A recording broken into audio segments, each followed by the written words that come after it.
Good morning. Today and tomorrow we will have the NATO summit with all the heads of state and government from all the allies. We also meet with partners, and this will be an historic summit because we will celebrate the 75th anniversary of the most successful alliance in history. But we will do more than celebrations. We will also make important decisions for the future on deterrence and defense, on Ukraine, and on how to expand our partnerships, in particular with our partners in the Asia-Pacific. On Ukraine, I expect allies to agree a substantial package, which will consist of 5 elements. One is a NATO command for Ukraine to provide security assistance and training. A long-term pledge to continue and sustain our support to Ukraine. New announcements of immediate military support, including air defense, and new bilateral security agreements between NATO allies and Ukraine. And then finally, that we will step up what we do to ensure full interoperability between the Ukrainian forces and NATO forces, including with a new training and evaluation center in Poland. Altogether, these 5 elements constitute a strong bridge for Ukraine to membership of the alliance, and I'm confident that allies will then reiterate the commitment that Ukraine will become a member of NATO. On deterrence and defense, we will ensure that we have the forces in place to meet the requirements in our new, very ambitious defense plans. We already have 500,000 troops on high readiness in NATO, the highest in decades. We will also integrate a new ballistic defense site in Poland into our air and ballistic missile integrated system. Of course, the most important thing is that we now see that allies are stepping up when it comes to defense investments. We made the pledge 10 years ago at the NATO summit in 2014 that allies should spend 2% of GDP on defense. At that time, only 3 allies spent 2% or more on defense.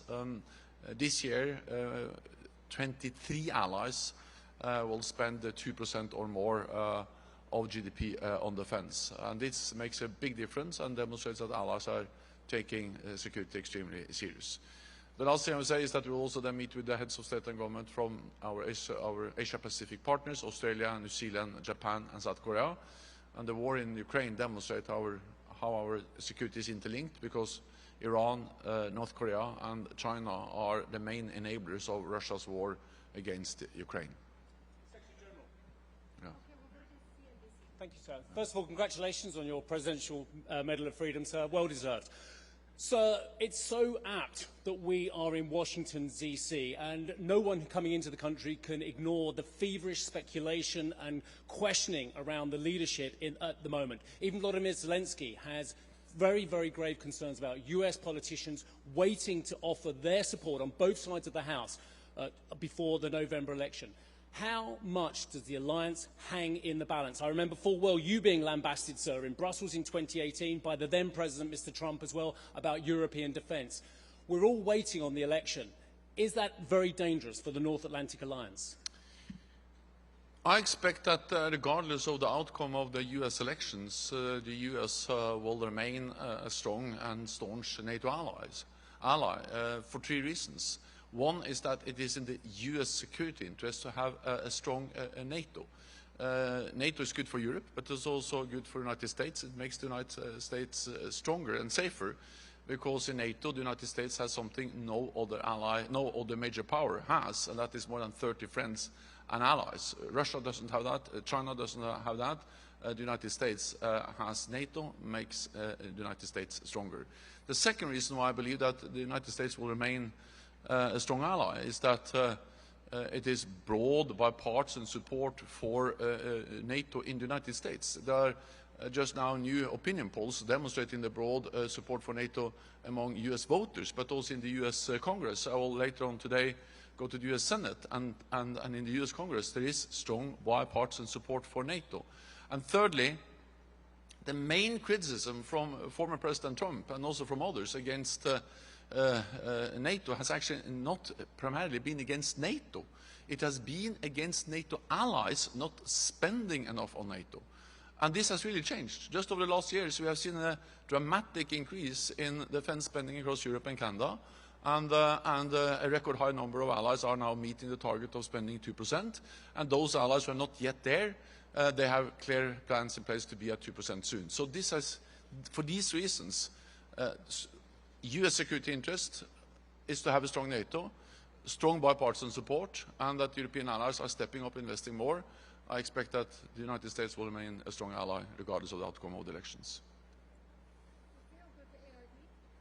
Thank you, Secretary General. Should Ukraine's path to NATO be irreversible, and should this be explicitly mentioned in the summit declaration? And another question, if I may, is this summit the opportunity to finally deliver all 7 requested air defense systems to Ukraine? First, on the exact language, I expect that allies will agree a strong message on membership for Ukraine. The exact language I will refrain to comment on until we have the statement agreed. It's negotiated as we speak.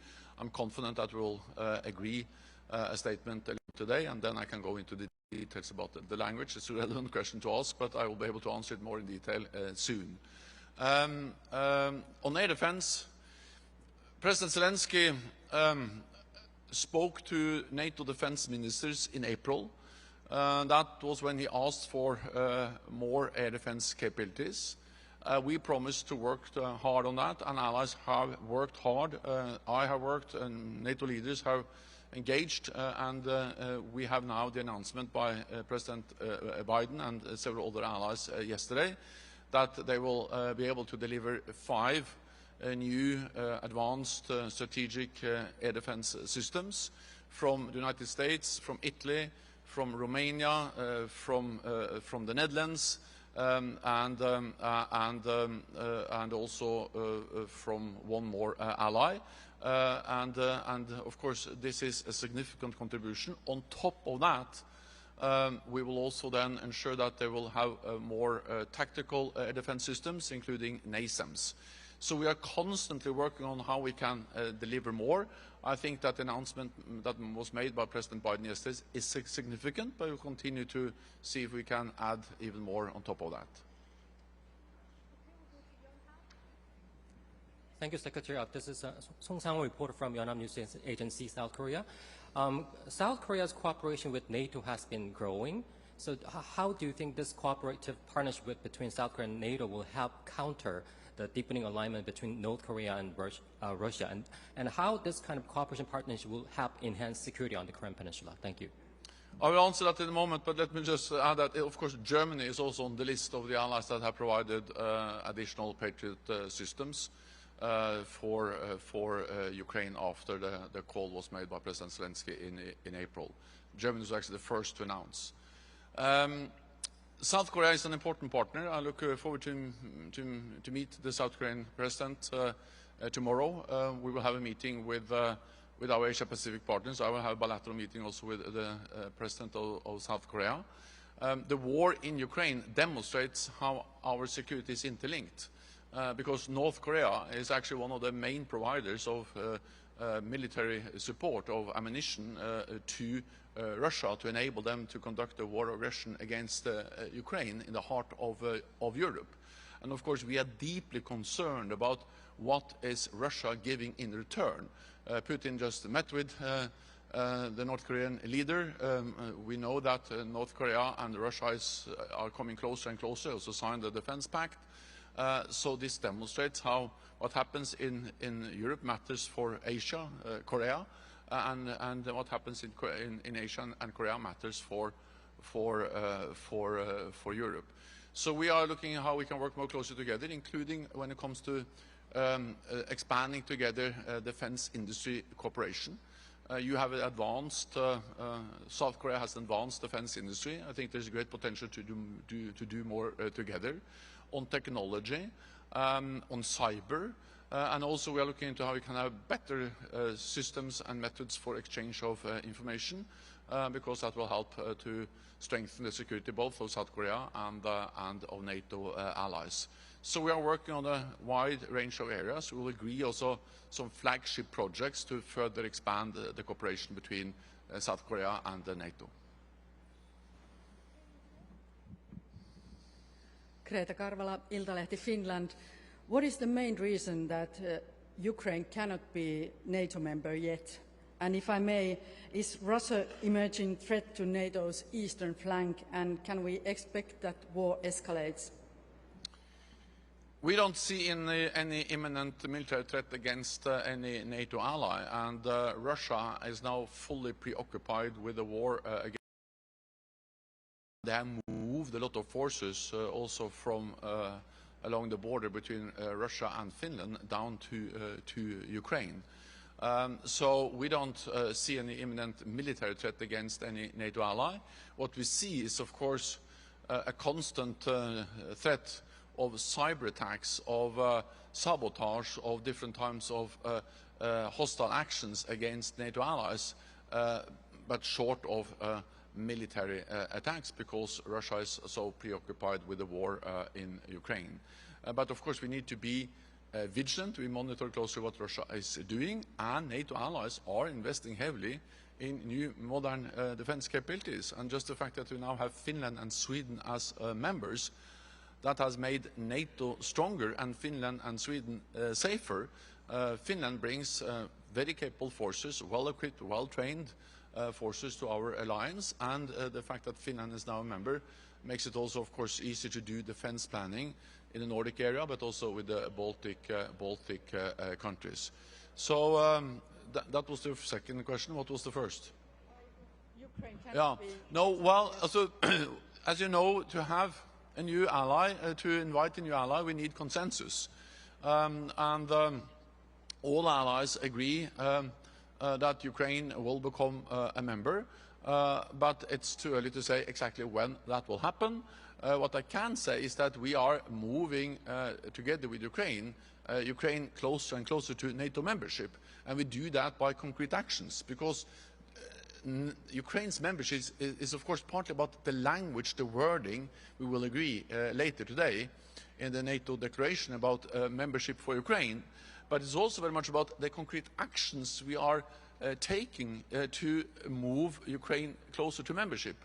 And the fact that we now will have a NATO command with 700 people based in Germany at the NATO command there, but also at hubs in the eastern part of the alliance to facilitate training and security assistance to Ukraine. That will give a stronger NATO framework basis for what we do, and also help to move Ukraine closer to our membership.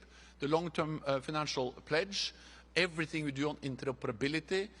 When NATO allies are delivering F-16s, for instance, to Ukraine, we also deliver training, doctrines, and all of that are examples of how we are moving Ukraine closer to NATO and making it easier for them to become a member when the time is right.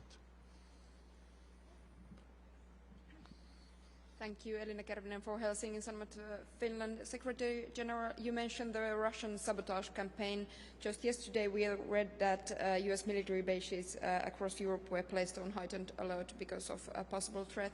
What concrete is NATO doing to prevent this kind of actions, and what will be the message from this summit? Thank you. I will not comment on that specific incident. It's correct that the US has increased alert levels for some of their bases, but it's for the US to comment on that specific incident. What I can say is that we have seen a pattern of increased Russian hostile acts against NATO allies over the last months, organized by the Russian security services. And this is about sabotage, this is about cyber attacks, this is about arson attempts, this is about different types of malign actions against NATO allies. And what NATO has done, and what we are doing, is that, first of all, we are stepping up awareness. We are making allies aware of that these are not standalone incidents, but this is part of a Russian campaign to try to intimidate us from supporting Ukraine. So increased awareness. Second, more intelligence sharing. The fact that we now also have arrests in UK, in Poland, in Germany, in some of the Baltic countries, all people who are accused of standing behind these sabotage, different sabotage or malign activities, is to some extent also the concrete outcome of exchange of intelligence between NATO allies. So stepping up the sharing of intelligence is a second thing we do.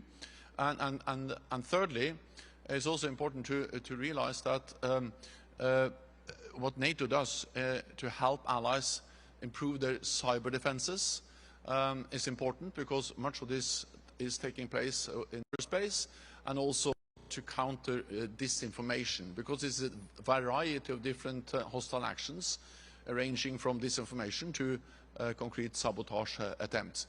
We are vigilant, we are monitoring closely what Russia is doing, and of course many of the actions have to be taken by individual allies. The arrests that have taken place across the alliance are taken by national police authorities, and there are ongoing legal processes across the alliance. Okay, thank you all very much. Thank you, Secretary General. Thank you.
Ladies and gentlemen, please take your seats. The program is about to begin.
Welcome to Washington, D.C., everyone, and welcome to the NATO Public Forum, the public event taking place during the NATO Summit. I'm Shannon Vavra, a national security reporter and a CNAS Next Gen National Security Fellow. And I'm Mike Michał Baranowski, Managing Director of GMF East and the Director of our Warsaw office, coming to you from the Eastern Flank. Wonderful to see you all. Many familiar faces, many friends and colleagues. Exactly. Before we start, we would like to have your attention for a moment. We will have several interactive sessions where you'll be able to address your questions. For those in the audience, there are microphones located on either side of the room. And if you have a question, please proceed to the back of the room where our audience team will be able to guide you.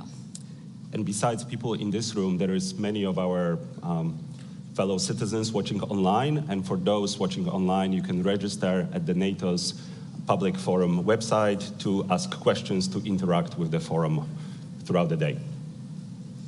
And you are encouraged to communicate about the event on social media, follow up on the discussion, and amplify the conversation online by using the hashtag NATO Summit. Also, I want to mention that we have a couple of content creators who are conducting interviews in the YouTube studio backstage, Sam Ellis, Victoria Reichert, and Marvin Newman. Wonderful. And this is, of course, a team effort. Working together with NATO Public Diplomacy Division, and the US government was a team of co-organizers, which I want to recognize today and right now. The Atlantic Council, CNAS, GlobSec, the Hudson Institute, and my home organization, the German Marshall Fund of the United States. I would also like to acknowledge our corporate partners. We are truly grateful for their support. I'd like to thank our lead sponsors, Google, who is also supporting the YouTube studio on-site, AWS, Microsoft, and Northrop Grumman, and our generous partners, Boeing, Dataminer, Leidos, Lockheed Martin, MBDA, Oracle, and Saab. So as you can see, it takes a village to organize such an amazing forum. And I want to recognize also our institutional partners, those behind me, who reached out throughout the alliance to make this forum happen and to let everyone know that this is a great program. So please also reach out to our institutional partners. And with that, to officially open the event, it is my great pleasure to invite on stage Marie Doha Besson-Sano, Assistant Secretary General for Public Diplomacy at NATO, and Amanda Mansour, Special Assistant to the US President and Senior Director for Partnerships and Global Engagement.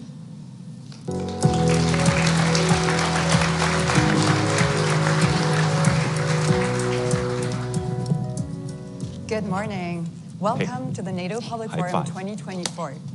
On behalf of our Secretary General, Jens Stoltenberg, and all our colleagues at the NATO headquarters, I'm very happy to welcome you to this very special anniversary forum. In Washington for the first time since 1999, that was 25 years ago. After Vilnius last year, it is a great privilege to organize this event here in the United States with a very special host nation. And on behalf of President and Dr. Biden, the entire US government team and our consortium partners, who I'm gonna say them again just because they've been absolutely invaluable, the Atlantic Council, German Marshall Fund, GlobeSec, Hudson Institute, and Center for a New American Security, we are thrilled to kick off this historic event. This year's public forum is larger and more diverse than ever before, featuring voices from across NATO, from across the United States, voices of civil society, military, youth, industry, and government, those on the front lines of today's threats and on the threats of the future. We have also partnered with institutions across the alliance to enable colleagues in all 32 allied nations and many partner nations, not only to follow the event, but also to engage with us live. So to all those attending the watch parties here in DC, back in Belgium, in other locations across the Atlantic, welcome to you too. And finally, a big welcome to the 4,000 followers who are already with us online. This event is indeed being live streamed. The United States is grateful for the opportunity to host the NATO summit here in Washington, D.C. for a few reasons. First, it's NATO's 75th birthday, so happy Diamond Jubilee. And congratulations to the 1 billion NATO citizens for this incredible milestone, for the investment, leadership, and sacrifice that brought us here, and for the many accomplishments still ahead. Second, as you NATO nerds might already know, 75 years ago, the Washington Treaty was signed right here by the original 12 allies in Washington, D.C. And I'll note that last night, Secretary General Stoltenberg described the Washington Treaty by saying, "Never have so few words meant so much to so many."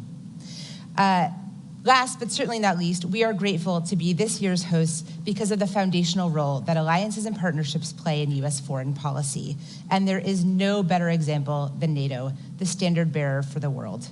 Strengthening and modernizing our alliances has been one of the central projects of President Biden's foreign policy since he took office. So you can imagine how happy we are to spend a whole week with single-minded focus on just that. The Public Forum is definitely NATO's premier public event to connect friends and citizens across the globe to our alliance. So what to expect? What makes this edition exceptional? It will feature over 40 panels and conversations. That's a lot of quality time with leaders and experts just over 2 days. We are proud to host 10 allied partners, heads of state and governments.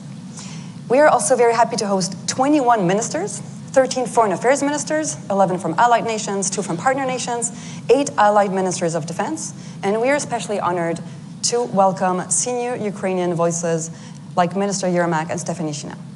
We're also very grateful to the American senators and House representatives who agreed to join us, as well as 10 US government senior officials. We will also be joined by 13 senior NATO officials, including our 3 highest military leaders, general managers of our agency, NCIA and SPA, as well as our chief scientist. Because we want this forum to be inclusive and to be open to other geographies, we have prepared for you vox pop videos from the US heartland and from NATO's frontiers in the Arctic, in the East, and the South. We've also invited the youth to join from our very recent youth summit in Stockholm and Miami. So you will also hear their voices. And finally, you will also hear 8 corporate voices because the industry matters and because we have great corporate partners. As you know, the Public Forum is running concurrently with and right next door to the actual summit. Today, the North Atlantic Council, or the NAC, will meet to discuss NATO's deterrence and defense, as well as how we will continue to support Ukraine. Tomorrow, the NAC will be joined first by the EU and its Indo-Pacific partners in the morning, then by Ukraine in the afternoon. As you see, we have designed this event to be in close dialogue with the mostly closed-door event next door, mirroring it, tackling the very same questions that are being discussed and negotiated there, and we have added a forward look on NATO's key trajectories for years to come. So let me say again, welcome and bienvenue à tous to the NATO Public Forum. And now it's time to kick off our first panel entitled NATO Looking Ahead, Defending Our Future. It is my honor to welcome to the stage US Secretary of State Antony Blinken and GMF President Heather Conley.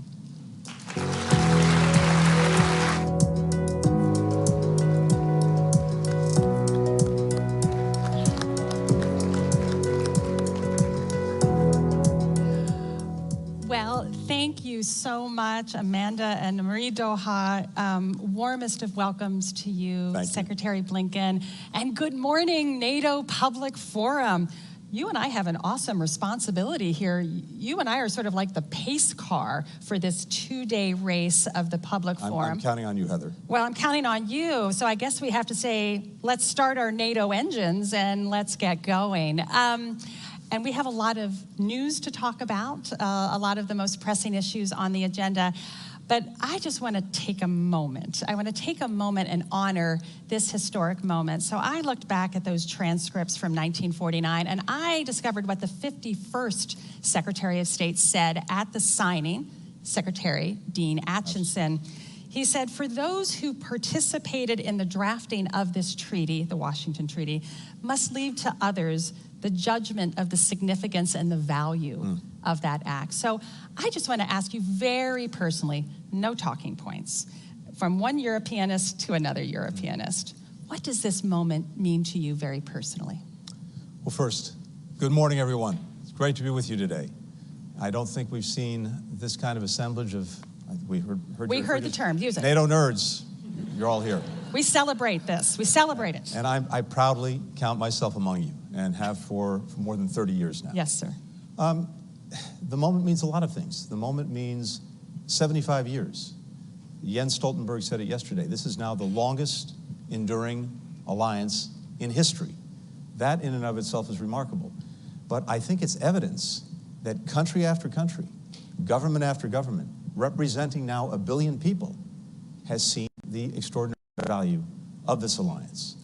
And I think it really boils down to this when you think about it, because when Dean Acheson was here, when our predecessors were here, they were coming off 2 world wars.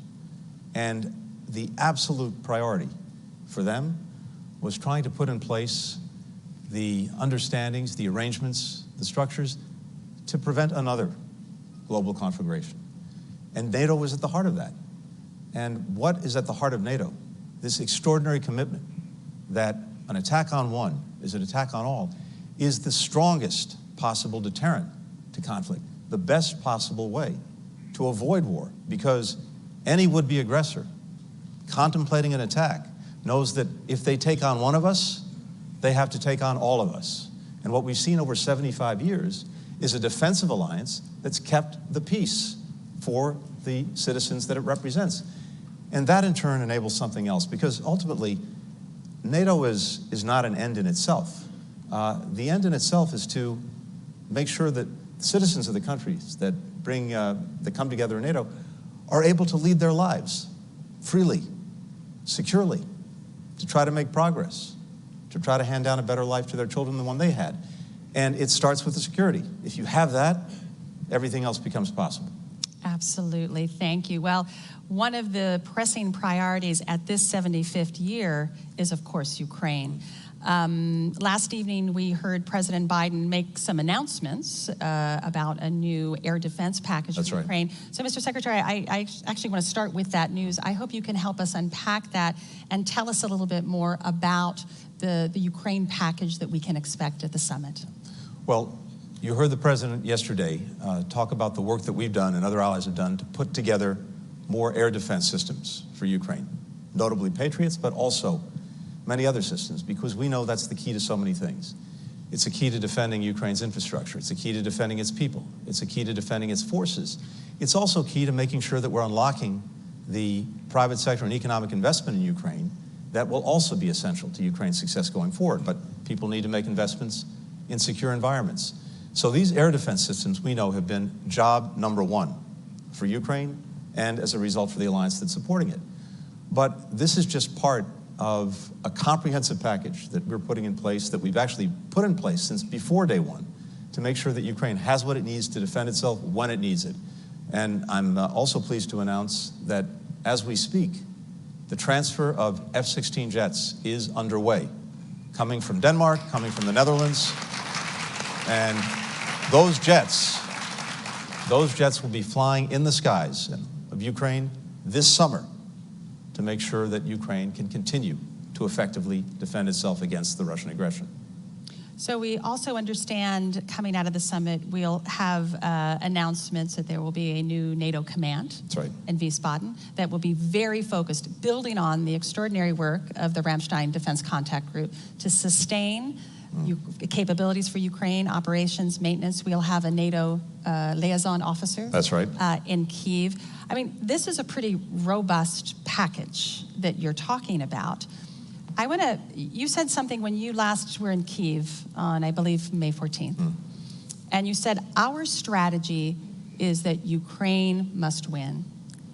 Is that package, and this is robust, but are the packages that NATO is putting forward, is it enough to fulfill that vision for Ukraine to win? Yeah, I believe it is. And let's talk about two things. Let's talk about what winning means, what success is for Ukraine. And in my estimation, at least, success is a strong, independent Ukraine, increasingly integrated with Euro-Atlantic institutions like the European Union, like NATO, and that is able to stand on its own feet, militarily, economically, democratically. And what we see is Ukraine on a trajectory to do just that, militarily. We have an incredibly robust package that will be unveiled over the next couple of days at NATO that builds a very clear, strong, robust, well-lit bridge to NATO membership for Ukraine, including, as you mentioned, the first time NATO's dedicated a command to helping an aspiring country join the alliance. This, in and of itself, is extraordinary. Just a few weeks ago, President Biden signed our bilateral security agreement with Ukraine.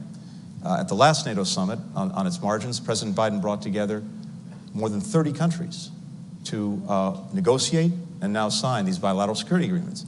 What does that mean? It means that for the next decade, country after country has vowed to help Ukraine build its deterrent and defense capacity. That sends the strongest possible message to Vladimir Putin that he can't outlast Ukraine, he can't outlast Ukraine's partners.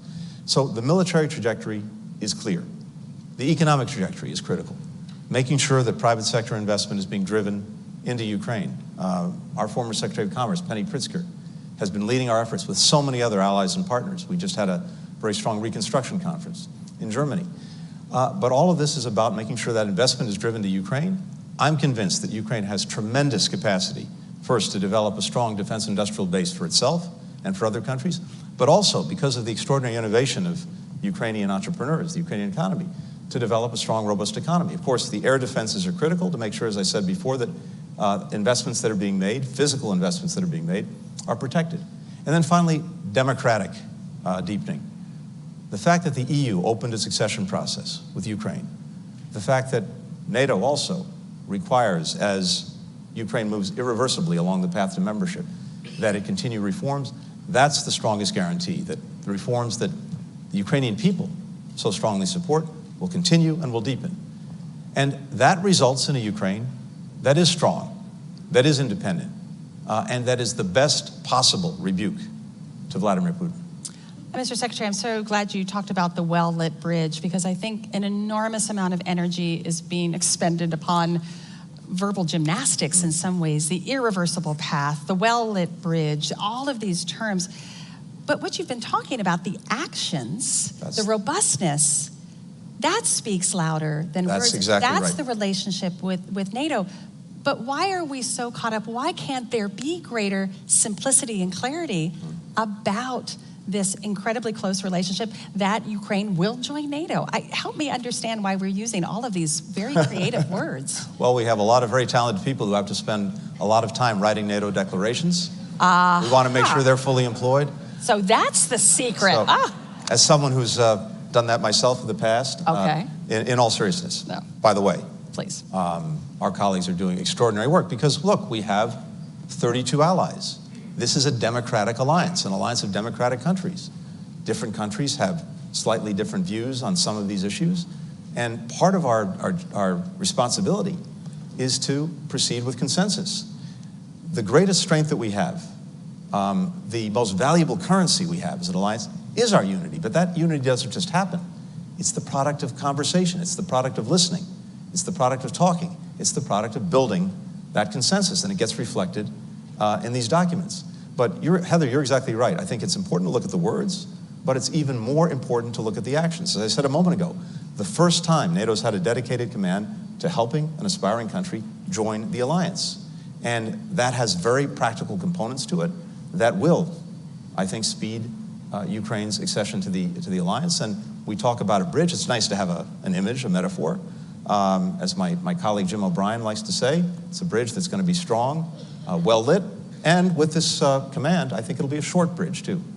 So I'm going to sprinkle another historical quote, and this was by President Truman the year following the signing of the Washington Treaty. At his inaugural address, he said, and I thought this is a good definition, not quite that word salad that we were talking about, the main objective of the North Atlantic Treaty is to erase any possible doubt and uncertainty that may be lurking in the minds of potential aggressors.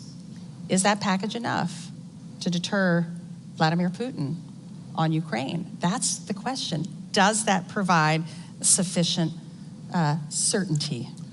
Well, first, President speaking clearly, speaking directly, and we'll try to live up to that example as best we can. But look, the proof will be in the pudding. I believe it should. But at the end of the day, what is so important is delivering these practical results, showing that Ukraine has the capacity, that its partners have the capacity. I mentioned a moment ago the fact that the F-16s are on their way. The transfer is happening as we speak. They'll be flying in the skies of Ukraine this summer. That's another very important proof point because, again, it concentrates Vladimir Putin's mind on the fact that he will not outlast Ukraine, he will not outlast us, and if he persists, the damage that will continue to be done to Russia and its interests will only deepen. The fastest way, the quickest way to get to peace is through a strong Ukraine. Absolutely. To sort of twist President Truman's words a bit, I'm wondering if the aggressor is starting to put doubts in the mind of some NATO members. And what I'm speaking about is these brazen hybrid attacks. We've seen a series of them. In fact, quite extraordinarily, U.S. bases across Europe had to go on high alert this last week. This is starting to be of greater concern. What does NATO have to do to try to get to that problem? Because that is, undermining NATO unity. It has to do, and it is doing, what it's always done, which is to adapt. When we came into office, one of the most important things to do from the outset, besides re-engaging the alliance, re-energizing it, and as necessary, reimagining it, was to put forward a new strategic concept, the first one in a decade, to take account for the fact that we're in a dramatically changed security environment with not only new actors posing challenges, but also new means, new methods. That strategic concept reflects the fact that we have these hybrid threats. Since we put out the strategic concept, we've been working to turn it into real plans, real programs that demonstrate that NATO is capable and effective in dealing with exactly these kind of challenges. That's going to be carried forward at this summit. More to be said about that in the next couple of days. But I can tell you from the meetings that we've had to prepare for this summit, every ally is acutely aware of this. Every ally is acutely focused on this. The fact that we've seen attacks in recent months, arson attacks, sabotage attacks, attempted assassinations, misinformation, disinformation, cyber threats. These are not one-offs. This is part of a deliberate strategy by Russia to try to undermine our security and undermine the cohesion of the alliance. It's not going to work because we see it and we're acting on it. I think we need to start acting on it. It's so concerning that these are increasing for sure. Let me turn a little bit to the broader elements of the summit and working with our Indo-Pacific partners. The largest land war in Europe since the Second World War is not simply a concern to the Euro-Atlantic community. We now, this week, have Chinese military exercising with the Belarusian military. We have reports of North Korean trainers coming into Russia. This is now a global alignment of our adversaries from Russia to China, Iran, and North Korea. Can NATO play that bridge between the Indo-Pacific and the Euro-Atlantic? This is the third summit where our 4 Indo-Pacific prime ministers are here. Their commitment is getting stronger. Can NATO play that role? Yes. And we are seeing it play exactly that role. You mentioned this is the 3rd summit in a row that we've had Indo-Pacific partners here at NATO. Australia, New Zealand, Japan, Korea. And it's a reflection of the fact of exactly what you said, that these challenges are linked, that our theaters of work together are linked. And maybe this was crystallized by Ukraine when Prime Minister Kishida of Japan said that what's happening in Europe today could be happening in East Asia tomorrow. When Russia committed its aggression, its renewed aggression against Ukraine, and Japan stood up, South Korea stood up, Australia, New Zealand, this was a reflection of that recognition that these challenges are linked, and when democracies stand together, whether they're in Europe, Asia, or elsewhere, we're going to be stronger and more effective. So as we're gathering here in Washington with our Indo-Pacific partners, what this means is we are breaking down the silos between Europe, Asia, and the United States. And this has been a very deliberate objective of President Biden from day one. Not only building convergence with our allies, stronger convergence when it comes to how to approach Russia, and in a different way, how to approach China, but also break down the barriers, the walls between European partners and Asian partners. And of course, what's happened just in the last year and a half has only reinforced the imperative. Ukraine. We see, unfortunately, China not providing weapons to Russia to pursue its aggression, but being the major contributor to Russia's defense industrial base. 70% of the machine tools that Russia's importing are coming from China. 90% of the microelectronics that Russia's importing coming from China. And that's enabled it to sustain its aggression against Ukraine. We've seen a massive buildup of its weaponry over the last year and a half. Tanks, missiles, munitions. That's the product of a defense industrial base being fueled by China.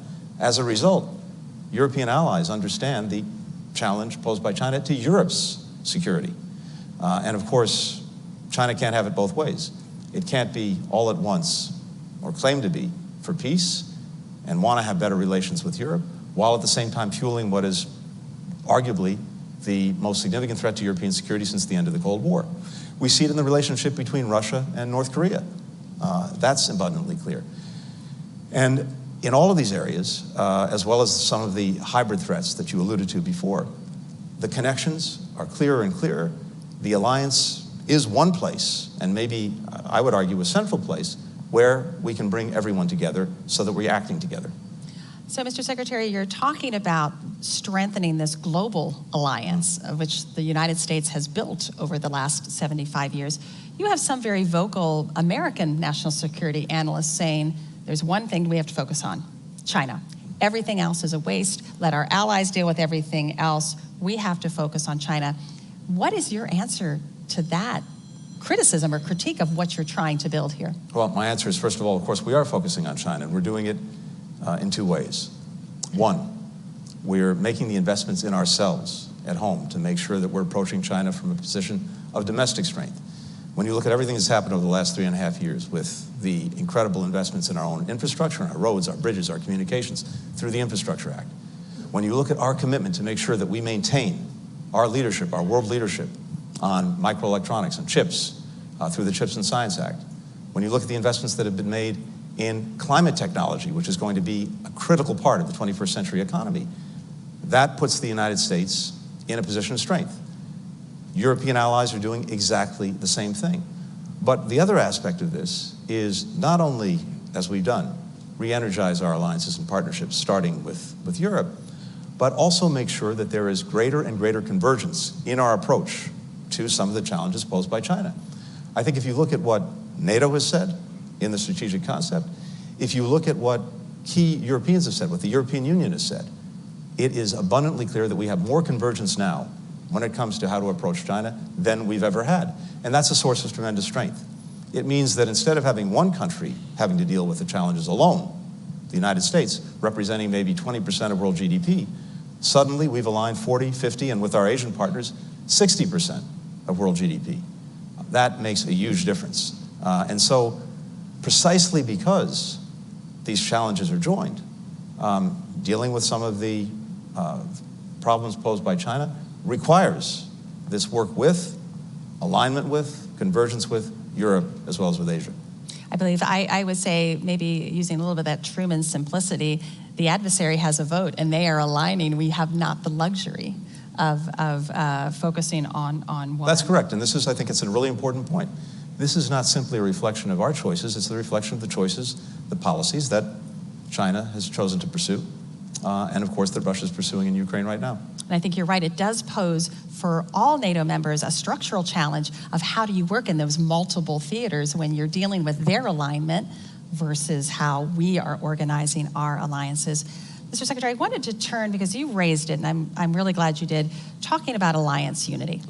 We know that is the center of gravity. We know how important that is. And we also know that sacrifices sometimes have to be made to keep that unity. You hear mutterings of the least common denominator. We're not getting exactly what we want because we have to ensure that alliance unity.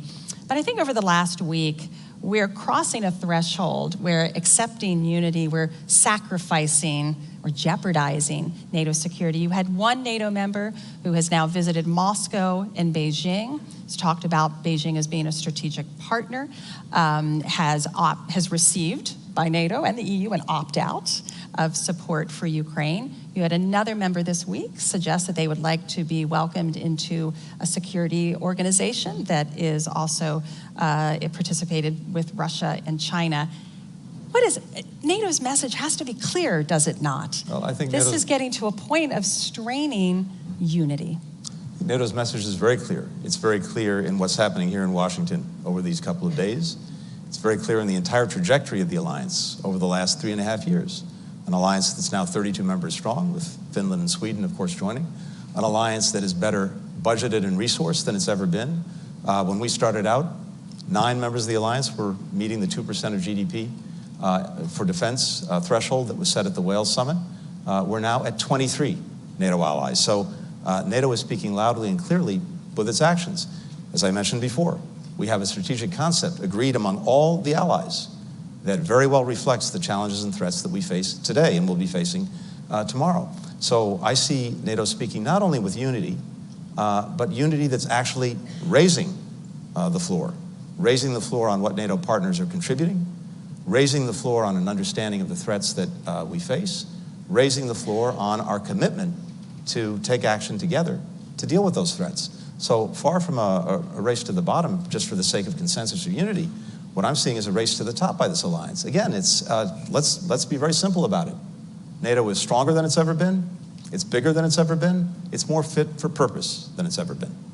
I think, Mr. Secretary, it's not about necessarily the 2%, and I think we're going to be raising that bar, yes. Don't you think? It's going to be the new 2.5, maybe even the new 3% if we're heading into this this era of tremendous instability. No, but I'm saying even a NATO member can spend 2%, but still be working to undermine the security of the alliance itself. So it's not just 2%. How do we get back to, again, that core of the Washington Treaty, the preamble? We defend democracy, we defend a certain set of values. When allies don't profess necessarily to uphold those values, what's the answer? I mean, this is about us. It's not about the adversary. It's about who we are. Of course, allies, as we speak, for the last 2.5 years now, have been defending those values, defending our democracy that's at stake in Ukraine. They know that it's not only about Ukraine, it's not only about the Ukrainian people, it's actually about the values that unite us and the basic principles that all of us have agreed on together with so many other countries around the world that were designed to try to keep the peace and protect against aggression. And NATO countries are standing up day after day to defend those principles, to defend those values. Now look, communicating with adversaries, with enemies, that's fine. Communications are important. You want to make sure that at least you're not misunderstanding each other.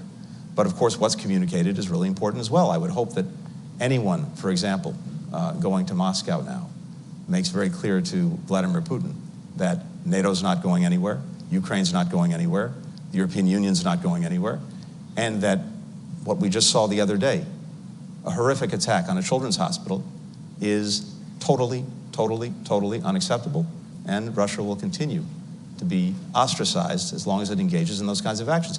I would hope and expect that anyone going to Beijing makes clear what I said a moment ago, that continuing to fuel Russia's defense industrial base, continuing to allow the greatest threat to European security since the end of the Cold War to go forward, is something that is unacceptable to Europe. And that means unacceptable is a word. Actions follow that, including, as necessary, sanctions, including, as necessary, not allowing relations that Beijing might seek to improve to actually improve.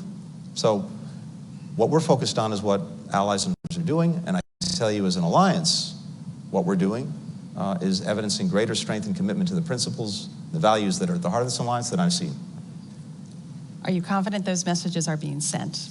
I have confidence those messages are being sent. Right. But again, we come together as 32 countries. From the perspective of the United States, it's so important that we listen to each other, that we communicate clearly with each other, and yes, we develop consensus. But what I'm seeing again is a consensus that is moving us up, not holding us back. So we've welcomed, this is Sweden's first right. NATO summit. Great to come in. We've got this bolt of energy, I feel it, with Sweden and Finland joining. There's an energy in the Nordic, Baltic quadrant of NATO. How has it been to welcome those new men? They're seeing what's behind the curtain. How have you introduced your two new colleagues now into NATO? Tell us some good stories. Well, of course, Sweden and Finland have been NATO partners for a long time. They've contributed tremendously to the alliance, to our common endeavors for a long time. But to have them at the table is something I suspect most people in this room 3 years ago, I doubt anyone really would have imagined that. If you would have read a lot of think tank reports 15 years ago, you would have known this would have been the case. So that's okay. I might have let it slip. I might have written one or two of those reports back in the day. Good, So, see? but in all seriousness, you're right. I think it has added a jolt of energy. They're both remarkable partners. They bring so much to the alliance. They change the strategic equation in a very powerful way. But it's also a reflection of new realities that the entire alliance is facing. New aggression, new forms of aggression, a new determination to stand up together to combat it. But look, we have a little kept secret for the alliance is there's a pretty strong Nordic and Scandinavian component to this alliance, as evidenced by Jens Stoltenberg. President Biden gave him the Medal of Freedom last night. And that was a very powerful reflection of the extraordinary leadership that he's demonstrated over a decade of incredible change for NATO, but a decade that he's managed with brilliance. Well, he's really had a unique talent of communicating with some of those allies that don't see eye to eye, always with the consensus, was incredibly important in resolving some of the difficulties in the run-up to welcoming Sweden and Finland. Any advice for his successor about how to manage the diplomacy of maintaining alliance unity? Well, I know Mark Rutte. I think many in this room do as well. I have tremendous confidence in his abilities to take the torch from Jens and to do what Jens did so brilliantly, which was actually to listen to all of our partners, to build that consensus, to demonstrate through our actions that unity really is our most valuable currency, and to build it every single day. But again, it doesn't just happen. It's the product of being engaged every single day, not pulling back, not isolating ourselves, actually leaning in, leaning forward. I know Mark is going to do that brilliantly, and I think the trajectory we're on with all of our member states is to continue to do exactly that. So, Mr. Secretary, I'm going to end. My last question is going to be a historical question, but moving forward. Mm-hmm. So, as Dean Acheson asked, it is for others to judge, and the 71st Secretary of State just rendered judgment on the 51st Secretary of State's judgment. So let's look forward. When NATO celebrates its 150th anniversary, next 75 Look forward years. To seeing you all there, by the way. Yes, exactly. We'll be in our wheelchairs, exactly. What judgment would you like your successor to render about what you have done here on the 75th anniversary to keep 1 billion people safe? Will they know that we've done enough to advance the cause of freedom? Oh, the proof will be in the tests that are in front of us and how we meet them. But I hope that when we look back on this period in time, one of the conclusions that people will reach is that the United States was leaning in. We re-engaged our alliance. We helped to re-energize our alliance. We helped to reimagine our alliance so that even as we celebrate 75 years of the most successful defensive alliance in history, we were resolutely focused on the future and doing everything that we could in our time to make sure that that success for 75 years would continue. and that the alliance would be adapted, focused, fit for purpose for our time and for the years ahead. Because again, I come back to what I started with, Heather. This alliance is a reflection of a commitment that leaders in all of our countries make to the people we represent. A commitment that we do everything possible to keep them secure, to prevent wars, to deter conflict, so that they can move on with their lives in freedom, in security. And so if we manage, as the result of the actions that we've taken over these last years and in this period, to do that in the years ahead, we will have succeeded. We will know we will do enough if Ukraine wins. That's right. Thank you, Mr. Secretary. This has been a great kickoff. I hope we've started things off. We've revved up our engines. I know you've provided a lot of food for thought. Thank you so much. I know you have to get back to start your summit, but first, will everyone please join me in warm applause? Thank you. For Secretary of State. Thank you. Thank you. Thank you.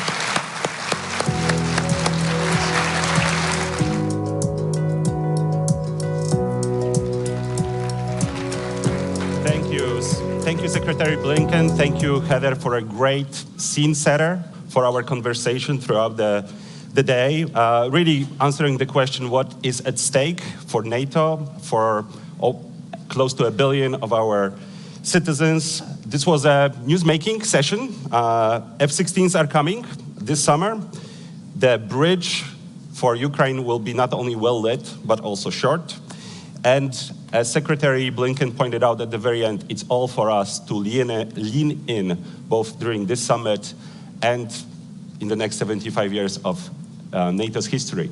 So with this political scene setter, let me now turn to our military dimension, and let me welcome Peter Rao of Hudson Institute, who will lead a conversation with General Cavoli. Peter, the stage is yours.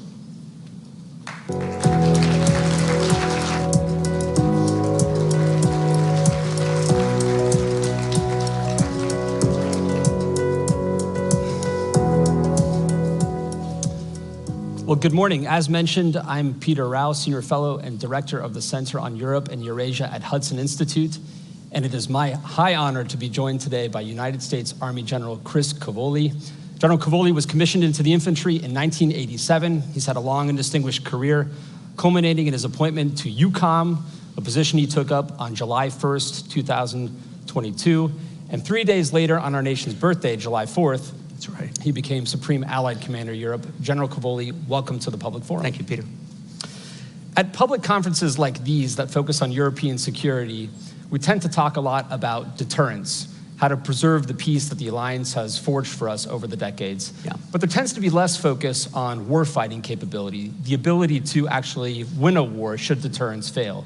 So to rectify that imbalance a little bit, let me ask you, how confident are you that the alliance could be able to conduct high-intensity combat 10, 20, 30 days into a war with Russia should deterrence fail? Oh, I'm quite confident. So we have, over the last couple of years, based on the work of my predecessors, one of whom is sitting right over there. Hi, Scap, how are you, sir? We have been building out a strategic concept and then the enablement of that strategic concept for the deterrence and defense of the Euro-Atlantic area. So it started with the strategic approach, and then it's come down through a couple of major documents. In the last couple of years, what we've done is turn those into concrete plans. Traditional, classical operational plans that describe how we're going to defend specific areas of the alliance and what we're going to use to do it and what the sequence of events is. This is a big shift. The alliance had gone for many years without plans since the end of the Cold War, real significant plans to defend the territory of the alliance. That has produced a whole range of changes for us. As you know, after the end of the Cold War, the alliance refocused on out-of-area operations and crisis management. These tended to be smaller scale operations done on a predictable basis, so it allowed for a cyclical force generation model All of this gave us the opportunity to economize, especially in terms of higher headquarters and enabling organizations such as logistics brigades and long-range fires and things like that. All that's coming back now as a result of the plans. The plans have given us a force structure requirement that's guiding the way we resource the plans and the way NATO's militaries, the national militaries, compose themselves, what sort of forces they build for us. It is produced in a very short amount of time. Instead of a cyclically available brigade or two, we suddenly now have 300 forces at the higher two levels of readiness against the plans, 300,000, even more depending on how you count. That's because we've been able to amalgamate and incorporate national defense plans into the NATO defense plan so they complement each other. And it's produced an ability to be forward postured. As you know, we've got 8 battle groups on the ground, forward postured, that blend with national host nation forces in their Article 3 responsibilities. So it's a very effective method. We have the right number of troops forward right now. We've been practicing at large scale our ability to reinforce. As you know, those battle groups need to be reinforced when the time is needed, up to the brigade level. We've been rehearsing that. We've done extensive readiness checks to make sure they have the right amount of ammunition and so forth. And as we go forward, we've continued to do these large-scale exercises where we practice the subsequent reinforcement of specific areas. Steadfast Defender this year, over 90,000 soldiers. So I'm very confident in our ability to do that. We have some weaknesses that we have to work on, and we will. Those DDA family of plans were, of course, ratified at the last NATO summit in Vilnius. How far along are the allies in resourcing those plans? Quite far along. So, you know, all of this reorientation from out-of-area operations onto large-scale collective defense of the territory of the alliance is a profound shift, right? It's a very, very big shift. National militaries have to go through that shift on their own. The U.S. military has been undergoing it for several years now. And for the alliance, it's a big shift. It's challenged a lot of the ways we did business during the last 35 years. One of those is the way we generate force and the way we source our operational plans. The way we did it was frankly designed to put together very small organizations on a very predictable basis. Now, we've had to turn the system around. Instead of what will you make available, the question is, if we got into a large-scale fight, what would you not make available? We assume you'll make most of your military available. My deputy, Admiral Keith Blount, is the one who came up with this reformulation of the question, and it immediately refocused our allies in the way they contribute. So several allies have contributed their entire military force structure, save just a tiniest amount, to NATO's plans. As a result of this, for the most part, in capital platforms, in large ground units, we're pretty much where we need to be. We have some gaps in specific places, especially at enablement and logistics, that sort of thing. And those we're working on through the NATO defense planning process right now. My colleagues at Hudson Institute who track the war most closely have suggested that Russia has shown some adaptability on the battlefield and have learned some lessons along the way. Is NATO learning lessons from the war in Ukraine? And are you confident that our learning curve is ahead of the Russians? Yeah, so I think the first thing to remember is that NATO consists of nations' militaries, right? So those nations are studying very intensely the war in Ukraine, and each of the nations is, our member nations are developing and evolving new techniques and working on new technologies. But we as an alliance also study it very closely. We have a couple of different organizations that study the war in Ukraine, and we're about to set one up with our Ukrainian colleagues in Poland. The JTEC is going to come together, and that will really be an information exchange center for lessons learned. Then we incorporate those into our future doctrine. My friend Philippe Lavigne, who I hope is here someplace, the Supreme Allied Commander for Transformation, writes future concepts that are largely informed by what we're seeing in Ukraine. And then, of course, inside the alliance, we use our exercise program to test new techniques and new technologies that, for the most part, nations bring forward into the exercise. But it is quickly evolving. Your colleagues at Hudson are right. The Russians are very cleverly adapting to technologically and procedurally to many of the challenges that they run into in Ukraine. One thing that's less discussed are SACEUR's peacetime authorities. Sure. But that has evolved somewhat since Tremendous. the onset of full-scale hostilities in Ukraine. Are your authorities commensurate and sufficient to prepare the alliance in a period of high tension prior to the full onset of hostilities? And perhaps for the audience, you could just lay out what those authorities are. Yeah. So SACEUR's authorities were pretty circumscribed during long periods of peace, which is fairly appropriate, right?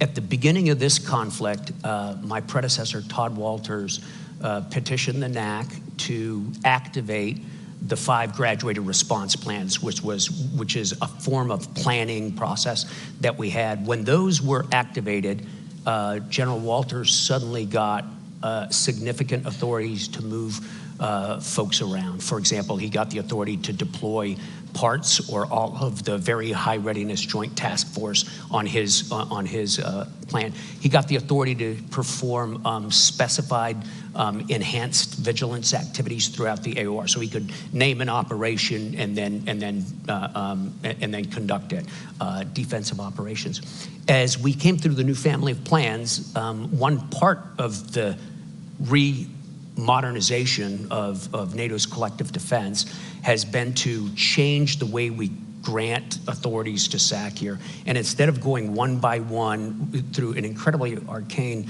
manual like this thick that gives one authority at a time, what we've done is we've bundled authorities together and we've attached those to certain alert states. And some amount of the alert state I'm allowed to declare, like up to alert state yellow, and just inform the NAC, and that gives me certain authorities.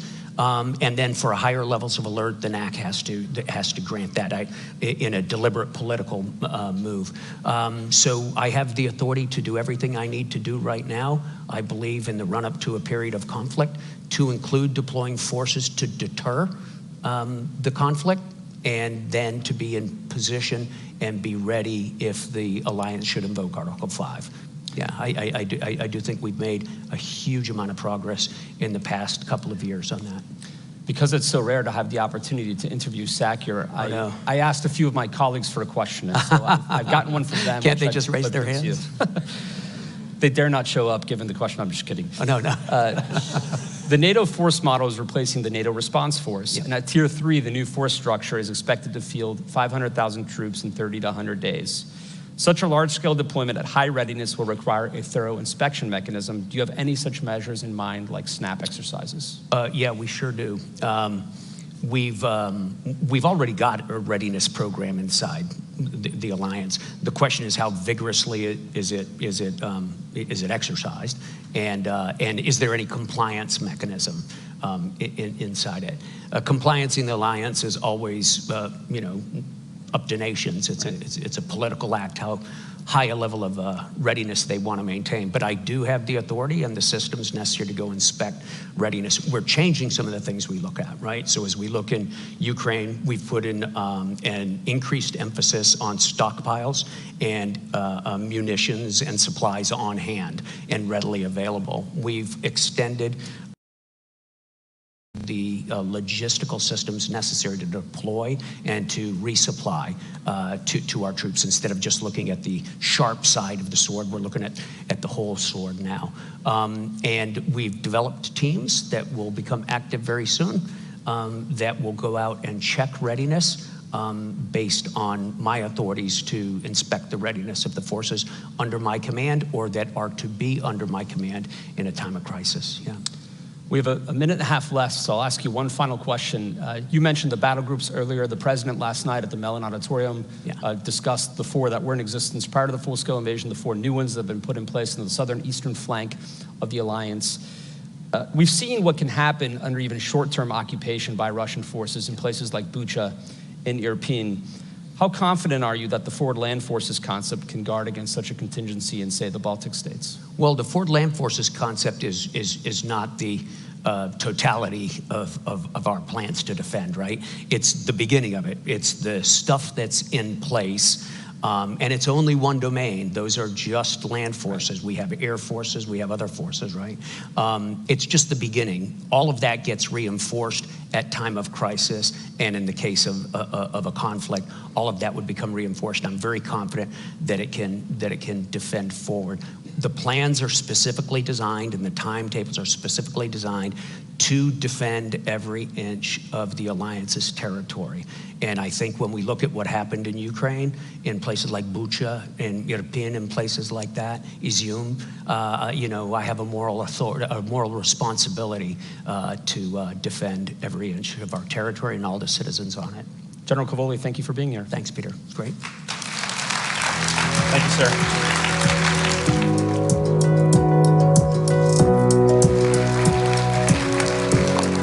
Thank you, General Cavoli. Thank you, Peter, for really another fascinating conversation focused on the military aspect of readiness, of how we are learning from our Ukrainian brothers and sisters fighting brutal war with Russia, but also for emphasizing the need to defend every single inch of NATO territory. And believe me, coming from the eastern flank, this is very real for us and very important. Now, let me welcome Frederick Kemp, CEO and President of the Atlantic Council, for a conversation with the Secretary of Defense, Lloyd Austin. Frederick, the stage is yours.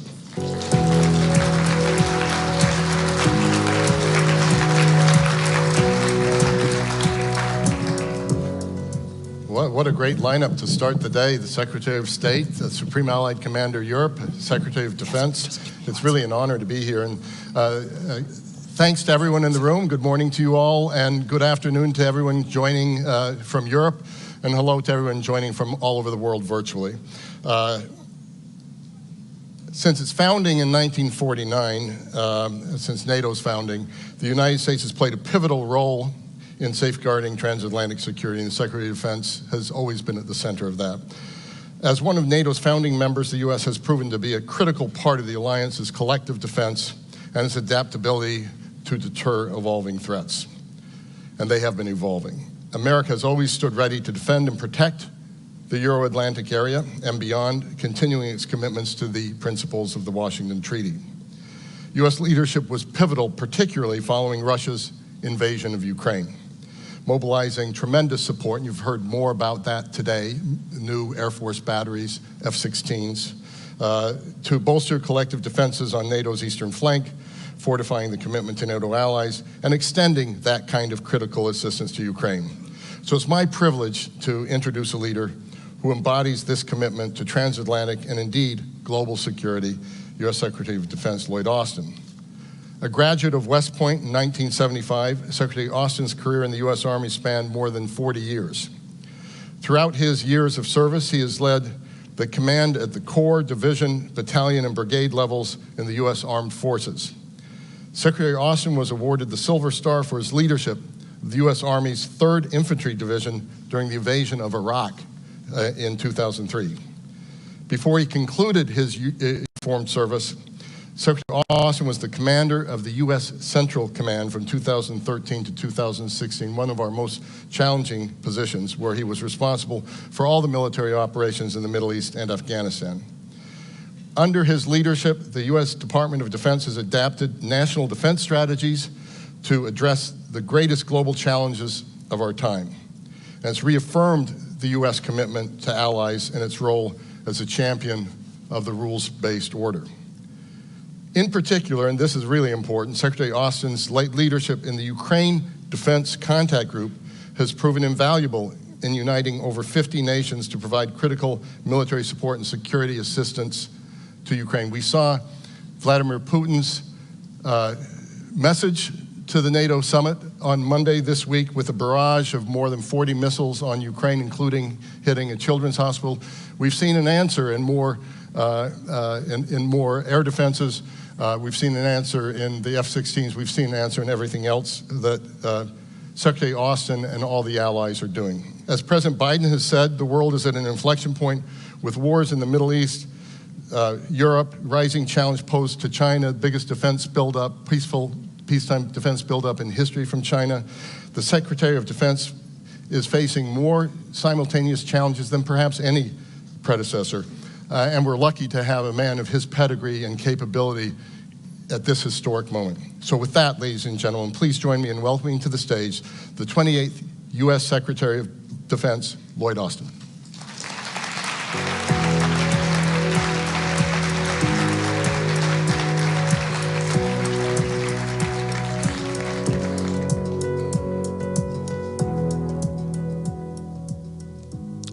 Well, good morning.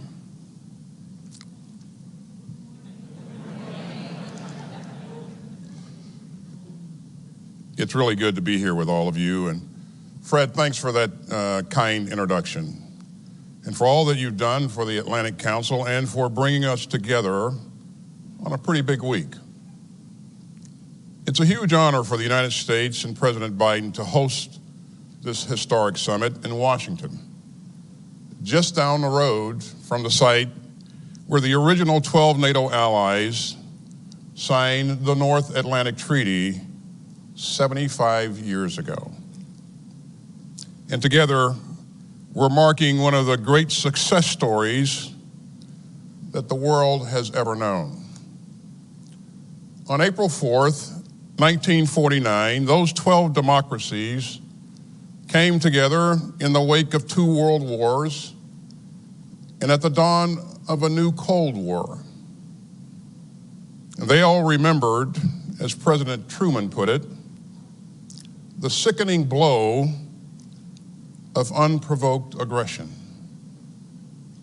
And so they vowed to stand together for their collective defense and to safeguard freedom and democracy across Europe and North America.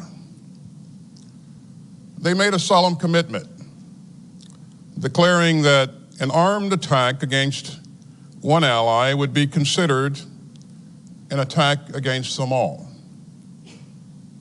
Now, that commitment was enshrined in Article 5 of the North Atlantic Treaty.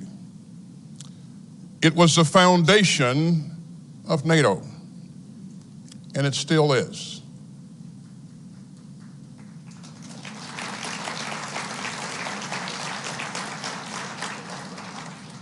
And on that bedrock, we have built the strongest and most successful defensive alliance in human history. Throughout the Cold War, NATO deterred Soviet aggression against Western Europe and prevented a third world war. In the 1990s, NATO used air power to stop ethnic cleansing in Bosnia and Herzegovina and in Kosovo. And the day after September 11th, 2001, when al-Qaeda terrorists attacked our country, including slamming a plane into the Pentagon, NATO invoked Article 5 for the first and only time in its history. So NATO has always stood by us, and we're going to stand by NATO. Without NATO, the past 75 years would have been far different and far more dangerous. You know, I'm proud of the ways that NATO continues to strengthen our shared security. I'm proud of the way that NATO and America's other alliances and partnerships have grown and strengthened under the leadership of President Biden. And I'm especially proud of the way that our allies and partners, including our NATO allies, have met the challenge of Putin's increasingly aggressive Russia. In 2014, Putin made an illegal land grab against Ukraine's Crimea region and eastern Ukraine. And since then, NATO has undertaken the largest reinforcement of our collective defense in a generation, with more forces, more capabilities, and more investment. Since 2014, our fellow allies have increased their defense spending by an average of 72%, accounting for inflation. In February 2022, the world again saw what President Truman called the sickening blow of unprovoked aggression, as the Kremlin's forces invaded the free and sovereign state of Ukraine.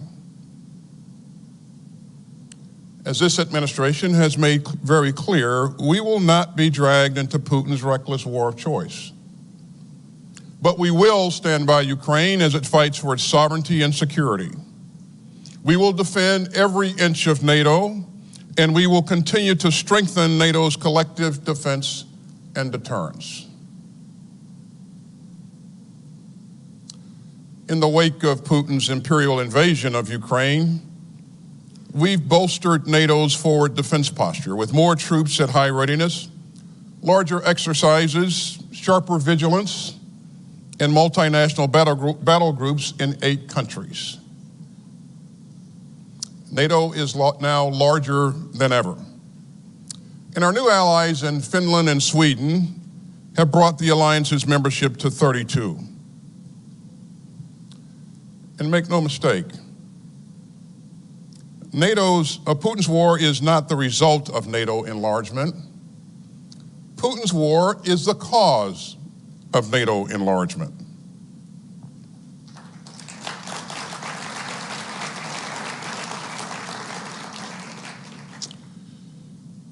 Over the past 3.5 years, we've also seen an historic increase in annual defense spending across the alliance by almost $80 billion. All NATO allies have agreed to spend at least 2% of their GDP on defense. In 2014, only 3 allies hit that target. In 2021, only 6 allies did so. But this year, a record 23 NATO allies are meeting the 2% defense spending target. Now, our NATO allies are not just spending more on their own defense, they're also spending more on America's defense industrial base. That means platforms and munitions built in America. And that's helping to revitalize production lines across our country and to create good jobs for American workers. Now, all of that progress is a testament to U.S. leadership and allied solidarity. But it's also a testament to the leadership of our outgoing Secretary General, my good friend Jens Stoltenberg. Throughout a decade of challenge, Jens has guided the alliance with skill and steel. And we are all deeply, deeply grateful. Now, we're going to keep building on our progress, and we've got an ambitious agenda this week. First, we'll continue to implement NATO's new family of plans, the most robust since the Cold War. And that will significantly improve our ability to deter and defend against any new threat. Second, we'll work to endorse a pledge to expand industrial capacity across the alliance. And this will help us scale up military production and send an important long-term signal to industry. Third, we'll deepen cooperation in support of Ukraine's self-defense. We'll launch a new military effort to help coordinate some aspects of security assistance and training for Ukraine. And we're poised to agree on a new financial pledge to Ukraine. As another sign of our deep commitment to Ukraine's self-defense, a coalition of countries has been working tirelessly to provide F-16 fighter jets to Ukraine. And today, President Biden, alongside the Dutch and Danish prime ministers, is proud to announce the transfer of F-16s is officially underway, and Ukraine will be flying F-16s this summer.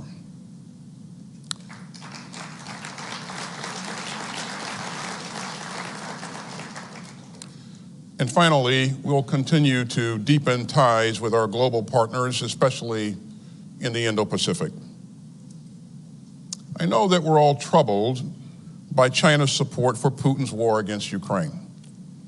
But that just reminds us of the profound links between Euro-Atlantic security and Indo-Pacific security. And it sends a message to the world that we are united in our values. So we have a lot to tackle together.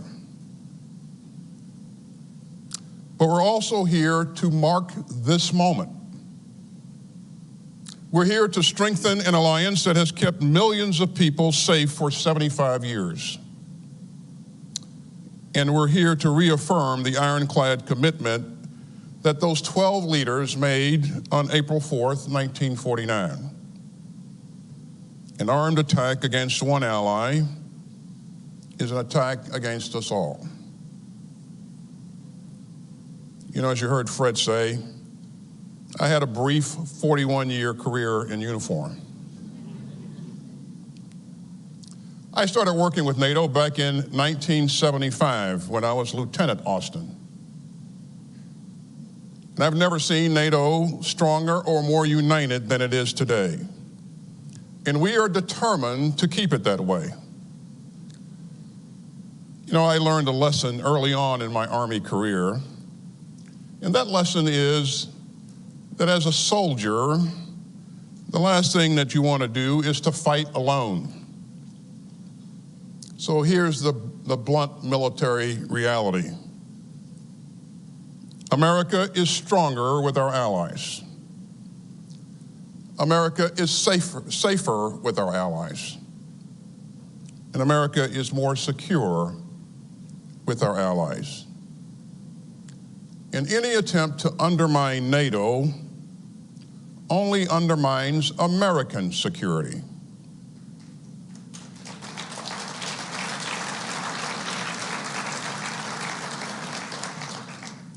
So we are here this week to strengthen NATO and to strengthen American and allied security for the next 75 years. As President Biden has said, our foes and rivals have tried to shatter our unity, but our democracies have stood unwavering. Ladies and gentlemen, that is the legacy that we celebrate. That is the vow that we hold, and that is the work that we will continue.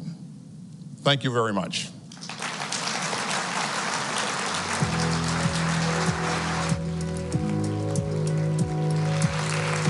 Secretary Austin, thank you so much for the speech, for your thoughts, for your leadership as well, for really underpinning and emphasizing the message that the last thing that a soldier would want to do is fight alone. With that, for our guests online, please tune in for conversations with Doug Lute, U.S. Ambassador to NATO, and Rachel Rizzo. And for all of us here, there is a coffee break. Please be back at 10:35 and enjoy the conversations. Thanks.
Pacifics, for example.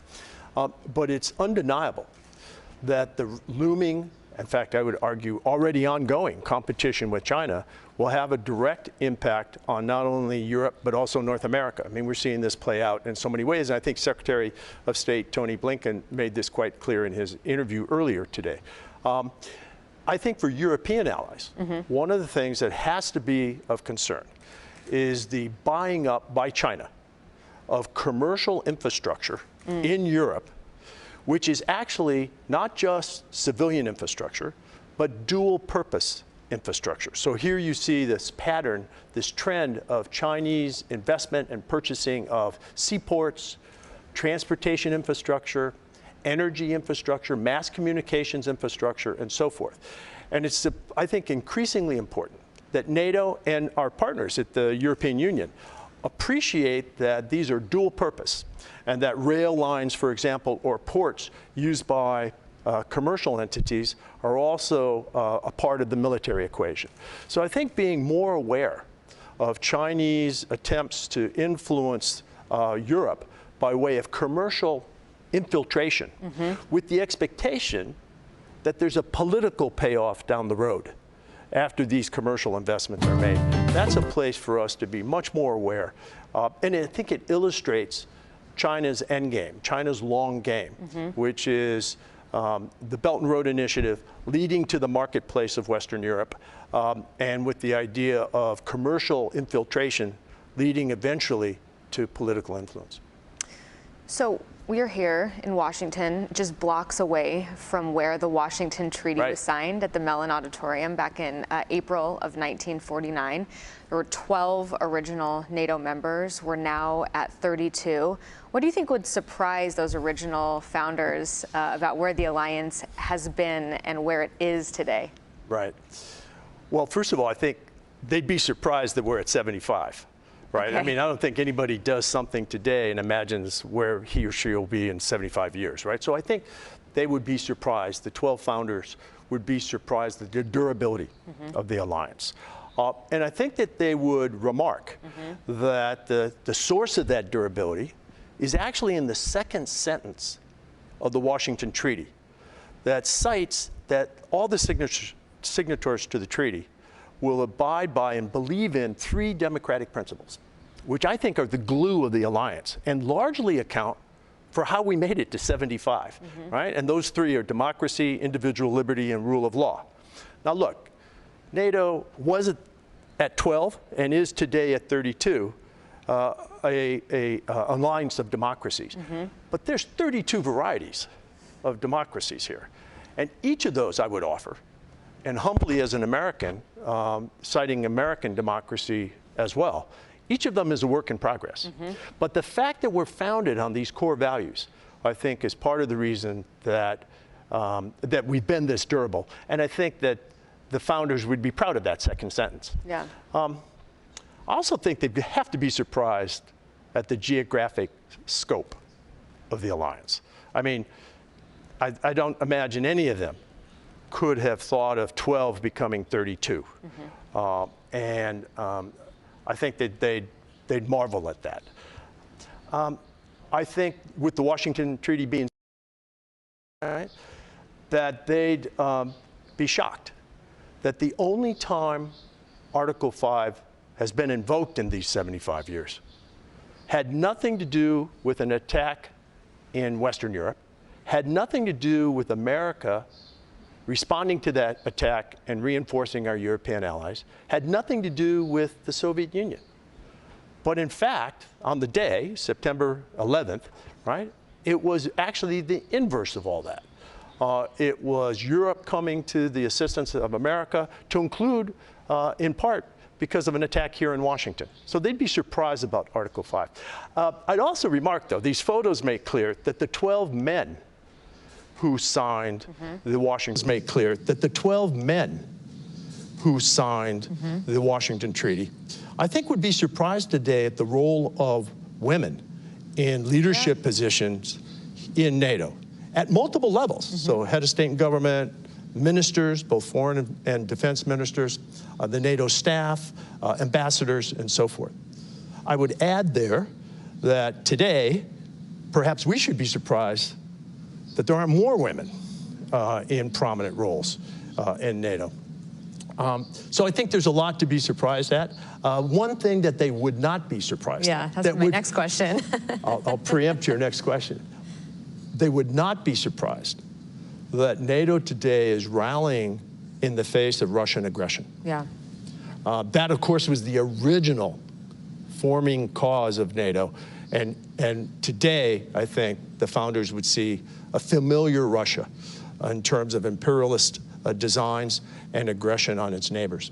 They probably wouldn't be surprised. They probably would also be surprised that we're trying to get Germany to spend more on defense and do more and be more forward-leaning as well.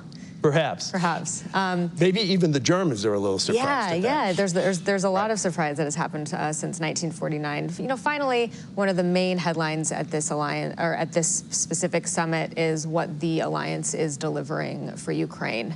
There's a lot of talk about a bridge to membership that's well lit, that is short. But there's also been criticism that the weapons that we've been giving them have so many caveats on them that we're having Ukraine fight with one hand tied behind its back. What are your thoughts on the deliverables for Ukraine at this summit?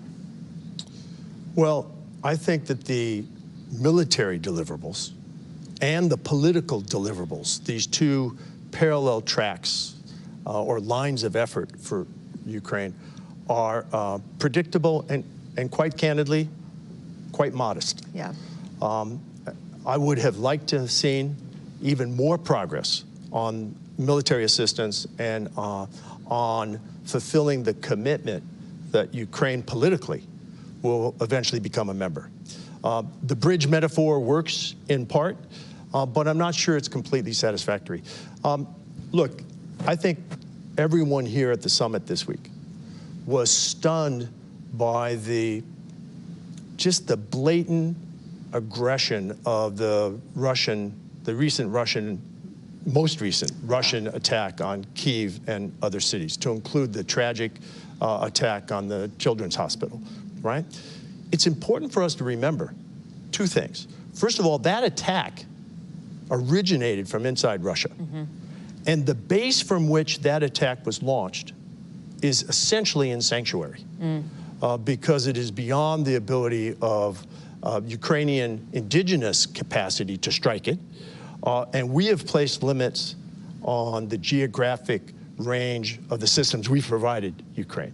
I know of no effective air defense program which focuses solely on defense of the target site by way of air defense systems and so forth, and neglects the attack of the launch sites. Yeah. Air defense is a two-way street, offense and defense. So in particular, you use the words caveat.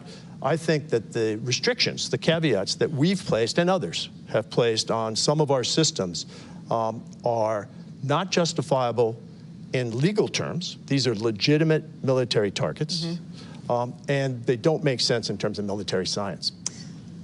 Thank you for that clear answer, and for your support of NATO and your support of Ukraine as well, and for this interview, Ambassador Lute. And to our audience watching online, tune in for another 2 days of programming here at the NATO Public Forum in Washington. Thank you so much.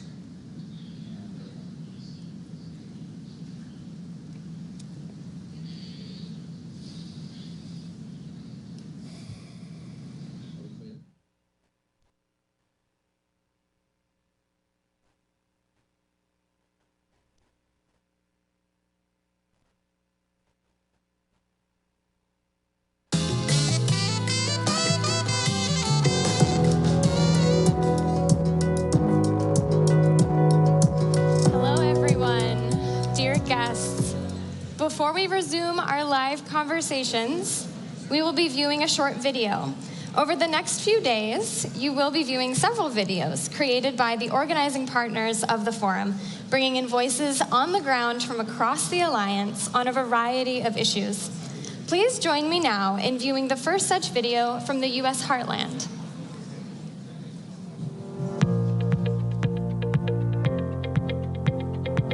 I view NATO as a global institution that is a vehicle for deterrence and collective defense. It is a defender of the free world and is a defender of our shared democratic principles. NATO as an organization means personally to me as its security cooperation between its member countries provides an environment where I'm able to feel safe and secure. NATO means hope to me.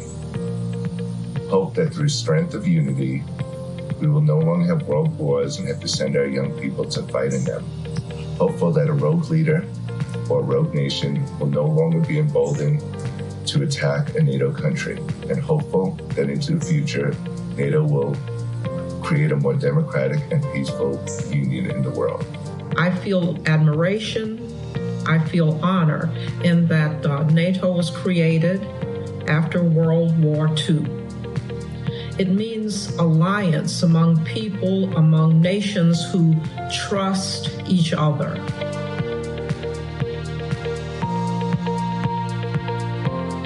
Apart from the obvious aim of peacekeeping and deterrence, it plays a crucial role in facilitating a coordinated effort to combat counterterrorism and cybersecurity.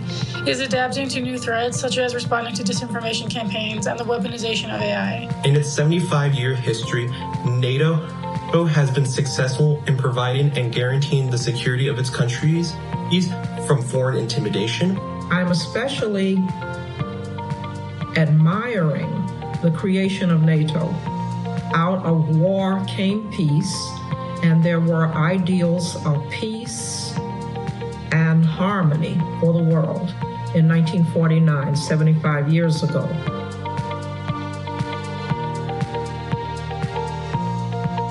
NATO was created for establishing and promoting economic and political security against Soviet or another future demagogue aggression. It's unfortunate that 75 years later, we are standing more or less in the same predicament with modern-day Russian military hostilities in Europe.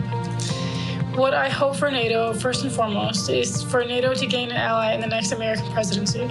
And secondly, for nations in Europe to rise to the occasion and to meet the continued Russian aggression with the severity and seriousness it demands in order to protect Europe.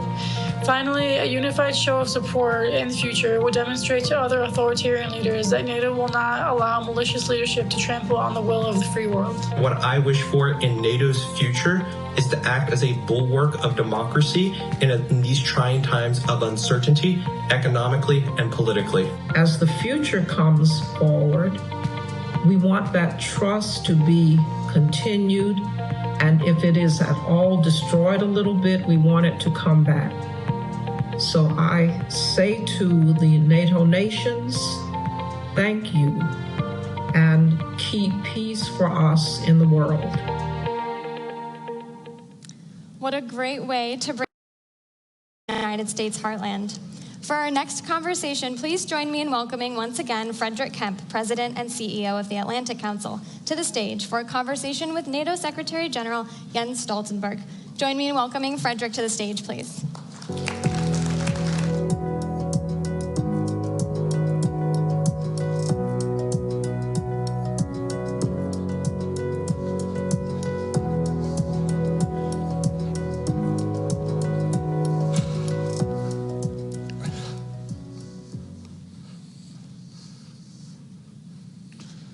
Good morning. It still is morning. It's great to see you all here in person. It's wonderful to have so many people here online from all over the world, and of course across all of our allies in Europe as well. So it's my honor to introduce someone I've known a long time now, the NATO Secretary General Jens Stoltenberg. And I'm going to moderate a conversation with you in a moment, something you've called a pivotal moment for our alliance. I was going to start by saluting you on something I didn't know about, which is your great arm, because you threw out the first pitch of the Nationals game, and it was an amazing. Yeah. I was there in the heat, sweating while I was watching you, but it was an amazing salute to NATO.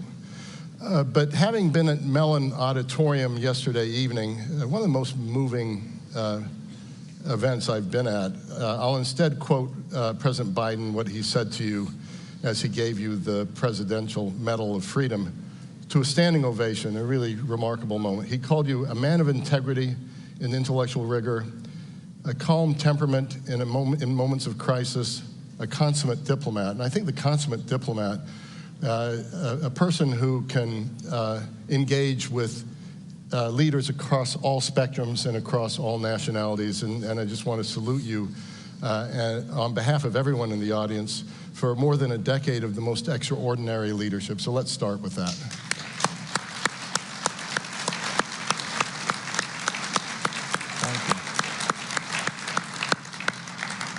So we at the Atlantic Council gave you our highest honor, the Atlantic Council Distinguished Leadership Award in 2017, and I consider that visionary. We knew you'd already accomplished a lot in your life, and I won't go through it all. You know, Prime Minister of Norway, all the things you've done for NATO and at NATO in terms of strengthening its defense, strengthening the defense spending, and I think it would take too long to go on that, and you're a humble man, and I don't think you would even want that.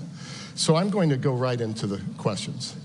You laid out 3 goals for this summit: increasing support for Ukraine for the long haul, reinforcing collective defense, and deepening global partnerships. I'm sure they're all important, but for this week, what do you consider most crucial? I will answer that in a moment, but let me first say that it's great to be here, to be at the public forum, and many thanks to you, Fred, and also many thanks to all those who have organized and are making this event possible, because this is an important part of the summit, the public outreach, which this public forum is a very important part of. Then, thank you for your kind words. It has actually been a great privilege serving as Secretary General of NATO for 10 years.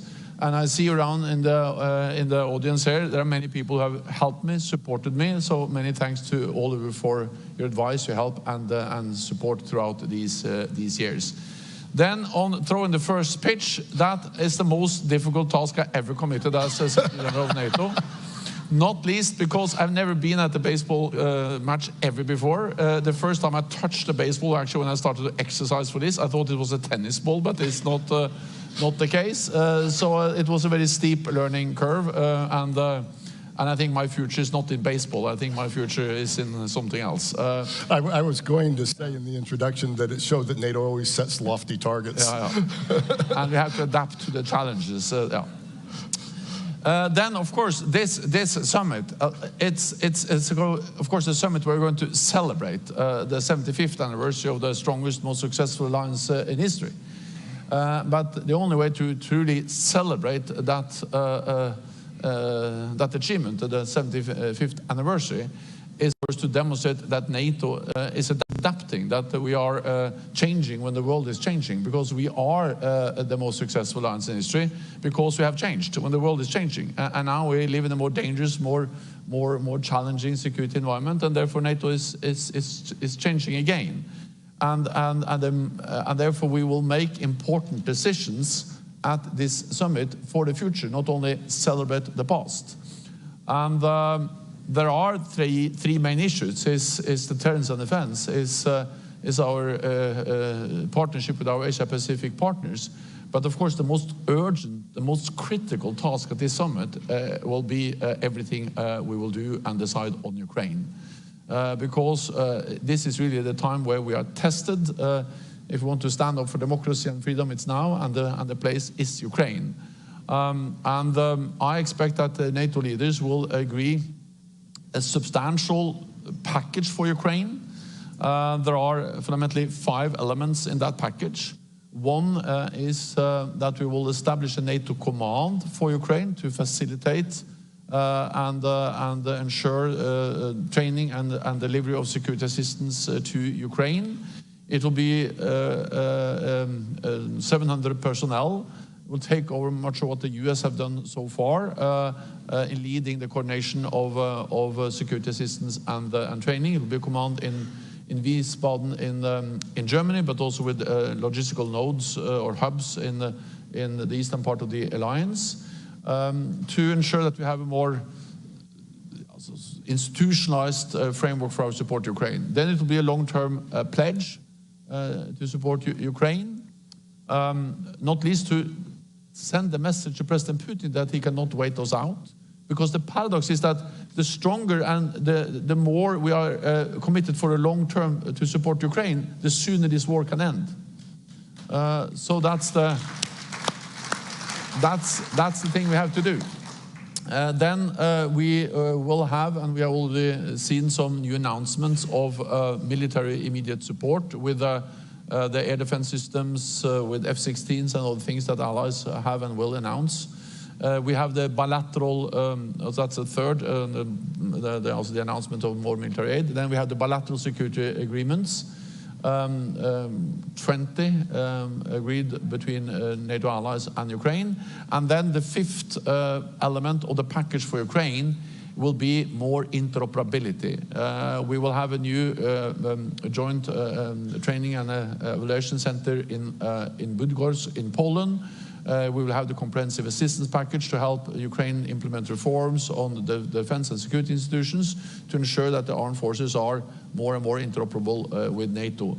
And together, the NATO command, the pledge, the bilateral security agreements, the announcement of new military support and interoperability, these 5 elements combined constitute a bridge to NATO membership for Ukraine. And later on today, we will see the language which we will agree in the NATO declaration on how to ensure that Ukraine is moving closer to NATO membership. So these are the 5 important deliverables on Ukraine that I expect allies will agree later on today. Not to press you on what's actually going to be in the document, because of course you can't reveal that, but we saw at the Vilnius summit, hearing it again in Washington, that allies closer to Russia or more eager to provide NATO membership sooner for Ukraine. And no doubt the bridge and all the elements of the bridge are pretty impressive, including the new command.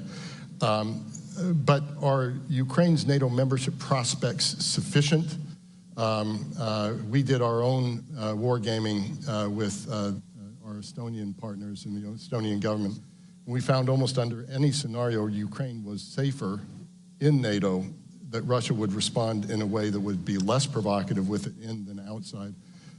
What's your thinking on that, and have we gone far enough with Ukraine? So first of all, the language you will see later on today in the NATO declaration, or the declaration for heads of state and government, of course that language is important because language matters. It sets an agenda, it points a direction. But of course, action speaks louder than words. So in addition to the language in the declaration on membership, which again is important, I think that what we actually do together with Ukraine is as important. And therefore, the fact that we now have a NATO framework, we'll have a NATO framework around the support. The fact that we have a long-term NATO commitment when we agreed the pledge. And also the fact that we actually are delivering more weapon systems to Ukraine.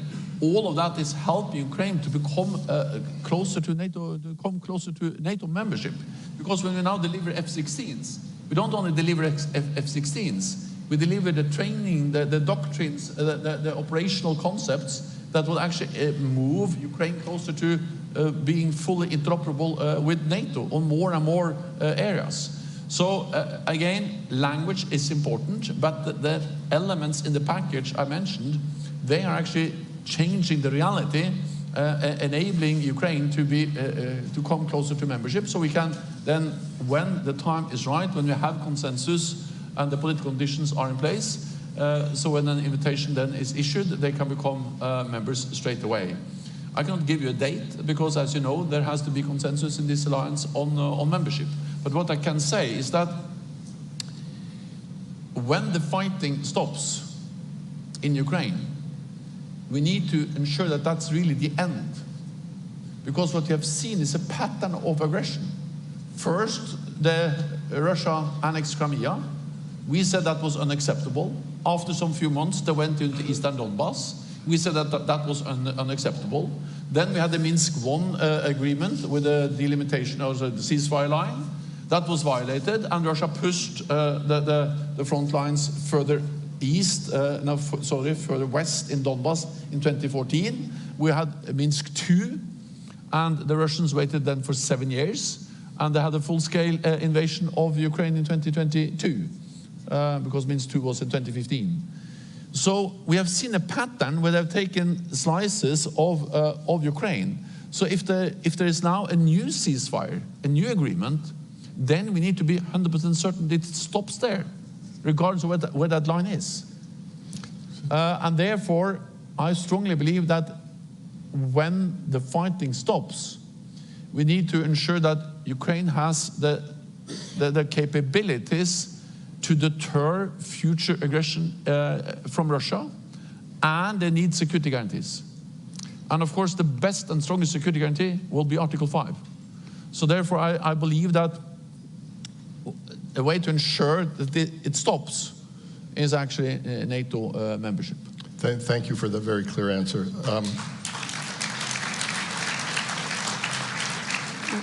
One more brief question on Ukraine, and then we'll move on to Indo-Pacific. In a press conference you had with President Macron a couple of weeks ago, you noted recent gaps and delays and how they've led in funding and weapons and led to battlefield consequences. You said, quote, "We must give Ukraine the predictability and accountability it needs to defend itself." So 2 questions. Is everything you've talked about today that's going to be agreed enough? And secondarily, not just with uncertainties in US politics, which exist, but also uncertainties in European politics, do you worry at all about the sustainability of that support over time? So first of all, you are right that I have referred to, I also did that in Kiev in a meeting with President Zelensky earlier this spring, to the fact that during this winter and the early spring, allies didn't deliver on their promises to Ukraine. We saw the delays in the US, months agreeing a supplemental, but we also saw European allies not being able to deliver the ammunition and the support they have announced. So of course these gaps and these delays in military support to Ukraine, they created a very difficult situation for the Ukrainians on the battlefield. The news in that difficult situation is that despite of the delays in our support to Ukraine, the Ukrainians have actually been able to hold the line, more or less. So the Russians have not been able to utilize these delays in really making any big advantage on the battlefield. Now we are providing more support, and I'm confident that allies will now actually deliver, and we see that, for instance, ammunition moving into Ukraine has been a significant increase over the last weeks. The purpose of a stronger NATO role in providing training and security assistance, the purpose of the command and the purpose of the pledge is, of course, to minimize the risks for future delays and gaps. But of course, you don't have guarantees, because at the end of the day, it has to be support in all the individual allied capitals and parliaments to providing this support. And at the end of the day, you have to go to the Congress, to the parliaments across Europe and Canada to get support. But I believe that when we turn this into something which is more a NATO obligation, a NATO framework, it is the threshold for not delivering will be higher than when it's based on more voluntary ad hoc national announcements. So the purpose of creating a stronger NATO framework is to make the support more robust and more predictable. It's also another part of this NATO framework for the support on the pledge and the command, and that is that it will visualize and ensure burden sharing. Because my impression is that, especially in the United States, there's this perception that the United States is almost alone in delivering support to Ukraine. That's not the case. When you look at military support, roughly 50% of the military support is provided by European allies and Canada. 99% of the support, military support to Ukraine, comes from NATO allies, but 50% of that comes from European allies and Canada. If you add economic, macroeconomic support, humanitarian support, the European allies are providing much more than the United States. So the point with the pledge is to ensure that we have some kind of agreed formulas for burden sharing, that we have more transparency, and also that we have more accountability, because then we can use NATO to count, to measure, and to ensure that allies deliver. It's not the same, but it's a bit like the 2% pledge. Because the importance with the pledge we made in Wales in 2014 was actually to give NATO a role to enforce and to ensure that allies delivered, and also that we agreed how to count and what to count. And that's also what we now do with the pledge, to agree how to count and what to count, and to give NATO a role to having also accountability. So again, there are no guarantees, but by giving NATO that role, I think the likelihood for allies delivering what they have promised will increase, and the likelihood of new gaps will decrease, and that's the purpose of giving NATO a stronger role. Thank you, Mr. Secretary General. Let's go to China. This 2022 strategic concept, NATO strategic concept, recognized China as a challenge for the first time and the broader rules-based system. You've noted that Russia imports 90% of its microelectronics from China, which goes into military. Secretary Blinken today talked about 70% of machine tools that help the military coming from China. You've also said that if this doesn't change, as they're fueling the greatest armed conflict in Europe since World War II, allies need to impose a cost. Is it time for that? And what cost can NATO and NATO countries actually impose? So first of all, I think it's important that we recognize the reality, and that's the first step towards any action. And that is that not only are Iran and North Korea important when it comes to enabling Russia's war aggression against Ukraine, but China is the main enabler. Because, as you refer to, they are delivering the tools, the dual-use equipment, the microelectronics, everything Russia needs to build the missiles, the bombs, the aircraft, and all the other systems they use against Ukraine. Well, I have said that far allies are willing to go, but I strongly believe that if China continues, they cannot have it both ways. They cannot believe that they can have a kind of normal relationship with NATO allies in North America and Europe, and then continue to fuel the war in Europe that constitutes the biggest security challenge for our security since the Second World War. So this is a challenge for the alliance. Let's see how far we're willing to go as allies. So we're getting close to the end of time, so just two other brief questions. First, Indo-Pacific 4, Australia, Japan, South Korea, New Zealand are here. Third time taking part in NATO summit, but it's going to be the first NATO joint document with this group. Can you give us some insight into what might be in it and any concrete outcomes?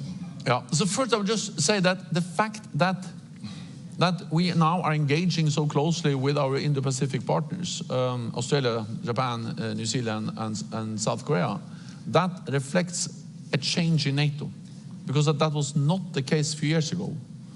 And as many of you may know, the first time we mentioned China in an agreed negotiated document in NATO is at the NATO summit in London in 2019. And in the previous NATO strategic concept, China was not mentioned with a single word. Now China has a prominent place in the strategic concept we agreed in Madrid. And the fact that we now are engaging so closely with our Indo-Pacific partners reflect, of course, the fact that we have to take China seriously when it comes to the challenges it poses for our security. And the war in Ukraine is perhaps the most obvious example, or as the Japanese Prime Minister has said several times, what happens in Ukraine today can happen in Asia tomorrow. We are now working with our Asia-Pacific partners how we can do more together with them. We will agree some flagship projects. That's about technology, it's about support Ukraine. But we are also working, for instance, as part of our defense industrial pledge, how we can ramp up defense industrial production and cooperation with these countries. They are big, some of them, on defense industry. We can work closely with them to ramp up our combined defense industrial capacity. We can exchange more information. And I also welcome the fact that more and more allies are now also conducting joint exercises. Recently there was a big air exercise. Allies are also more and more actively also looking into how they can also have more naval exercises with our Asia-Pacific partners. Because NATO will remain an alliance of North America and Europe. We will not be a global NATO. NATO will be North America and Europe. But this region, the North Atlantic region, we face global threats. And the reality is that's nothing new. Global terrorism, international terrorism brought us to Afghanistan. Cyber is global. Space, which is becoming more and more important for our armed forces, is truly global. And of course, the threats and challenges that China poses to our security is a global challenge. So this region, the North Atlantic region, faces global challenges. We will remain a regional alliance, but we need to work with our global partners, the Asia-Pacific partners, to address these global challenges. That, I guess, will be a very important issue at the next NATO summit. I will not be there, but I'm certain there will be a great... And that brings me to my final question. This is your swan song summit. Yeah. And as you prepare to step down, I think everybody in the audience, everybody virtually, would love to hear what gives you the most hope stepping down from this, but also what gives you the most concern.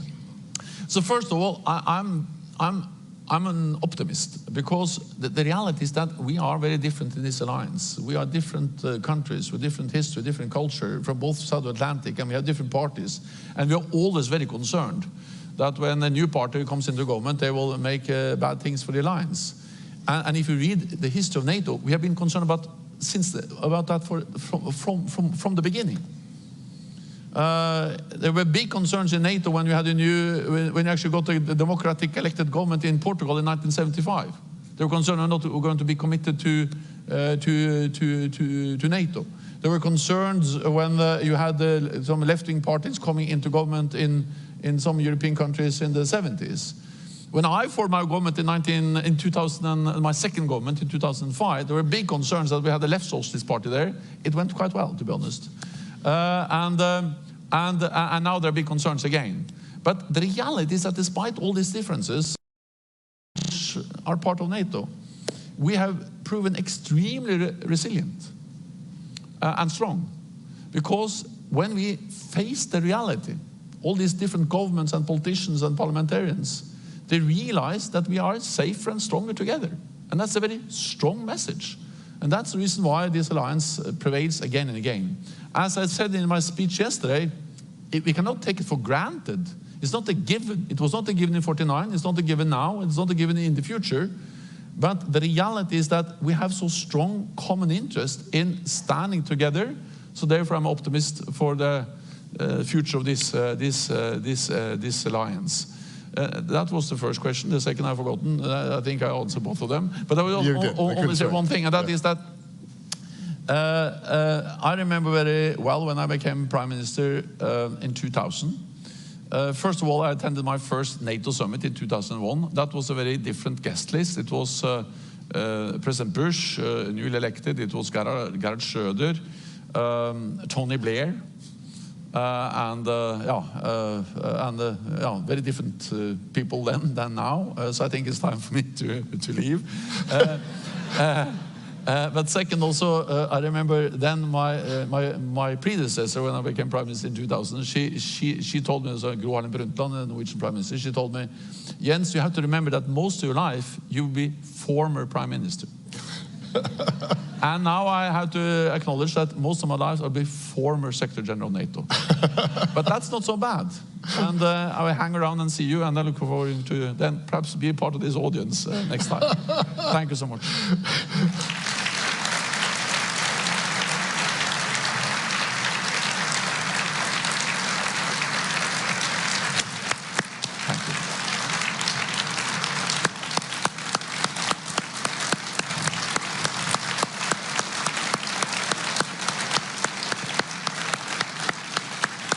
Thank you.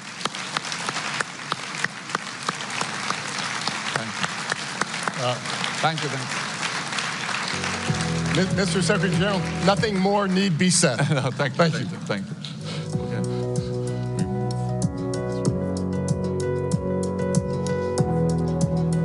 Frederick and His Excellency Jens Stoltenberg, thank you for such an enticing conversation. I personally loved the commentary on the first pitch as a baseball fan myself. We can be safely assured that the Secretary General is focused surely on transatlantic security and not baseball. As you mentioned, the alliance is truly being tested, and he outlined some crucial elements of aid to Ukraine the alliance is working on, from joint training to defense assistance packages, and looking how to secure Ukraine not just now, but even after the fighting stops. Thank you again. Our next panel, Strengthening the Transatlantic Bond, will aim to answer questions such as, what is the future of the transatlantic partnership? How can Europe and North America cooperate more efficiently? How can the transatlantic bond be affected by recent elections? Now, please join me in welcoming to the stage Mr. Robert Vasch, President of GlobSec, and the panelists.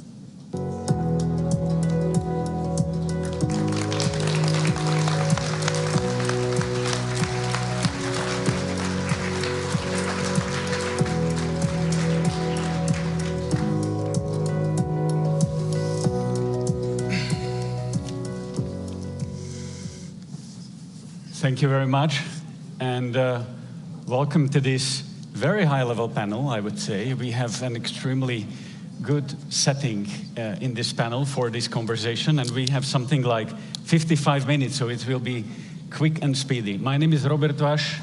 I'm the president and founder of GlobSec, and I'm extremely honored that I have the opportunity to partner in the consortium with our American friends and with the White House to organize this forum as the only European partner. Yesterday, thank you. Yesterday we were celebrating the 75th anniversary of the alliance in the Mellon Auditorium, in the same room where the Washington Treaty was signed. It is undoubtedly the largest, most successful, and longest enduring military alliance in the history of mankind. We are also celebrating 20 years of enlargement of NATO and the 25th of enlargement of NATO, and actually countries of Central Eastern Europe joined NATO 20 and 25 years ago. And I think that was a symbol of Europe whole, free, and at peace. Something that was not automatic, something that leaders needed to take hard decisions, and they needed to make bold decisions to make it happen. And 20 years later, I think success. And the story of the enlargement is connected also to GlobSec, because we have organized our first conference 20 years ago, exactly in the year when we joined NATO. We have here, and I'm happy that I'm joined here in the panel by Peter Pavel, the President of Czech Republic. Welcome. Hello.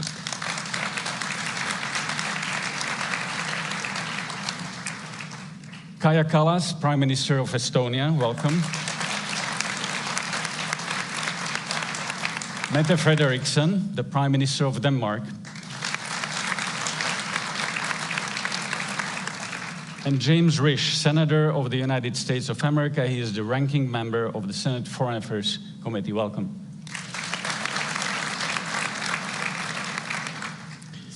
As we celebrate the 75th anniversary of NATO, and all these anniversaries that I mentioned, at the same time we are facing the most difficult challenge for the alliance, and that's the Russian aggression in Ukraine. The war is back in Europe. And we've done a lot, we united, and we've been stronger than ever. But is that enough for the future? Is that enough to secure our future? Are we up to the speed? Because Russians are speeding up as well. In Ukraine. So these will be the questions and the conversations we'll be talking about today. So let me turn to you, Prime Minister Kallas, first. You come from, and by the way, congratulations on nomination to be the High Representative of the European Commission.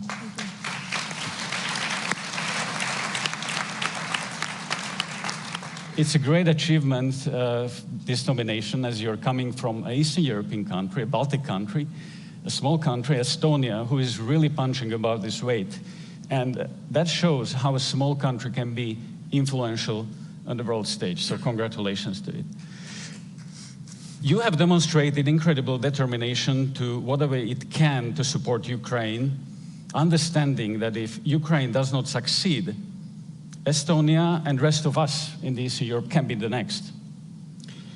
And you've been one of those who wanted all NATO countries collectively to be even more serious about our ambitions, about our collective defense. Emmanuel Macron at the GlobSec Forum last year in Bratislava said that NATO is not brain dead anymore, that it was revived by electroshocks in the East. And he also said that we should have listened to you more in the Central Eastern European countries. So what is your message now? What the other leaders from Western Europe and the United States should listen right now?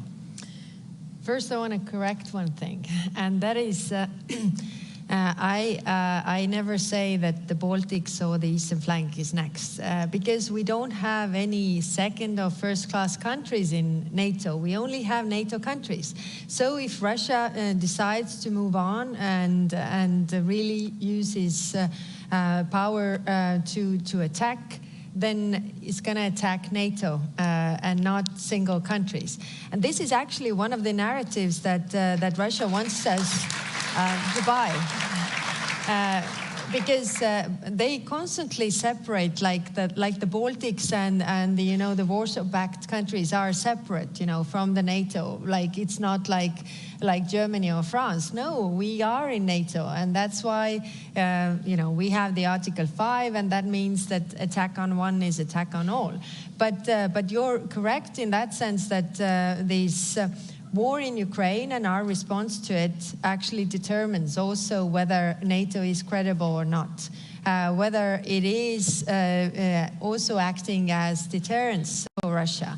Why we don't have a war in NATO's countries is because Russia is not taking up that fight. Why Ukraine is having this war is because they are in the gray zone. They are not under NATO's umbrella. And therefore, my conviction is that Ukraine will have to become a member of NATO when we want to have, get rid of conflicts and the areas of gray zones, because gray zones are sources for the potential conflicts, and I don't think it's good for the peace. Thank you, Prime Minister, and I will come back to you in the second round. But let me move to Prime Minister Mette Frederiksen. Denmark is a great example how a country can rather seriously change its approach to defense and rise up to the challenge. Denmark was supposed to reach a 2% of defense spending by 2030, and you just recently announced that Denmark will do this this year, so 6 years earlier than it was planned. It's a pretty big increase from 1.3% that you had 2 years ago. Denmark has also been robust in supporting Ukraine, ranging from providing Ukraine with F-16s, fighter jets, and preparing its air force capabilities to making bold decisions to give Ukraine even maybe an entire artillery stocks. These are all very difficult questions to make. At home, you say no, which is good. It's a good leadership. It's not difficult. But my question is that how long can we sustain these decisions? Are we in the risk of Ukraine fatigue in the future? And how do we prevent it? Well, first of all, it's not a difficult decision. It's the right decision. Yeah, you have to do what is the right thing to do, and doing the right thing is never difficult. And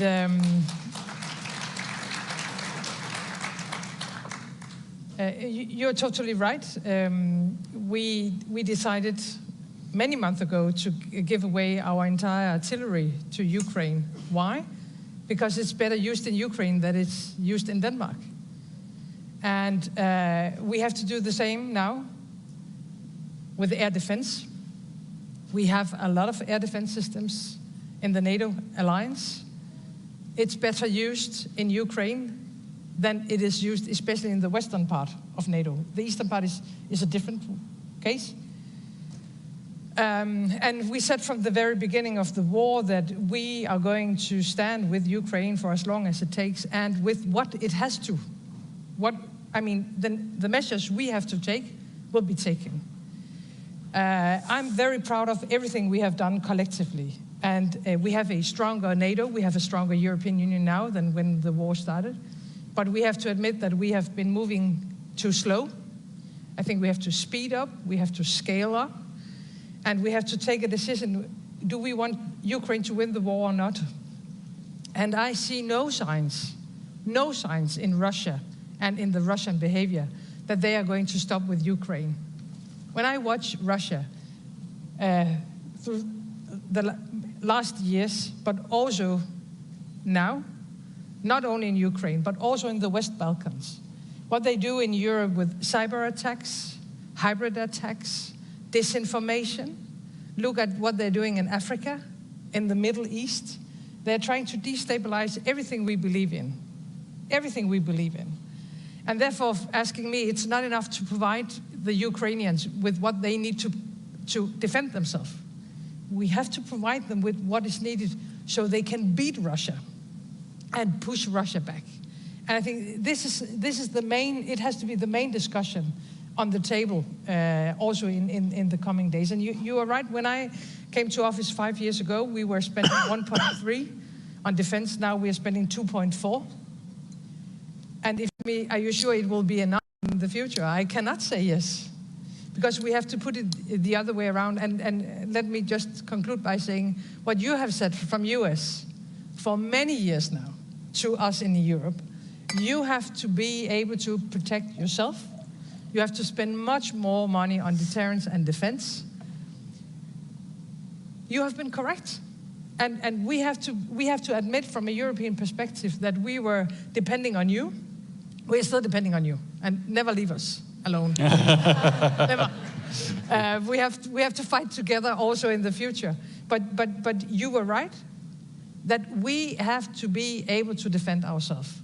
And putting that question on the table, then you cannot say 2% is enough. Then you have to put it the other way around. Exactly. So Ukraine is... And that's exactly the leadership we really need in Europe, to say that Ukraine is not only fighting for its sovereignty, it is fighting for the very basic principles of international law and of the principles of European peace and security. If we give up on these principles, who will believe us in the future? So it's the part, so deterrence of any other parts, not only of the NATO territory, but of our allies, starts in Ukraine, absolutely, and winning in Ukraine. So thank you for that clear leadership. President Pavel, you are the president of Czech Republic, who is leading a lot of international initiatives supporting Ukraine, especially the ammunition initiative that has really caught interest internationally. So Czech Republic is also pushing or punching above its weight. You also spent all your career in military. You were also chairman of the NATO Defense Committee, and you will be hosting the next GlobSec Summit in Prague, and we are very glad. Thank you for that. But your voice has been among the boldest when it comes to helping Ukraine, defeating Russia, and building strong Europe's military strength. So, but you also said several times that we need to manage expectations on the war in Ukraine. Your assessment was, and correct me if I'm wrong, was that we cannot expect Ukraine to liberate all its territory anytime soon, especially given that if we are not providing Ukraine with all that it needs to win. So my question is, we all say that we stand with Ukraine as long as it takes. Is it a winning strategy? Shouldn't we say whatever it takes? Do we have a consensus within NATO on what our short-term and long-term goals in Ukraine are? And most importantly, if we have these goals in place, do we have a consensus on how to achieve them and how to provide the means for Ukraine to win? Well, I'm not going to fight the words if it should last forever or how long does it take. But I believe it's a matter of principle. It doesn't matter if we take it as a matter of liking or disliking Ukraine. It's about if we like to live in a world where rules matter or not. And this is what is it all about. I believe that supporting Ukraine is a matter of principle. We want to live in a world where also smaller countries are protected, where they have the guarantees to live up to their aspirations. And that's why we believe that it's necessary for our own interest to defend Ukraine. But of course, reality is different. We haven't given Ukraine anything they needed for successful defense from the beginning. There were some delays and gaps that cost Ukraine a lot of lives and some territory, but also some self-confidence when it comes to meeting their own goals. Right now, we are trying to give Ukraine everything to defend their territory and not to allow Russia to progress. Because if, and under the circumstances that Russia has a chance to succeed, to progress, there will be no chance for taking Russia to the table. So right now what we need to do is to provide Ukraine with ammunition, armor, long-range artillery, missiles, and especially air defense to prevent Russians from successful attacks on civilian infrastructure, as we saw it recently in Kiev and as we see it in Kharkov and many other cities. And at the same time to come up with a lot of effort on a diplomatic and political arena to get support of as many countries as possible to push on Russia and China to sit to the table under the meaningful conditions, not conditions that were presented by Russia. Obviously, we cannot accept that the territories currently occupied by Russia will be recognized as Russian. Because that would mean that we would go against the principles on which our societies are built. But we would probably realistically accept that there will be part of Ukrainian territory that will be temporarily occupied. But such a situation shouldn't prevent us from going on with Ukrainian integration into NATO or the EU and pushing on restoring their full sovereignty in the foreseeable future. But for that, Ukraine really needs our support and full determination in our own sake. Mm-hmm. Thank you. I've seen Prime Minister wanted to react. Yes, I wanted to react. I think everybody wants this war to end. So that is very clear. And what we have to do, I mean, of course, give military aid to Ukraine. But there's also one element that needs to be addressed. And that is, we have the sanctions in place so that, Russia wouldn't build its war machine, really. But then if it is true, that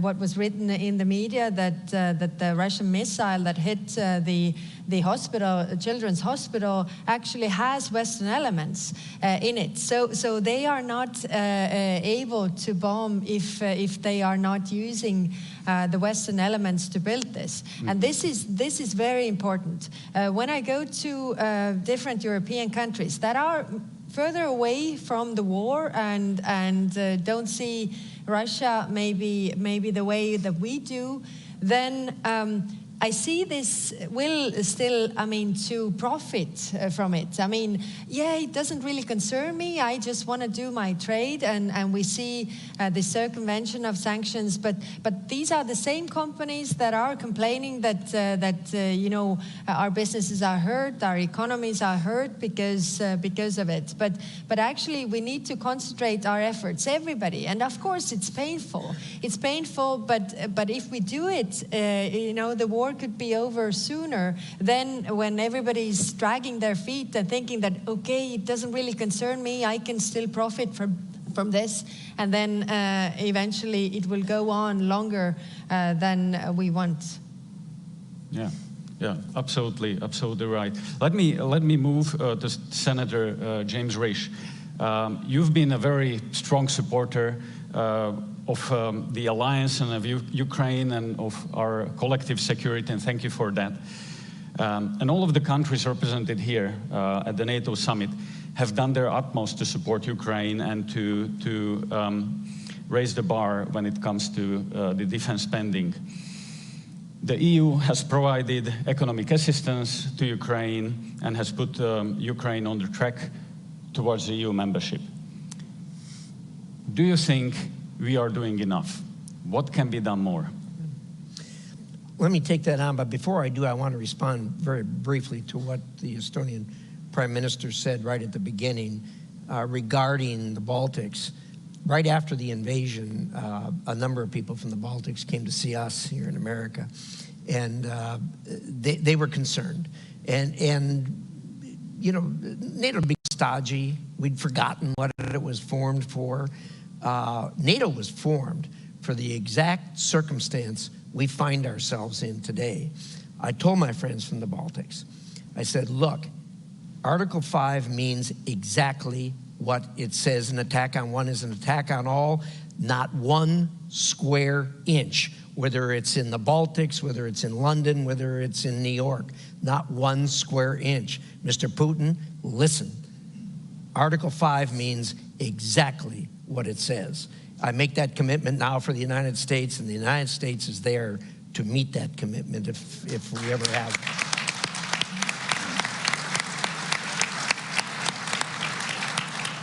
So let's take on that question, are we doing enough? That's kind of a general question. I mean, enough for what? You've got to state what your objective is, and if the question is, are we doing enough to reach the objective? Well, you reevaluate that every day, whether you're doing enough or not.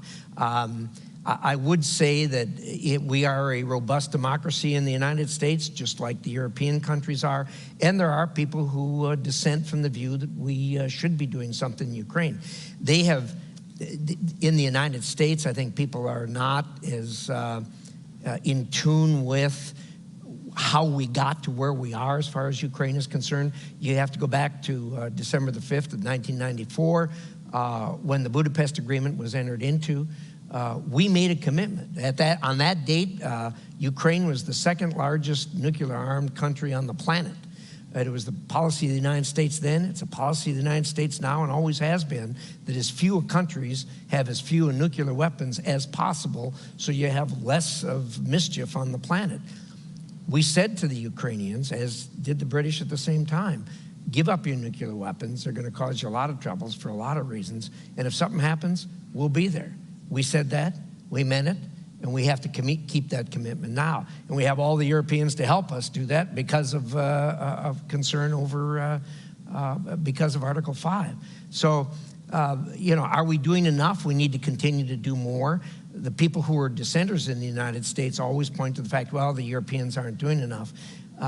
It depends on how you do the math. I mean, look, you can't penny this out, nickel and dime this out, but you certainly have to look at what the Europeans have done, way beyond what I think a lot of people's expectations were here. But secondly, not just on the military side, but also on the humanitarian side. I mean, it's stunning to me. You know, when I went into Ukraine, I went through Poland, and they were talking about the number of refugees they had. They've never been in a country with 2 million refugees, but no refugee camps. Why not? They're all in people's homes, and they're being taken care of. So, look, we need to continue to do that. And one of the things I will say to our European friends, and has been said over and over again, that 10 years ago in Wales, we all agreed 2% would be the number.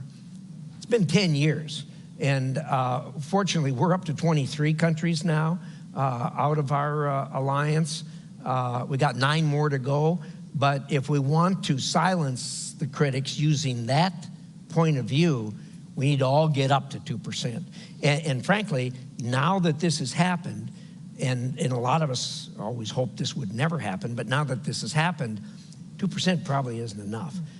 We have been stunned. I think all of us have been stunned by the weakness and the holes in our industrial production when it comes to defense. We're going to have to do more.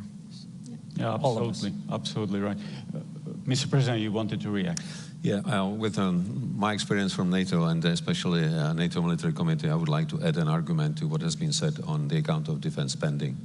I think we should also pay attention not just to the figure, how many % of our GDP are we spending for defense, but how do we meet our capability targets, because this is what matters for real and credible defense. Strategic commanders will not take a chart with the percents once they are confronted with the situation. They will count aircraft, ships, combat units at required readiness. And this is what we should focus on beyond these 2% line, because we have serious gaps in meeting our capability targets. So if we really want to be credible in our deterrence, because I think no one would argue that Russia knows very well about the real state of our armed forces, we should really do much more in meeting these capability targets.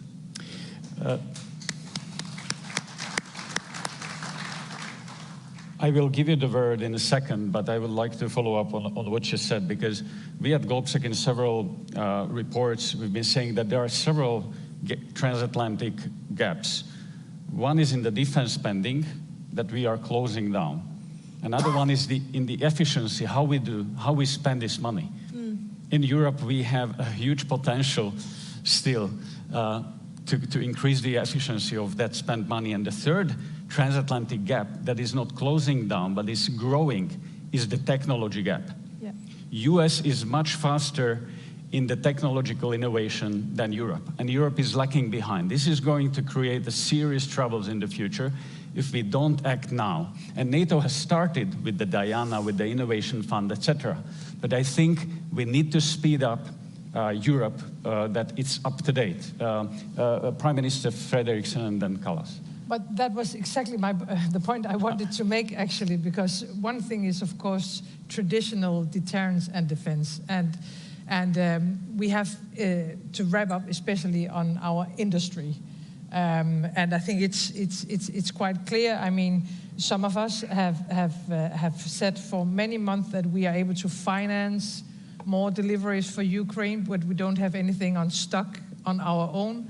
But you know, during the Czech initiative, we are very much engaged in that. We are trying to buy from third countries outside Europe, because we don't have anything on our own. And of course, that cannot be the situation in the future. I mean, so we need to invest much more on traditional capacities and capabilities. But talking about technology, that's another chapter. And what I see when I look at all of us, especially in Europe, is that China is going to win this race. I'm not afraid if US is going to win the race, but if China is going to win this race, then I am afraid. And when I look at Quanta, when I look at AI, when I look at you know, the pillars that are not traditional security issues, but it is today's security, energy, and our industrial production and so on, it's all interlinked. And China is way ahead of Europe. And so that's why I'm saying I wish sure that 2% will be enough, because I think the 2% maybe can cover the traditional security questions. But if we are going to include technology, and we have to do that, and we are, as a country, very much engaged in Diana, especially on Quanta, we have to, I think, invest much more, and we have to build much stronger partnerships outside NATO. And that's why it's important that tomorrow we are going to see our friends and partners from Japan, South Korea, Australia, and New Zealand for the third time now in a row. We cannot do this on our own, but please be aware about China, and let us not repeat the mistakes we have done about Russia in the future with China.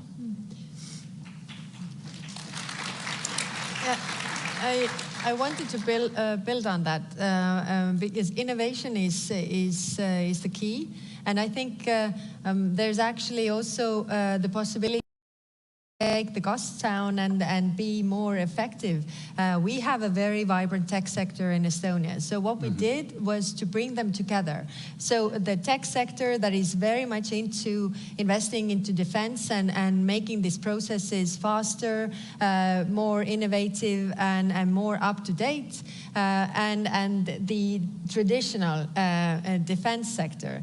So combining the two is actually the key. But of course, what is the question is the access to funding. So because we have, defense investments are very much in the same category as pornography and for the funds, private funds. So you can't really use the funds for those. So we need to open up those. We need to open up the public funds as well.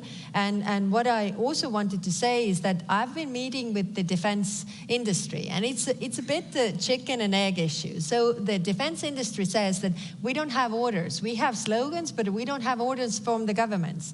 Whereas the governments say that, from richer countries, one prime minister asked me that, where can I spend? I want to spend 2%, but nobody's selling me now because they don't have anything. If you have a defense company that says that, you buy 12 tanks, so I produce 12 tanks for the money that you present, not 16 or 30, but 12, because you don't take any risks. I think also both sides, also the defense industry, should read the room and understand that you have to make and take some risks, even if it is not the government's immediately showing the money, because we have the decisions coming in many countries to invest more in defense, but there has to be something to really be able to invest immediately. You have opened up a very important question, which is the European defense industry. And how do we make sure that the defense industry is up to the speed? How do we get the funds, necessary funds, not only from governments, but banks, European Investment Bank? They were banned to invest into dual-use products. So I think there is a lot that needs to be changed on the European level, in the European Union as well. And here, the next European Commission is going to be crucial in making sure that we are speeding up, because Russia has already begun with the war economy, and we are not there yet. And in long term, it's going to cause a problem. Yeah, I think the understanding is there. The understanding is amongst the prime ministers of Europe, definitely, that we need to move faster. But the question is how. Mr. President, you wanted to react. Yeah. I wanted to use the opportunity to extend a comment of Mette Frederiksen about how all these problems are interlinked. I think if we look at the current security and international environment from a broader point of view, it's not a separate problem of aggressive war of Russia against Ukraine, and on the other side, systemic challenge from China. It's all linked together, because what we see now is a confrontation of two systems. On one side, democratic countries, being in NATO, EU, or elsewhere around the world, including Indo-Pacific. On the other side, different forms of autocracies, mainly now represented by Russia and supporting countries, China, North Korea, Iran, but many others. And if we want to prevail in this global confrontation, competition, we really need to approach our cooperation from different angle of point. Because right now, we pretty much compete in economic terms between the EU and United States. We are quite secretive when it comes to research and development. When we look at China, how they can combine resources, how they can focus on priorities, we are not doing the same. I think if we look at it not only from the point of view that we need to support Ukraine so that they defend their territory, because if Ukraine fails, it doesn't only mean that the security in Europe will be worse. It will be much worse globally, because it will also encourage China to be more assertive and aggressive. So the same way as we ask for the United States being with us in solidarity in supporting Ukraine, we should be in a solidarity with the United States to support them in their competition with China in all areas around the globe. And collectively, we should also strive to convince countries in Africa, Latin America, that we are a better option for cooperation than autocracies around the world. Quick reaction from Senator. When you talk about our competition with China, it isn't just our competition with China, it's your competition with China. And look, what's going on with Russia, I think is a warm-up for the rest of this century as we compete on the planet. China's the issue. China's going to be we're all talking about Ukraine here, and we should, because that's the hot war going on. But this thing with China is going to go on for the rest of this century. And the United States and Europe will be able to compete with China if we join together. And there is no more obvious ally for us than you, and there's no more obvious ally for you than us. And we need to join together as we push back against China.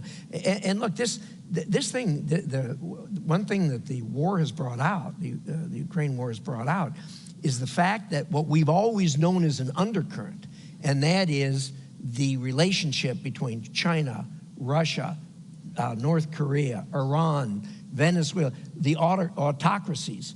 It's there, it's real, and it's going to get stronger, only stronger, as we go forward in this century.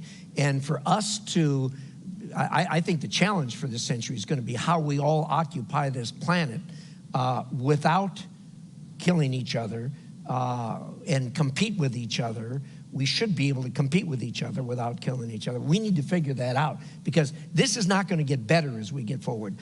The autocracies are not going to change their belief as to what they think is best for their people, and the democracies are not going to change their belief as to what they think is best for their people. We're going to have to figure this out. You opened a very important question of China, and we will see that there is an increasingly clear voice that how China is supporting Russia in its war to Ukraine. It's a problem for us, and it's a problem for NATO. There are many voices in the US as well that basically Ukraine is just a distraction from our main adversary, which is China in long term. And it's decreasing our focus on the main challenge. Well, I like the argument of my friend Ben Hodges, who said Ukraine is all about China. Because if we are sending a wrong signal now that we are not able to defend a country on our borders, who will trust us whatever we say in the future about Taiwan or anything else? So the future deterrence really starts here. So I would say even the future of the West is now being decided in Eastern Europe, in the East. Interesting you should mention that now, because yesterday there was released a document entitled Next Steps to Defend the Transatlantic Alliance from Chinese Aggression. The author is one of the distinguished thinkers and actors in the 21st century, myself.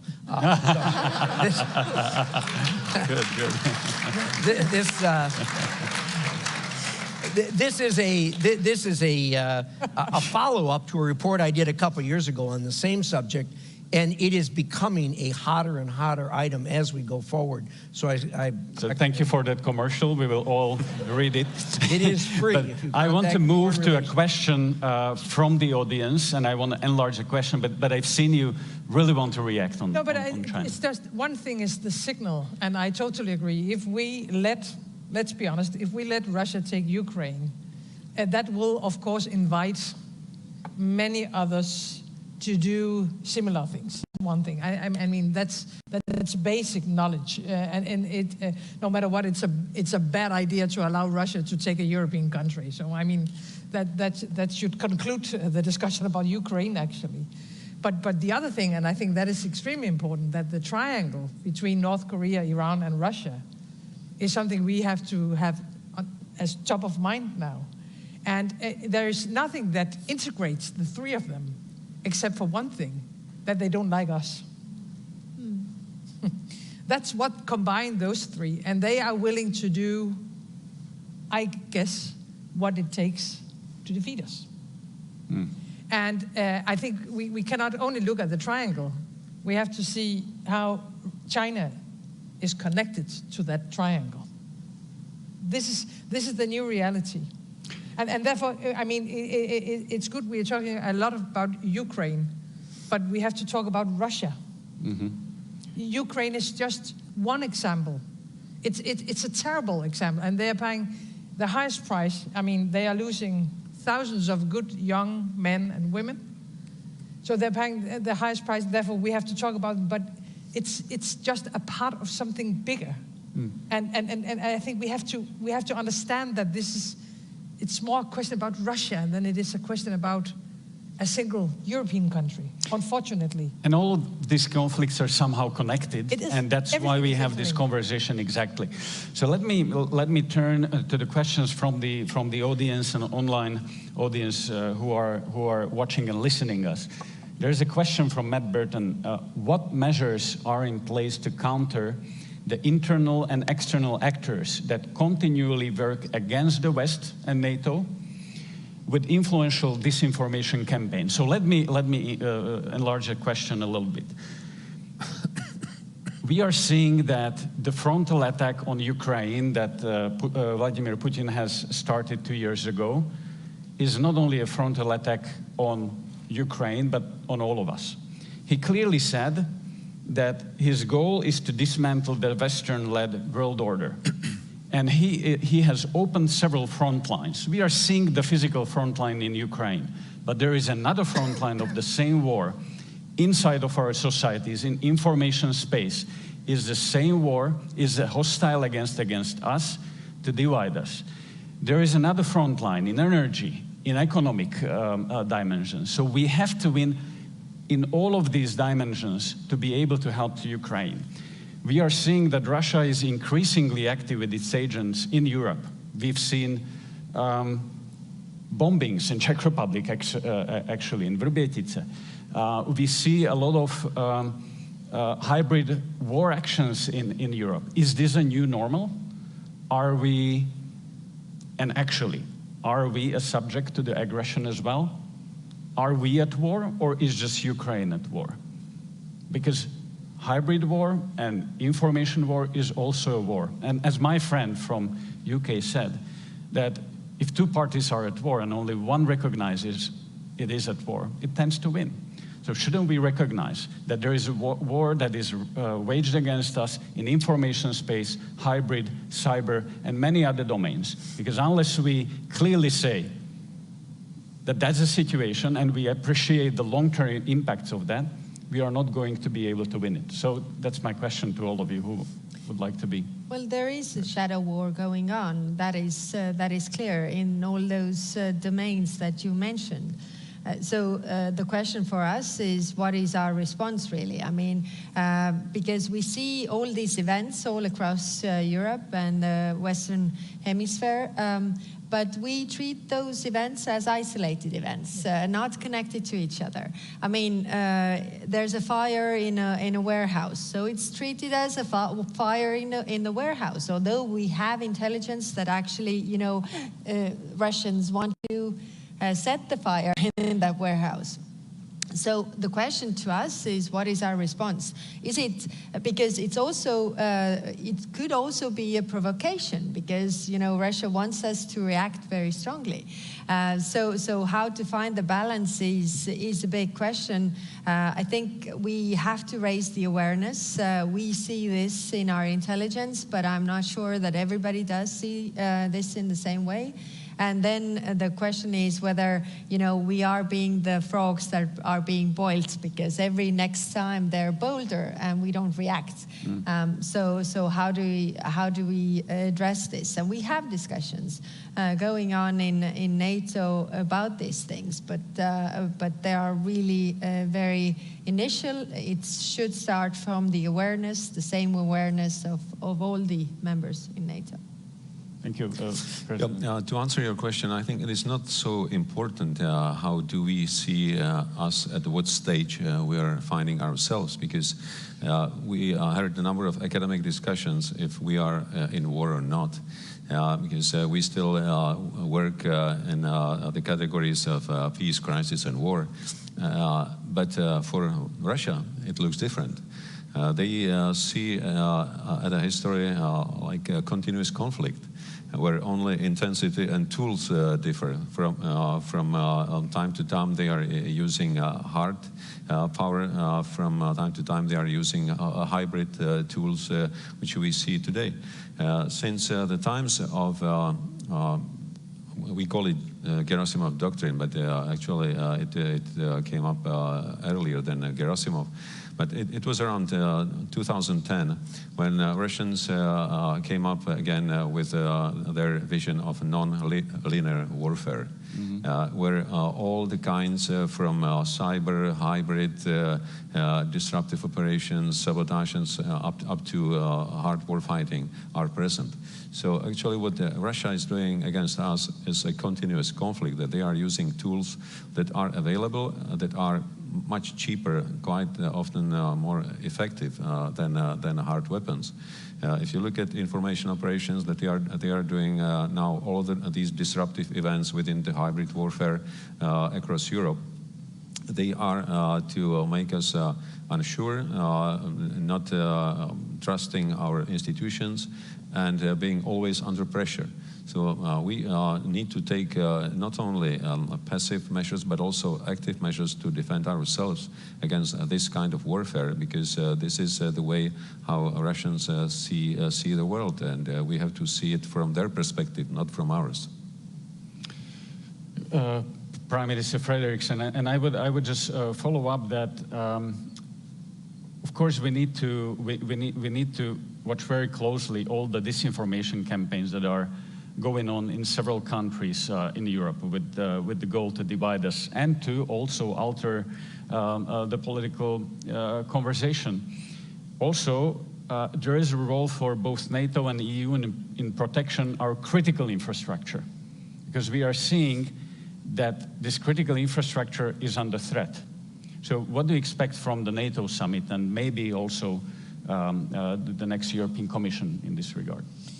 Well, first of all, I think we have been spending too much time discussing what we can say about this war and what we cannot say. What is the right wordings? I mean, if a foreign country is trying to destabilize Denmark by misinformation, I consider it as an attack against a democratic society.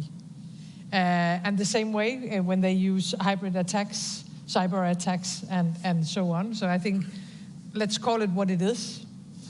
They are trying to destabilize all of us, and they are using different measures, if it's Ukraine or if it's Denmark or Estonia or Czech Republic. And therefore it's so dangerous what they're doing.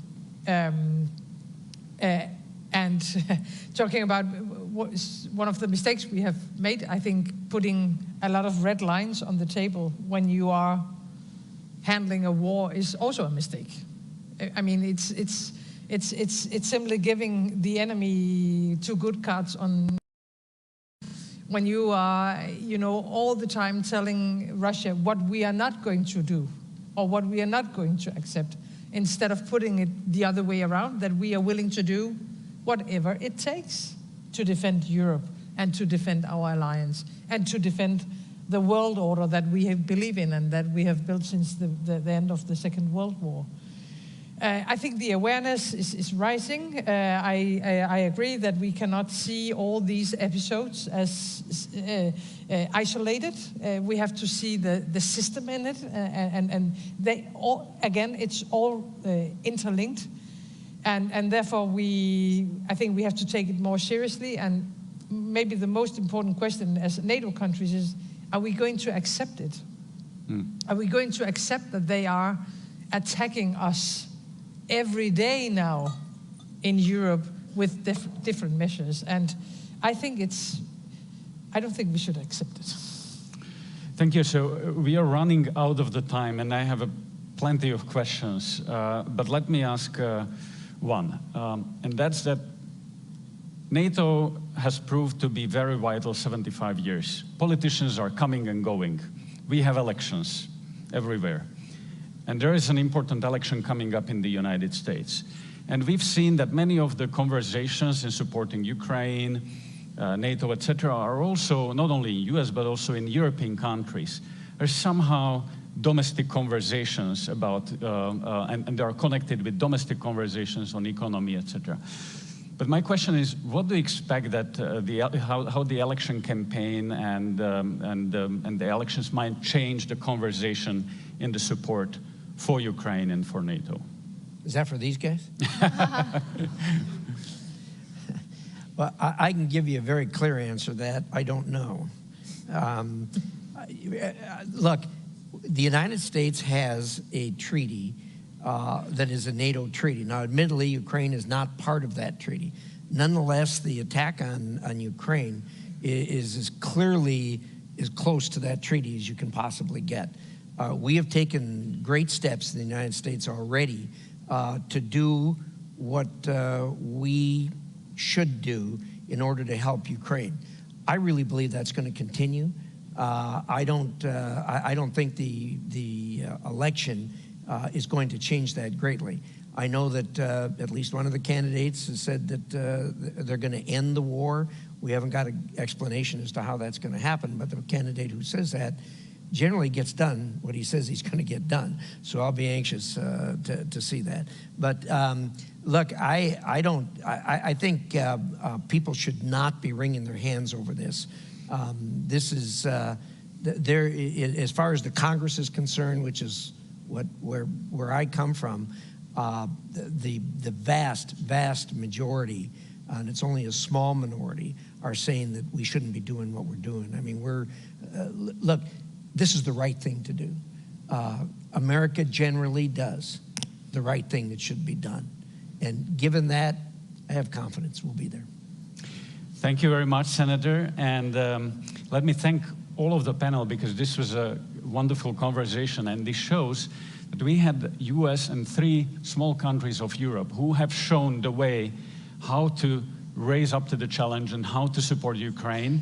And I think there is an increasing understanding of the situation we are in, that we are going to be in a difficult situation, but we all understand that we are stronger together, and that we need to do whatever it takes to secure Europe and Ukraine. So with that, thank you very much for the conversation.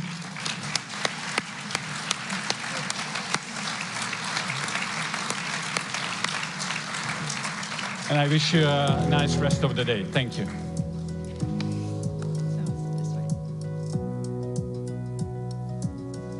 Thank you so much to our panelists and our moderator for such an engaging conversation. They talked about crucial questions of elections and language, giving Ukraine what it needs to keep fighting to push Russia out and keep Russia out. They talked about keeping pace with China, concerns about competition with autocracies around the globe, and challenges and gaps racking our defense industrial bases.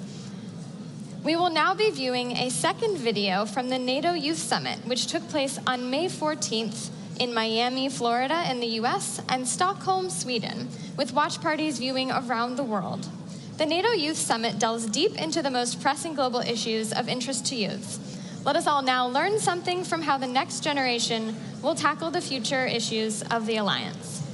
On May 13th, at the NATO Youth Summit in Stockholm, I warned about the dangers of disinformation and the imperative to tackle the challenge more robustly. The time to act is now.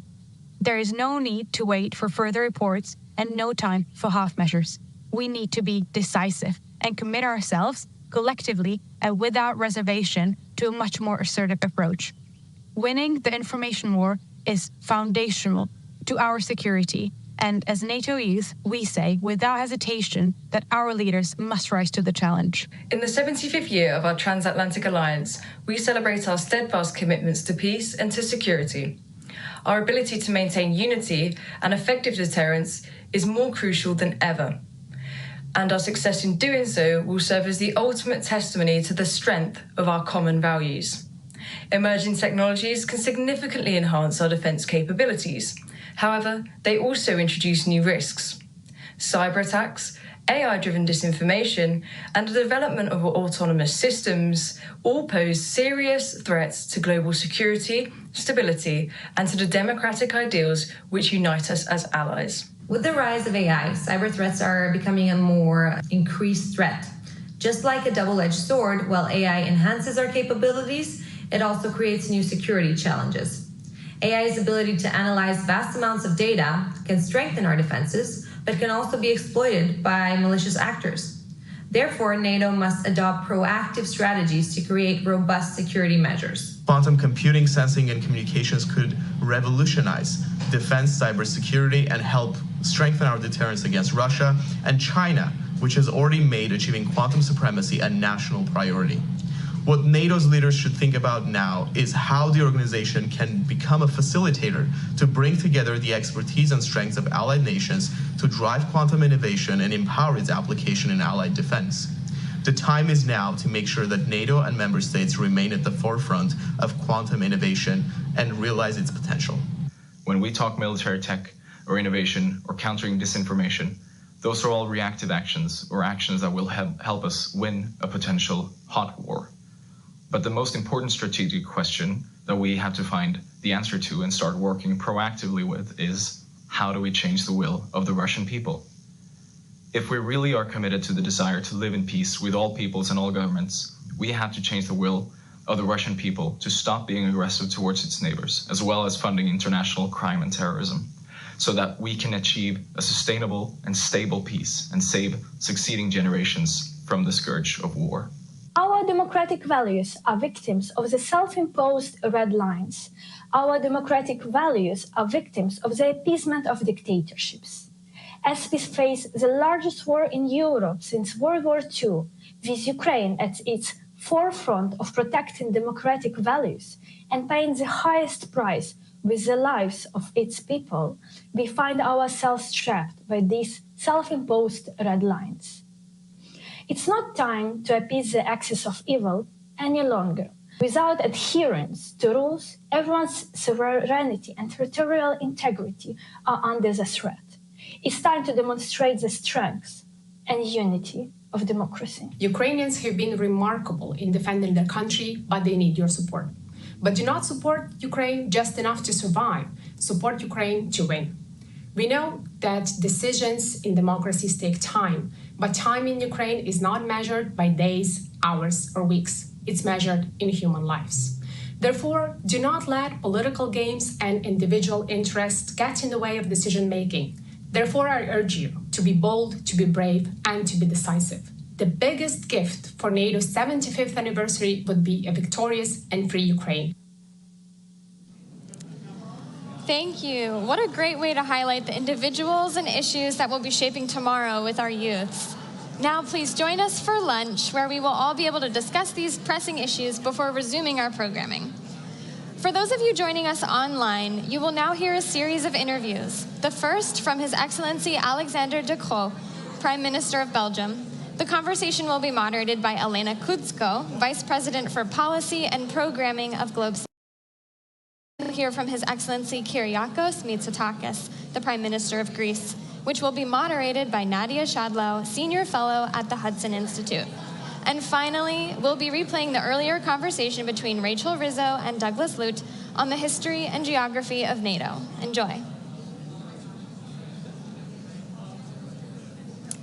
And a few notes for our in-person audience and those of you in the plenary room. We kindly ask that you refrain from saving seats, as it is disruptive in the room and impedes the flow of traffic. Also, please be mindful and do not leave your personal belongings in the plenary room during pauses in programming. Our programming will resume at 1:15. Enjoy your lunch.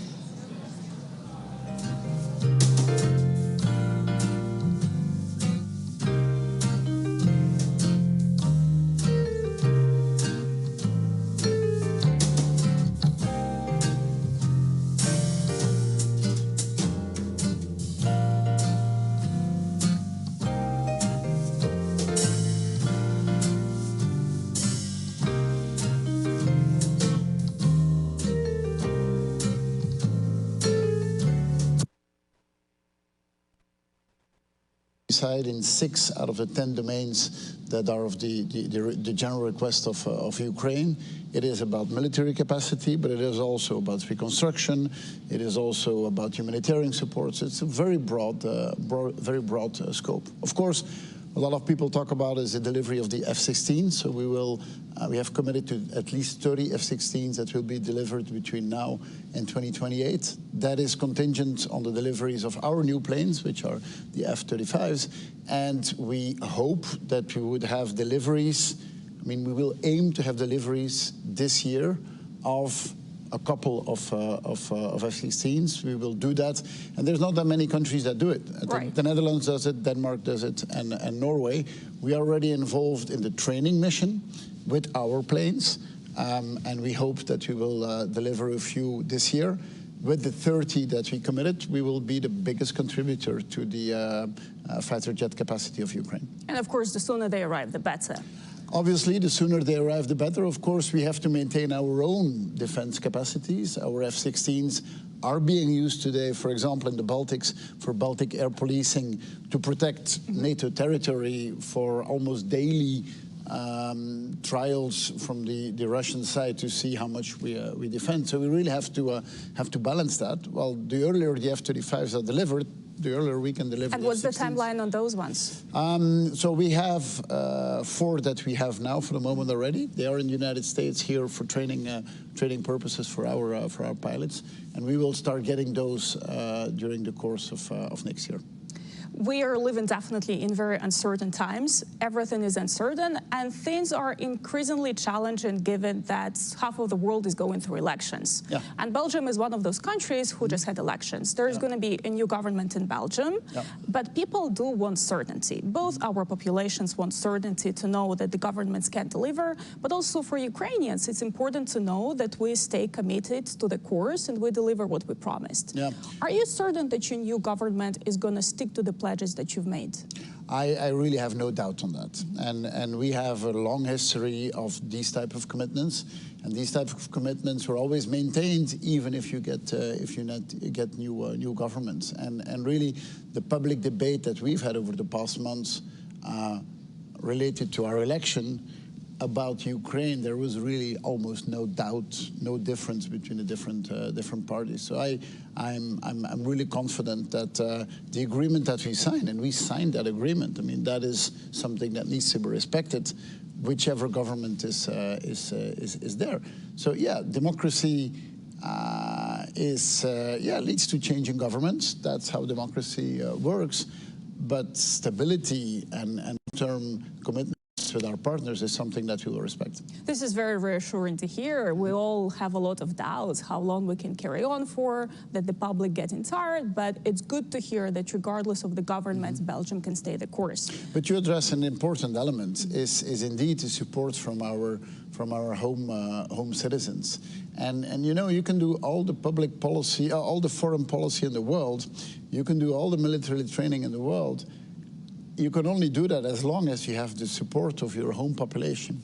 And this is something that I think we need to put much more effort on, is to explain why are we supporting Ukraine, why it is so important to do so. It is important, of course, for the Ukrainians that are fighting for our values, for our security, but it's also a very important signal we give to the rest of the world, is that we Europeans, we will defend our way of life, and we will do so together with our American friends and other NATO friends.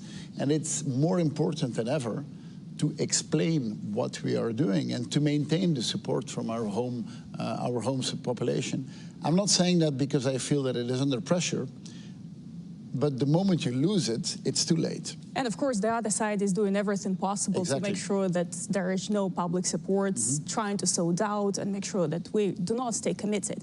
Support for Ukraine is one side of the dimension. The other side is, of course, our commitment to our own security, and that comes with defense spending as well. A lot of allies are coming to Washington saying that they will deliver the 2% pledge this year. I think it's 23 out of 32 this year. Belgium is not there yet. How do you explain that, and are you going to get there? So we're not there yet. We have increased our military spending with 30% over the past 3 years. So it's very significant what we have done. We have a path set out by 2030 and 2035. True, it will take us some time to get there. But to me, that's one dimension, and it's one dimension that we need to deliver on. But besides what you would call an input metric, which is how much do you spend, we also need to look at output metrics. And output metrics is how active are you if there are requests. And there, Belgium has always been at the forefront. When there were requests to use our fighter jets, we were there. When there were requests to use our marine capacity, we were there. So you really have to look at both dimensions. And I think it's important then when you increase your spending, that you increase your spending in a way that it builds an industrial supply chain. And we know that today is spending more, but spending in a way that you develop an industrial capacity, that you develop technological capacity, that you also develop the human side of defense. Doing that in a well-organized way, I think, is the main challenge with which the 32 countries are confronted. I'm so glad you're bringing it up. I was actually very excited about the conversation with you.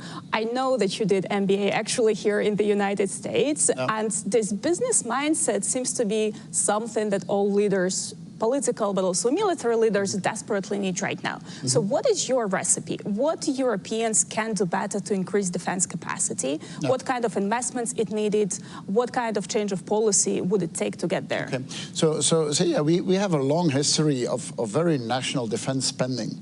And most of our militaries would mostly buy with their own industries, which has led to an incredibly fragmented supply chain. We see that now those borders are being broken, and you see that there is M&A activity that is happening across European borders, and that's a good thing. I think next to that, as you pointed out, we need more investment. There is a tendency to always look at public investment. Now, I think public investment has a role to play, but the real volume of investment needs to come from private investment. And it's not that there is a lack of capital throughout Europe. I mean, we are a rich continent with people who have savings and who want to invest their savings. And so we need to create a very attractive business case for our population to say, you know, your savings can be used to invest in technology that will make us safer, that will help us to maintain our freedoms, our way of life. So that means that public investment has to play a role, but it really has to be merit-based. So not in the classic way where we say, okay, we have 10 billion, we're going to split it up within Europe, for example, across 27 countries. Let's look where the capacity is, let's look where the expertise is, and allocate it based on the merits and not just on an accounting principle. And that public investment should be used to leverage private investment. And getting the private investment going into those industries is how we will get there. So I'm not against public investment, but I think public investment should be something that is an accelerator to get private investment going. Right, and it's a bigger problem in Europe where we have not particularly well-functioning capital markets, but also when we're talking about investments in defense, we need to make sure that it complies with our own ECG standards. So there is a lot of work to do on this dimension. There is a lot of work to do, and our ESG standards, of course, date a bit from another era. Yeah. And the world has changed so rapidly. So yes, we need to adapt to that. But I mean, that is why the world is changing. I mean, if you look at NATO, what are the two pillars of NATO's success? And we're here to celebrate 75 years of NATO. The first pillar, obviously, is solidarity. Is we say we stand shoulder to shoulder and we will defend one another. But the second element, besides solidarity, is adaptability. The world has changed so much and so fast in the past 75 years, and an organization like NATO has only been successful because it can adapt. And it's quite clear that, again, we will need to adapt to a new environment. And I'm afraid we're running out of time, but I'll sneak in one last question. We've been covering a lot of ground here, but also at the NATO summit. What do you think, though, is the blind spot, a particular challenge that we're not paying too much attention to right now, but we will regret it in the future? Well, so I think one of them was working on our own public support that we addressed. I think a second one is what we would call the southern flank, is what is happening in the Sahel, for example. I'm convinced that if there would not be the war in Ukraine and the dramatic violence in the Middle East, that we would be talking much more about what is happening in the Sahel. So this is something that we need to address. It's good that at this summit we've come up with an action plan, but I'm convinced that in the next years we will be investing way more into stabilizing the Sahel, into creating economic development there. All of that is necessary for us. If we want to live well, we need to make sure that our neighbors are living well as well, and that will need a big engagement from our side. Thank you so much, Mr. Prime Minister. I'm afraid I'll have to release you back to the NATO summit negotiations. Sure. We appreciate your time here, and thank you so much, everybody, for being with us today. 9, 8.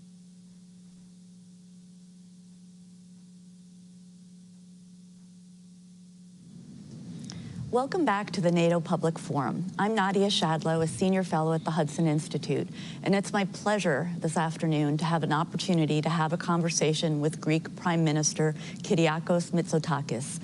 Prime Minister, it's really great to be here with you today, and since we only have a few minutes, I wanted to jump right in. When you became Prime Minister first in 2019, Europe looked different. And the challenges facing NATO seemed perhaps less intense than what we're facing today. So could you talk to us a little bit about whether or not NATO has been adapting enough since 2019, since 2022? I know Greece has been really in the lead in terms of modernization and adaptation, but I'd love to hear your views. When I became Prime Minister in 2019, no one thought that we would be faced with a war at the heart of the European continent. But this is what we have to deal with after Russia's unprovoked invasion of Ukraine. And I do believe that the alliance has adjusted and has tackled this momentous challenge as successfully as it could.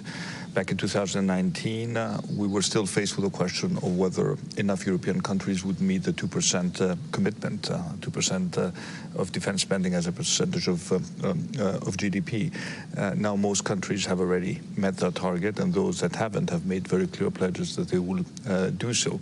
Greece has been one of those countries that has surpassed the 2% threshold ever since essentially we joined the alliance. We'll be spending 3% of our GDP on defense, significantly modernizing our armed forces, and thus contributing to the overall capabilities of the alliance. So new challenges force us to think differently, also in terms of what this means for the collective European security as a pillar of the overall NATO integrated structure. And I think this discussion is advancing at a very fast pace in Europe. Yeah, so you mentioned European security. How do EU defense measures complement NATO, or how do you see the relationship between EU efforts to increase and substantially increase its defense and NATO? Is the relationship complementary, and how so? In my mind, it is fully complementary. We need to spend more, but we also need to be smarter about how we allocate our defense spendings. When I look at the European defense industry, I see a lot of fragmentation. I don't see enough interoperability. I see a lot of sometimes maybe, I wouldn't say a necessary competition, but certainly too many weapons systems that don't necessarily talk to each other.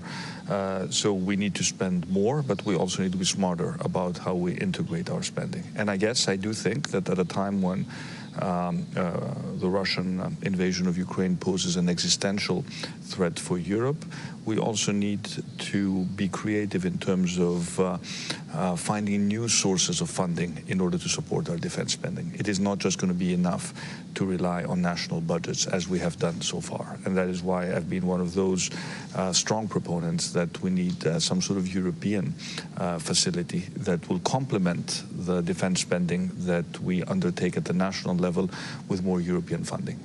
So this combination of public and private initiatives, in my mind, is going to be necessary if we build a solid European pillar when it comes to NATO's overall defense capabilities. So would that be some type of European fund, or how do you envision that mechanism? We have submitted with President Donald Tusk a proposal for a flagship European project, which would essentially be a European Iron Dome that would complement the existing air defense capabilities that we have, which could be, again, I stress the word could be because we clearly don't have agreement at this stage, which could be funded through some sort of European joint borrowing. When we faced COVID back in 2020, we took the momentous decision to raise 750 billion euros to address the economic downturn that COVID caused to all of our economies. And this money is currently deployed. This was a European facility. So it seems to me that if we have raised 750 billion euros for the green and the digital transition to support our competitiveness, to protect jobs, it would be reasonable if we could raise a significantly lower sum at the European level to strengthen our European defense initiatives.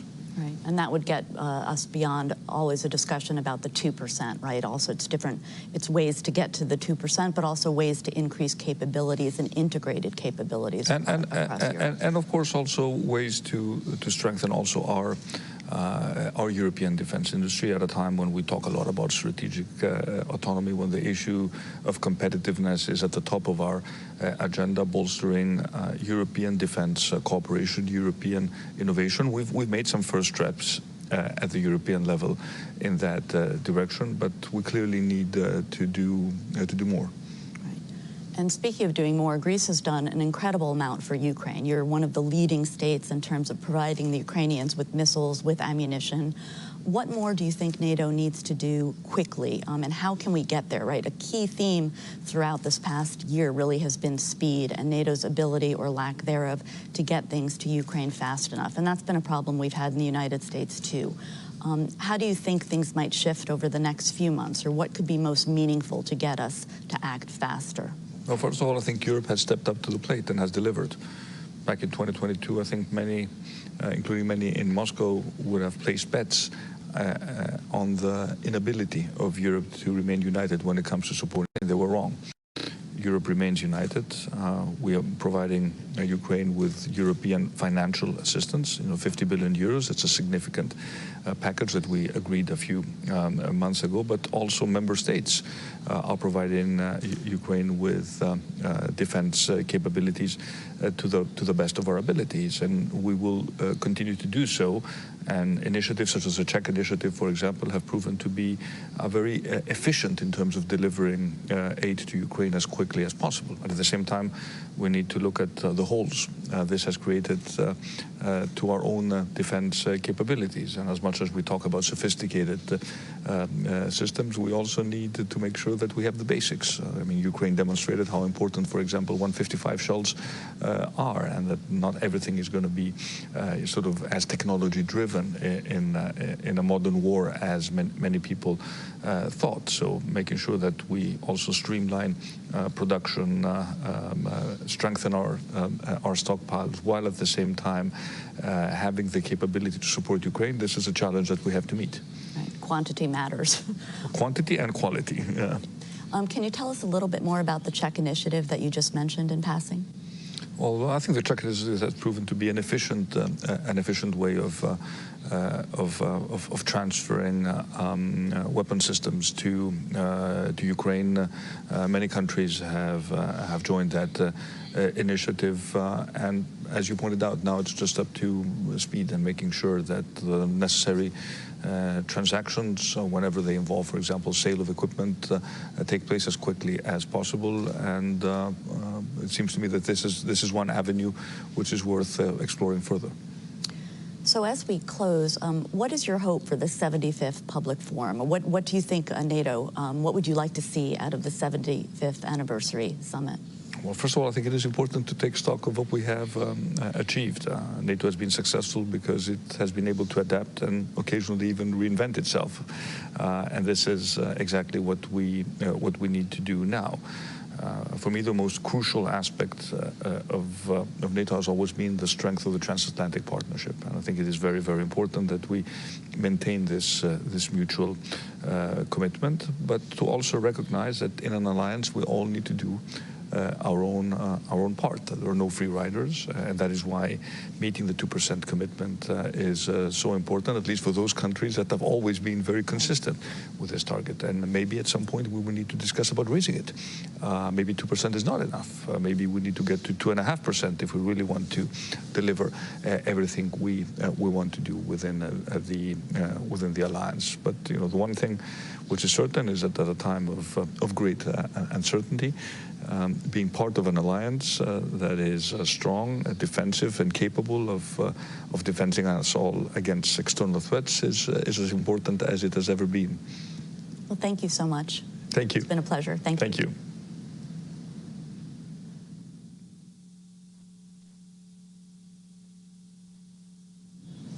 Good morning, everyone, from Washington, D.C. at the NATO Public Forum. My name is Rachel Rizzo, and I am a non-resident senior fellow at the Atlantic Council's Europe Center.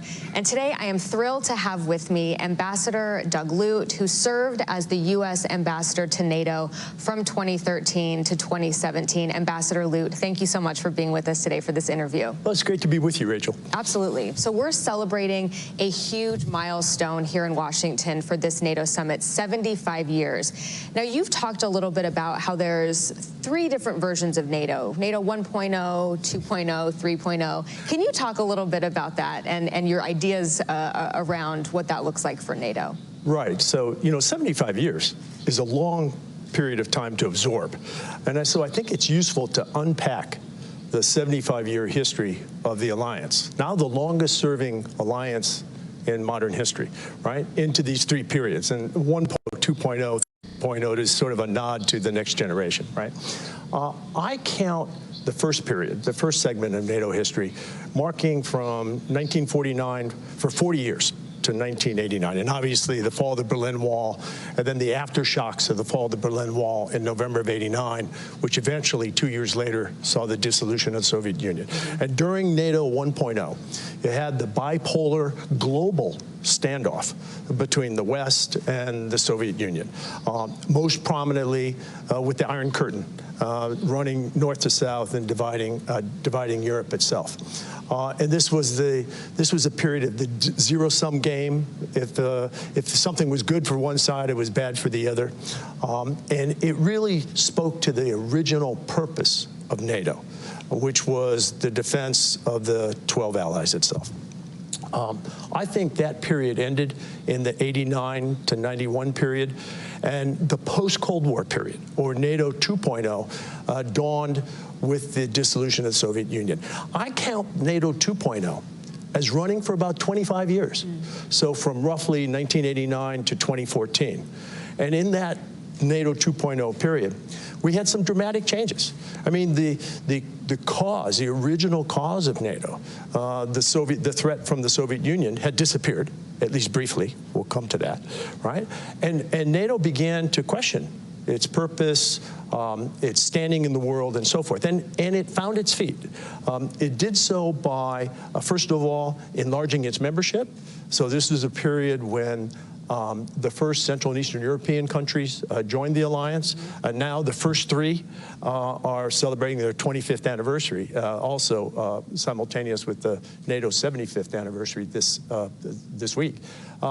It also saw NATO look beyond its borders and make a very simple, logical statement, which is that the allies themselves are more secure if beyond our borders, our neighborhood is more stable.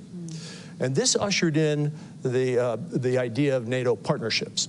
This began, of course, in the early 1990s with Partnership for Peace, and now it's extended to some 40 partners that range geographically from Mauritania to Japan. And these diverse set of partners really bring a great value to the alliance. They give us not only insight into regions beyond our borders that are critical to NATO security itself, but they also gain by way of access to NATO military standards, essentially the gold standard of military interoperability, access to the NATO school system, and so forth. So this two-way street of NATO partnerships began in this NATO 2.0 period. And we even fashioned a partnership, as unusual as it may seem today, with the Russian Federation, the successor to the Soviet Union. I think that that partnership was well-intentioned. It was exploring the potential that NATO could actually have meaningful, reliable relations with its largest geographic military neighbor. And I think that that experiment, that exploration actually marked the end of NATO 2.0 with the Russian seizing and illegally annexing Crimea, destabilizing the Donbass, and so forth. And so I think in 2014, we really began to see a move towards NATO 3.0. And that's the period we're still in. Okay. And much of the substance of this summit has to do with this transition from NATO 2.0 to NATO 3.0 and how NATO will continue to adapt as we face new challenges. So we're at 75 years, the longest military alliance in history. The next big milestone is going to be 100 years. What is that going to look like? There have been a lot of things written, a lot of discussions being had about how the U.S.-European security relationship will have to fundamentally change as the U.S. is pulled in multiple directions, as the U.S. focuses more on the Indo-Pacific. That will ultimately mean that Europe will have to shoulder more of its own security burden. Is that what NATO 4.0 might look like? What's your idea on that? Well, obviously, this is a pretty hazy crystal ball it is. in terms of gazing into the next 25 years. But I think there is a NATO 4.0, and it features a new security architecture, certainly in Europe, after peace is established in Ukraine and stability is established after the Ukraine war. I think it has to account for the fact, the geographic reality, that Russia will remain NATO's closest neighbor, nearest neighbor, most militarily capable neighbor, and will have to settle on some sort of security architecture that provides stability on both sides. And I think increasingly, as your question suggests, it's got to account for the fact that security is perhaps more than ever, a global equation, a global dynamic, and will have to account for the looming competition with China, which NATO now formally recognizes by way of its strategic concept. And I think what that must mean is that European allies, with U.S. support, continued U.S. support, have to assume even more responsibility for security here in Europe. That doesn't mean the absence of the United States, but it means a more equitable balance from the roughly 70%, 30% distribution that we see today. So if I were to predict 25 years with some hazard, I'd suggest those are some cornerstones of NATO 4.0. One of the major meetings that's going to happen at this summit is alongside NATO's Indo-Pacific partners. And there's sort of a debate happening in Washington about the role that NATO has to play in the Indo-Pacific. Secretary General Stoltenberg has made it clear that this is not about NATO pushing itself into the Indo-Pacific, but it's a response to China's inroads throughout Europe. But there's also another side of that debate where people say, look, NATO's main area, its main theater of operations is the European continent. Its main adversary is Russia, and that's what it should be focusing on. What are your thoughts on how NATO should navigate this new geographical challenge when it comes to China and the Indo-Pacific? Well, I think the first point to make very clear is that the NATO treaty itself lays out the geographic confines of the alliance. So it is the North Atlantic area. And so NATO doesn't have a treaty obligation beyond the North Atlantic, so not into the Indo-Pacific, for example. But it's undeniable that the looming, in fact, I would argue already ongoing competition with China will have a direct impact on not only Europe, but also North America. I mean, we're seeing this play out in so many ways. I think Secretary of State Tony Blinken made this quite clear in his interview earlier today. I think for European allies, one of the things that has to be of concern is the buying up by China of commercial infrastructure in Europe, which is actually not just civilian infrastructure, but dual purpose infrastructure. So here you see this pattern, this trend of Chinese investment and purchasing of seaports, transportation infrastructure, energy infrastructure, mass communications infrastructure, and so forth. And it's, I think, increasingly important that NATO and our partners at the European Union appreciate that these are dual purpose, and that rail lines, for example, or ports used by commercial entities are also a part of the military equation.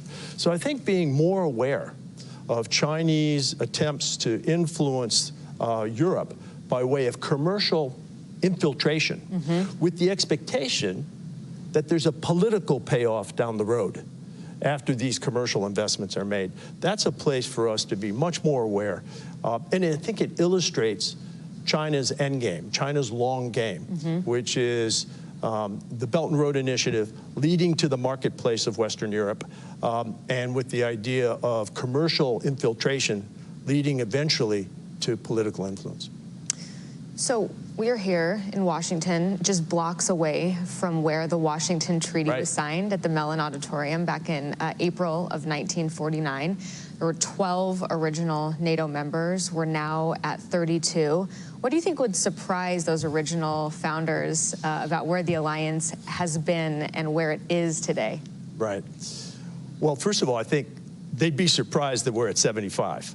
Right. Okay. I mean, I don't think anybody does something today and imagines where he or she will be in 75 years. Right. So I think they would be surprised. The 12 founders would be surprised at the durability of the alliance. And I think that they would remark that the source of that durability is actually in the second sentence of the Washington Treaty that cites that all the signatories to the treaty will abide by and believe in 3 democratic principles, which I think are the glue of the alliance and largely account for how we made it to 75, right? And those 3 are democracy, individual liberty, and rule of law. Now look, NATO was at 12 and is today at 32, a alliance of democracies. But there's 32 varieties of democracies here. And each of those I would offer, and humbly as an American, citing American democracy as well, each of them is a work in progress. But the fact that we're founded on these core values, I think, is part of the reason that, that we've been this durable. And I think that the founders would be proud of that second sentence. Yeah. I also think they have to be surprised at the geographic scope of the alliance. I mean, I don't imagine any of them could have thought of 12 becoming 32. I think that they'd marvel at that. I think with the Washington Treaty being signed in Washington, right, that they'd be shocked that the only time Article 5 has been invoked in these 75 years had nothing to do with an attack in Western Europe, had nothing to do with America responding to that attack and reinforcing our European allies, had nothing to do with the Soviet Union.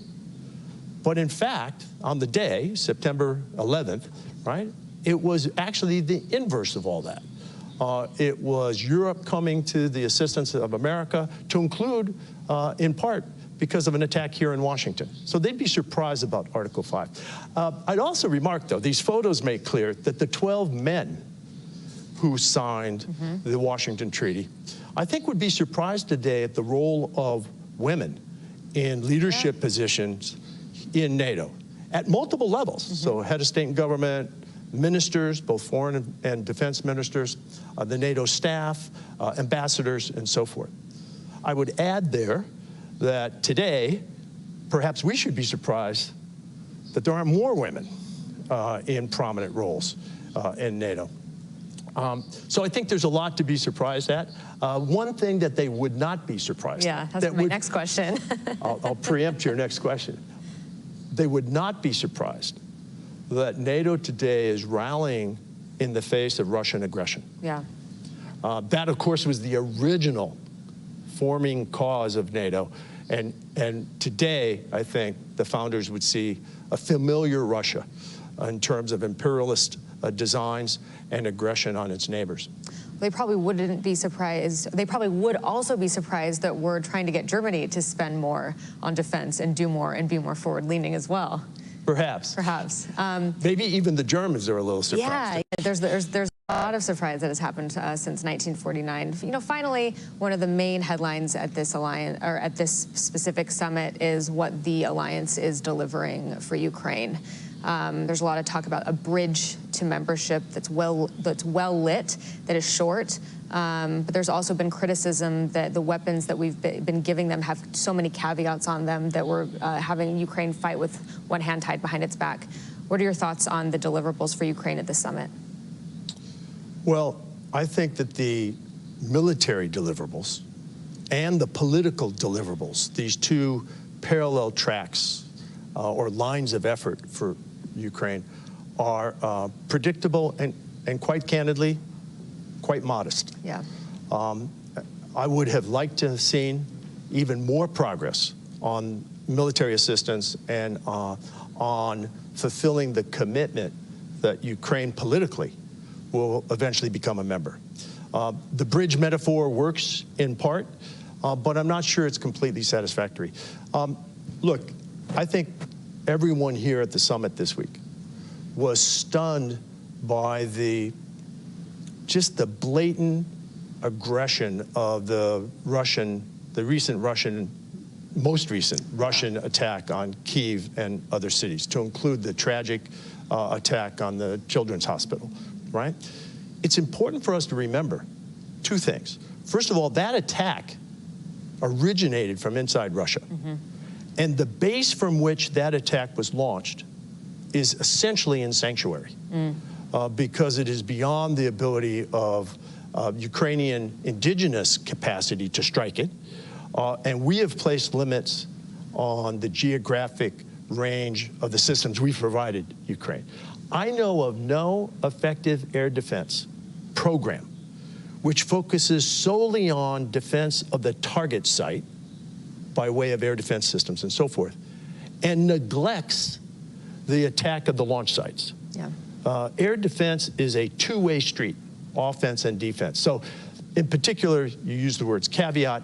I think that the restrictions, the caveats that we've placed and others have placed on some of our systems are not justifiable in legal terms. These are legitimate military targets, and they don't make sense in terms of military science.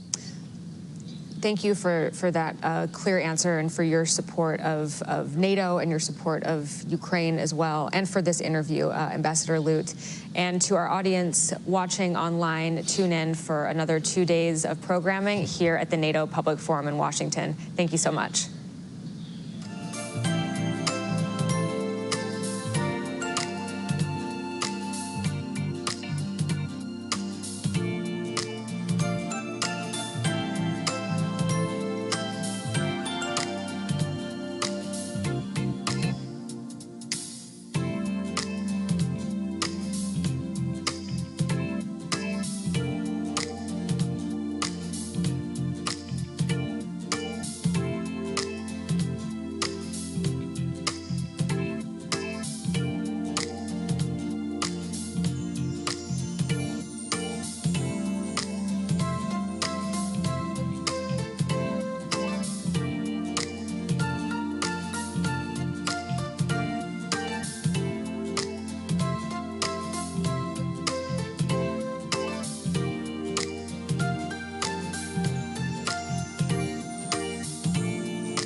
welcome back. Welcome back to the forum after nutritious lunch, hopefully for all of you. And I would invite everyone to the front, slowly closing the doors. So we're back for the second half of the day. I hope you had great first half of the day, good conversations over lunch.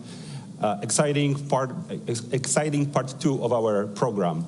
Before we start with our next panel, I'm going to invite you to watch a video, one of our video productions on the pressing issues of NATO's eastern borders. So please watch the video with us. Thanks. As a fighter pilot, it's an honor to be here in the Baltic Air Policing mission in Lithuania in Sile Air Force Base. Especially this year, which is the 20th anniversary of the BAT mission and the 75th anniversary of NATO, an organization which works for the freedom and security of all its members. I perform my part of the collective defense effort of all allies, just in order to deter possible aggressions and defend the population and territories of our alliance. This duty makes me feel very proud, and if required, and as a part of the deep commitment that all of the members have with this organization, I would love to be here again with my friends for the 25th anniversary of the BAT mission and even for the centenary of NATO. Thank you. I believe that for young people who have only ever known peace in their countries, the challenges that NATO is facing may seem distant, foreign. We must not create spaces for our enemies to sow fear and distrust, but we must ensure that our societies are prepared for the threats that we are facing. As NATO reaches its 75th anniversary, the alliance has a lot to be proud of. Yet its greatest accomplishment is providing security and defense to the former captive nations of the Soviet Union. Through the credible deterrence and security provided by NATO, the countries of the eastern flank, including my country, Latvia, have been able to prosper, escape Russia's imperial orbit, and the Iron Curtain we see today. This mission, however, has not yet been completed. Our Ukrainian friends deserve the same. This is the first big anniversary Finland is celebrating as a member of NATO. But NATO has been important to Finland for over 75 years. By keeping the peace in Europe during the Cold War, and by preventing Soviet efforts to dominate Europe, NATO contributed to Finland remaining independent. Today, Finns across the political spectrum are determined to safeguard democracy, individual liberty, and the rule of law. And as allies, we're ready to do this across the transatlantic space. Finland has always been ready to defend itself. As one of some 900,000 reservists, I am so happy we no longer have to do it alone, but together with our allies. Thank you. This larger occasion contains within itself the 20th anniversary of NATO's eastern expansion in 2004, and this represented a major milestone in Bulgaria's and Central and East Europe's process of Europeanization based on deep-seated military modernization and democratization of security policy. And moreover, as a country located on the southern and eastern flank of Europe, Bulgaria now enjoys an unparalleled level of security, which was, however, critically missing in its difficult past, defined by wars and foreign authoritarian domination. NATO should pay ever more attention to the eastern flank and encourage societies in member states to be proactive about their security and freedoms. The alliance can create a reflex against authoritarianism, something that is especially needed now. I believe that the Black Sea region is still not a priority, unfortunately, and this must change as soon as possible. The ongoing Russian invasion in Ukraine is turning the Black Sea into an increasingly dangerous and an inaccessible arena for NATO. For Turkey, the Black Sea holds critical importance as a significant economic artery, a buffer between Russia and Ankara, and a critical security flank. In this summit, NATO should prioritize strengthening its A2AD capabilities in the region, as well as strengthening regional collaboration mechanisms between neutral states, Turkey, Romania, and Bulgaria under an allied framework. Great. I hope you enjoyed the video. And now we'll have a conversation that fits, of course, very well with the theme of European security transformed, with, I must say, my favorite foreign minister, Radek Sikorski, not surprisingly, but one that will be moderated by a colleague from the Atlantic Council, Jenna Ben Yehuda. Jenna, the floor is yours.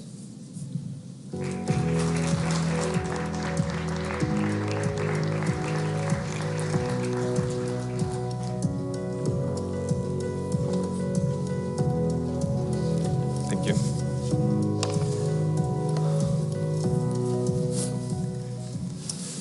Welcome back. We're delighted to have you all here at the NATO Public Forum. I'm Jenna Ben Yehuda, Executive Vice President at the Atlantic Council. We are here to talk about Russia's brutal war in Ukraine and how it has fundamentally changed the security landscape in Europe. And to discuss these changes and the future of the alliance, we have with us really tremendous speakers here today. To my right, we have His Excellency Gabrielius Landsbergis, Foreign Minister of Lithuania. Welcome.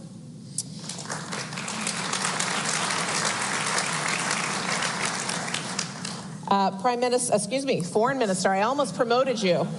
Radek Sikorski of Poland, thank you for being with us. Prime Ministers watch these things. We'll see what we can do. And Mr. Mikael Johansson, President and CEO of Saab, welcome. Thank you. We have 45 minutes together. The first half an hour will be in conversation, and then we'll come to all of you. So be thinking of your questions. We'll take them from online as well as here in the room, so we'll let you know when you can start queuing up. We've heard a big metaphor this week, and it's a bridge. It's a two-way bridge, it's a long bridge, it's a short bridge. What should the bridge look like? Wow. Should Please. I? Okay. Well, I mean, defining the bridge, I think we shouldn't start with it. I mean, we are in a position where we have to say something, right? So we say that it's a bridge. It's understandable.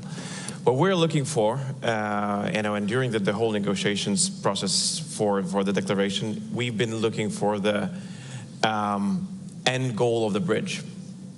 A very clear commitment that would find itself coming from NATO, that we are serious about the invitation. The processes might take long. That's understandable. They might require reforms. It's required, for every country that joined, especially recently. That's understandable. But throughout the process, it was clear where we will end up. And this is the main thing that we've been looking for. Therefore, I'm not particularly keen on emphasizing the bridge itself. I'm still remaining a person of a goal-oriented person. Would you agree with that? I'm not sure I'm good at literary metaphors. NATO was founded to deter an aggressive Russia in the guise of the Soviet Union. NATO won the first time, and we need to win the second time. Russia is aggressive again. She has broken international law, her own voluntarily accepted treaties, Budapest Memorandum, and many, many international documents. Putin should not benefit from his act of aggression. And it's our business to help Ukraine win this so that we don't have to spend the money and treasure and worse on doing the job ourselves. And so what does success look like in this context? What do you think is confidence building for Ukraine coming out of this summit? Well, success is that Putin makes a phone call to his defense minister and tells him to get out of Ukraine.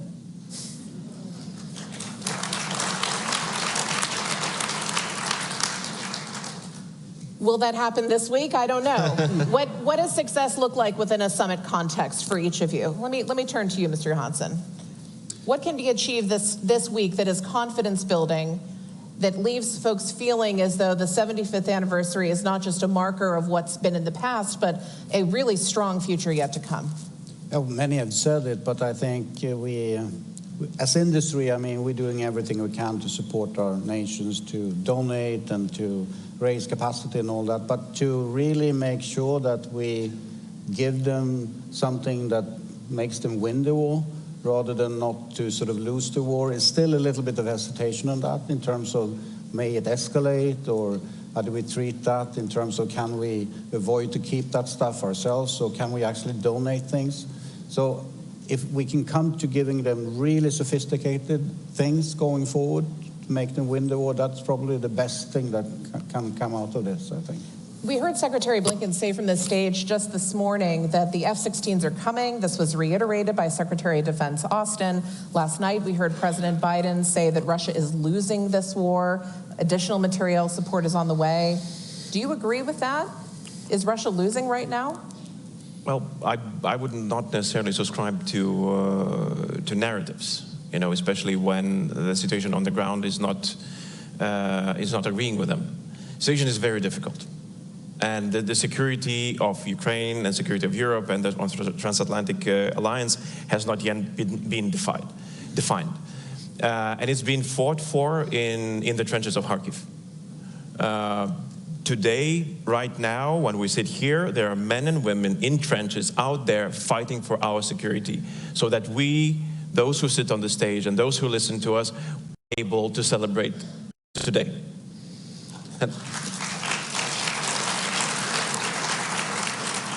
And it's this passage of history has not yet been written. So it's, we can help, and we are helping, and I hope that the things that we are doing today, that the decisions that will be made throughout these days, will add to that passage as something of a course to the victory, because there's no other alternative. If it's not the victory, then it's lost. If it's lost, it's our loss. It's not just Ukrainian or anybody else. It's everybody who is here will lose that. And for defining what could be a success of these couple of days in Washington, Putin sent a very horrible and bloody postcard to each and every one here. What he thinks of us being gathered here, with an ultrasonic missile that attacked a children's hospital in Kiev. That's on us, if we're going to react to that. If we're not, then it's out there, behind our back, left for these couple of days as a reminder. What is actually happening while we're here discussing? So I think that if I were to look for a successful answer, and I would add, what Minister of Poland just said, that yes, that would be a very good, victory sign, so that Putin is forced to rethink, or at least he's forced to pay for what he did to the children of Ukraine just a couple of days ago. Does payment look like F-16s this summer and additional air support, air defense mechanisms? What sends a strong message, Minister Sikorski? Well, the Patriots are on the way. The effectors to the Patriots are being produced. The F-16s are on the way. The American package is on the way. So things are happening. The Russians have regained initiative on the ground. They are making incremental gains at huge personnel losses. I think last year there was an opportunity to push them much harder. And the confluence of Ukraine delaying its mobilization and the American package being delayed did not help. It was perhaps an opportunity to settle the war quicker. But I believe that Putin has already lost, in the sense that his original war aims are unachievable. He wanted to have all of Ukraine as a vassal state. And I don't think he can take Kiev anymore. Even when he makes these outrageous demands that tantamount to Ukraine capitulating, he actually now talks about occupying chunks of Ukraine rather than all of it. So this is the real negotiation on the battlefield. Right. Ukraine won the Battle of the Black Sea. Russian aviation cannot move freely over Ukraine, so Russia has advantage but not air domination. And a few more Pyrrhic victories over places like Avdiivka and Volchansk and others, and Putin will also run out of personnel, of troops. Plus, do not be misled by Russian propaganda about how their economy is doing. This is, to measure what Russia is doing by GDP is silly. When you produce a tank instead of a motor car, and you send that tank into battle, and it gets destroyed, you have created a lot of economic activity, but you've also destroyed a lot of wealth. That's right. Wars end in all kinds of ways. World War I ended for Germany when they ran out of resources. And I think Putin is way on the way. So this is a good place to pivot to a conversation on industry, Mr. Johansson. One of the defining moments of this war has been the totally revolutionized role of industry. How has it changed for you as CEO of a defense company? Is it easier for companies to move? Has the acquisition process changed in a meaningful way? We've talked about things are on the way, on the way, on the way. Part of the challenge has been fielding them, getting it into theater. What's your impression of how things have shifted? Of course, I mean, it's a huge wake-up call. And I mean, industry, if I look at Europe, have been optimizing their capacity and capabilities to more or less a peace dividend sort of situation. And all of a sudden, everyone wants everything from us at the same time, everywhere. And this is, and then sort of a little bit of the problem ends up in our lap. Why can't you deliver in short lead times? And we are investing heavily.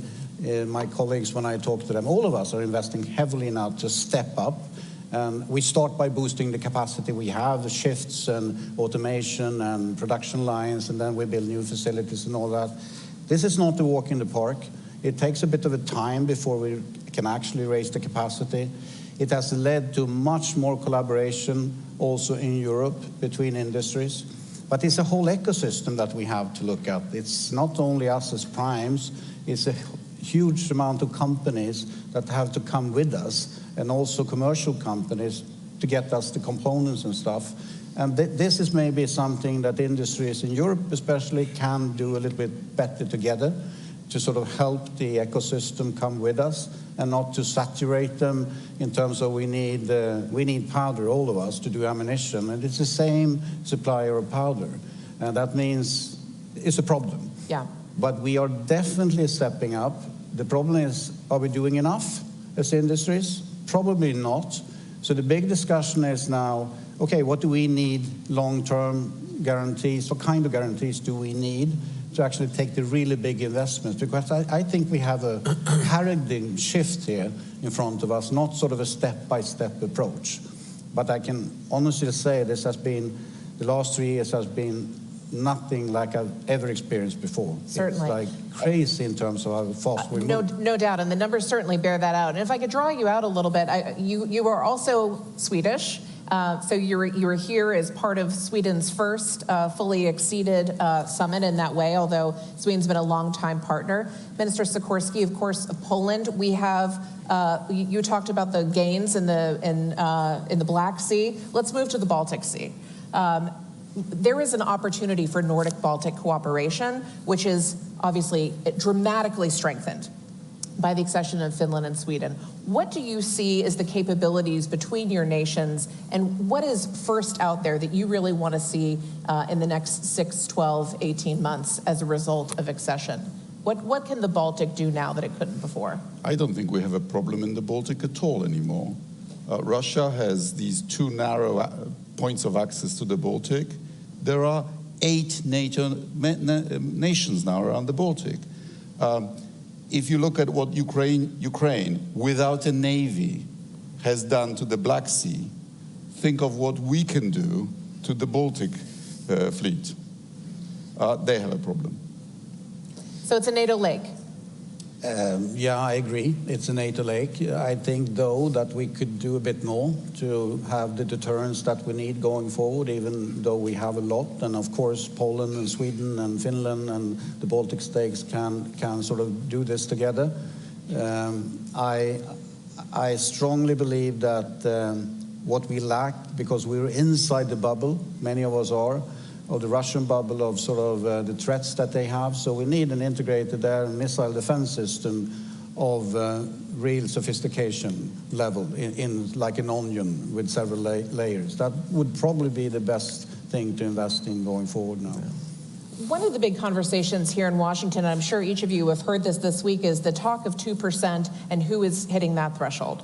Poland has been there for 20 odd years. You're 4%, heading on 5. There are still a number of NATO members, although fewer than before, who haven't yet met that threshold. We often talk about how we make the case about the imperative for Ukraine to be victorious in this war beyond Europe.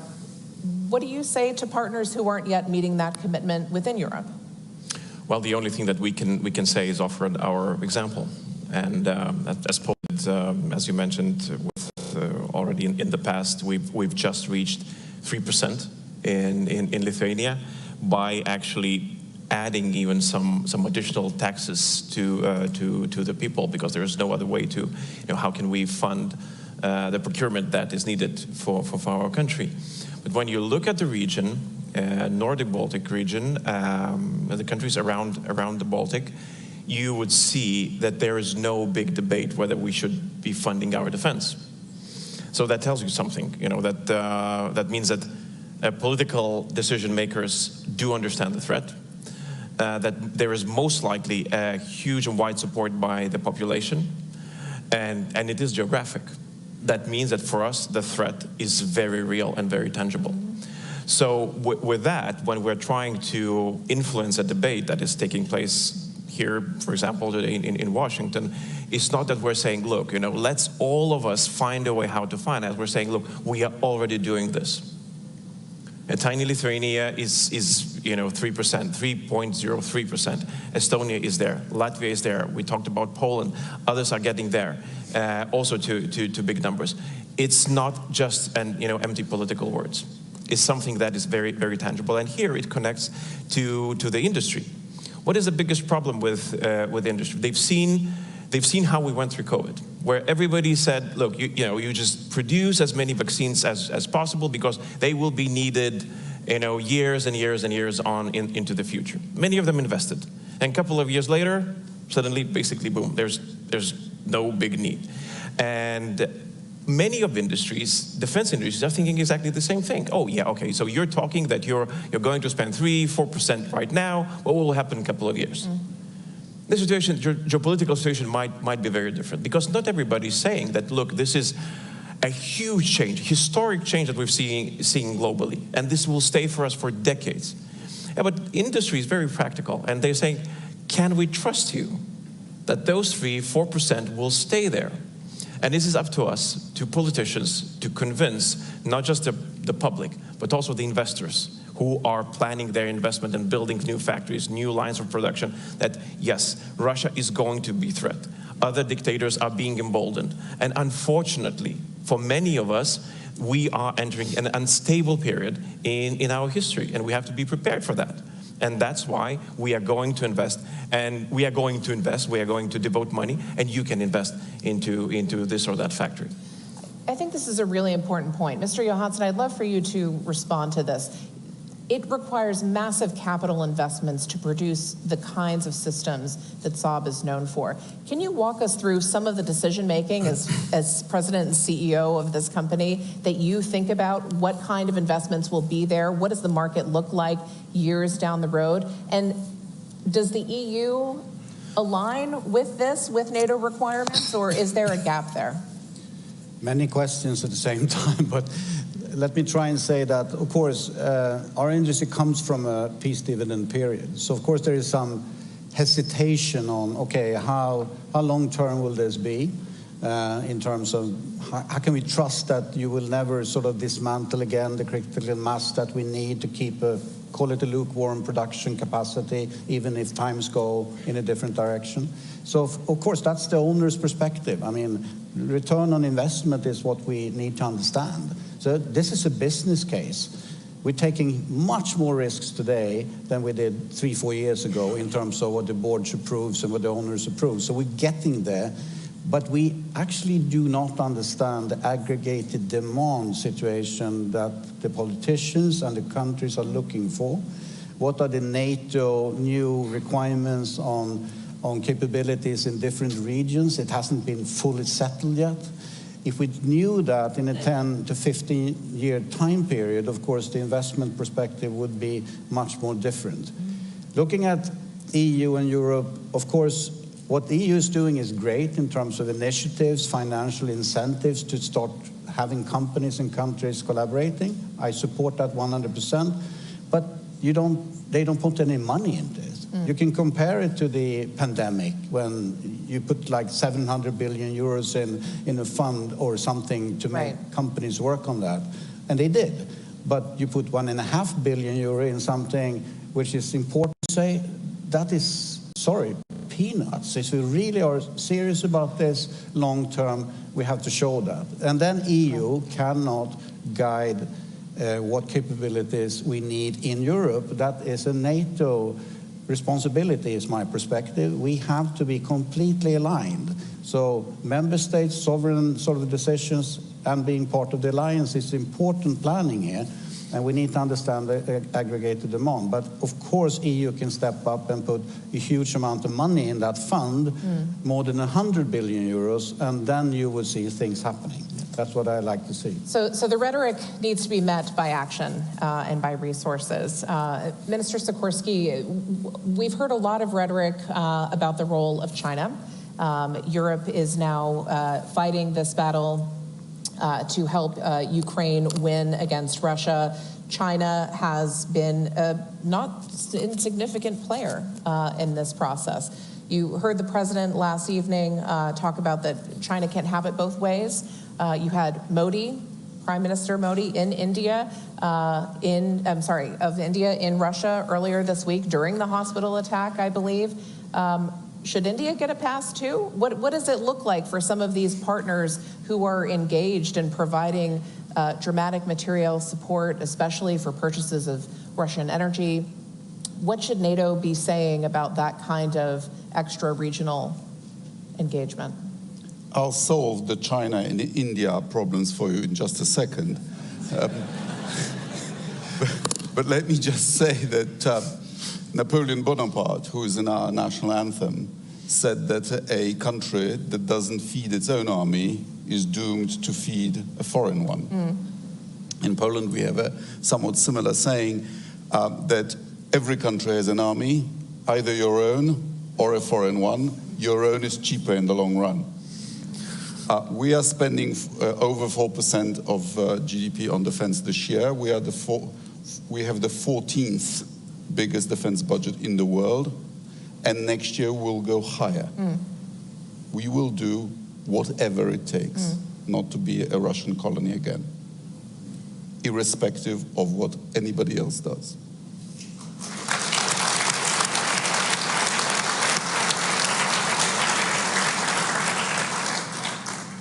India, I think, sees its role as the leader of the non-aligned movement, traditional. And by buying Russian oil for rupees, I hope it is making President Putin realize that he's lost his most lucrative market for his oil and gas, which is the biggest sanction that we have imposed. China is also driving a very hard bargain in terms of the gas price. China is respecting our thickest red line, namely is not supplying actual weapons or ammunition to Russia. Components, yes. Dual goods, yes. UAVs, yes. But actually it's selling them to both sides, because I've personally seen Chinese drones on the Ukrainian side. China, I think, is getting a vassal on the cheap. My friend and mentor here in Washington, Zbigniew Brzezinski, used to say that Russia's choice is to be either an ally of the West or a vassal of China. But to be an ally, you have to respect some rules, like not invading neighboring countries. Details, yeah. And if I were a Russian nationalist, I would be furious at Putin for putting Russia into this position vis-à-vis China. And I hope they recalculate in future. Because I think China is taking over the Russian market. They're cut off from apps, so they are now using Chinese apps, Chinese white goods, Chinese everything. I don't think that's good for Russia in the long run. And also the two countries have a history of territorial claims. Unequal Treaty of Beijing of 1860, under which Russia got Outer Manchuria and the port of Vladivostok, which the Chinese now call Hanshan-Wei. If I were a Russian general, I would be very concerned about all that. Let's pull back to some of the broader nature of the conflict. We've heard a lot about these gray zone attacks. Those acts short of traditional warfare. We have commercial air traffic that has been grounded in Finland because of GPS jamming. We've seen massive waves of cyber attacks by Russia across Europe. Is NATO doing enough to respond to this dynamic?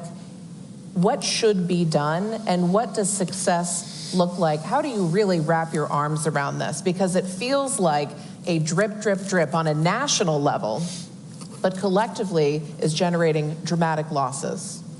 Well, that's a very good question, and I'd like to focus on some specific events that took place in my country and in some of our neighboring countries. These are, we call them sabotage, but basically it's arson against civilian objects in my country.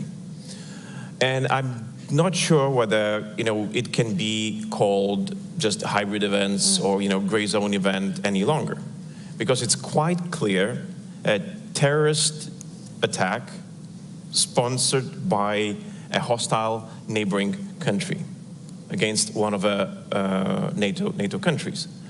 The problem is at this stage that when you're saying this, you immediately have to say what you're going to do about it. Right.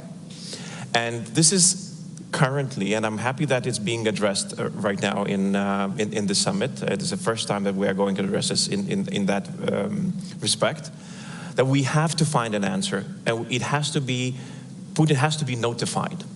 That we're just not just seeing, we're not just registering, but we are going to act. And in this, I'd like to remind that the only time that Article 5 was invoked was because of a terrorist attack. So we have to be very clear that we'll make no definition. When it comes, when we'll decide that it's needed, we'll do it, and there will be an answer. So should these attacks be called terrorism? I mean, if it is terrorism, yeah, definitely. I mean, burning down a shopping mall, and paying a person to do that, and the money is coming from Russia, then yeah. How else can you call it? It's not just arson. They're sending death squads that kill people. That's definitely terrorism. Yeah, and I mean, in our case, Russian opposition representative in Vilnius, he was attacked. So it is clear, and I would not shy away from calling what it is, naming very clearly what we're going to do about it. Because if we don't do that, we have two problems. One is that Putin will escalate, because every time we keep silent, he takes it as a weakness and pushes forward. The second thing is that countries will be forced to formulate their own strategy. Their own strategy, because this is what our people in our countries will demand. You cannot just, expect the people just to be okay with something happening in your country. So therefore, this is one of the reasons why we're in this alliance, and we have to have a common answer to this. Please. One footnote. I expect the worst from Putin, but on the GPS signal, we had a brilliant briefing at the Council of Baltic Sea States by a Finnish specialist. I'm no specialist, so correct me if I'm wrong, but what he told us is this, that the GPS signal is in fact very weak coming from satellites, just above background. So it's actually very easy to interfere with. It's a pretty dumb instrument, if you will. And so if the Russians are protecting their own bases and assets, say around St. Petersburg, from these long-range Ukrainian strikes, which are sometimes very successful, that would have a spillover effect pretty widely, and is not necessarily deliberate. So, and Ukraine, of course, does it too. So when I was last in Kharkiv delivering the front last year. And there was a Russian drone attack on Kharkiv. The Ukrainians would switch on GPS jamming in order to make that job more difficult. And your Google Maps suddenly go crazy. And you have no idea how disorienting it is. Of course. Well, you raise a really important point, which is that there is an element of this where attribution becomes pretty fuzzy. And we see this in cyber too, which is part of what makes it effective. It's damaging the system, but its origins may be unknown. And what I'm hearing is that naming it is critical. Is there some kind of proportional response element that needs to be clarified as well? Well, I think that what wouldn't work probably is that if every time Russia does something, we go against every single event, because their capacity, and they've shown that, their capacity is vast. And they can, they can wreak havoc in Lithuania, Latvia, Estonia, Poland, wherever they want, because with social media, they can reach very wide audiences, and find people who would do their job for them in those countries. But we have to create a very clear deterrence for these sort of events, so that then the next time they start planning, they know that there is an answer ready, prepared, signed on the table. And if you do this, this will be the answer. And now, currently, I mean, the easiest way, I mean, I've got this question so many times, like, what would you, suggest? Right. How do you manage this sort of escalation? Now we have a country that's willing to manage escalation for us. They're actually asking here in Washington today, allow us to strike deeper into Russian territory. We will manage your escalation for you. And they're saying, look, no, not right now. So I think that this is mistake. If we cannot find any other reason, no other reason, no children's hospital, no kindergarten, nothing for why to allow them to attack deeper into Russian territory, then at least this. Absolutely. If they attack us in any way that they think of, then let's allow Ukrainians to attack them. I understand that.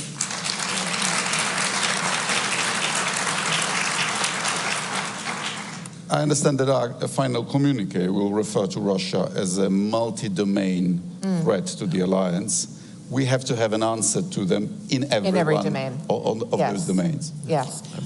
Folks, it's time to start queuing up. I'll take the first question from Anna Maria Boss.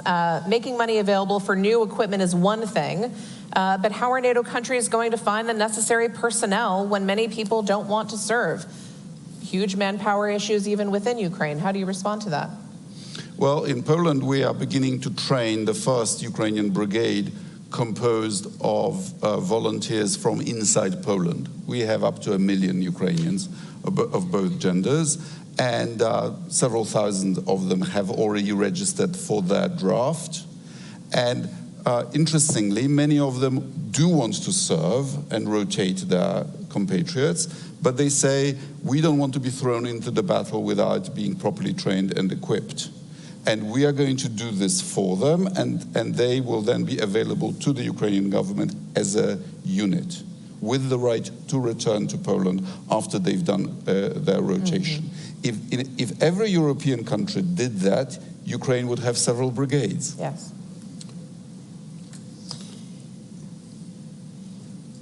I want to take us to the future, but first go back just to this morning.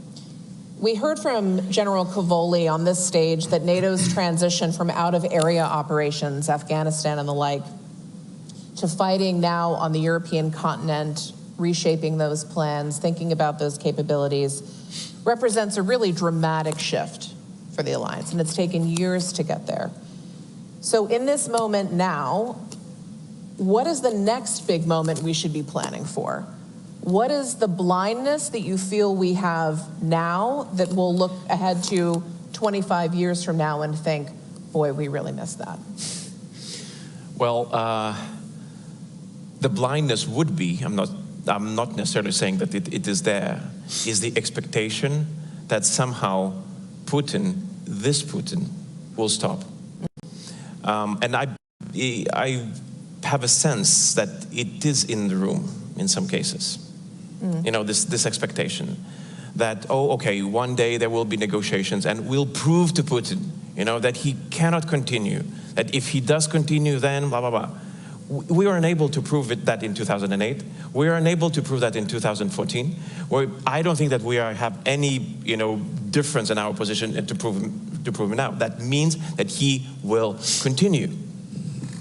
And this is the message, and I'm returning back, then this is the message to the industry, this is the message to the electorate, in each and every country, and this is a message to all of us, that look, we are in this for a long run, and we have to prepare for this. This won't be over in 2 years, where we'll be back into some reality, pre-war reality, with Ukraine calm, us calm, and then again, all business as usual. That's it. There's no longer business as usual. Or, I mean, there is business as usual in our case, in the Baltic case, where we've seen Russia for what is. Yes. So for us, it is quite a natural state of mind, but it has to be wider. If we're expecting this, that is blindness. If we're expecting this, this is a mistake. Mr. Johansson, and then I'll come to you, Minister. I would say that if you look at, I agree, I mean, NATO is coming back to regional defense capabilities, and many of the countries, of course, Sweden now being a new kid on the block, are waiting eagerly to get our capability targets from NATO. Now, there are two parts that I think I would like NATO to discuss more, and that is looking at security of supply as a capability target, meaning that NATO could sort of decide where will we have in our sort of geography capabilities to ramp up production or production of drones, or who should take that responsibility? Because today you give different capability targets. I would like to see that as you give them security of supply type of capability targets. That would be great. Then more coordination, more alignment coordination on that future. in terms of setting up a regional defense again. Then, of course, the interoperability question is huge. And if we cannot come to a new architecture where there is a real multi-domain operation capability which everyone in NATO can hook up into, it will never work. So that's also a big thing going forward to make that happen. Those are the two things I'm thinking about. Minister. Deterring Putin is a NATO job in Europe. And if we stay the course, I believe we can sort him out in a couple of years. The emerging threat, I believe, is in Africa. The Wagner Group has now been renamed Africa Corps. And Africa Corps is trying to take Tobruk again. The Russians have no business in meddling in Libya and switching on and off the mass migration to try to destroy the European Union from within through the political process. This business of Russian mercenaries taking over gold mines and other African resources and then destabilizing Africa using their own money, this has to end. But I believe that this is a job that could be done by the European Union, that we don't need to beg the United States to solve every problem for us. We should have a reinforced brigade operational as an EU rapid reaction capacity in a couple of years. And from what I hear from the Pentagon, that at last they see the logic of relieving the United States for other jobs in other theaters. You made this argument in Foreign Policy magazine recently. This is the 5,000... up to 10. Up to 10. And you think this could be operational within the next few years? This is what we've pledged ourselves to do. We have a crisis center. We'll soon have a joint operations command. We have a defense budget of the European Union, wonderfully called the European Peace Facility. And I believe in the new commission we need a defense commissioner to ramp up production, mostly for the defense industry. Europe as Europe should be completely helpless. This brings me to another question, and then we'll turn to you, ma'am. How confident are you in U.S. leadership? And what does the U.S. need to do to reinforce confidence in American commitment to European security? I think that a lot has been done to reinsure that that U.S. is interested in European security. Now what we need to do is we need a common approach from Europeans and United States when it comes to how do you ensure that it stays stable. The end goal, you know, and it's the note that you hear throughout the conversation here. How do you make sure that Putin is no longer able to do and to repeat the things even in more brutal way? So this is yet what we need to achieve and to find consensus. I don't see any other way. I agree with Minister Sikorski, what he says, that, you know, that Europe has to play a stronger role on its own, and that's definitely a fact, but Europe cannot act alone. And I don't think that any other major conflict globally, wherever that would happen, that US could act alone. That means that we need these two pillars of transatlantic alliance working together, either in Europe or anywhere else, you know, to support stability. If you had to make the argument to the American people about why its investments in Ukraine matter for American security, Mr. Sikorski, what would you say? Well, I could make it crude and say that you're selling us a lot of weapons made in the United States. But I would make it more strategically by saying that if Putin captured Ukraine and used the resources of Ukraine, both human and industrial, to go further, then the price of deterring him would rise. And Ukrainians are doing our fight so that Americans don't have to go to Europe in greater numbers. And also, if Ukraine wins, it'll send a powerful signal to the Far East that recovering what you might regard as a renegade province is much harder than you think. So don't do it. Ma'am, please give us your name and your affiliation. Hi, thank you so much. Erin Osborne with Radio Free Europe. And we've heard from Secretary Kavoli and Secretary General Stoltenberg today that there will be a Ukrainian information exchange or joint training center in Poland. So a question to you, Minister Sikorski. Well, thank you all so much for being here, but to Minister Sikorski, how will that help deter Russian aggression and make sure that Ukraine is ready to stand on its own 2 feet? Thank you. Well, I'm very pleased that JTEC, the Joint Analysis and Training Center, is coming to my hometown in Poland, which will be a second NATO institution in Bydgoszcz. And we need it. It won't be big, but it's an analysis center. You know, this is the most up-to-date war, and it's re-evaluating many of our assumptions. You know, the role of drones has been transformational in this war. And we need to study it and then apply the lessons. And I believe that the people who will be, that in future, it won't be us training the Ukrainians. Ukrainians will be teaching us. Yes, indeed. And JTEC, I hope, will serve that. Sir, I'll come to you. Yes, thank you. My name is Adam Dudash from Tilburg University. First of all, thank you for the insightful discussion. You've discussed the impact of Finnish and Swedish accession on the Baltic and its waters. But what about the high north? Does NATO need to reevaluate its strategy in the Arctic in light of melting ice crafts that are going to allow, or are already allowing, Russian naval assets to move more freely in these waters? Yes, the melting Arctic. Well, Henry Kissinger once said that there is never a shortage of opinions in Poland. So let me give you my piece of wisdom on this. What a fool Putin is. With the Houthi attack on the Red Sea, with the problems in the Suez, he would now be making a lot of money servicing the northern route, the shortest sea route from Europe to the Far East. And instead, he's ruining his country. Mr. Hansen, would you like to respond? Ms. Saab has some technology that's weather-built.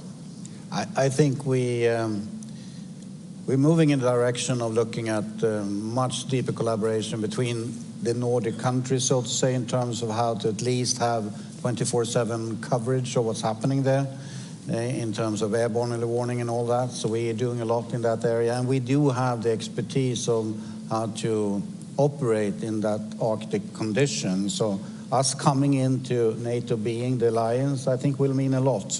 And we're already seeing movements in that direction. So that's one of the capability targets that I hope that now we as countries in the Nordic will get. So yes, when we will provide technology to do that. We are almost at time. I want to turn to each of you for a quick final word. What do you want folks to take away? What should they remember from this summit in this moment? What do you think is the key message that you want them to know from you? It's very easy. Ukraine has to win. Ukraine has to win.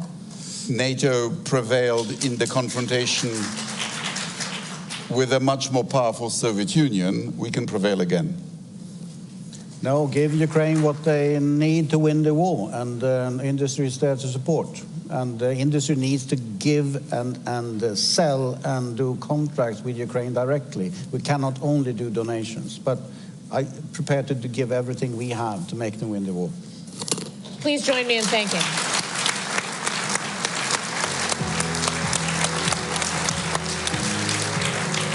Thank you. Thank you, Jenna.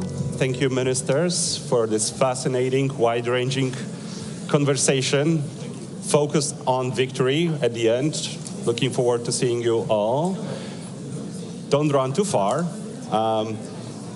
I saw a lot of determination, a lot of leadership in the last conversation, and it was very well summed up by a statement of we'll do whatever it takes not to be a Russian colony again. We are all having fun here, but we have another great panel coming, so please take your seats or set up conversations a little bit. Oh yes, this is great. Please take your seats, because we will now focus on a specific issue of Russia's ability to reconstitute its forces. And this conversation will be led by a good friend of mine, Henry Foy of Financial Times. Henry now serves in Brussels, but he has very good Polish roots. That's why he's my favorite FT journalist. Henry, the floor is yours.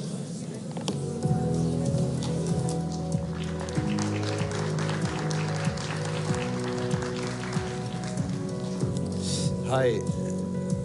Are we ready? Yes, we're good. Oh. Hello, everyone. Good afternoon. It's really nice to be here and enjoy your air conditioning. It's tremendous to be out of that other room. We only have a short amount of time, so I'm going to get straight to it. We're very lucky today to have a great panel, two formidable women. Baiba Braje is the Foreign Minister of Latvia and, of course, the former ASG at NATO.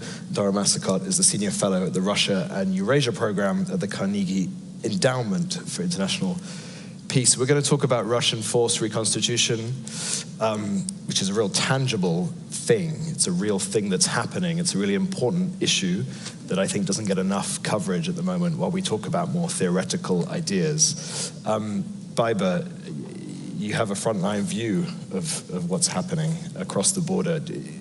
When you look at what Russia's doing to reconstitute its armed forces 2.5 years after the full-scale invasion, what do you see? What do you see? What are they doing differently now that they weren't doing before February 2022? I think the big picture is pretty clear, that there is not one element, one instrument of power in Russia that would not be oriented towards the war. Right. So Russia's policy is war. And when we look at the military instrument of power, economic, politics, religion, education system, anything, it's all about war. Media, public, anything.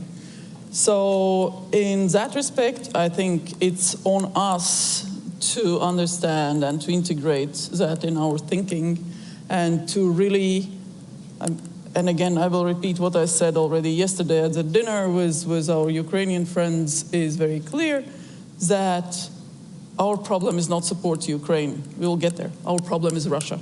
And this war policy of Russia is not going to go away.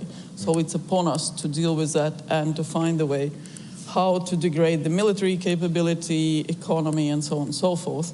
Because ultimately what the leaders have said is that the strategic objective would be returning Russia to peace, peaceful state. So if we put that in front of us, then of course in interim measures, whether it's containment, constrainment, whatever we will find in the declaration, using our instruments of power to achieve that objective. So that is ultimately, when we look at the big picture, is what is there. And then, of course, we are seeing that, yes, indeed, currently we have quite a number of bases at the NATO's borders. They are not back where they were before the war. Russians are fighting down in Ukraine. So in the short term, what we are saying is that there is no direct military threat to us. It's true. But it doesn't mean that Russia is not learning. Russia is learning, and it is integrating its lessons in Ukraine. It is changing its ambition. It is returning to a different command structure, at least on the paper. We know Shoigu's doctrine, the numbers, and so on and so forth. But for now, for the short term, there is no direct military threat to the allies, and helping Ukraine, strengthening our own deterrence defense, degrading Russia's capability is something that we just need to do. Dara, you see bandied around sort of 5 to 7 years, end of the decade, as sort of a rough idea for when Russia might be able to get back up to a level where it was before. But are we missing the point when we think about numbers? We should actually be thinking about structure, capabilities. How's Russia going about it differently now? So reconstitution is a little bit of the numbers, and there's also some qualitative aspects that I think we should discuss. So just for everyone, reconstitution is restoring a force to a sufficient level of combat capability. It's not just counting tanks coming off the line. It's also about personnel. It's also about proficiency in what they can do. So it's not how fast will Russia restore to 2022 levels, and if we only count the tanks and the artillery, we're missing some of the story. We should also be asking ourselves, are they reconstituted, are they not? The question is, reconstitute to what? For another attack on Ukraine? For an attack on NATO? For a power projection into Libya? There are different requirements. But if we were to talk about the timelines, I think about 3 aspects. If we look at the equipment, based on their loss rate right now, based on the choices that they've chosen, the capacity that they have right now, I think 7 to 8 years is a good median estimate. Right. It changes a little bit depending on if you're talking about tanks, which is longer, armored vehicles may be a little bit shorter. The personnel question, yes, the lines are stable because they're using convicts, they're using foreign fighters. After the war, they're going to have some unresolved questions for recruiting and retention. Right. And then there's the issue of proficiency and learning, and that's happening now, but it's very much for survivability and lethality. The longer proficiency is something we'll know later. But I think last point, we should not assume that they're going to go back to what they were before the war. It's going to be different. They have changed, Ukraine has changed, we have all changed in various ways. Yeah. Interesting, Barbara, I mean, do you agree with that assessment, 7 to 8 years? Is that sort of what? Different services have different assessments. There are those who look at the shorter term. Again, as Dara rightly says, it depends what you look at as a point of reference. They won't be going back to the spring of 22. It will be a different force. So it can be 3, it can be 5, it can be 7, depending what you take as an estimate. But again, it does depend on the success of Ukraine on the battlefield, and that depends on us. Huh? So, because the reason we care, of course, is we have to be able to defend against what they might be able to do. We keep hearing that the war being fought in Ukraine is not the 21st century war we all thought it would be. It's more like a 20th century war. Is Russia preparing for both in the future? And are we doing the same? Can we? Is it possible that NATO can prepare for both the 20th century war and a 21st century war? How do we balance those two? Well, it's both the First World War, Second World War, and the future war, because what we are seeing, I think it was the chair of military committee who said it's both mud and blood and bits and bots on the battlefield as we see it. So we see the use of most modern future technology. And our companies know it very well because quite a bit of modern tech, dual-use tech, whether it's drones or targeting or munitions and so on and so forth, are provided by our companies, and they are really working very closely with our Ukrainian friends and partners on that. So again, integrating that into our future thinking, I think, is crucially important. There is no sort of past battlefield at all if you take that into account. So you can have visuals that look like the past, but they will all be equipped with modern, very modern tech. So the electronic warfare has been taken to a new level. Lots of capabilities related to that have been taken to a new level. private sector involvement, open source involvement, it's a totally different war. And that is quite likely what we have to look at depending on the threats that we see. So for that, I think we might need some adjustments among the allies. I don't think we are as flexible and as able and agile as Ukrainians. Still so many bureaucratic structures, procedures, standard operating procedures that we have to look at that also. So it's not just about the stuff, about the data, about the connections that we have, but also about the procedures and processes and TTPs, as you said. That's really interesting, because I remember people talking about whether Russia was learning those lessons. Dara, have you seen examples of that Russia has actually become more flexible now in terms of how it deploys forces? It is. So we've seen them make a lot of unexpected mistakes in the first 6 months of the war, and then that learning phase kicked in. Right. So I think something that we need to keep in mind, the Russians and the Ukrainians are coping with this every day, is just the pervasiveness of reconnaissance. Neither side can safely mass forces and attack each other. I mean, it's very difficult to even do rotations at this point. They're being disrupted. We're talking about food and water being delivered by drone. I mean, the nature of warfare, at least in the ground domain, is changing so rapidly. Electronic warfare is something I think we're still grappling with. NATO equipment works very well. It works very well at keeping crew alive. The precision is amazing, but it is very susceptible to electronic warfare jamming. And we're all learning that. Our enemies are learning that about us, and we have to move forward. I wanted to pick up on that. I mean, this idea that Russia's got a pretty good look at a lot of the weaponry that we're using, because we're giving it to Ukraine to use, but we're also getting a pretty good look at Russia's weaponry. When you had to assess the level of who's learned the most, where would you say we are, to both of you? Maybe Dara, if you want to start. Sure. So from a strategic intelligence level, I think that Ukraine and NATO far and away have the advantage, just in terms of our understanding of intentions and how things are playing out in the battlefield. That advantage, just like all intelligence work, is not guaranteed. You have to fight to maintain, you have to fight for that access. Tactically, they're both, Ukraine and Russia, they're learning about each other, and the cycles of adaptation and countermeasures are compressing. They're very rapid right now. And just like we as NATO are benefiting from what Ukraine is showing us and teaching us, we have to think about the other side as well. Russia's allies and their partners are learning from them. And this is now a currency that Russia has to give to Iran, China, North Korea, that learning of our equipment. Exactly. And when people or observers are looking at this, I don't know that there's any real surprises here that Russian equipment is not very good at keeping its crews alive. Right. But it is quite rugged and quite durable, and it is inexpensive. And so for people looking for that kind of capability, they like what they see. Do you agree with that, Baiba?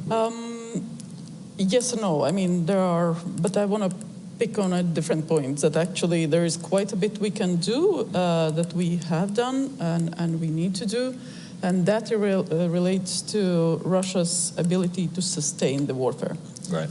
So again, there are different angles to that. Russia is pushing its propaganda, that its economy is doing very well, that it will last, and so on and so forth. And when you look and scratch off that, propaganda is actually not. Yeah. And that does depend on us, because Russia is financing the war from the budget. The income in the budget has significantly decreased. Its own taxes, Russian-owned taxes, the tax base is much narrower. They depend on the oil largely for the income in the budget and other exports. And that is indeed upon us, how to deal with the oil cap, how to lower it, how to implement it, how to make it more efficient, plus all the other enabling capacities that it gets for its missiles. We saw the KH-101, it was FT, that put a nice table out on the components in that missile, largely Western. So there are elements across the board that we can actually really address, both the income in the budget, the ability to sustain the war, but also the components on the battlefield, what it fights. Yes, China is trying to replace it, but again, there are limits also to that. And in terms of this reconstitution, are we seeing, and Baiba mentioned it there, this reliance on Iran, China, other countries supplying weapons to Russia, or parts, I should say, no confirmation that China's sent weapons. Is that changing the nature of the way the Russian military-industrial complex works, or is it still so tiny amounts that they're still the same megalith that it always used to be? I mean, how is that changing how they build weapons? The Russian defense industrial base has different quirks to it, to put it lightly. So they had to basically purchase a capability from Iran, and now they're building it in Russia, and they're scaling it up with respect to the Shahed drones. There's still many aspects about it that do remain mired somewhat in the Soviet past. But I think about what could change from the pathway that they're on right now that would cause them to reconstitute faster. Right now, Russia is choosing to maximize the factories that it has. It is not constructing new ones to refurbish tanks and artillery and things like that. That could change if that was important enough to Putin. But right now, he's managing a lot of different economic considerations and labor shortage situations. Sorry, so Russia has not built a single new arms factory? With the exception of drones. If we're talking about tanks, artillery, things like that, they are working triple shifts around the clock to maximize what they can put out. And the estimates are anywhere from 200 new tanks a month to upwards of 600-ish armored vehicles of various types. But most of the equipment going into Ukraine right now, 75% of it is refurbished Soviet-era materials being pulled out of bases in Siberia, and they are burning through that stockpile very quickly. Wow. Baiba, we hear a lot about rhetoric from the Kremlin about every time the EU or NATO does something they deem to be escalatory, they'll reposition troops near to Finland or reposition troops near to the Baltic states. Do you see that happening in real time, or is this all just total bluff? You mean the Russian troops? Or Correct, troops the on Russian our side? The Russian troops. It's largely empty. I mean, it's open source information, so I'm not really revealing any secrets here. But feel free to reveal secrets if you want. To our border and further down, the attack helicopter base, Pskov, Luga, it's largely maintenance of facilities and some minor sort of stuff. There's no increase, there is no sort of significant operations. That can change. Again, it doesn't require. Luga is 200 kilometers from our borders, with the armored vehicles, tanks, 50 kilometers per hour. That, if they want to fill it up and get to the border, that's 4 hours. So we are always on the watch out there together with the allies, and the investments that NATO has done with the new military strategy. And here I would like to pay the highest respect to our military colleagues who were the ones initiating and turning around the whole NATO's military instrument of power and creating the new military strategy and the DDA, what Secure was talking today about, and the defense plans, the exercises, the command structure, everything.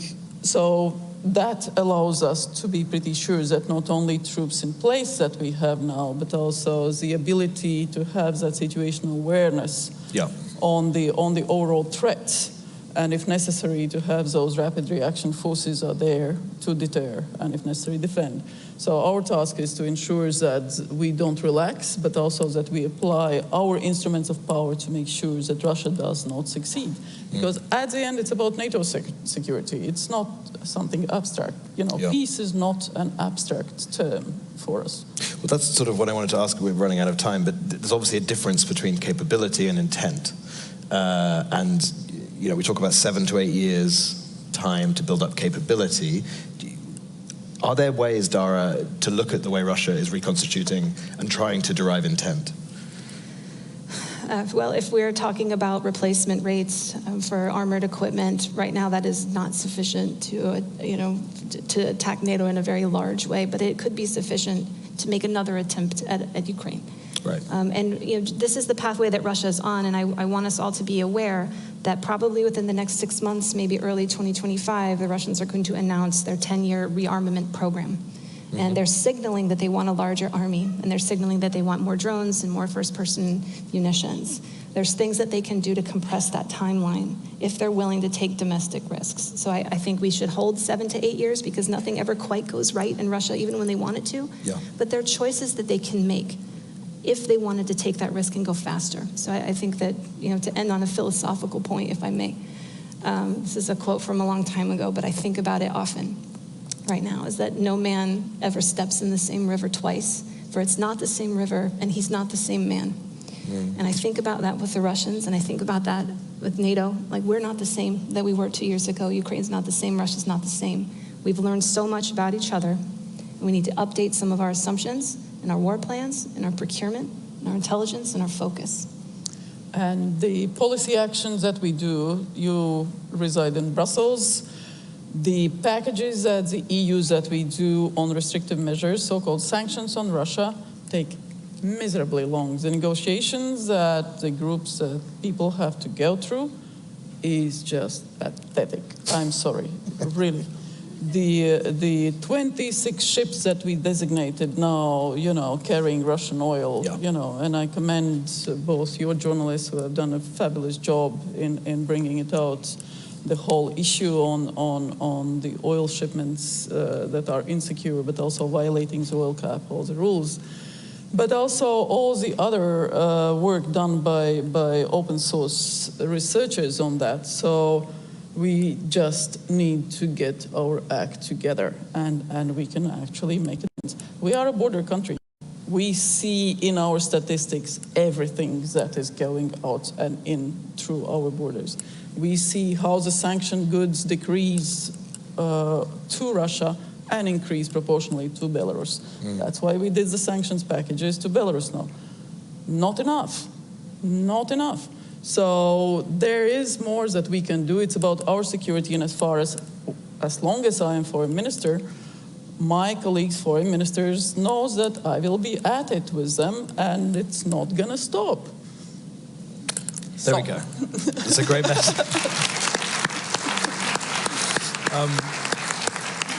Thank you so much. We've run out of time, and there are sadly no questions from the audience on this session. But thank you both to Dara and to Baiba. It was brilliant. And thank you to the work your colleagues do. And pleasure. I mean, all you, you matter, you matter, you matter. We all love each other. Great. Have a good forum. Shall we? Henry. Thank you, Henry. Thank you, panelists. Another fascinating conversation with the closing questions about the capabilities which we know Russia will have versus the intent.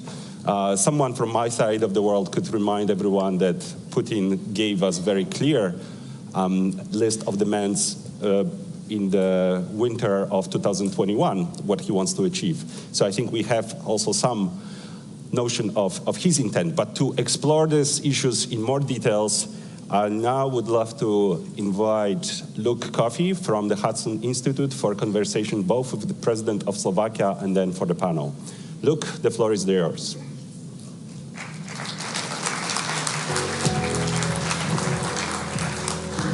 Thank you. Good afternoon, and for those of you watching online in Europe, good evening.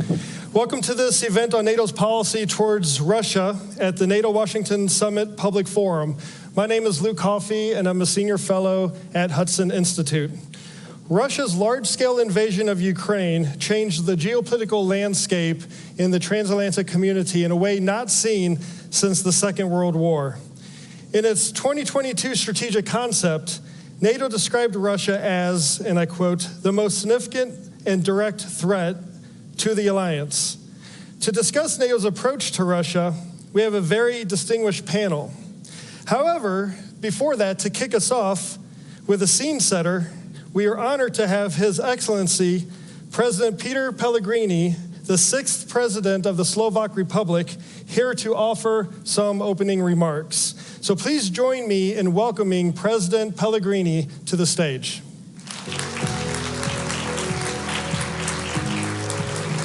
Thank you so much. Thank you. Thank you very much. Excellencies, ladies and gentlemen, it is really my pleasure to be here with you today, shortly after my inauguration. On the occasion of the Washington Summit that takes place in the changing, rather unpredictable, and thus increasingly dangerous world, as we commemorate the 75 years of this most successful defense alliance in our history. I am proud that Slovakia has been a reliable ally for the past 20 years. And we will be so in the years to come for the sake of security of our nations, of our neighbors, our continent, and the world. Our historical experience taught us that there is no better option to guarantee our safe place, security, economic and social development than this alliance. The engine of our success has been and remains as a commitment to democracy, freedom, and human rights, with a clear understanding where we belong. Our present and future is in and with NATO and European Union. Strong transatlantic bond built on a fair share by the European allies is the best collective approach to preserve peace and deter any aggression. My country's strategic interest has always been based on full respect for international law and rules, shared values and norms, commitments and obligations. In February 2022, following the aggression by Russia, which we have condemned as a clear violation of the UN Charter and international law, we stood by Ukraine. Our citizens opened their homes to people escaping Ukraine, and many of them remained on our soil. Ukraine must survive and preserve its own national identity, sovereignty, and territorial integrity. And as any other country, Ukraine must have the right to choose its own security arrangements. We will never agree with change of borders by force. For us, in the NATO eastern flank, an eventual collapse of Ukraine would have very negative consequences. Without any Hollywood announcements, Slovakia provides significant and stable support to Ukraine in many ways. We do it through NATO and European Union, but also bilaterally. We still belong to the biggest contributors of assistance to Ukraine, calculated per capita. As the only country, we have organized joint meetings of the Slovak and Ukrainian governments and developed a joint action plan of cooperative projects. And we just agreed a few days ago to have soon yet another meeting of the two governments on the Ukrainian soil. We are one of the most important providers of electricity to Ukraine, so crucial after the continuous attacks on its vital infrastructure. And as our electricity production doesn't depend on wind and sun, our supplies can and will continue also during the next winter. On top of supplies of non-lethal equipment, like demining machines, we have increased production of our own defense industry, including ammunition or howitzers, also for the need of Ukraine. To endure our collective support, we need the Slovak and the European public on our side. What are the lessons learned out of the recent European elections? How can we better prepare for the forthcoming elections, including here in the United States in this regard? We need to invest more into wide international understanding that we are not trying to disintegrate Russia, but to change its behavior to the one that fully respects its obligation under the UN Charter and international law and its OSCE commitments. And this will be also a powerful message also to G20 and BRICS members. Let me make clear, supporting peace, ladies and gentlemen, does not mean supporting the aggressor. It is up to Ukraine to decide on this. But a just, a sustainable peace acceptable to Ukraine is badly needed. And a just and sustainable peace can only be a peace based on international law. I wish to stress, to safeguard peace shattered by the Russian aggression, we, the alliance, must work on all options to be ready for all possible scenarios. Till peace can return to Europe, the alliance must be up to the task and responsibilities. It has to be the guarantor of peace yet remaining true to its purpose of the defensive alliance. I am convinced the answer to today's topic, NATO's Russia challenge, lies with us. The future of security on our continent and our own deterrence and defense will be built on our own strength, on the ability to project power to deter any potential opponent, to test our resolve. We must be honest to ourselves. There would probably be only few allies meeting the 2% GDP goal if there was no war in Ukraine. The Article 5, combined with the strength of the United States, made us more relaxed on our commitments in the past. We have largely ignored the fact it is not only Article 5, but also Article 3 we need to invest in to be able to defend our countries until we can execute a collective action. This is where we need to deliver more. Imagine Russia would not attack Ukraine, but one of our allies. The question is, were we really ready for the collective defense at that moment? We have done a lot in the meantime, an unprecedented strengthening of our collective defense, but it is enough?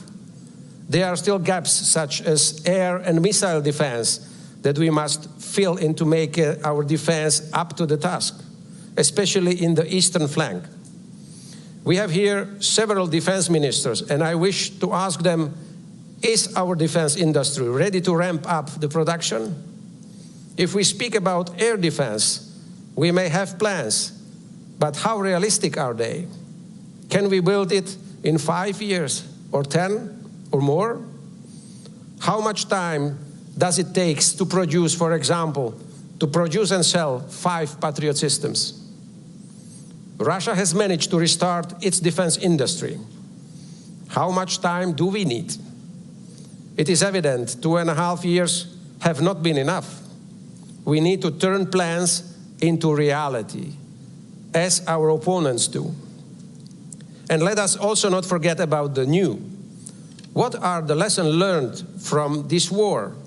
Drones, electronic warfare, keeping the technological edge, and the hybrid warfare that accompany this aggression. Are we already implementing this aggression? Are we already implementing these lessons into our plans and our forces? We have been meeting the 2% commitment already, but will this be enough? Is there a true political will to do the necessary? All those questions may be sensitive, uncomfortable, and absolutely necessary. And we need to find the answers and deliver on them, including in Europe, to send a strong signal to the United States that we are paying our bills and we are a solid ally. And, ladies and gentlemen, we should not shy away from the sensitive and maybe unpopular ones, including how to restore peace in Europe, how to make everything possible to have, again, peace in Europe. Thank you very much. Thank you.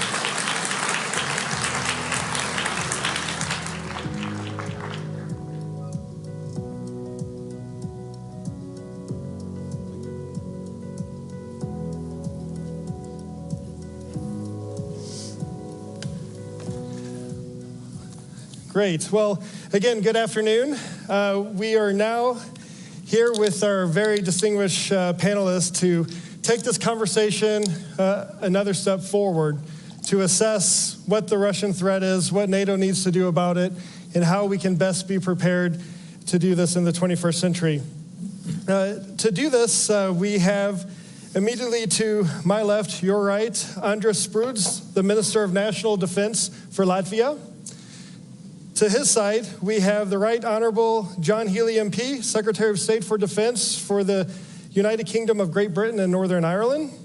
And last but certainly not least, we have Lieutenant General retired Ben Hodges, former commander of U.S. Army Europe and distinguished fellow with GlobSec. I'm going to turn to Secretary Healey first. You've been the Secretary of State for Defense since July 5th. 5 days. Yeah.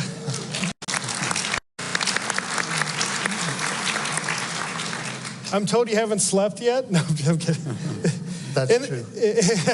In this time, you have already been to Ukraine, which I want to touch on that a bit later. But you've also, you're here now at the 75th anniversary NATO summit. It's truly hitting the ground running. I want to ask you first, though, about Russia and the new Labour government in the UK. How will the new government deal with the challenges and threats posed by Russia? And I know you don't want to get ahead of any defense review, but the Prime Minister Starmer said that a review will be carried out. Can you give us a flavor on what you think or how you think Russia might be factored into the thinking with the strategic review? Thank you. I'm slightly awestruck, actually, to be in this chamber with such an audience, because the collective experience and knowledge in front of me is so much greater than my own. And so bear with me, but thank you for inviting me. I'm really grateful. So the Russian threat. Well, for those of you from the US, your president said at the NAC about an hour ago that Russia is our greatest threat that we face as an alliance. It has its sharpest, most immediate challenge in Ukraine. My first priority, the first priority of this summit and center stage is Ukraine. It's my first priority, was why I went in my second full day in the job to Odessa and spent the afternoon with President Zelensky and his team. But the Russian threat isn't just directed at Ukraine. You know this very well. In fact, we all in our own countries have had warnings of this. We've all had knowledge of this and experience of this for a number of years. So we face wider Russian aggression directed at our own democracies, from hybrid attacks to threats in the high north. And I think this is why this NATO summit in many ways is so important at this time. So this is the first time that we've had a NATO summit meeting with 32 members, which I think shows that NATO is bigger, stronger, more united than ever before. We meet also with the involvement of Ukraine and the IP4, which I think shows that as NATO nations, we stand together in support of Ukraine. And it shows also, I think, for me, the growing indivisibility between security and deterrence in the Euro-Atlantic and security and deterrence in the Indo-Pacific. And then finally, I suppose, for the UK, the new UK government at this summit, you'll hear Keir Starmer, you'll hear David Lammy as our Foreign Secretary. I'm afraid you'll hear from me as well as the Defence Secretary, that we will be a government that sets out determined to fulfill our NATO obligations, to secure our role as the leading European nation in NATO, and to make Britain democracy's most reliable ally across the world. So to link that to your, I think, third question in your set of questions. My third question and my one question. So we will follow up this NATO summit by launching a strategic defence review. That's the way that we get to grips with the threats that we face, the capabilities in the UK that we've got, the real state of our forces, the state of our alliances, and for all of us as governments, also the state of the public finances we've got to work with. That will be launched by the Prime Minister shortly after the summit. We'll do that at pace, we'll do that properly, but that will be the way that we then set out the approach that we'll take to defence and security of the UK and our alliances for the years beyond that, and it will have a NATO-first commitment right at the heart of it. Thank you. Minister Spruds, a conversation about Russia at a NATO summit would not be appropriate if we did not include the important voice from the Baltic region. So that's why I'm very grateful that you've taken time out of your schedule to come here to speak to us today. Now, for years, of course, the Baltic states, including various Latvian governments, have been warning the rest of the alliance about the threats that Russia poses to the Transatlantic region. But it wasn't until 2014 that the alliance started to get serious about this. And frankly, it wasn't until February of 2022 that we started to see real action. So once again, the Baltics were right. We should be listening to the Baltics more. Looking at it from your point of view in your region of Europe, how do you assess the threat that Russia poses, not only to the region, but also to the alliance as a whole, and what should NATO do about this? Thank you so much. Thank you for having me, I think, very symbolic anniversary summit, and also here in a public forum. I've been participating in public forums for years in a think tank community representative. Now I switch sides, but of course I'm always very glad and grateful to come back and of course discuss those very important issues for all of us. Yes, indeed, the Baltic voice is important, and thank you for including the Baltic voice as well in this discussion. We've been advocating taking a strict position on Russia for years. We ourselves have been experiencing hybrid attacks from Russia for decades, so that's why the threat has been quite clear what we are facing. We are facing Russia, the country which can change in every 5 years, in every 10 years, dramatically, but nothing changes in 100 years. So we pretty much see the same Russia. It's expansionist, it's imperialist, regardless of what kind of regime we are dealing with. On the one hand, we might say that it is Putin's Russia, but we might also say that it's Russia's Putin. Basically, it represents those long-term resentments, ambitions, the expansionist moods, what we have seen and experienced for years. So that's why certainly we have to have a mindset that we have to deal with Russia, which is imperialistic and expansionist in a long-term perspective. So the long-term perspective approach, the mindset is important. And I think we are there, because we start always with a basis of how we think about, how we analyze, how we assess. I think the threat assessment absolutely is the basis how we build our policies upon. Additionally to this, apart from mindset, I would say another layer of mindset is that we should approach Russia, and I would say not only Russia, we should approach the challenging, transformative world also from positions of strength. Let's not underestimate ourselves. Let's not underestimate the strength of our unity. Let's not underestimate the strengths of our democracies. Let's not underestimate the strengths what we can also put on a battlefield if we need to. We are the most successful collective defense alliance in history, and I can fully agree with those assessments. So that's why, of course, understanding and believing and also acting from positions of strength with Russia absolutely is important.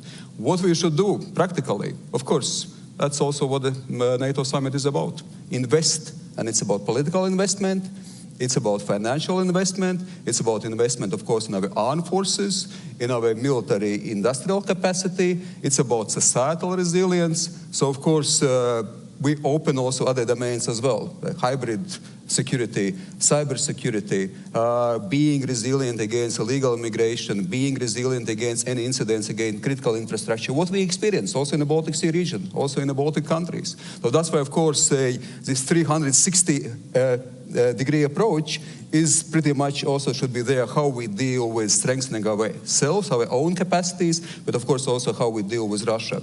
When we deal with Russia, I would say the words like containment, constraining, countering, contesting, that we should of course constrain what Russia can do militarily, that it is not able to attack its neighbors, it's not able to undermine international rules-based order, that we are able also to contest globally. So when contest not militarily but also politically, also in terms of information, also in terms of strategic communication, because at the very end it's also about a global fight for hearts and minds of the people. So the strategic communication absolutely here is a must as well. And it's not only with Russia, it's also with other authoritarian states which actually support Russia in its aggressiveness, resentment, geopolitics, and aggressive geopolitics. And of course also the countering, so we should be active how we deal with those things. It's not just about being passive and reacting, but also basically moving out and clearly defining those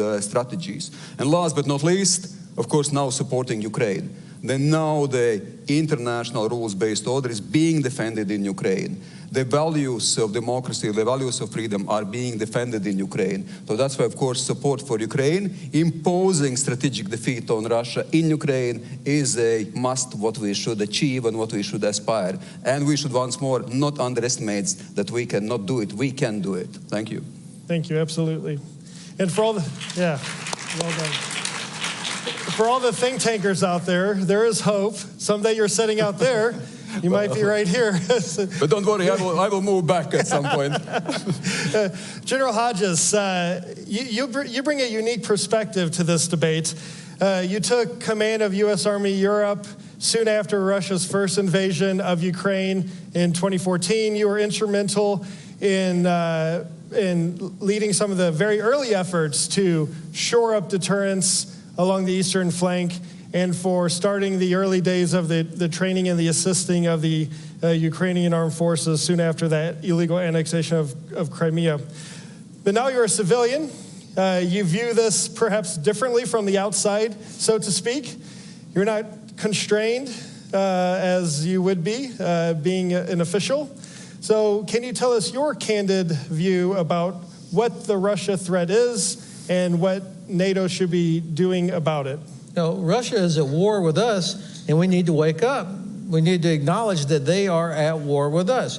It may not be T-72s or Sukhois that are striking NATO countries, but they are absolutely at war. The GPS jamming, the sabotage, the interference in our elections, complete disregard for international law, selling oil on unseaworthy, unsafe, unregistered ships that they sell to India and China, which gives them money to keep buying ammunition and drones from North Korea and Iran that then they use to kill innocent Ukrainians. They are absolutely at war with us, but yet somehow we have a lot of people, including in this city, that are like, oh, you know, Russia, it's a great power. It would be terrible if the regime collapsed and they might use a nuclear weapon. And so our policy towards Russia seems to be avoid escalation, when the policy should be defeat Russia, help Ukraine, defeat Russia, knock them back. And that does not require one single American soldier, British soldier, Latvian soldier, not one, but it does require the political will of my president, all the other heads of state and government of the alliance to say this is not about helping Ukraine. Our policy should be protecting our strategic interests, which is to defeat Russia, make them live within their own borders. Otherwise, it's absolutely, we're going to have a continuation, exactly what the minister said, 3 years from now, we'll think we'll have a peace. They know that we'll lose interest and we'll be back at it. Absolutely.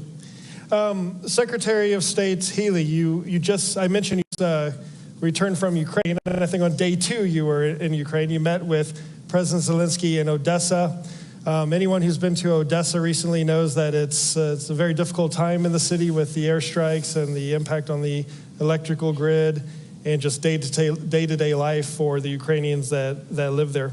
Prime Minister Starmer has made it clear that Britain's leading support for Ukraine will continue. And in fact, I believe you said that you're going to look at ways to expedite existing support and commitments to Ukraine to try to get that material to the front lines faster.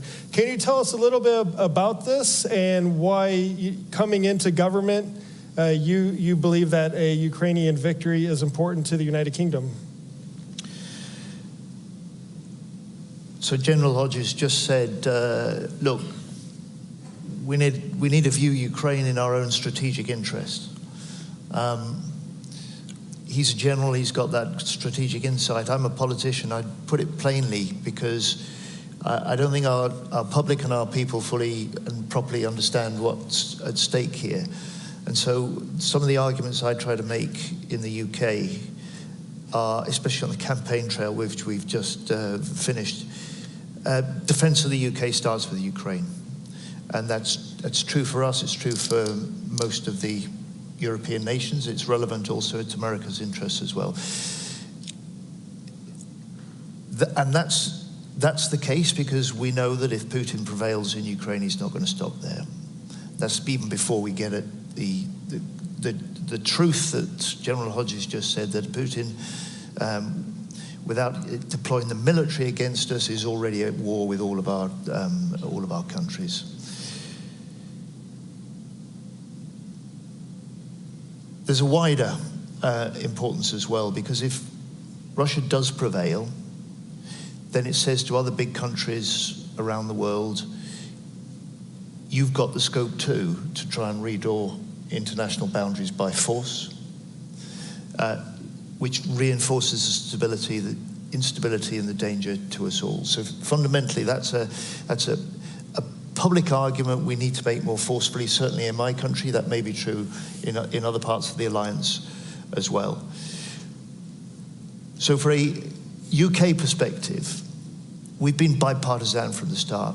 It was just 5 weeks before Putin launched his full-scale invasion of Ukraine that David Lammy, now Foreign Secretary of the UK, and I together went to Kyiv. And we were discussing the risk then of the threat of the invasion. And we told them then, if Putin invades, the UK will stand united with Ukraine. And I'm proud that that's the case in my country. I'm proud of our government, the previous government, not ours now, and the leadership that you've mentioned on Ukraine. And Keir Starmer and I are dedicated to developing that. So that's one of the reasons that I wanted to be out in Ukraine at the first opportunity, having been appointed. And I was able to say to President Zelensky 2 days in, and his team there, first of all, we will speed up the delivery of the equipment and military aid that's already been pledged by the UK. We will do that. We will complete that delivery within 100 days. So the big Rishi Sunak pledge in April, the largest UK package to date at that time, will be fully delivered within 100 days with a Starmer guarantee. The second is that I was able to require a immediate stock check of what we could offer, and we've been able also to provide an extra package of equipment, the sort of kit that they're using day to day and need in battle. I can give you some of the details. It's not big, but it's a sign of, an important sign, I think, for the Ukrainians that the UK commitment continues. And there may be a change of government, but there'll be no change in the UK's determination to stand with Ukraine or confront Russian aggression or indeed pursue Putin for his war crimes. The third is that I said to him, we will now work with Ukraine and we'll work with allies to work out how we can step up what we do to support. My view is that we need to see this in a much bigger picture, the sort of picture you were drawing of the Russian aggression, because too often we're focusing on the immediate military battle, the immediate military equipment needs, when if Ukraine's hand is going to be strengthened by us as allies, it isn't just the military help that we can provide, it's the political, diplomatic, economic support and pressure that we can put in Putin. And if Ukraine's going to be in a position to judge that the time may be right to pause the fighting and try and find some settlement, it needs to have the strongest possible hand in the strongest possible position, and that's our responsibility. And that finally, I think, is why, again, this NATO summit is so important. The unanimity behind very significant long-term multi-year commitments to support Ukraine, not just militarily, but also industrially, is so important. And if we do what we say, if we deliver what we promise, then we will be playing a big part in making sure that Putin in the end does not win. I think that is music to our ears, hearing that in 100 days this equipment will be expedited. It's very much needed, of course. Keeping on the theme of Ukraine, Minister, I've heard you say a number of times, and just 5 minutes ago, say that Russia needs to receive a strategic defeat in Ukraine. Can you explain what that is? What is that strategic defeat? What does it look like? Yes, of course. Again, one step back, we must remember what are the consequences of the Russia's aggression in Ukraine, and what are the consequences of how the war goes, and what will be the outcome of it. The consequence is that if Ukraine loses, it's undermining the international rules-based order, it's undermining our credibility, it's undermining our security. So I think the stakes are high, and this should be always remembered, which also means that we must have a very clear strategic goal, what we want to achieve together with Ukraine. We as a transatlantic community of democracies, of like-minded, what is the strategic goal? And strategic goal is not Ukraine not losing the war. The strategic goal is Ukraine winning the war and imposing strategic defeat on Russia. What does it mean? I think it's again clear. It's restoring territorial integrity of Ukraine. It is taking those war criminals accountable for their crimes. What just we've seen a few days ago as well, with brutal attacks against children and innocent civilians. It's also about financial repercussions. They're using the frozen assets. And at the very end, strategically, it's also about Ukraine becoming the 33rd member of NATO. And it will become 33rd member of NATO. Yeah. How to achieve it? Of course, keeping the strategic ambition in mind, yes, we have to make also practical steps. Practical steps providing military support, and I think the financial commitments here also shows how seriously we take it. The Latvia, Baltic countries, we committed 0.25% of our GDP for military support to Ukraine. It is quite a considerable amount. It is for Latvian military or defense budget, almost 10% of our military defense budget goes in supporting Ukraine. And I think we should still consider even providing more. It is also, of course, about coordinating all those different activities what we have. We have a lot of activities. We're co-leading together with UK a drone coalition.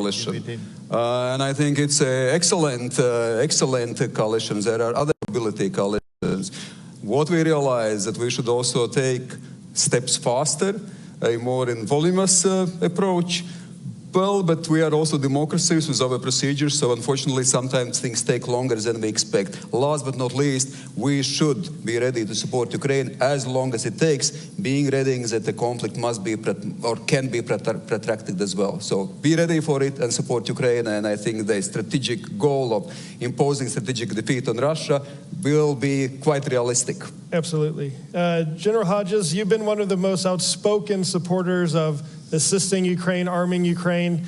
You were obviously not very compelling. Well, we have seen some progress on your focus regarding the long-range strikes, ATACMS missiles, trying to isolate the Crimean Peninsula. We've seen steps in the right direction. We haven't gone as far as I think many of us would like. We haven't gone as quickly as we would like. But practically speaking, what does NATO, and you can talk about the U.S. or individual countries inside the alliance, what do we need to be doing more of and faster to help Ukraine win on the battlefield? If President Biden would come out tonight when he's hosting all his heads of state and government guests at dinner, if he would say, ladies and gentlemen, it is the policy of the United States, it is our strategic objective that Ukraine defeats Russia. And we're going to do every damn thing that they need so that they can do it. Not this empty, we're with you for as long as it takes, but we're going to do everything they need. That right there would be the seismic change that would lead to Ukraine actually winning. And that would be a crushing strategic defeat for the Kremlin. So far, they've been confident that the American president would not do that, the German Bundeskanzler would never do that, and unfortunately, a few other heads of state and government. So the first step is to say, That's our objective. Yeah. If you don't even say that's the objective, then you end up with, I must say, really bad policy decisions such as, okay, well, finally, after 2 years, you can have ATACMS, but you cannot use them against airfields from which murderous attacks are emanating against Ukrainian cities. That's terrible policy. Or this drip, drip, drip, drip. Everything that we are providing Ukraine right now, you can see why I'm retired. Everything that Ukraine has right now for the United States, with the exception of Javelin, was a no for the first months of the war. I mean, you can remember, Luke, there was a time where we shouldn't provide Stinger because what will happen if a Ukrainian soldier shoots down a Russian helicopter with an American Stinger? They might use a nuclear weapon. I mean, that was the thinking. And so it's taken 2.5 years and tens of thousands of lives to get to where we finally are. And we're still underestimating Ukraine's ability to integrate new equipment. So at the risk of sounding like a broken record, make it our policy. This is our objective, strategic objective. And I mean, look, 8 months where nothing came from the United States. 8 months, Russia achieved nothing. All they could do is continue attacking Ukrainian cities. So they could not even exploit for over half a year, despite having all their advantages, they lacked the ability to knock Ukraine out of the war. They can't do it. Imagine if we had been providing everything that was needed with an aim to helping Ukraine actually win, and if we used all of our economic tools. I cannot understand why they are still able to get ammunition from North Korea, drones from Iran, parts from China, and your ships loaded with oil going through the Baltic Sea, which we control. Black Sea, we should still be able to stop it, but unfortunately we're not able to do that. And that oil goes to India and China. You saw the graph that came out the other day. The top 20 countries that are buying Russian oil, India, China, but also 10 European countries, including Germany, still buying Russian oil. Unbelievable. And that money is what pays for that Kinzhal missile that slammed into that children's hospital. So we're not serious. We have to declare that we want Ukraine to win because it's in our interest. Yeah.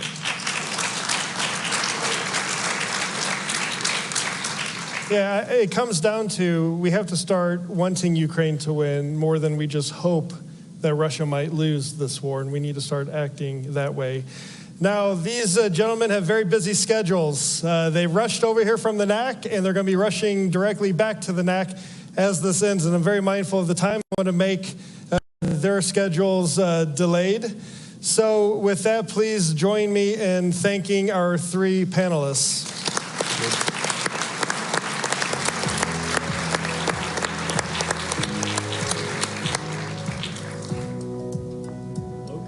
Ministers, thank you very much. I must say that this perhaps was one of my favorite sessions because it was a very clear-eyed assessment of the threat from Russia, also an assessment of the long-term nature of the threat, and of course we could count on General Ben Hodges to give us very specific ideas of how to deal with this threat. Right now, if you are watching us online, stay tuned for a couple interviews with NATO veterans, as well as a conversation with Senator Roger Wicker. And for those of you here, please join us for well-deserved coffee break. See you back here in half an hour. See ya.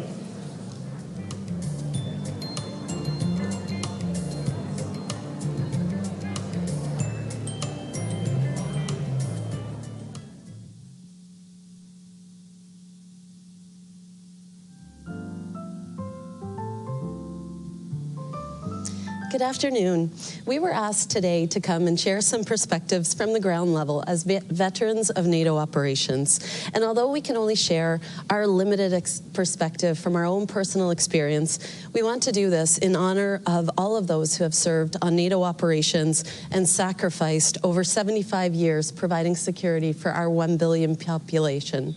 My name is Lieutenant Colonel Melanie Lake. I'm a combat engineering officer in the Canadian Armed Forces. I had the privilege of serving 3 tours in Afghanistan with NATO's International Security Assistance Force, and most recently commanded Canada's training mission in Ukraine, Operation Unifier, just prior to the full-scale invasion. I currently work with Canada's Ambassador for Women, Peace and Security, and I'm really honored to be here today with my distinguished colleague, Mario. Mario, can you introduce yourself? Sure, thank you. My name is Mario Marquez. I'm a retired Marine Sergeant Major with 31 years of service. I first entered the Marine Corps at the end of the Cold War, so 1989. And I served all the way to the end of December of 2020 when I retired, and I stayed here in the Washington, D.C. area. I currently serve as the American Legion's National Security Director, America's largest veteran service organization. My time in the Marine Corps took me to places like Kosovo under NATO forces. I also served 4 tours in Iraq. I served in 2 earthquakes in Japan, 1995 and 2011, and I also served in the Middle East under Central Command, and I retired out of 3rd Marine Expeditionary Force in the Pacific.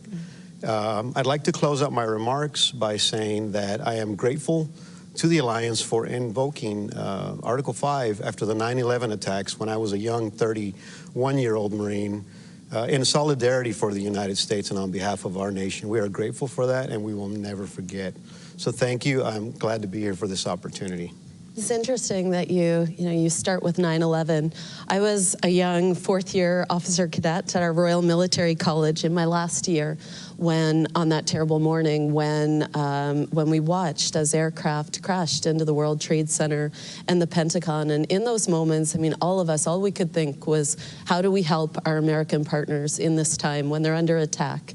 And I had a very similar feeling on the 24th of February of 2022, watching as Russia launched its full-scale invasion into Ukraine, where I had been just 4 months earlier, feeling that we need to do everything we can to help our Ukrainian partners as they defend their democracy and ours, and to enable victory and defeat of this unprovoked aggression. I was struck really recently by these images of President Zelensky meeting with a U.S. veteran on the shores of Normandy during the 80th anniversary of D-Day, and seeing them recognize that commonality in their fights against evil and oppression, and the courage needed to face it, and face it decisively. And I think we're reminded of how critical that is right now after seeing, this horrible attack on Monday against a children's hospital in Kyiv. As soldiers in the Alliance, I think that those of us at ground level, we've always understood and accepted that great sacrifices might be required of us in the defense of our values, our democracies, protecting other nations' rights to self-determination, and deterring others who might be aggressors. And we stand very willing to do that and ready to do that. Finding ways to contribute for me when things go wrong in the world gives me a way to counter some of that frustration and anger that I think many young people are feeling right now watching world events. Mario, I know you have immense operational experience. What have you learned on your many tours working with allies and partners? Thank you, Melanie, for that. I think I talked about my time in Kosovo, and that was my first exposure to NATO in a formal capacity. I was the operations chief for the 24th Marine Expeditionary Unit, and we quickly moved from our ships into Greece, Macedonia, and we began operating across southern and southeastern Kosovo. Our German, Austrian, and Swiss partners swiftly integrated us. They brought us on board, and we seamlessly began operations as if we had been working together for years. And I will never forget that, because we worked out so well initially that we began to do other things, such as interoperability training or staff engagements, marksmanship training, other types of humanitarian work that we were not planned for. And so what that did is the camaraderie and the bond that we build with our partners from the Alliance had enabled us to just service the people of Kosovo much better. And I took a lot from that. I think the second thing, and probably the most vivid memories that I remember, is being in a convoy, in many convoys, and riding in the front seat. And we would share the roads with civilians. Well, why would we share roads with civilians? Because the country was mined. There was mines everywhere. So the civilians would put their lives at risk by walking on the road between these big vehicles and feared stepping off into the dirt because not every minefield was marked. And I never forgot those images. It was powerful, and it taught me to be compassionate and understanding. And then we would go into villages, and we would provide humanitarian aid, and the mothers would look at us with fear, but hope in their eyes that there would be peace and stability in their future. And the children would smile with kindness and just hope that they would also maybe grow up in a better place one day. And that's what I took away. It made me a better Marine. It made me a better service member, a human, and I employ all of that today, all of the time. That's impressive, Mario. It was actually seeing that mine threat in the theaters like where you were operating that inspired me to become a combat engineer. I joined the military not long after the Ottawa Treaty was signed to ban anti-personnel landmines, and that was something I knew I really wanted to be a part of. And on my first tour in Afghanistan, I felt like I was able to do something that mattered at a local level when we were able to destroy some landmines, clear some of the explosive threat in some small villages south of Kabul. I have, a lot of positive and difficult memories from 3 tours in Afghanistan. The camaraderie and that connection with the local population certainly stands as a positive, and it was remarkable seeing how we worked together as allies, that allies and partners, that reassuring feeling of having air support come online, and it didn't matter what country it was from. That's you knew right. that aircraft had your back. And ISAF and the war in Afghanistan, that was a really defining period for soldiers of my generation, but also had, a profound impact on Canadian society as we were losing soldiers in combat. I did see there that NATO, as an organization, that we have the ability to collectively learn. And one important example, I think, was the evolution of our approach to mitigation of civilian harm.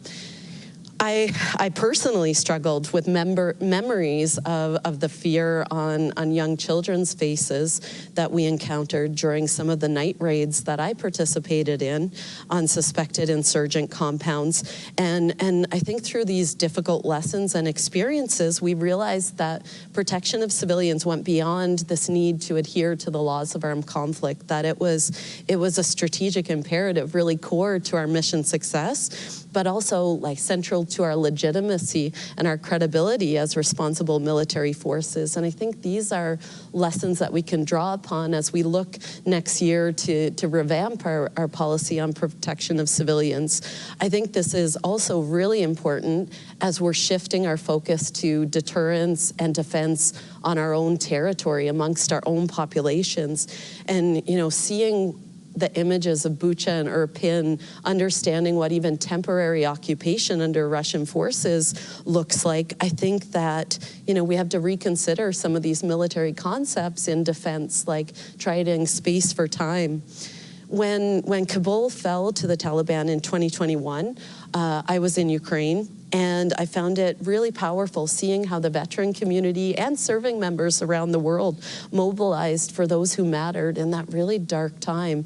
And, so many of us who served there were left questioning, what was this all for? And it was Afghan women who gave me the clearest answer on this. They said to me that, this gave us 20 years to pursue our education, get jobs, be a part of public life here, and we've seen what our country can be, and we're not willing to give up on that. And right now, they are the fiercest resistance that the Taliban is facing, both at home and in exile around the world. And I think we really need to continue that support to them in this fight. Now, pivoting back to you, Mario. This week, the Secretary General published an op-ed that said NATO's main purpose is not to fight war, but to prevent it. And our experience taught us that the best way to maintain peace is to be prepared for war, that credible deterrence and strong defense. How do we get there?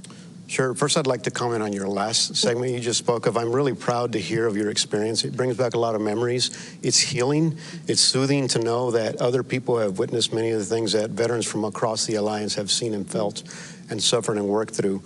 To answer your question, for me, I've heard a lot of fantastic briefs, not only during the summit and the forum, but throughout. And I think it's important to discuss all those things. They are all matters of urgency. But my advice and my recommendation to every leader that is listening today, both partner nations and the alliance, is to invest in your non-commissioned officer corps. Because without that mid-level leadership who is competent, able to make tough decisions in a decentralized manner, carry out commander's intent, whether it's in humanitarian missions or combat, those are the critical aspects of any successful military organization or alliance. You will never achieve your full aim without a competent non-commissioned officer corps. I couldn't agree with you more. A big part of the training we were doing in Ukraine was focused on the professionalization of the NCO Corps, and that was, to them, that was a really important part of their journey of their reforms towards NATO interoperability. And I think, those senior NCOs have showed us without a doubt the value of that on the battlefield.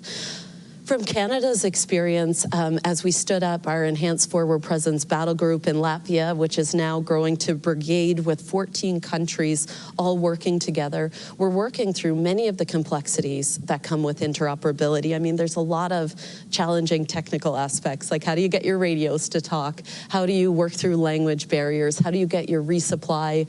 How do you resupply each other when you have all different systems? But, we're doing a lot of work on this right now, figuring out how we really work together effectively and getting through those challenges so that we can work together effectively in crisis. And although there are many challenges, there's so much strength that comes in this many countries, working together, united by a common purpose. It was a young Master Corporal on my training mission in Ukraine when we were training the 4th Rapid Reaction Brigade, he had just arrived, and we were training, and he said to me, "Ma'am, we'll go to war with these soldiers tomorrow." And I looked around, and all of our soldiers were wearing Ukrainian flags on their arms. All the Ukrainians had Canadian flags. And it struck me that, the foundations of interoperability, they truly start at that most basic level with human relationships, friendships, bonds, and that understanding that comes from working side by side. One final note on this, I think that, another lesson from Ukraine is around civil society and citizens, how they're integrated with their military. And I think there's a ton that we can learn around civil-military cooperation in total defense from Ukraine to strengthen our own resilience. And a shout out to the incredible role that women in civil society are playing to that. We're down to 2 minutes. Do you have any final thoughts? I'm just blessed to be by your side. I really am. Look, for the leaders out there, the alliance, the partners, and even other people watching this throughout the world, we need to do a better job about incorporating our veterans from military to civilian life. If we start doing that, our veterans will be more productive citizens. We have a powerful voice. We impact and influence policy and decision-making at the highest levels. We need to do a better job about that globally.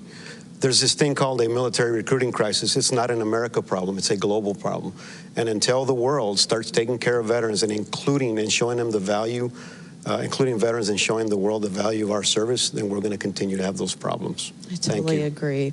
And I think it's the thousands of small acts every day interlinked together that create security. This is all about people and our connections. As a final thought, I think that our values within NATO are actually our strategic advantage. Our human rights, liberty and freedom, gender equality, these things are actually our best weapons and the biggest threat that we pose to authoritarian regimes. The fact that everyday life for our citizens is better in democracies, that governments are accountable to their people, and that our citizens are invested in their countries. But in order to defend these values, we have to live up to them. We have to be willing to defend them and fight for them, even when that's most difficult. But I think that's when we're truly at our best.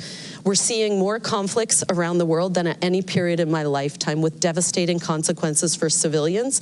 And I believe that, with this alliance, by courageously living up to our own values and defending them, we have the ability to change this, to be a force that stands in the starkest contrast and opposition to authoritarianism and the defense of freedom. Thank you so much on behalf of both of us for this time today.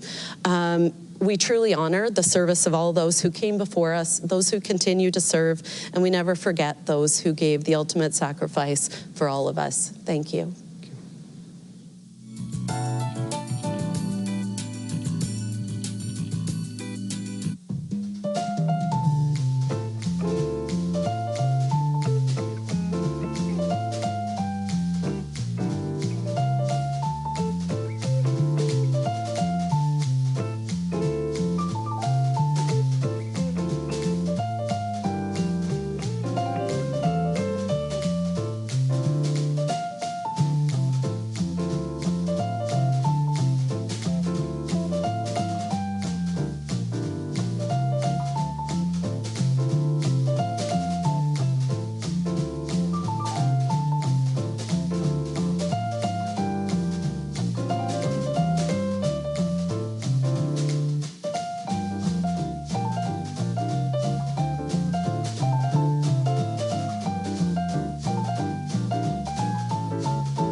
Welcome to the NATO Public Forum. I'm John Walters, President and CEO of Hudson Institute. I am very pleased to be joined by United States Senator Roger Wicker of Mississippi. He sits on the Committee on Armed Services in the United States Senate. And most of all, I think he has been the author of this report, Peace Through Strength, which is an analysis of the needs of the United States military, how to meet those needs with actual budget numbers. So we're not talking about talk, we're talking about actual dollars and building capacity. Thank you for being with us. Thank you, John. Glad to be with you. Thank you for your work. You released this report on how to maintain 21st century peace through strength. Can you give us a little idea about the key parts of this plan? Because you're the author. Well, the key parts of the plan are getting us back to 5% of gross domestic product, just like Ronald Reagan did. During the Reagan years, we stood the Soviet Union down by saying we're going to be strong enough that nobody's going to take us on. That's called peace through strength. That was Reagan beginning in 1981. So my plan is modern day peace through strength. And really it's based on everything we see in the news, but also the specific testimony that we've gotten from defense leaders and from people who actually are tasked within the Pentagon and within the administration to keep us safe and get the job done. Yeah, as a think tank head, I read a lot of reports, government, and so forth. A lot of them are not interesting. They're not as specific. They're a lot very general. I urge everybody, read this report. It's online. It gives you a detailed analysis of weaknesses and how to fix them, which is most important. Thank you very much. Well, we did put a lot into it, and I have to credit my staff for working through the minutia. But these are specific plans to build our Navy up where it should be, to rebuild our shrinking Air Force, and also to get us where we need to be on our munitions. There's so much that needs to be done, and of course this interview is taking place in connection with the NATO Public Forum, so we need to work with our allies and a great alliance we've had. What do you see as the biggest shortfalls, and where do we need to make up deficits? The nice thing about the report, I think, is also it does near-term needs and threats and building a base for longer term. Well, the principal shortfalls are in the Indo-Pacific, but also this report asks us to recognize, and excuse me for my voice, that we are facing an axis of aggression between Russia, China, North Korea, and Iran. And in regard to what we are being challenged by, what's going on in Ukraine, for example, it's Russia on the attack, but there's no question Iran is helping. North Korea is even sending assistance to Russia. And certainly, Xi Jinping is doing everything he can to keep the West tied down in Ukraine so he can continue to build up in the Indo-Pacific. This NATO summit is on the backdrop of burden-sharing discussions, burden-sharing and what allies actually owe each other and how they work as allies and not as dependents or protectorates. And that's a big debate in the United States. You've been a part of that debate. Can you say a little bit about how you think, where we stand? Are we making progress on burden sharing? How do we deal with this?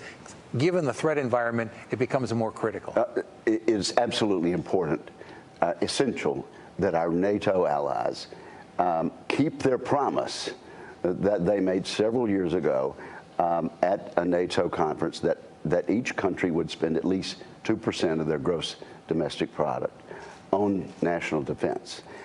Now, at first there were only a handful, really single digits of all the NATO members, and that was indeed troubling.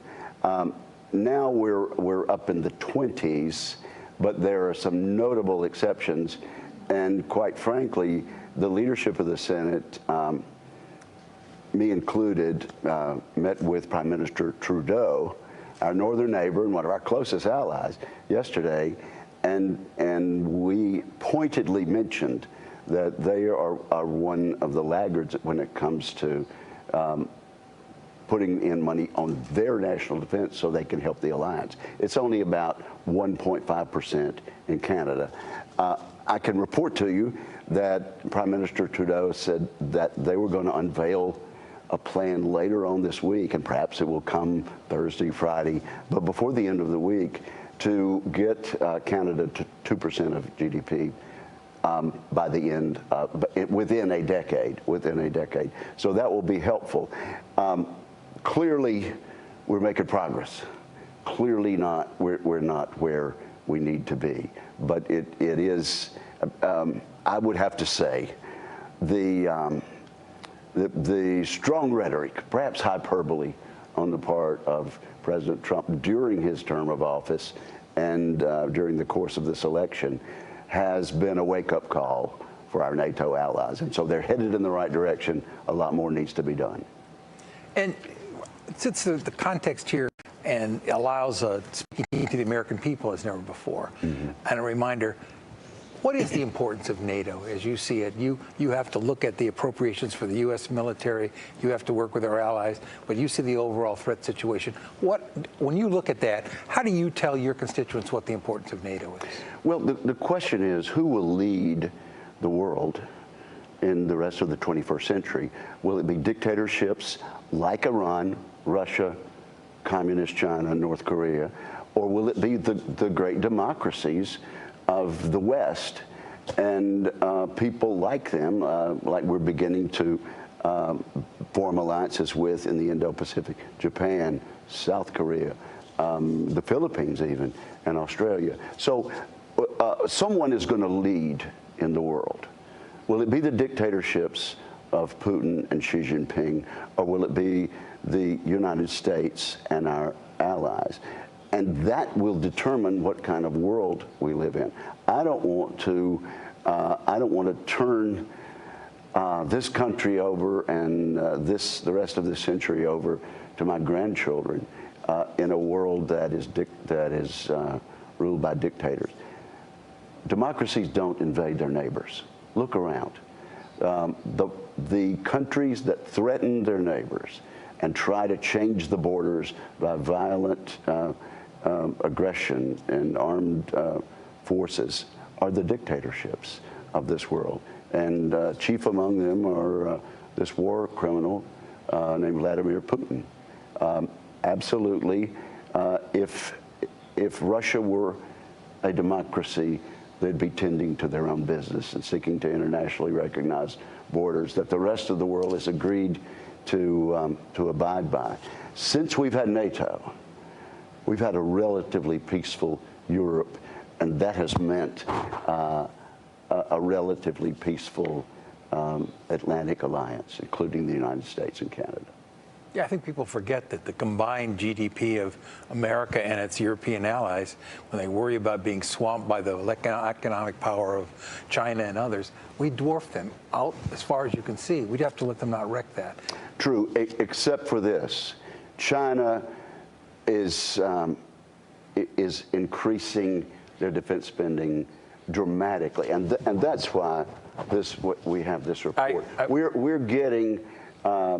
We are being overtaken by the dictatorships of this world. They don't have to spend money on school lunches, on social spending, on retirement programs, and we need to be absolutely mindful of what the witnesses in this year, last year, and the year before have told us, and they tell us this is the most dangerous era that we have faced in half a century or more. And so, yes, while we have the economic might, we're not spending a big enough portion of it on defending our future and defending freedom and democracy. Well, I want to thank you again for this plan. Well, John, thanks for your leadership. Thanks for the Hudson Institute. We really appreciate it. You're welcome. Thank you, sir.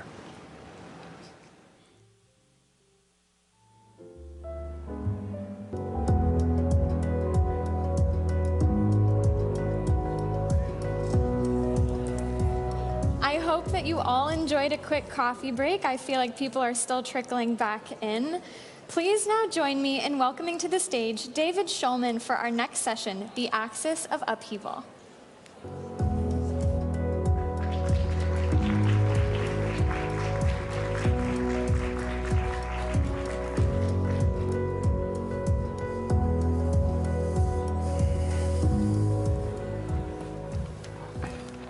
Okay, well, welcome back, everyone. Welcome to our panel on the axis of upheaval. We've had a bit of a last-minute change in moderation, so I will be acting both as moderator and panelist. And what we're here to discuss over the next 40 minutes or so is, we've discussed over the last couple of days, of course, NATO's successes in recent years and expansion, but it's critically important that we discuss as well what NATO adversaries are doing. Obviously, Russia, we've talked a lot about China, but also the role of Iran and North Korea, and what that means for the NATO alliance, what that means for the United States and for Europe.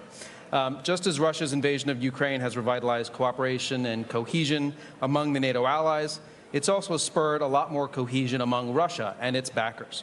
We've seen the consequences of that in cooperation that's on full display in Ukraine, where the support Russia has received from China and Iran and North Korea has enabled it to sustain its warfighting machine, and we've talked a lot about that over the last couple of days. But that's really just the tip of the iceberg. We see their relations deepening in a whole range of different domains. They're increasing trade, all of these countries. Russia has become China's largest supplier of crude oil. Trade between China and Russia hit a high mark last year. Moscow is now Iran's largest source of foreign investment. And they're finding ways to work around the Western financial system in critical ways that undermine U.S. and NATO foreign policy tools, including de-dollarization. And of course, they're also deepening military cooperation. And we see China and Iran and Russia having held naval exercises just recently in the Gulf of Oman, and having done that now 3 years in a row. And they're also looking to expand their access to other countries. So this is a really critical domain that we need to dig into further. And we have some excellent panelists here today to discuss it from a variety of different angles. I'm happy to be joined by John Alterman, who's a senior vice president and holds the Brzezinski Chair in Global Security and Geostrategy, and is director of the Middle East program at CSIS. And we have Benedetta Berti, who serves as head of policy planning in the Office of the Secretary General at NATO. So maybe, why don't we get started and just jump in, maybe start with you, John, and give us a sense of where you think Iran is when they think about this axis that we're talking about between North Korea and China, Russia and Iran. How do they view it? How is it of utility to them? And where are maybe their concerns going forward? Thanks very much, David, and thanks to all of you for coming. Very important set of discussions this week in Washington. It seems to me that Iran feels very isolated in the world and looks and talks about how much it shares in common with Russia and China. And one of the principal things it shares in common is it hates that countries aligned with the United States have non-kinetic means of coercion. What they would like to do is say, if you want to stop us doing something, we'll fight you. And that's a high threshold. And they have lots of asymmetrical tools to use, and that's the space they want to be in. When you start talking about sanctions, when you start talking about diplomatic action, from an Iranian perspective, that makes Iran more isolated, weaker, and they love the fact that they feel that both China and Russia share an interest in undermining the ability of the United States and its allies to use those non-kinetic tools. So they try to build that sense of commonality.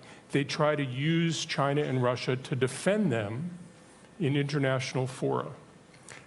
I think the rub is that oftentimes the Iranians understand just how weak they are vis-a-vis China and Russia.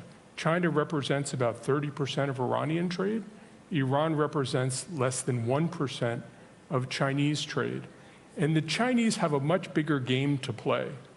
And they use Iran. And Russia has had a long and often difficult relationship with Iran. It's changed with the Ukraine war and with sending drones and other materiel. There is a tactical sense of partnership, but deep down, Iran aspires to be a great power. It knows it's not a great power.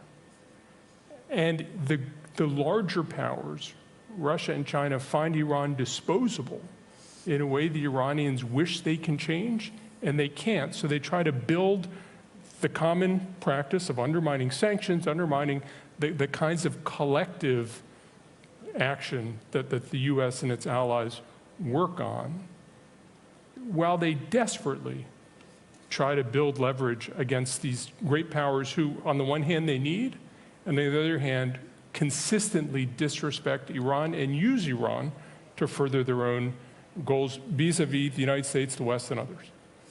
I think great points, and I think the fact that you started, or at least centralized your comments around Iran's desire for this axis to fight U.S. centrality in the global system and to push back on the United States generally, that's very similar to, I think, China's view of this relationship, specifically with Russia, but also with Iran and with North Korea. There is this concern about U.S. hegemony.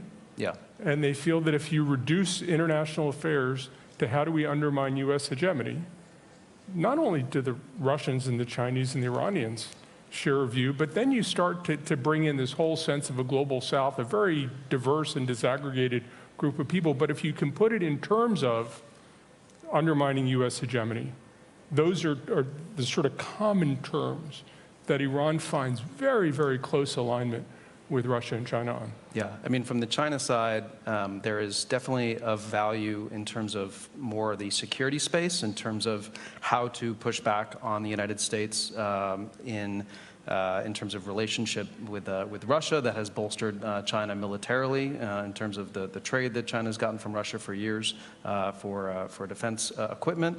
But in addition to that, the deepening of military exercises with Russia, that has been of great value to China, a PLA that has not had a lot of operational experience, more joint training with Russia, that has been of great value.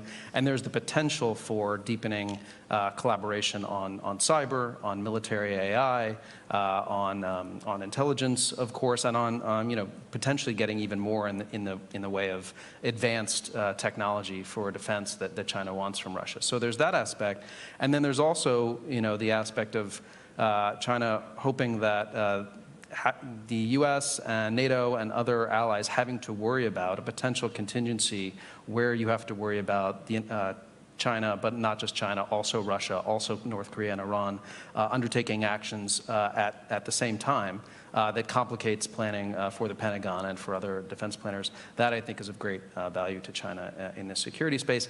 And then more broadly, this sense, and we've discussed it at the summit over the last couple days, that you can't divide Asia from Europe, right? So I think in Beijing, there is a sense that if Russia were to succeed in what it's been trying to do with its brutal invasion of Ukraine, if the NATO alliance and the United States were to fail in pushing back on that, that would have fundamental consequences for any kind of contingency in Asia over Taiwan, over the South China Sea, and China could be more confident that there would not be a robust response from the alliance. And there's a very important way in which Asian countries look at how the world deals with Iran, and thinks that that's how the world will deal with an Asia contingency. Asian countries have profound energy security interests in the Middle East, and therefore the extent to which you can work through allies and partners and provide security, that gives you security not just for Europe, not just in the Middle East, but it extends to helping provide security in Asia. Benedetta, I want to come to you. So how does, from your perspective, NATO, the alliance, the members, view this emerging axis in terms of the interests and how it affects the NATO alliance itself? Yeah, well, I would probably agree with a lot of the points that have already been made, but maybe just to start framing the discussion, I think in the 2022 strategic concept, so a couple of years ago, NATO already recognized what it defined as the growing strategic alignment between the People's Republic of China and the Russian Federation. Now that trend remains very much part and parcel of how we look at the security environment today, but I would say that as of 2024, the scale and scope and just intensity of that relationship has grown in a way that wasn't perhaps forecasted in the 2022 strategic concept. And now really we're looking much more at what does concerted action and increasing strategic alignment by the PRC, the Russian Federation, Iran, and the DPRK look like, and what's the impact on Euro-Atlantic security. To make a long story short, I think you need to look no further than Ukraine to see how this all crystallizes and comes together. And that as a test, both for the resilience of Ukraine itself, but also for the future of European security and global security at large. And in terms of what are their concerns, what are the trends that we pick up in Ukraine, and what are we learning about it?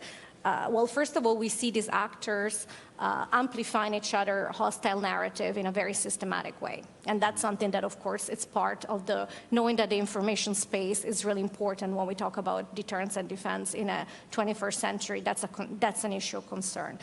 Another issue of concern is that, of course, we see these four actors working together to try to minimize the impact of our foreign policy tools. For example, to hold Russia accountable and to try to constrain its war machine, including by circumventing sanctions. So that's, of course, a very significant issue of concern, especially today, where we know that the PRC is the largest enabler of Russia's war of aggression against Ukraine today, and really key to how the Russian Federation is reconstituted, its military instrument of power, and why that's working out at a faster pace than anticipated.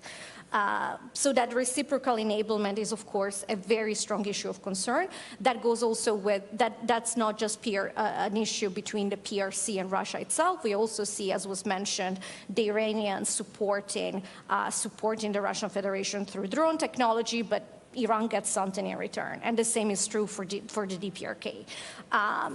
Just as important, I think I would highlight the trend of authoritarian learning, mutual learning. And I think you have to look no further than the recent example from the Iranian strikes against Israel, in which they use a large combined swarm of drones and missiles in a way that very much resembles what the Russians are doing in the Ukrainian theater. So these two theaters operationally are more and more linked, and that's a cause for concern. The more these actors learn from each other, the more, of course, we have to be concerned.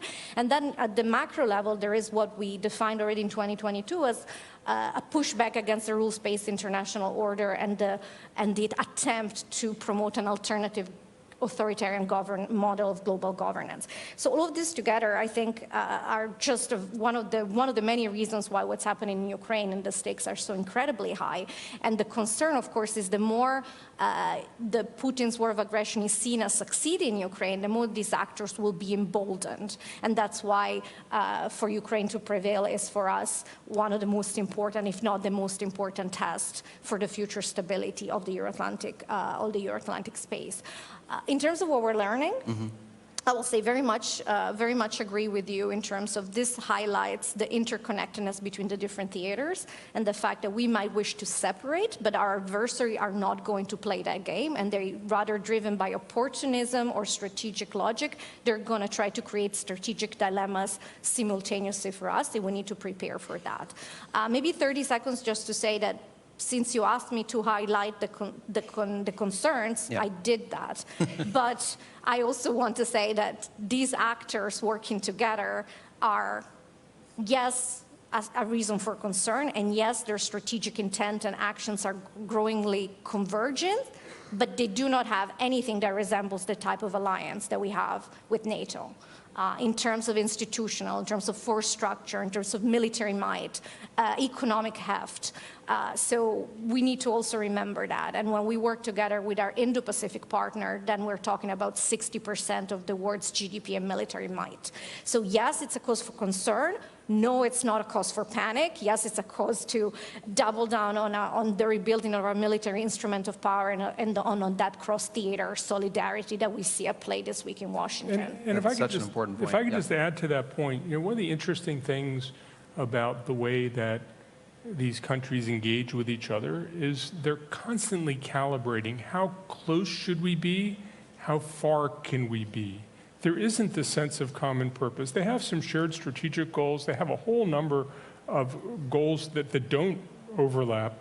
And I think there's more agility within how these countries are really willing to sell each other out all the time because they are in it for themselves. And one of the things different, listening to Detta talk about how the alliance works, we are in it together, and there's a way in which this isn't an alliance, this is a pickup game. They can help each other. They sometimes pass to each other. They sometimes don't pass to each other. They sometimes let him take the hit. And it just operates in a different way, and it I think is difficult for us, but I think we also need to recognize that for all that these countries are together, you can also pick them apart on different issues. And certainly with the Iran nuclear program, there was a time when both Russia and China decided it's actually constructive to try to put the Iran nuclear program in a box, and that time has changed. But there are times when you can bring these countries together and work with them. I agree with that. I think I want to make clear, though, from at least my perspective of where China sees this axis, and especially the Russia relationship, that while it may be, at some level a marriage of convenience and based upon alignment of interests that are potentially temporary, there is such a deep and I think abiding level of congruence on how they're looking at what they're trying to achieve, not only in light of undermining the United States and undermining kind of NATO. But I think also, and this comes back to what Benedetta was saying, the fundamental drive to transform the current global order is really at the heart of what China wants to do in the next 5, 10, 15 years. And for them, that is essential to China, establishing itself really as the central economic and technological player globally. And these actors are, just one second, these actors are really central to that because China is, and we've discussed it a little bit already, is kind of China as the benefactor, right, for Russia and for Iran and for North Korea and the destabilizing actions that they're taking. China's playing a kind of a neat trick now where they are supporting these different actors as basically agents of war and chaos and upheaval. And then, a day later, coming out and saying, okay, now we're going to play the role of being the peacemaker. We're going to play the role of being the stabilizer. We're going to propose a 12-point peace plan for this conflict that we have helped to create by continuing to support Putin's war machine. And then beyond that, also proposing, okay, now we have ideas for a common future of shared destiny for mankind, the Global Security Initiative, the Global Development Initiative, the Global Civilization Initiative, these grand ideas which are ideological at their root, that are meant to fundamentally transform the order and put China at the center of it. And it's not really possible without partnership from these other destabilizing actors that can make everyone stand back and say, oh, this order is unstable, it's not working anymore, and the United States can't do what it used to be able to do in terms of preserving the peace. And it seems to me that fundamental to the Chinese notion of world order is world order is predicated on bilateral relationships between states, where China is stronger than every bilateral partner except for the United States. And as they look at a map of the world, that's a nice way to be. I think it is important not to underestimate how much distrust is between the Chinese and the Russians, how much disdain the Chinese have for the Russians. I've had some really interesting conversations with some Chinese about, the Russians are drunk and they don't work hard and they're not serious and the place is falling apart. I mean, the Chinese are happy to jump all over how inept the Russians are. The Russians are useful, but let the Russians take a hit from having a confrontation with the West. The Chinese will trade, the Chinese will build win-win solutions, they'll build these big international conferences, right? Let the Russians do the aggression part. And ultimately, I think as there's a huge power disparity between the Chinese and the Iranians, there's a huge power disparity between the Chinese and the Russians. And I would bet the Chinese don't lose a single opportunity to remind the Russians, and the Russians don't go a single day wishing they didn't have more leverage against the Chinese, desperate for leverage against the Chinese, and knowing the Chinese would sell them down the river in a New York minute if it became convenient. If I may, I would just point out that over the last year or so, compared to, let's say, the Vilnius summit, where we had a similar discussion about where we were in terms of the relationship between the PRC and the Russian Federation, things have changed, and they've changed quite substantially, and there is now a path dependency. The level of PRC support for Russia's war machine to enable and energize and allow to reconstitute its defense and technological industrial base is now the most critical enabler. And that is really important to underline. So it is really, we may have very intellectual discussion about whether we want to call this a marriage of convenience, a strategic alignment. The reality is today Russia is able to fight its war in Ukraine and reconstitute its military instrument of power at the speed and scale it can because of the provision of dual-use goods from China. And I think that's an important point that we are discussing this week. And one of the issues that you will hear leaders discuss is exactly what should be our response. Is it reasonable to have a country that on the one hand wants to trade, wants to be treated like a normal and respected member of the international order, and on the other hand, it is their financing the largest full-scale war of aggression, illegal war of aggression that we've seen in generations. And perhaps there has to be some type of signaling that it's difficult to have your cake and eat it, and consequences must come to You went exactly to where I wanted to go, which is this notion of forcing China to choose, as the Secretary General and others have said, because China is different in many ways, but in this particular way, different from the other three countries that we're talking about in the sense that they do want to portray themselves as a force for stability and peace, as a responsible player, and they do want to be able to continue to have productive relations with Europe and with developed countries for economic reasons and for other reasons, unlike, arguably, but correct me if I'm wrong, Iran and Russia and North Korea, which are quite content to kind of be, accept that there's not going to be any deep integration with the West or benefit from engagement with the Europeans. And the question, I think, is, can China get away with that? Will there be costs to China trying to have it both ways? The last Iranian reformist president, Mohammad Khatami, had this big idea of the dialogue of civilizations. And there was a big Iranian idea that, in many ways, maybe planted some of the seeds of some of the Chinese global initiatives and all these things.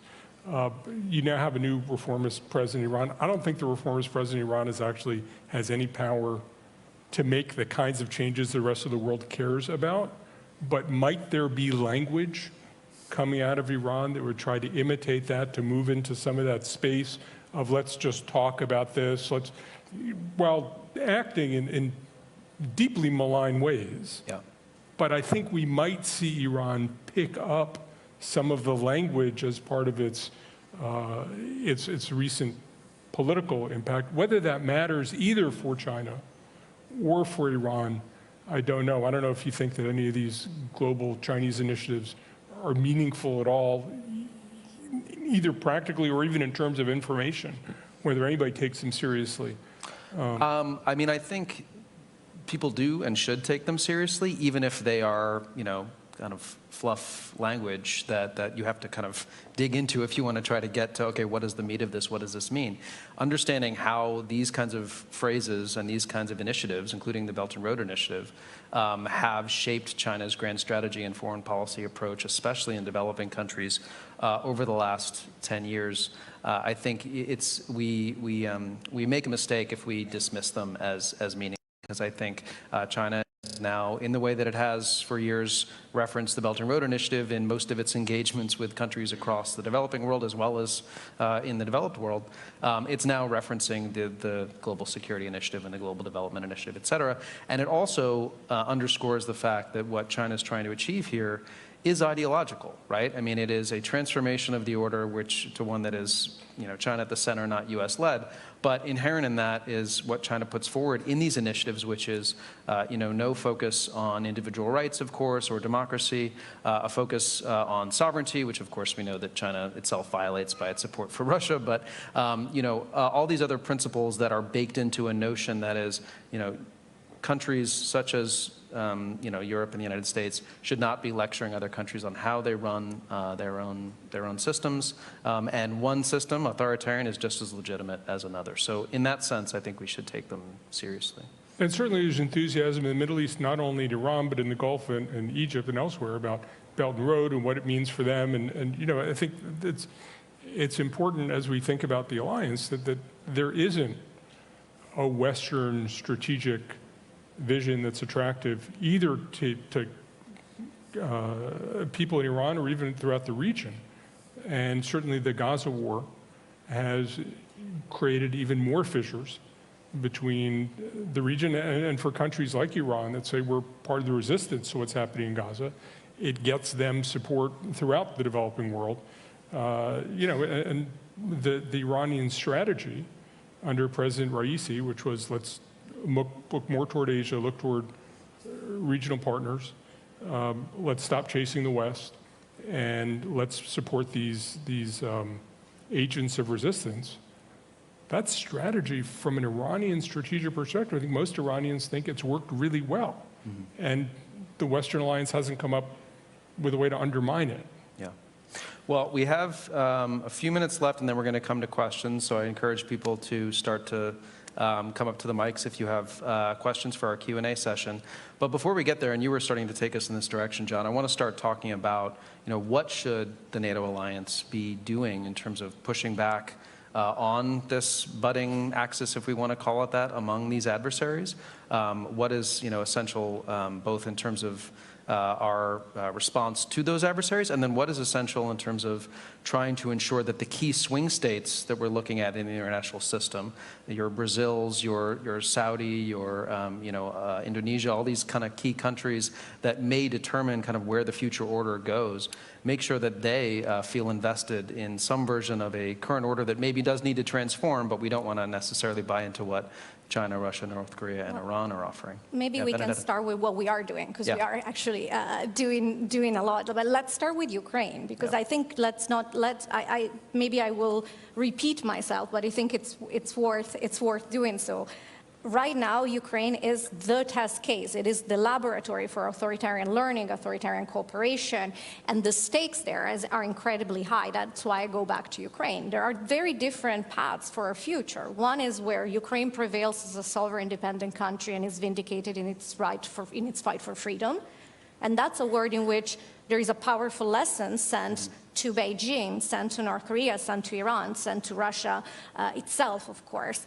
And that's a message that, of course, supports the global rules-based order, supports the beginning of the rethinking of a European security architecture, which right now it's on life support because of Russia's brutal war of aggression against Ukraine. So if you want a strong first policy proposal, and that's exactly what the alliance is doing by supporting Ukraine, is, first of all, Ukraine must prevail. The war of aggression must fail. These authoritarian actors need to see that using force does not pay off. And that's really important, because the alternative, one in which Putin's war of aggression is successful, is where these actors become even more emboldened, even more brazen in their actions. And we already see it in the last year with Iran's destabilizing role in the Middle East, support for terrorism, non-proliferation concerns. We see this in the Korean Peninsula.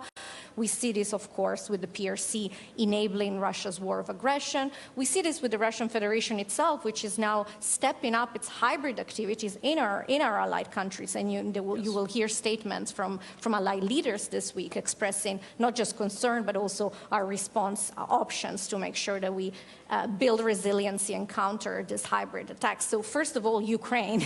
Ukraine must prevail. These actors must understand that aggression will not pay off.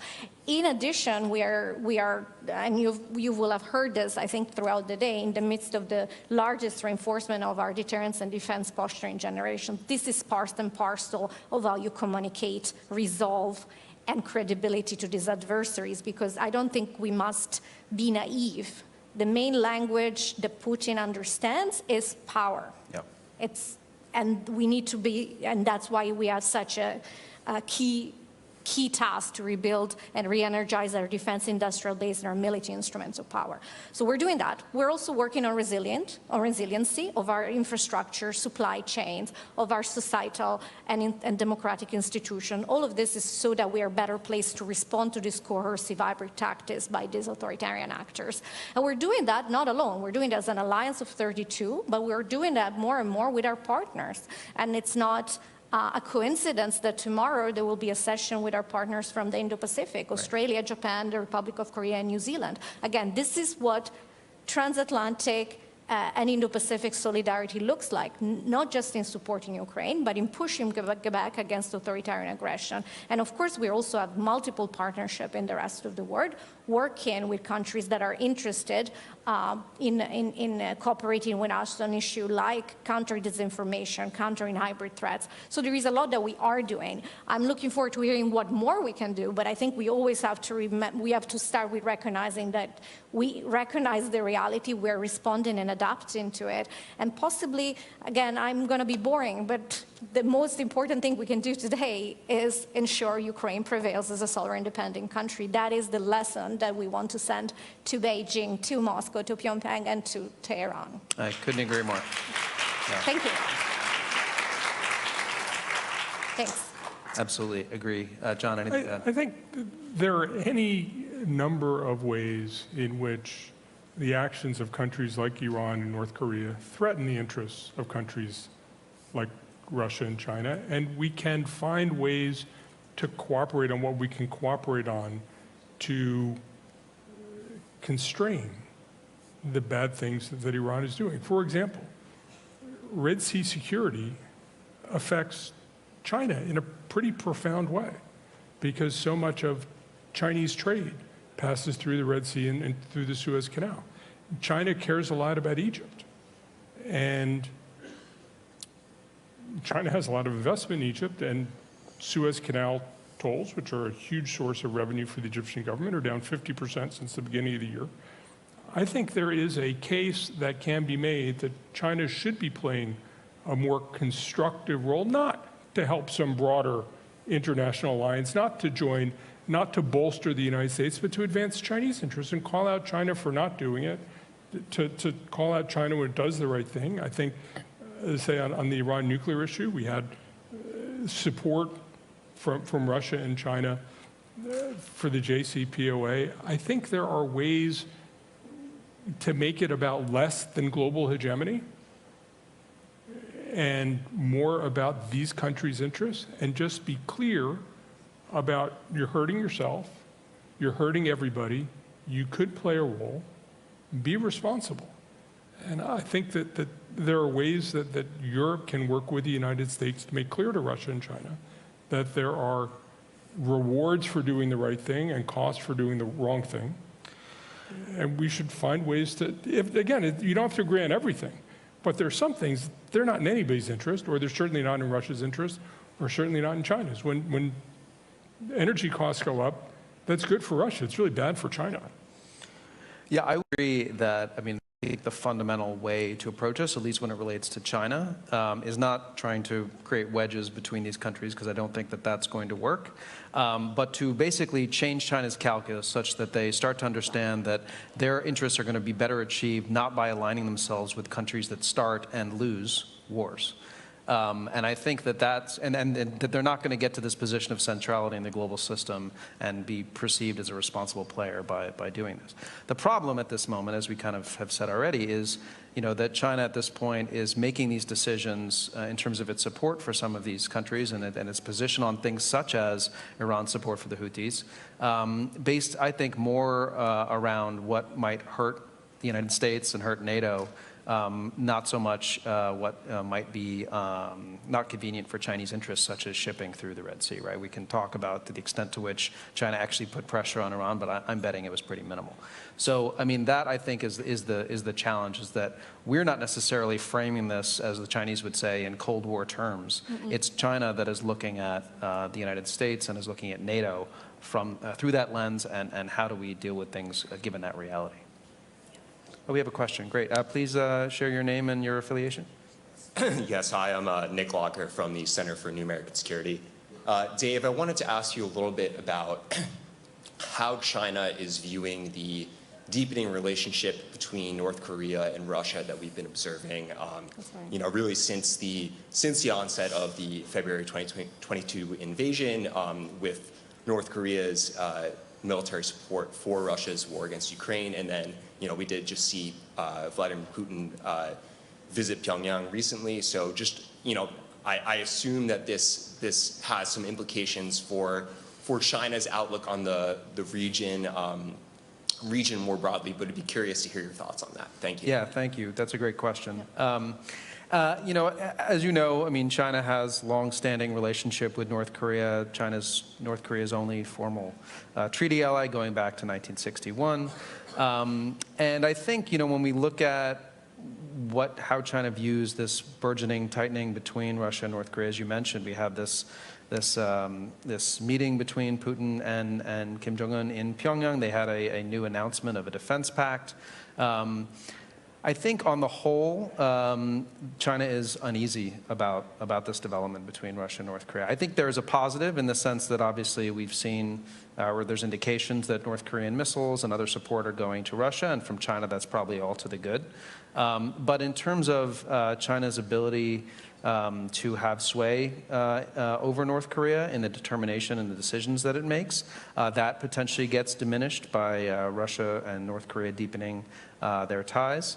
And I think, you know, China, as we've discussed, kind of views itself as a more responsible player in these other countries that it's dealing with as the risk appetite, ones with high risk appetite and doing things that might be dangerous. And when you look at the Korean Peninsula right on China's border, I think the notion of Russia and North Korea getting closer and potentially making decisions that are risky that damage China's security is of great concern to China. Potentially Russia even giving North Korea advanced technology that helps North Korea to further its nuclear development in ways that could create even more security hassles for China in the region. So on the whole, I think China is watching this warily, not terribly happy about it. But there's not much they can do about it, to be honest. And I think the question that I've gotten about this is, well, is this an opportunity to create a wedge there between these countries? And I don't see that at all. I think it's just something to watch and wait. But it is an indication, as we've discussed, that there are these.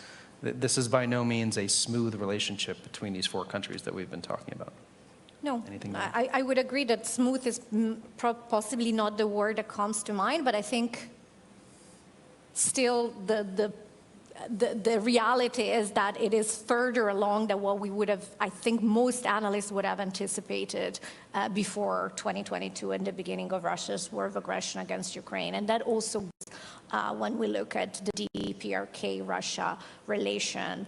And there are, of course, very serious concern, as you highlighted, about what would, in the future, or even a very imminent future, North Korea get in return for the significant military support that is providing to Russia, and what would it do in terms of stability in the Korean Peninsula, what would it do in terms of concerns over non-proliferation, and more broadly, what would it do for the stability of the Indo-Pacific theater, which, as we know, is incredibly important to global stability, global prosperity, and of course has also direct implication for the security of the Euro-Atlantic area, being such a central domain of growth, development, and competition. So it is a very, I think, concerning development, and I would agree that maybe not everyone in this quote-unquote axis, which is a word I'm a little hesitant to utilize, but maybe whatever you want to call it, strategic convergence, not everyone may be enthusiastic about it, but yet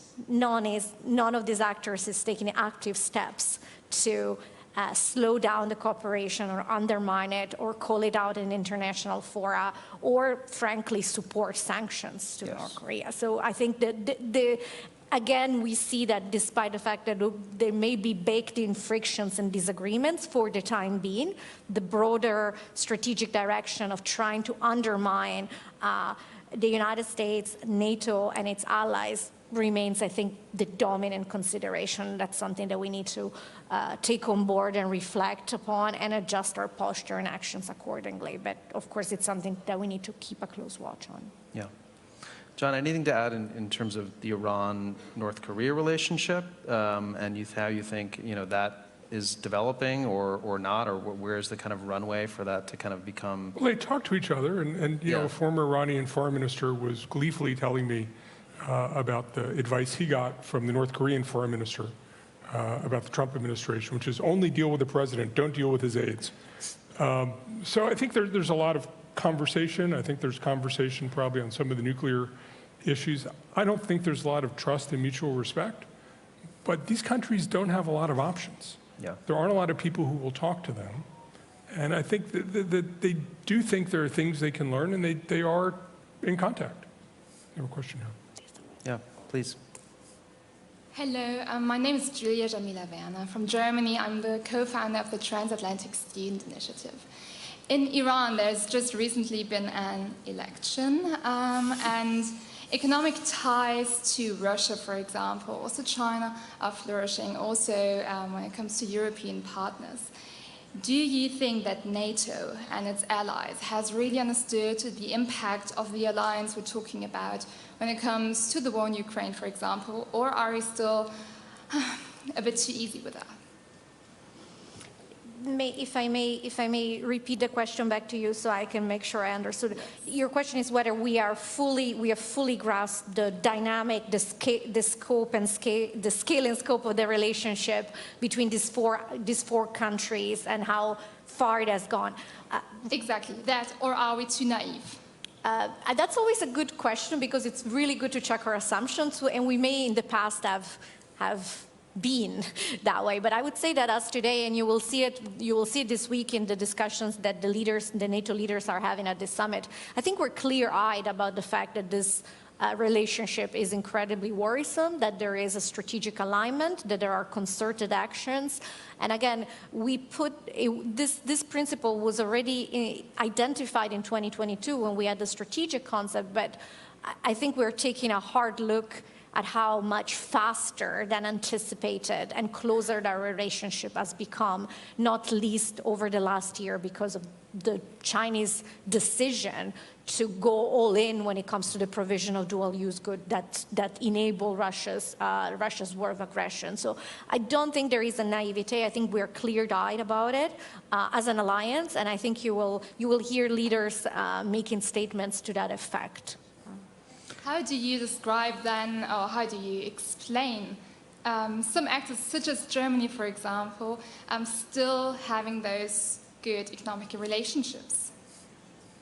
Well, I think each and individual countries is balancing between different considerations, and that's really how policy works. You're balancing between economic and trade considerations, domestic politics consideration, defense and security, foreign policy. That's how you square the circle of policy making. And I think that applies to how many, and I'm not going to go into individual member states, but I would say that applies into how each and every member state is looking at the one hand, enhancing security, ensuring collective defense, on the other hand, maintaining prosperity and having healthy economic relations. And one of the conversations we're really having, and it's really important, is how do we better integrate national security consideration into our economic policies. And I think this is something that we are learning.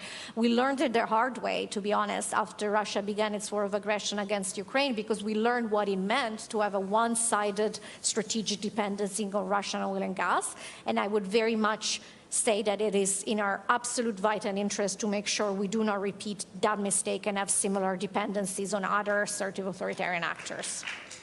I think that's a great place to wrap up because, I mean, the very fact that we're having this conversation here at the Public Forum indicates that there's a growing understanding of the need to discuss not just China's support for Russia, but the role of these other actors as well, what that means for NATO, what that means for all of us in terms of the future and how we need to deal with it, but that there's a lot more that needs to be done in terms of more unity of vision on these issues and what we might be able to do about it in terms of joint efforts. So with that, thank you, Benedetta, thank you, John. And please join me in thanking them for this great panel.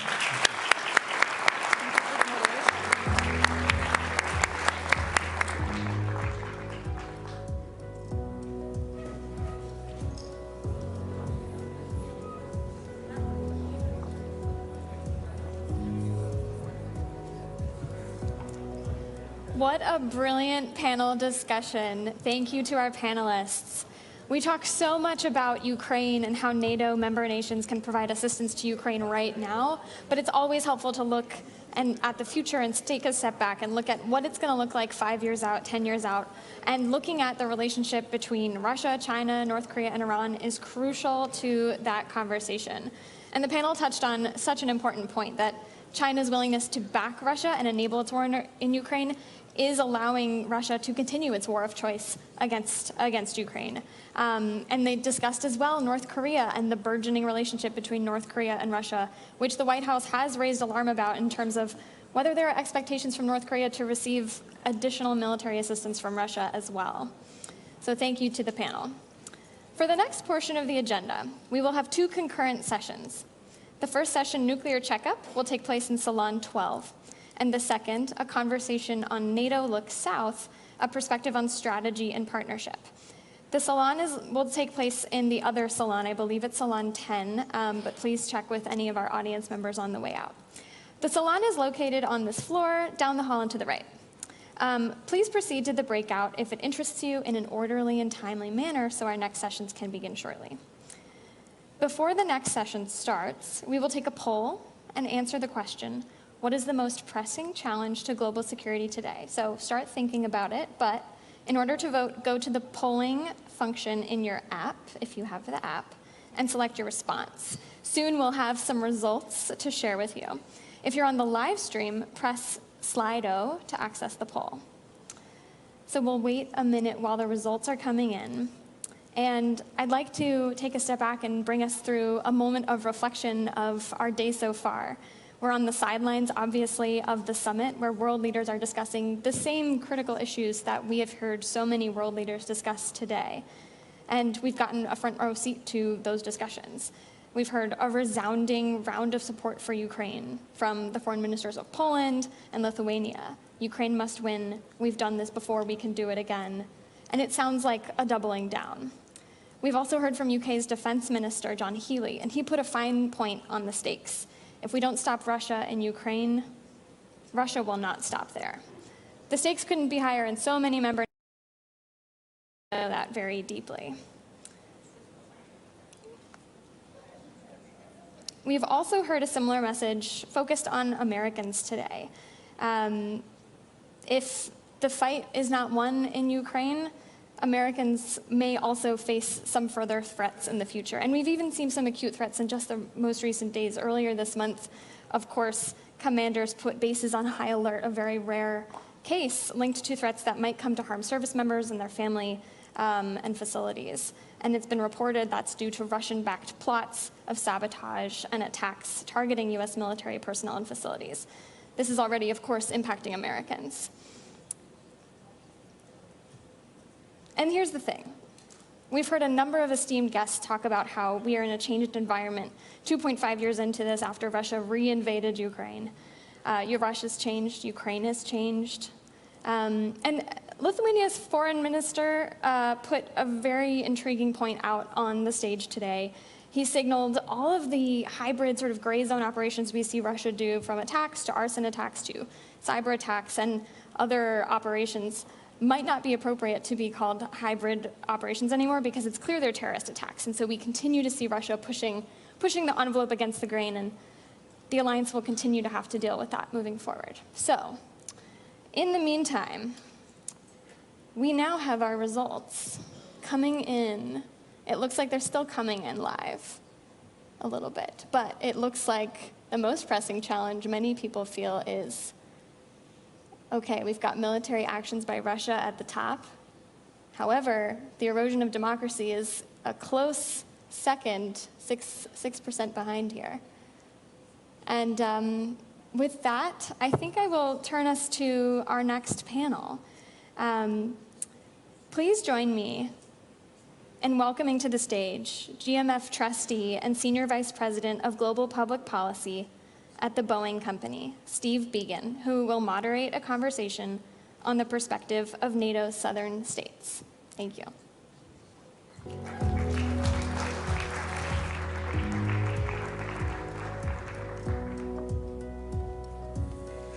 Wow, what a great day.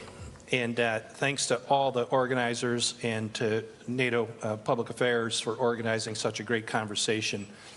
We've covered a lot of territory today, literally and figuratively. We've talked about NATO's plans, we've talked about the priorities for the alliance, and we've talked about geography as well. We've spoken about the the threat to the north and to Central and Eastern Europe. Of course, appropriately, we've talked quite a bit about the war in Ukraine, but there's one part of NATO that's very important that we haven't spoken about, which is NATO's southern flank. And it's my honor today to be here with Prime Minister Pedro Sanchez of Spain to have that discussion. Prime Minister, you've been in office since 2018. If I did my math and dates right, June of 2018, which means this will be your 6th NATO summit. Yes. And during that time, you've not only been a witness to the transformation of the alliance, but you've also been one of the people who's been steering it and guiding it. I was wondering if you could start us off today with some thoughts on what are the most pressing challenges in NATO's southern flank, and what do you think about Spain's role in helping to address those for the alliance and with the alliance? So thank you very much, Stephen, and thank you to the German Marshall Fund for this invitation to talk about the role of NATO in the South, especially when we are celebrating the 30th anniversary of the Mediterranean dialogue, and the 20th anniversary of the Istanbul Cooperation Initiative.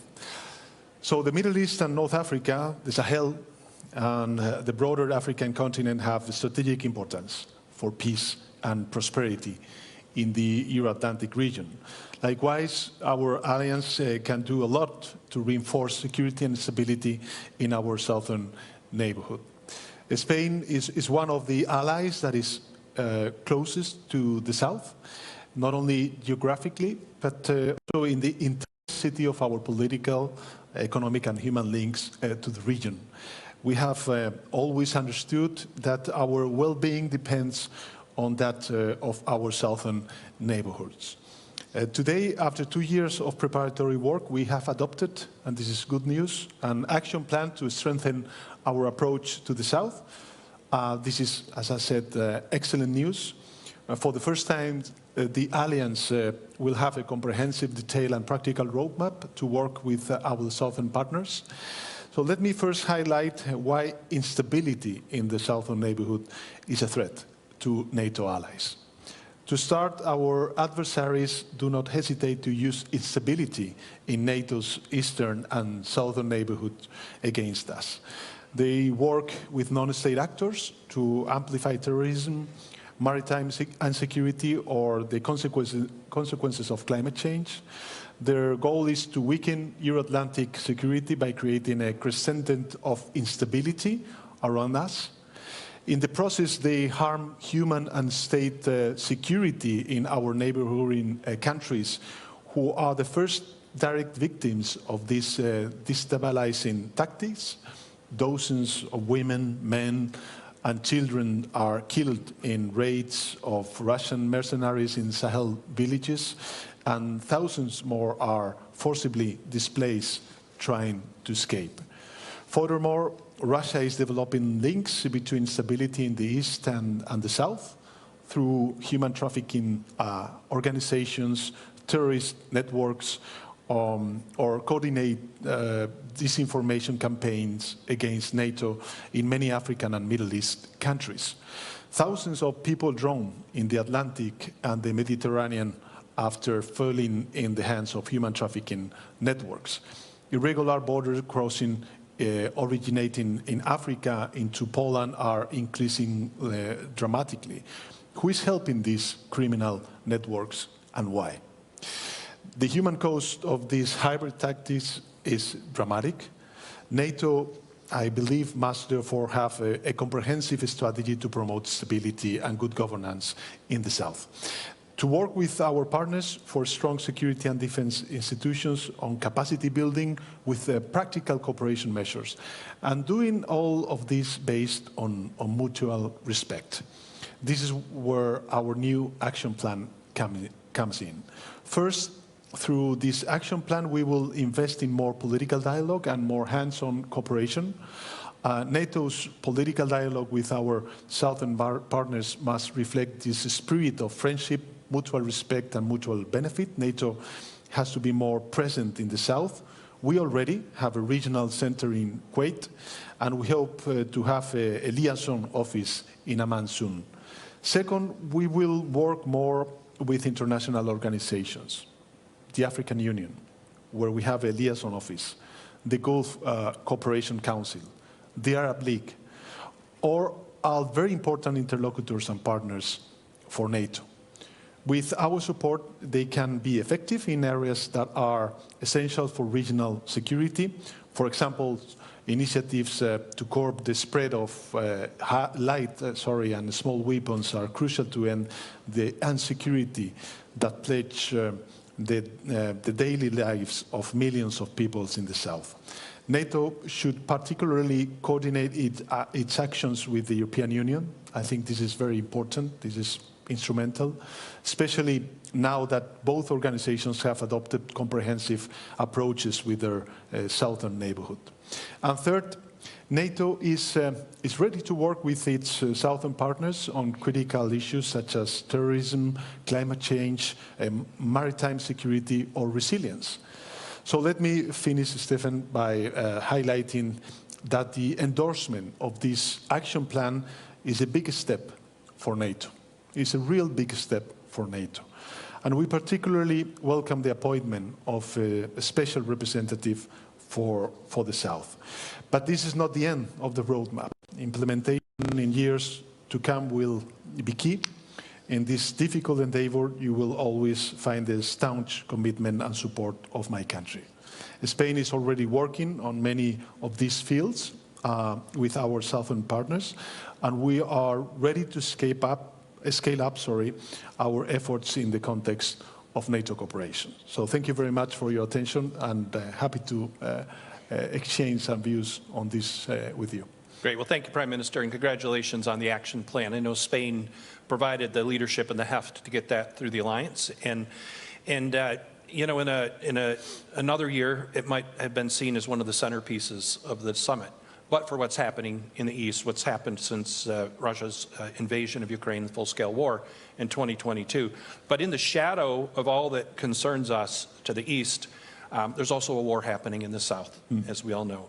The war between Israel and Hamas, despite efforts to broker a ceasefire, continues.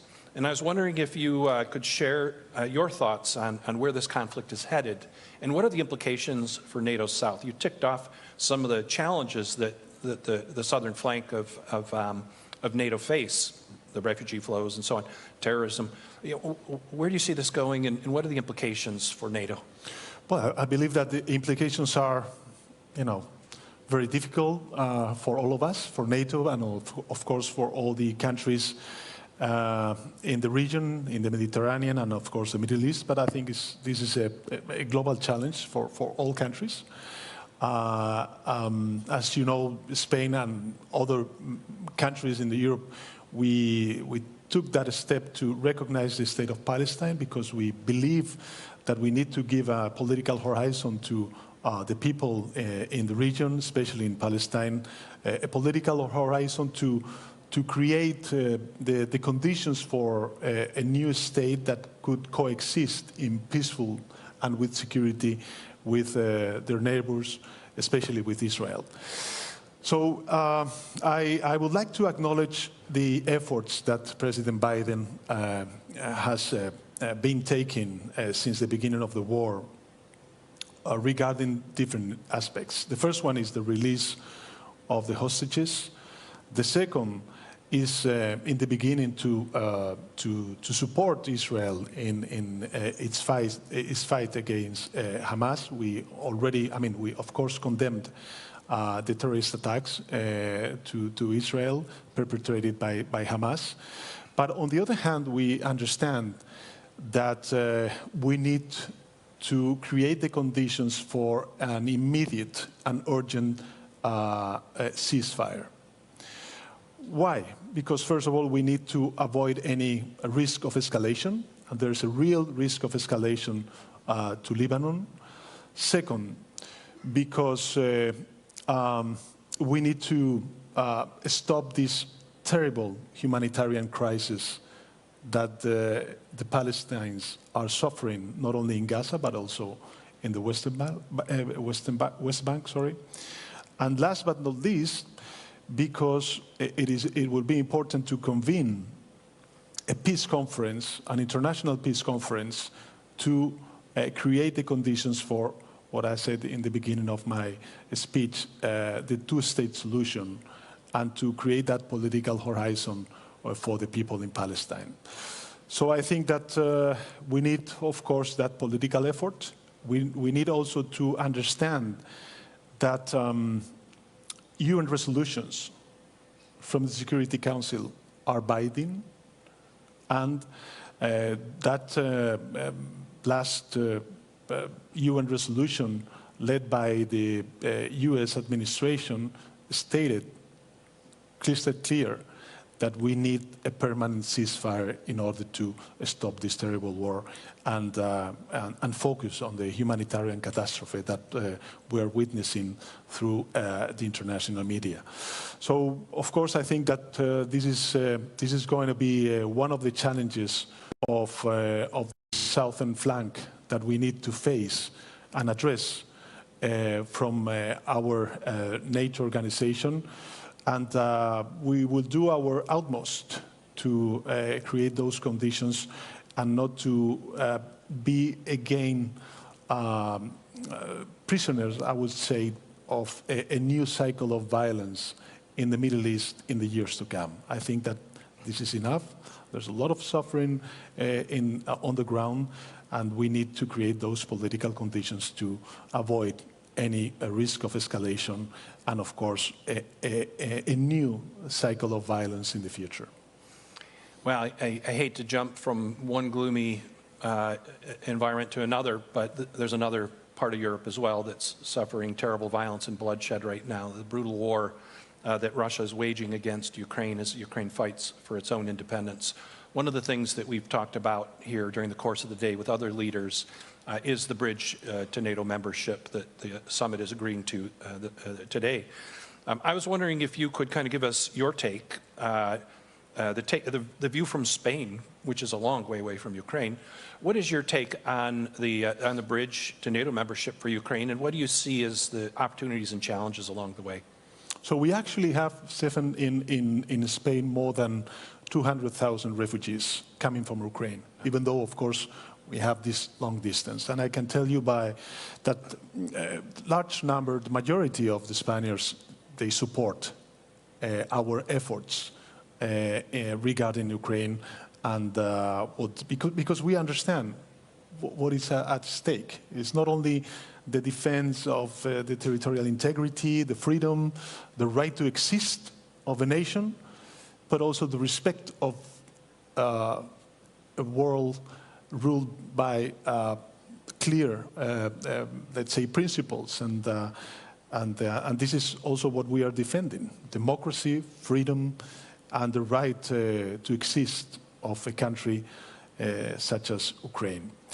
So, you know, I think that it is indeed very important for our citizens to understand that what we are defending in Gaza and in Ukraine are not only the international law, but we have a consistent position, a consistent political position, that we don't have double standards. So if we are telling our people that we are supporting Ukraine because we are defending the international law, this is the same to what we have to do towards Gaza and the war that we are now witnessing in the Middle East, saying that we are backing the international law, especially the international humanitarian law. So this is, at least from our perspective, what we defend as a country. And I would also add that, coming back to Ukraine, perhaps we don't have the conditions yet on the process for the integration of Ukraine in NATO, but in the statement, the declaration that we already endorsed, we say that that path is irreversible, and this is something that is going to happen. In the meantime, what we need to do is to support and back Ukraine as all member states from the NATO. From NATO, we are doing. And last but not least, I would say that it is important, this double path, not only NATO enlargement, but also the European Union enlargement. And second semester of last year, we had the privilege to chair the European Council, and we were leading, along with the Commission, the process for the enlargement of the European Union towards Ukraine. So I think this is also very important, because at the end of the day, NATO and the European Union, we have a strategic partnership that could create those synergies, not only on the defense and security dimension, but also the political one. And this is something that I think is recognized, and people in Ukraine are grateful for that. Well, Prime Minister, I know you have a busy day, and I wish you the very best in the summit proceedings. On behalf of the entire forum, let us join in thanking Prime Minister Pedro Sanchez for his time. Thank you, Stephen. Thank you.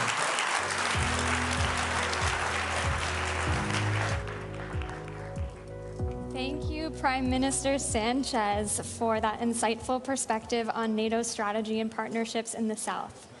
It is now my pleasure to soon welcome to the stage Matthew Koenig, Vice President and Senior Director for the Scowcroft Center for Strategy and Security at the Atlantic Council, for our next panel on Nordic security redrawn. Please join me in just a moment in welcoming Matthew to the stage. All right, let's welcome Matthew to the stage. Thank you.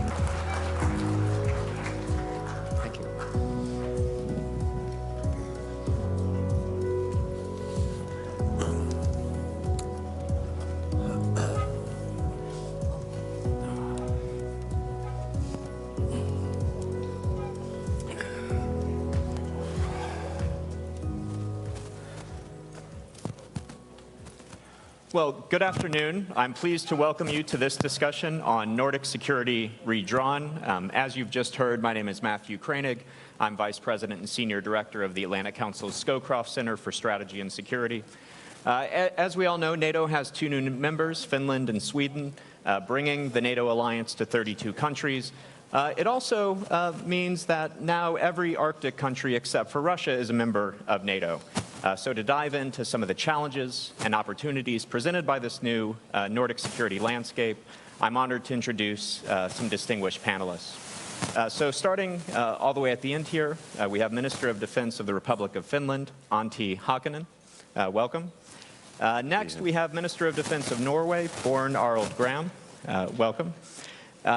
Next, we have Minister of Foreign Affairs of Iceland, Thordis Kolbrún Rayford Gylfadóttir. Welcome. And then next, Minister of Defense of the Kingdom of Sweden, Paul Johnson. And last but not least, to my immediate left, Minister of Defense of Canada, Bill Blair. So, Your Excellencies, welcome to the NATO Public Forum.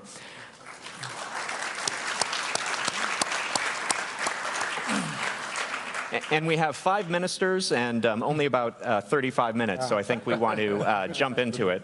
And so let me ask the first question, and Minister Johnson, you're the rookie here, so maybe I'll start with you. You know, some Americans might say, well, additional countries in NATO, aren't these just additional countries we need to defend? Why is NATO stronger with Sweden in the alliance? Sure, and thank you for that question, and also thank you for having me on with a great panel. We interact a lot, and I think there's many things that unite us around this panel as well. But just a few things then on Swedish NATO membership. I'll start with geography. Sweden, of course, being located at the heart of the Nordic region, meaning that when we're inside the alliance now, we're going to be an important staging and basing area for assuring that NATO can deter and defend the Baltic states and Finland. We just ratified in the Swedish Parliament the DCA with the United States, meaning that the US also will have the possibility, for example, for basing military equipment in Sweden. So that's important also for the alliance as such in its ability to deter and defend. And then, of course, there's capabilities we bring to the table. We have been operating for many decades in the Baltic Sea with our submarines, with our surface combatant Visby-class corvettes, and in the air with our air surveillance plane and our intelligence planes. So we know the Baltic Sea inside out, we like to think. Yes, that's the other countries on the panel. We also have good Arctic capabilities. I always say there's one thing to be able to survive in that cold weather up in the north, but another to fight, and our soldiers know how to do that.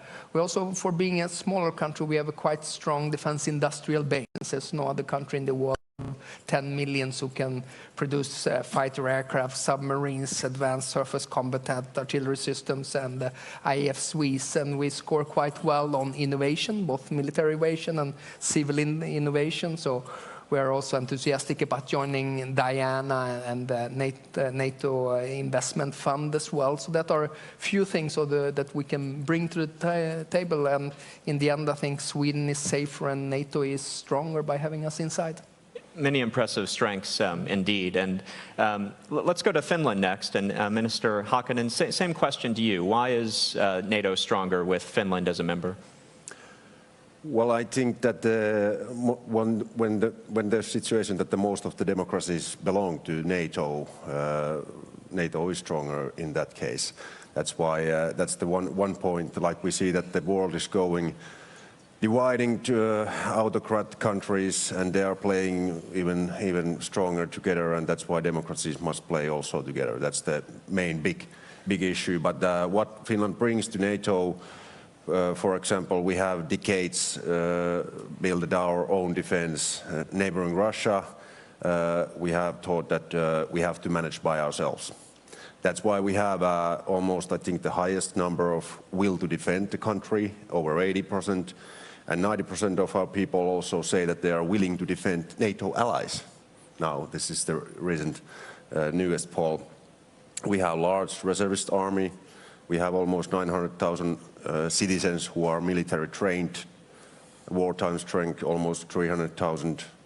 We have old traditional warfare capabilities, but also new highly valuable capabilities. We have almost largest artillery in Western Europe.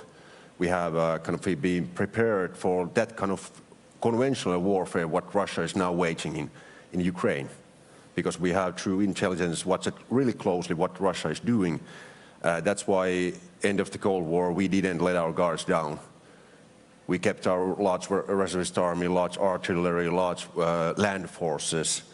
And now we are also purchasing new high-tech capabilities, F-35s, and developing our army with heavy investing programs, 2.4% last year. And now it's a new thing for us to do a close cooperation with all our allies. We have done it closely with the Nordic countries, with several partners in JEF cooperation, and with United States for decades. But still, Article 5, that's a new thing for us. And last year, when we joined to NATO, everything has gone smoothly. We have been integrated really fast to NATO, to our kind of a common defense system. And that's why we are really happy to see the results from this summit. We are taking a stronger stance with the collective defense, and also the Finnish integration into collective defense has been really smooth.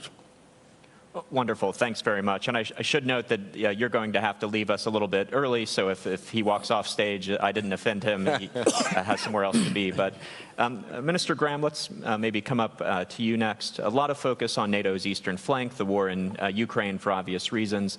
But Norway's often been oriented to the high north, and of course there's increased geopolitical competition in the Arctic. Tell us a little bit about why we should be focused on the security challenges in the high north. Why could a conflict with Russia escalate into the high north? How should we be thinking about this? You know, we have a border with Russia. We have never been in conflict with Russia, but we see their will to use force against another peaceful neighbor of them. And Russia is always the point of interest when we think of our defense planning. And just a few miles across the border, we have one of the world's non-Western largest nuclear bases. Russia has much of their strategic nuclear weapons, nuclear submarines and so on the Kola Peninsula, just across the border. And this basing complex increases in importance for Russia these days. Much of their conventional forces on the land has been sent to Ukraine, and they depleted there. They are killed, but they have most of their nuclear forces, their submarines, their airplanes intact.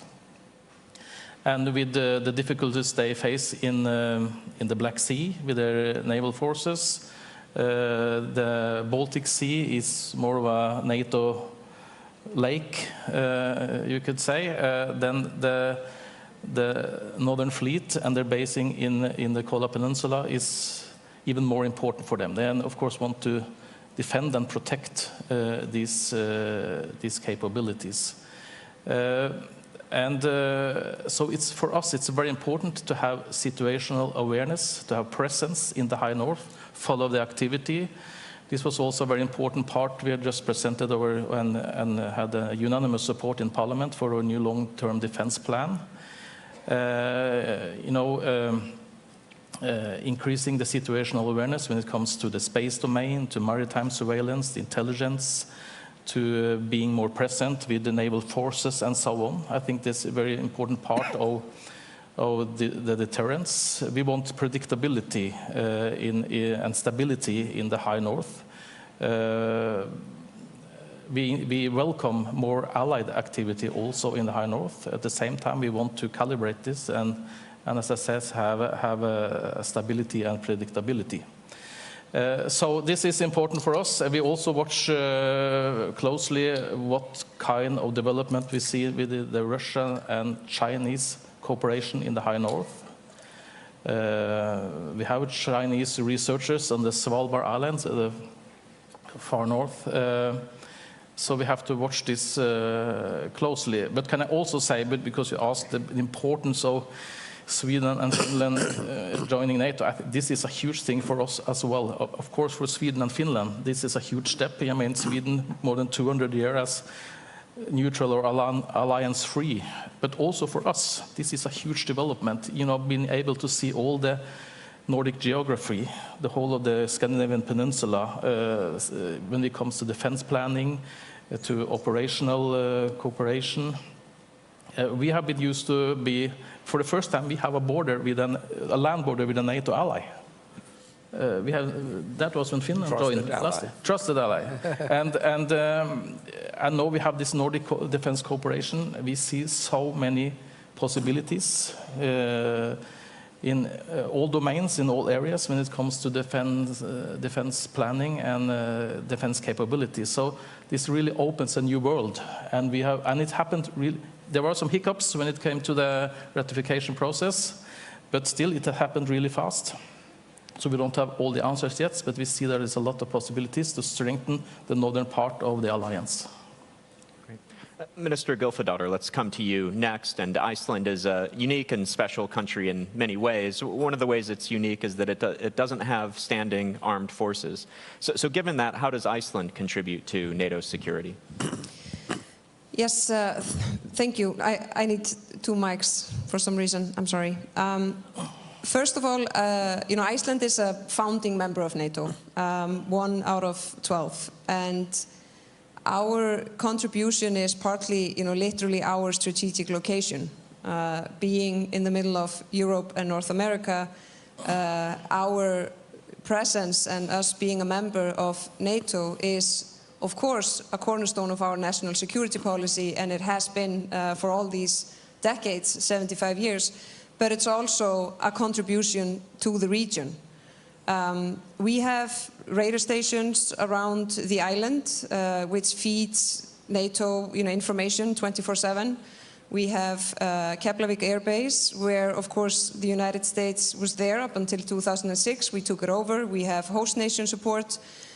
So when friends and allies are operating and doing all kinds of air policing and practicing and etc.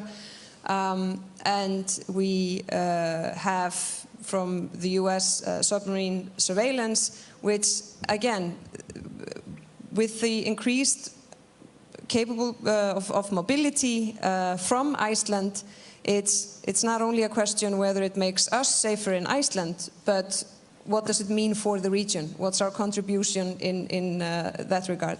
And I have to add the point on Finland and Sweden's membership.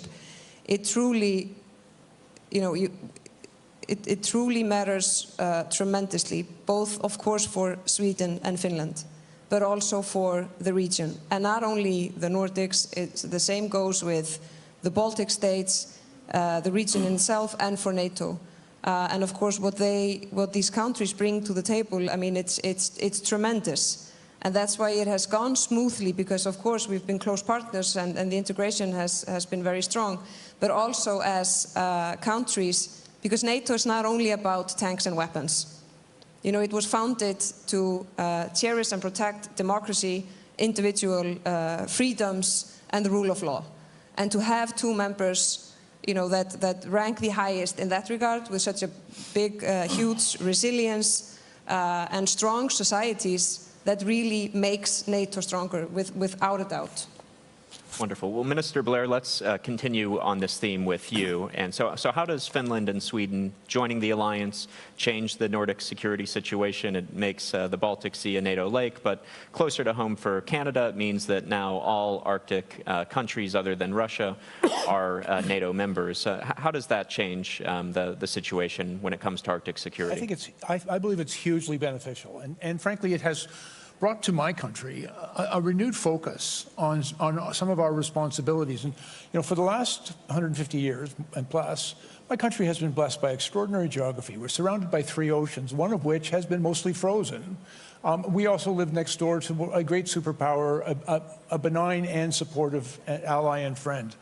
And so almost for our entire history, Canada has not been invaded, but we have a very significant armed forces, and all of our work for the last century and a half has been primarily expeditionary. We have fought in almost every war, but not in our own country.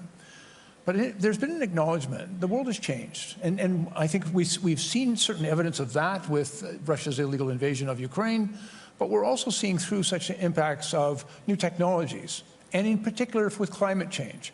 Our Arctic is becoming far more accessible. The high north is actually being impacted by climate change at 4 times the global average. And what we're seeing is the melting of the permafrost, but also new accessibility in the Arctic. And we estimate that if we continue on the same path, and hopefully we won't, but if we do continue on the same path, by 2050, the Arctic Ocean could be the primary point of transit between Europe and Asia. And as it becomes more accessible, security concerns become, I think, far more significant to us. And so what we have observed, certainly in our own country, between Alaska, and the Americans, I think, do an outstanding job of providing security for the Beaufort and the Bering Sea. They're right across from the eastern shores of Russia. But between Alaska and Norway, frankly, there was not anywhere near as much work done there. There are huge gaps in our security and in our presence. I believe with the advent now of Finland and Sweden joining Norway, Iceland, and I would include Denmark and the United States, of course, in that relationship, we have now got a united NATO presence from Russia's eastern shore to their western shore. And I think we have much to learn from each other, the opportunity to work together. In my country, we're investing very significantly now in new capabilities in our high north, building multi-mission, multi-use infrastructure up there, investing in new technologies. We're investing very significantly in over-the-horizon to improve our domain awareness. But we believe that there's great opportunity to learn from our new allies. And we have always been friends, and we have always worked well together. But through the alliance of NATO, I think we are strengthened by it. And one of the things, the final thing I would observe as well, that since February of 2022, NATO has transformed itself into a more powerful alliance. Everyone, I see a greater unity, a greater resolve, a greater focus of purpose. And I think that strength and that unity can be applied in all domains of risk, including potentially in the high north and in the Arctic. Okay, wonderful. Well, you talked about investments, so let's pick up there. One of the major themes, of course, of the summit is deterrence and defense. We have new regional plans. We need to get the capabilities to make sure those plans can be implemented. And so part of that is burden sharing and making sure all allies are contributing. Some of the countries here are at 2%, some not there yet. I'm wondering if you could talk a little bit about burden sharing. For those of you who are already at 2%, what is your strategy for staying there? What are the capabilities you're going to provide? And for those of you who aren't there yet, what is your strategy for getting there? And I'll throw that open to the group. If I may start, because I'm one of the larger economies in the NATO alliance. We have the 6th largest military even today, but we are not at 2%, and we've got work to do to get there. One of the great challenges I think we're all facing is first of all, issues around personnel, and there's things that I've been learning from the Swedes and the Finns that are going to help me solve some of my challenges. But what we're seeing in production is also deterrence. And what we're finding is some real challenges in military production. And even, I've signed contracts for almost 200 planes for my Air Force just in the past year. But it's going to take a number of years to deliver those capabilities. We're building new surface combatant ships, 15 of them in our country. But I won't see the first one until 2032, and we won't be able to deliver them all until 2050. And so I think we also, I'm absolutely committed. Canada has to do more, and Canada will do more, and we'll meet the 2% pledge. And I think we have to even go beyond that 2% pledge. But having said all that, I think it's also incumbent upon us to make sure that we invest well. And part of the unity of NATO, I think, creates opportunity for us. Just earlier today, I entered into an agreement with Norway and Germany because we have agreed to work together on issues around production and meeting those targets so that we can go back to our respective constituencies and say, yes, we're doing what is required. We're going to invest the money that we need to invest, but we're going to do it well. And then we're going to create real value. And by working together, I think we're much better than working apart. Looks like some others wanted to come in. Minister Johnson, please. Sure. We increased our defense budget with 28% this year after decades of underinvestment, and we doubled our defense investment during these last 5 years, and we are at 2.2%. But 2.2 doesn't get us very far. We're going to get new capability targets already this fall, and which are going to be demanding because we know we will have deficiencies all across the alliance when it comes to air defense, when it comes to available ground forces, focusing on enablement, autonomous systems, and so forth. So 2% is certainly a floor, but it's not the ceiling, and we are going to be investing heavily also. We have a trajectory up to 2.6 by 2028. Now, that's one of the challenges. The other one is the defense industrial base. And in all honesty, right now in Europe, we have a defense industrial base that's shaped for peacetime situation. And then we look at the war in Ukraine. And the war in Ukraine is a war of attrition, i.e. a war of warehouses. So I think there's lots of things we need to do in order to ramp up industrial production. That means spending more together, meaning placing large orders. There's going to be a demand signal for the industry so they also can beef up their production. Because right now we're challenging with increasing prices at the same time as the lead time for us to get the platforms and systems is very long. Before, if you would ask us a decade ago, we would say there would be very little money, but lots of time, because people didn't think there would be a war. And now there's much more money, about 100 billion, and of course 23 allies now being at 2% or more, but there's little time because due to Russia's behavior, its full-scale invasion of Ukraine, its propensity to use military force, its low, and the fact that it take political military risks and so forth. So I think there's a sense of urgency within the alliance, and we need to more also on the industrial side. Mm-hmm. Minister Graham, please. First we have to acknowledge that the last decade, the defense spending between the NATO allies has increased year by year, every year. That's a good development, and I'm also very happy that on 23 countries now reaching 2%, and I'm happy that we are one of them this year, past 2%, and with our new defense plan, I think we're almost going to double our defense budget and move towards 3% in a few years. And what do we do with all that money? Well, we strengthen really all our armed forces, from 1 to 3 brigades in the army, the home guard, more than doubling the air defense. But the main effort will be when it comes to the maritime sector. And we are a coastal maritime nation. We have Norway is geographically quite big land, not so much people, but we have 7 times the land area at sea. with huge resources, energy, fisheries, lines of communication and so on. It's so important to protect this, to be present, as I said earlier, follow the development, have situational awareness. So we are these new submarines, new frigates, renewing most of the Coast Guard and other surface vessel as well, having new satellites for surveillance, maritime, long-range maritime drones, and so on and so on. This is absolutely necessary, but we are also worried that it takes time, and Paul mentioned, you both mentioned production capacity and what can the industry deliver, and so that is also we have to focus even more on that, and it's a topic on this summit that's very important. We see also what can we do together in the Nordics, but also with other close allies to see how we can enhance production capacity and procure more together. That's an important part of the answer to that, I think. Minister Hakkinen, it looks like you had your hand up as well. I just shortly say that before we joined NATO, we had this kind of almost 10-year period, planning period in the national defense, that we were assessing first the threat analysis from Russia and our 1,300-kilometer border with Russian military plannings, and we compared that what kind of military planning should we also have with capabilities, and how large reservist army we need. And those were kind of the requirements to kind of put the size on how our national defense should be planned. Now we are trusting that the SACEUR will do the planning as overall planning. And now when we are seeing the threat analysis with Russia, with their ever-deepening partnerships with China, Iran, North Korea, and other countries, we are seeing that this defense spending is not going to be enough. 2% is not going to be enough.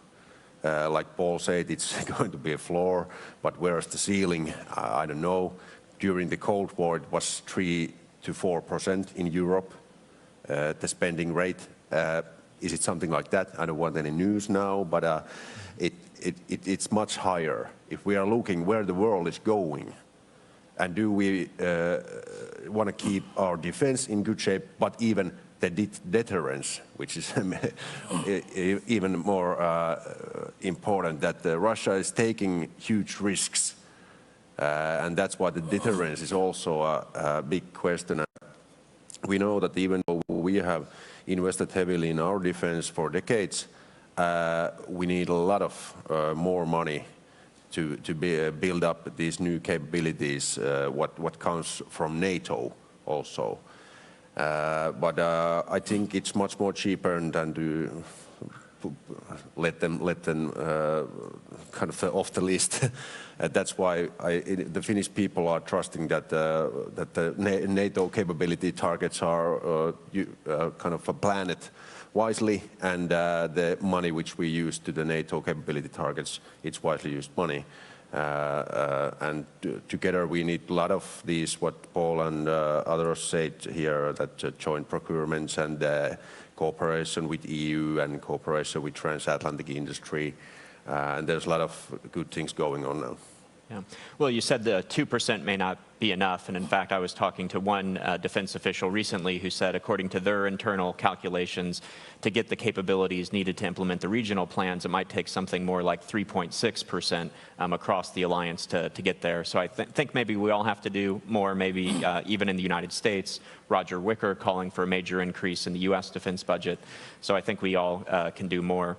You mentioned your long border with Russia, and of course a lot of focus on the Russia's conventional threat, but there's also the hybrid threat, the disinformation, the cyber attacks. Because of that, a lot of focus in the alliance on resilience. And at the Atlantic Council, we're setting up a new national security resilience initiative, so I'm very interested in this. But I guess maybe we'll start with you, but open it to the group. You have a lot of experience with resilience, your total defense concept. What are the lessons the rest of the alliance needs to learn about dealing with these Russian hybrid threats and how we can be more resilient? Well, first of all, we have a long history with Russia after the Second World War. They have used during the Cold War all their tools and means in this broad spectrum influence or hybrid influence, what do you call it, with all means. And now we are just seeing that they are using, they are doing the same thing, hybrid warfare or hybrid influencing with these new modern age tools. The first thing is that we have in Finland this comprehensive security model where we have kind of participated all our civil sectors and private companies to kind of what's the overall security situation in the society, and all those sectors have a role to support also the defense. And that's a good way to kind of also watch the hybrid influencing, what Russia is doing. For example, now we are watching much more tighter restrictions to Russian real estate ownership, migration flows in the border control. Now there's a stricter law also coming to that, critical infra and those. We have done a lot for last decades, but now we are seeing that Russia is finding new tools. For example, migration is a new tool, and tackling also in the cyberspace some new measurements. That's why we have to run fast and do a closer cooperation between NATO countries. Others want to jump in on resilience? Maybe you, Minister Johnson. I know you have a new national security strategy just out with resilience as a major concept. Sure, we launched it on Monday, actually. I think, what do you should think this about resilience? And this is not an issue I'll be able to solve at the Ministry of Defense, and not even at the Ministry of Justice. So this is a whole of government, but even better, a whole of society approach, I think is really important. I mean, there's various forms, and we see that Russia is stepping up when it comes to activities such as cyber attacks, disinformation, cyber espionage, foreign direct investment into critical infrastructure. So build a whole of society endeavor, making sure you have good interagency cooperation, making sure your security services and the military intelligence, I think, is really, really crucial to it. Good private-public partnerships is crucial. A lot of the critical infrastructure right now, being at least in Sweden, being it in energy, banking, telecom, it's in the hands of the private operators. And of course, they are also exposed to a lot of hybrid activities. And then we have to be able to share intelligence going two ways, and enhancing our resilience in that regard as well, I think, is really crucial. Okay, great. Minister Gylfadottir, you wanted to come in on resilience. Yeah, just to add some points, because I think, you know, societal trust and national resilience, information sharing and political unity are probably the most important issues to counterattack that. And we have increased the cooperation and information sharing a lot, and I think we need to do even more, because what we're seeing as well as, it's really important to look at it holistically. There's a pattern there, and we're being tested, and we have to have, you know, the overview of what is really happening, and we also have to have honest conversation with our peoples about what is happening. Both because it shows the development, it shows that what is truly at stake, because we're always saying, you know, we're being tested, they're gonna test, but still a lot of people think it's quite far away from them. And I know that from my own country, for example. And we see the development, and we need to do the information sharing between friends and allies, but we also have to have an honest discussion with our people. And the other reason why we have to do that is because we need resilience within the society to counterattack that. So people always also have to be vigilant.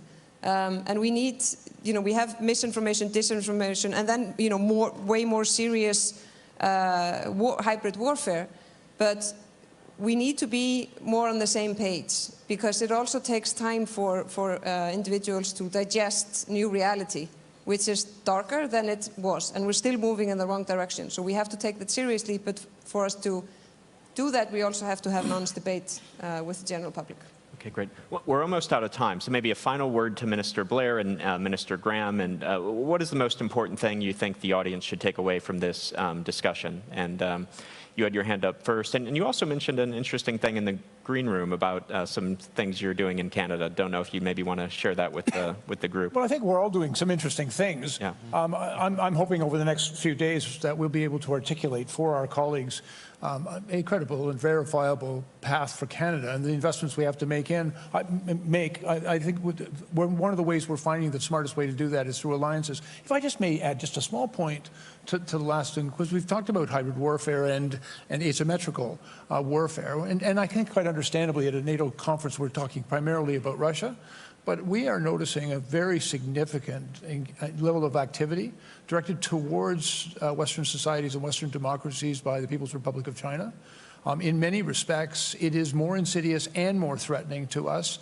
I think what we're seeing is a very overt action to undermine our public institutions, attack our critical infrastructure through various cyber attacks. I think in many respects our response has been, I might even characterize it as somewhat naive, because we constantly attempt to defend ourselves from these daily attacks, but I think we need to be very outspoken to our own populations, as you mentioned, how important it is to attribute the activities of hostile nations in their actions against our interest. We're seeing that the Russians do it in a very different way. The Russians are I think, trying to torque up political and public opinion on certain areas, but again, their intent is to undermine the democracies that we rely on, and also to put in jeopardy, I think, our alliances. And so our awareness of that and a very strong response, a united response, I think is the great strength of NATO and the possibility that presents itself here. And that's it for me. Okay, Minister Graham, final word. Well, yeah, since we're out of time, I just want a few words on the resilience part, and because we are all strengthening our defense forces now, doing a lot there. That is absolutely necessary, but it still isn't enough, because we have to think about the whole of society. Securing the state security, that's one thing, but health security, food security, and civilian resistance is also an important. When we have all of this in place, then we are truly resilient and can be able to defend ourselves. Well, it's been a fascinating discussion. I've learned a lot. I wish we had more time, but I'm afraid we're out of time. So thank you very much for sharing your insights. Please join me in thanking our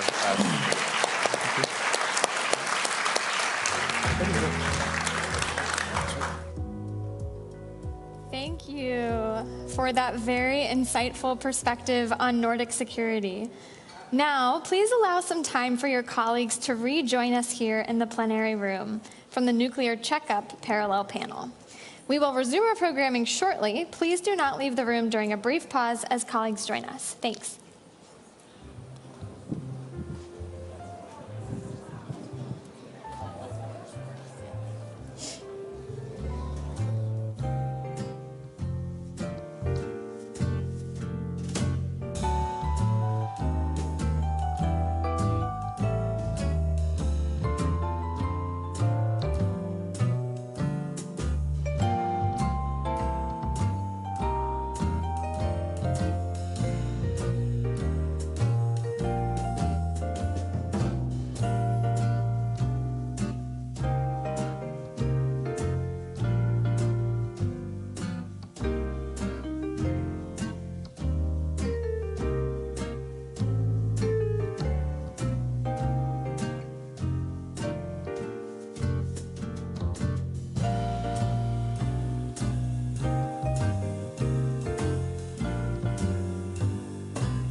everybody. Thank you for your patience as we all filter back in.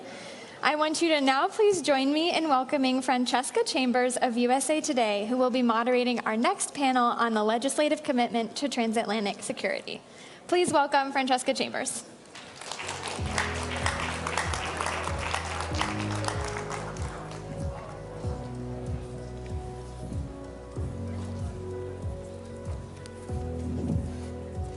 Everybody left, and they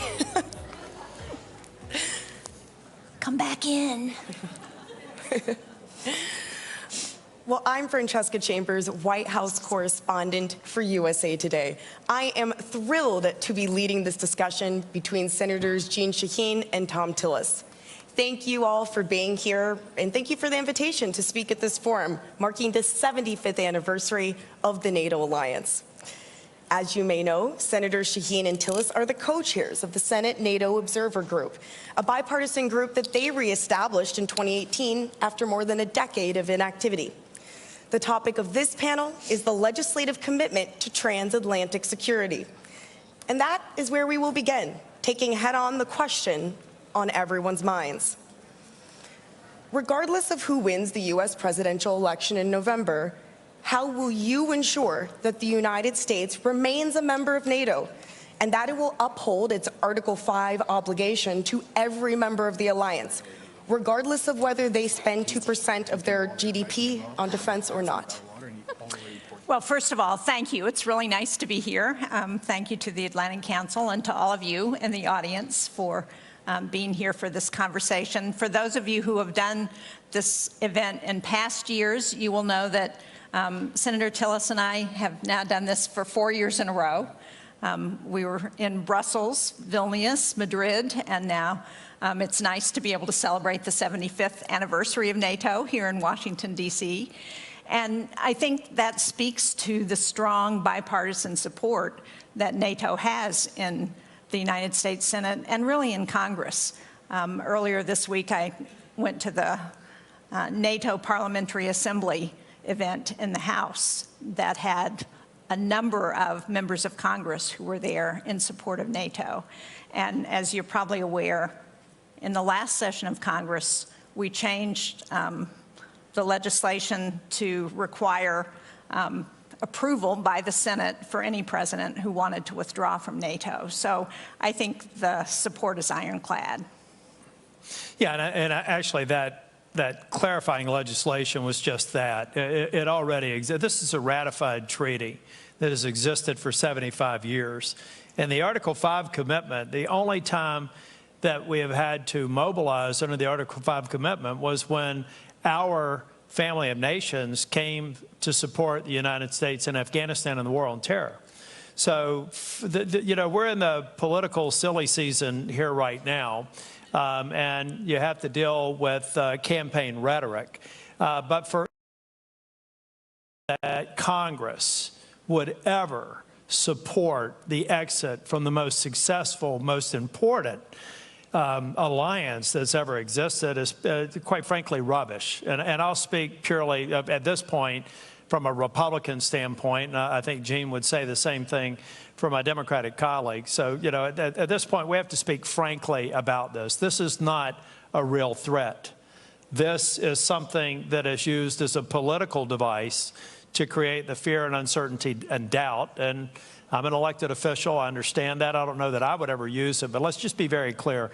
This is not something that's in the cards. And I do remember when we went to Brussels, right. I think it was in 2018. Literally when we were on the way, then President Trump said maybe we should withdraw from Brussels. I think we were coming to speak at this event. And I was saying, you know, our institutions of government and the Article 1 institution that we happen to be a part of is very prominent when it comes to ratifying and enforcing treaties. And you should know that the Ukraine vote, the Ukraine supplemental vote, is a good indication of just how strong support for the alliance is, and also, incidentally, for Ukraine.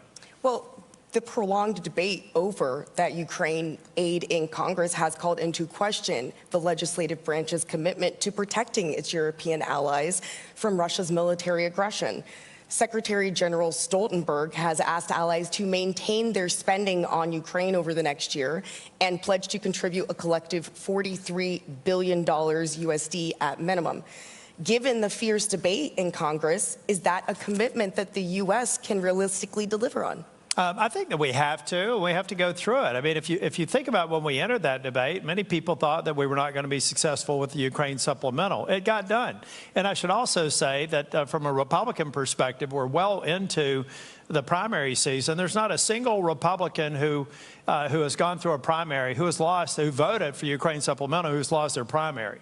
So I think that's also a good benchmark for anyone else who thinks that this is something that's politically sensitive back home. So there's every indication that we'll go through it. Look, we have to go through it. And to my, I keep on using this analogy. Maybe I'll do something different next year. We're a family of nations. Like, I'm one of 6 kids. I argue with my brothers and sisters. I have one sister I'm convinced would not vote for me if she lived in the state of North Carolina. But we care about each other. And when our safety and security is threatened as a family, we come together and we dispense with the disagreements. We've seen that happen. We saw that happen in Afghanistan. We saw it happen in Ukraine after some of the complexities and challenges with our NATO partners after Afghanistan. But we have to have a serious discussion about the exposure here. This is not just about achieving a 2% floor. First off, let's dispense with the idea that that's a ceiling. It's not about achieving a floor. It's about take in today's dollars, the dollars that have not been invested in our modernization and our mutual defense and our defense industrial base. I can think of one founding nation that in this century, the amount of money that they have not committed to achieve their 2% minimum obligation is $300 billion in today's dollars. So adjust for inflation, that's $500 billion in modernization that we've lost over the last 24 years. Russia exposed some weaknesses that we're now addressing, but those weaknesses will be buttressed by a consistent commitment to 2%. For my purposes, take that off the table. And then when you do that, almost all the political headwinds that we have to deal with here will essentially go away or be de minimis. Look, I think we will continue to support the Ukraine effort against Vladimir Putin, not just because it's in Ukraine's interest and Europe's interest, but because it's in our interest in the United States. The reason the Ukraine supplemental bill got done ultimately is because a significant piece of it went to our defense industrial complex here in the United States. And as Senator Tillis says, one of the things that the war in Ukraine has exposed is the challenges that we have to get prepared for war, to support our own national security. I had a chance to go to the Indo-Pacific back in March with a delegation, and we visited the Philippines, Vietnam, South Korea, and Japan. And one of the things that really surprised me was the focus among the leaders that we met with about what was happening in Ukraine, because they got the connection between what happens in Ukraine and what Xi is looking at in China and his interest in the South China Sea and in Taiwan. They got the fact that there is a connection between what happens in Europe, NATO, and what happens with our adversaries. So it's not just our allies who are watching what we do in the United States, it's our adversaries. And the best thing we can do to slow Xi down in China, to help ensure that in Iran and in North Korea that they are being very careful about challenging the United States, is to see Vladimir Putin defeated in Ukraine. Staying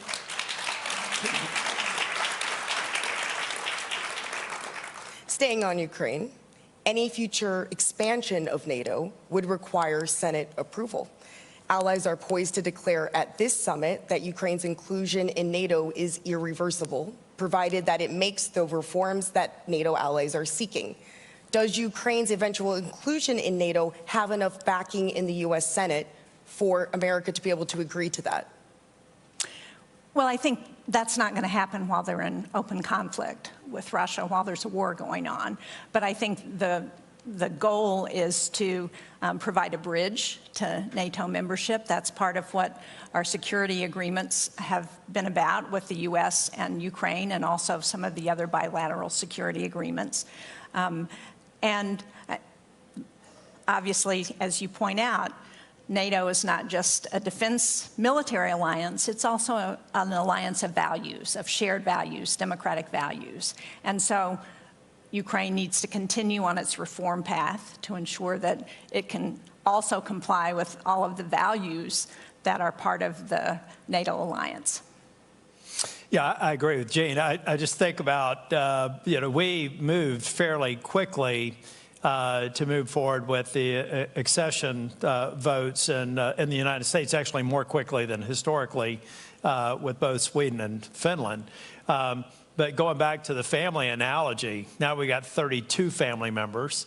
I think that we will provide the Ukraine and others seeking accession in the future. We're going to continue to enlarge NATO, but we've got to maintain a high bar. And in the meantime, figure out what we need to do in terms of defense cooperation and other things to provide, incentives and a sense of security short of NATO membership.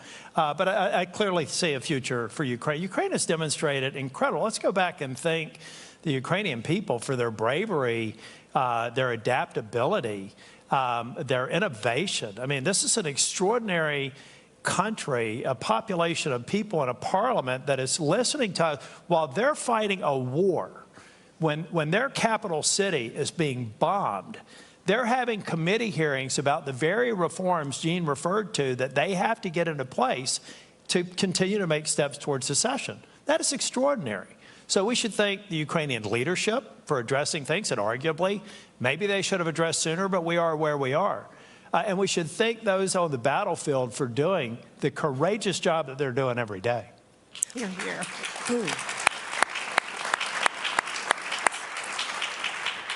So you're comfortable with that language, irreversible? Yeah. Okay. And I'm really comfortable with Vladimir Putin reading that language.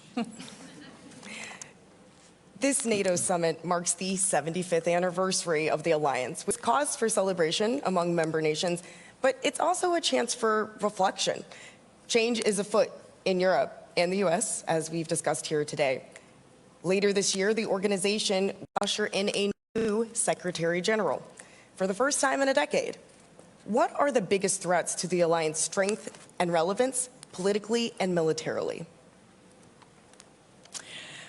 Well, I think when Vladimir Putin invaded Ukraine, he thought he was going to split NATO. He thought it would be weaker, we would not be able to stay unified. And in fact, it's had just the opposite effect. And I think that's the most important thing going forward that we can ensure that NATO provides, is to continue to be unified. And it's also stronger. I mean, not only is it stronger in terms of its compact and the provisions that we are doing in terms of putting more troops on the Eastern Front, looking at interoperability for our equipment and making progress on that, new weapon systems. But it's stronger because we've added new members. The addition of Sweden and Finland has really been amazing. Amazing both because they have changed their internal policy of being more neutral to actually having so many of the highest percentage of their population who wanted to join NATO. And they add a lot of capability as well, both from the geographic location near the Arctic and Finland sharing the long border with Russia, but also because of their capability on the sea, in the air. Tom, talk about your piece on Finland, where you talk about the F-35s that Finland has. Yeah, and I've tried to explain this to some of my members as we were talking about accession with Finland. I said, this country has ordered 65 joint strike fighters. if the United States on a per capita basis were to order the same number, we'd have to have 4,000 operational 24/7. That suggests to me that they're a badass country, and they will be welcome to NATO. Here's the other serious topic that we have to talk about. Ladies and gentlemen, I do believe that Putin subjected us to a stress test that he thought we were going to fail as an alliance. He honestly, there's no way he could have assumed that he would have been successful if he was gaming this out. He had to make a certain assumption with a high degree of probability that there would be fractures in the alliance, and that did not happen. But we also have to understand, we understand a lot of weaknesses. Number one, our intelligence about Russia's capabilities was wrong, absolutely wrong. They have non-commissioned officer corps that's going to take them 10 years to develop. Their weapons platforms are far short of what they should have been, and I'm reminding some of our friends who buy Russian platforms, they may want to dispense with the brochure and see how it actually operates on the battlefield and rethink their weapons sources. But we have to modernize, we have to invest, we have to have latent capability that can be scaled up for the defense industrial base.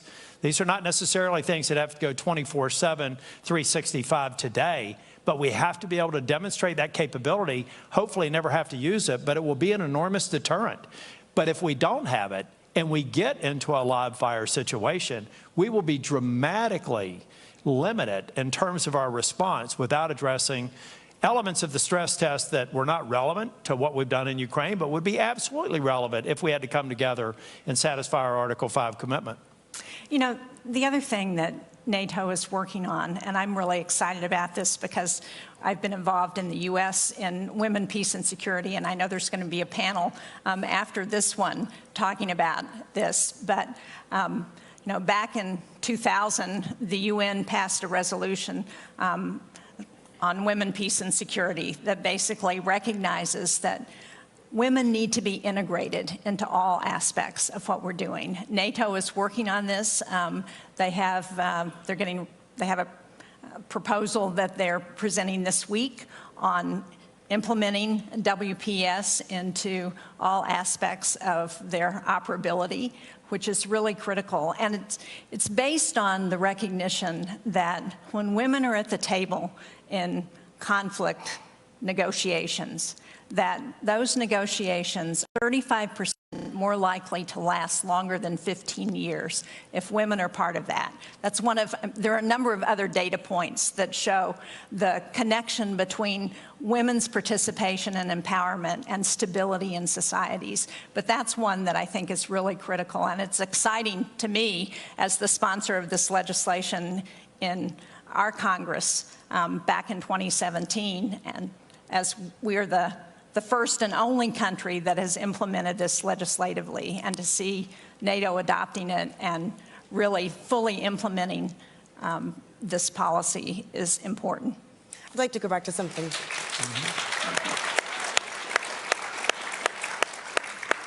I'd like to go back to something that you said, Senator Tillis, about things that NATO might need to do in the future. I know that the 2% GDP commitment has been a central theme of the U.S. delegation, both Republicans and Democrats.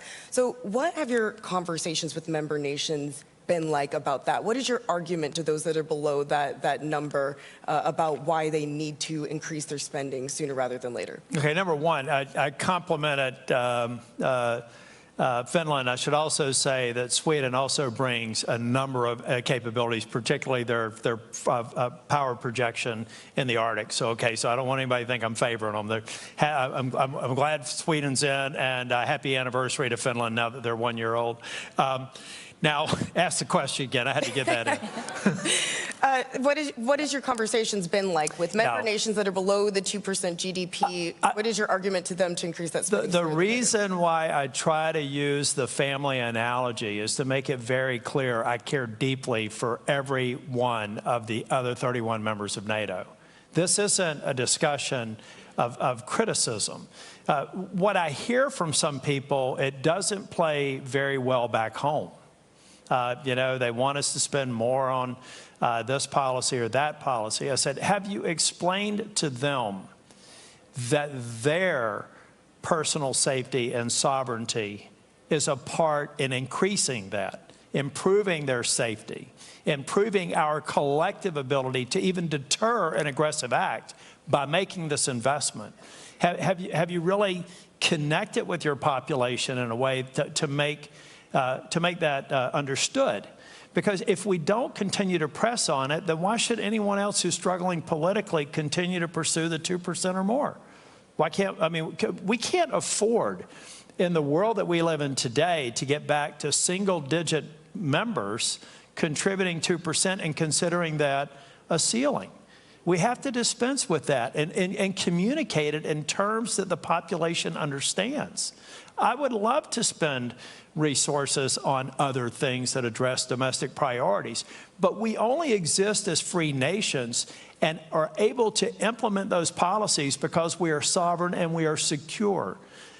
National security is a prerequisite for long-term democracy, and we have to communicate it that way to diffuse the politics and eliminate that. I'd love to have a NATO conference where we're not talking about the 2%. 30% of the dialogue this week would probably be about fair share or burden sharing. Let's get past that. Talk about modernization. Talk about industrial base expansion. Talk about deterrent effect that comes from the amount of money that we're spending on modernization, interoperability, defense supply base. Let's get to that point. I agree with Senator Tillis. I mean, I'm not going to disagree. I think one of the other arguments that I have used with some of the countries that still need to get to their 2%, and there are a couple that don't have a plan to actually do that yet, and we're hoping to see those plans this week, is that it allows us in the Senate and in the U.S. Congress to take that off the table in terms of opposition to whatever might be happening at NATO. And it allows us to stay focused on what the real issues are, which is defending, I really want to make Europe sure, yeah, I'm sorry, Jen. I really want to make sure that we understand numbers here, because 2% doesn't sound like a lot. But I used one example of a nation that is below 2% and has been below 2% just in this century. And the delta between what we believe they should be paying and what they paid is $300 billion. Ladies and gentlemen, let's aggregate the others and say, what if all had been paying 2%? What would $2 or $3 trillion more dollars over the last 24 years have created in capabilities? Who knows? I mean, you know, it's only guessing, but if we had put $2 or $3 trillion more dollars into our mutual defense over the last 25 years, would Ukraine have even happened? One has to ask the question. Yeah, it's about deterrence. Yeah. And defense. Other than that, I don't have an opinion on it. Well, let's talk about the next 25 years then. How should the NATO alliance approach the Indo-Pacific in light of the military aggression that we have seen from China in the South China Sea? Well, I think one of the exciting things that's happened over the last 3 years has been the addition of those 4 Indo-Pacific nations to, they're not NATO members, but they are participating in the NATO summit. The compact, the NATO compact coming out of Madrid talked about China for the first time and the threat that China presents. And I think having those partners in the Indo-Pacific who recognize the connection between what's happening in Europe and the potential for what happens in the Indo-Pacific is really critical. And again, as I said, what we know is that they are watching what happens in Ukraine, that China is watching what happens in Ukraine, because it has an impact on what President Xi might actually do in Taiwan. They see the connection.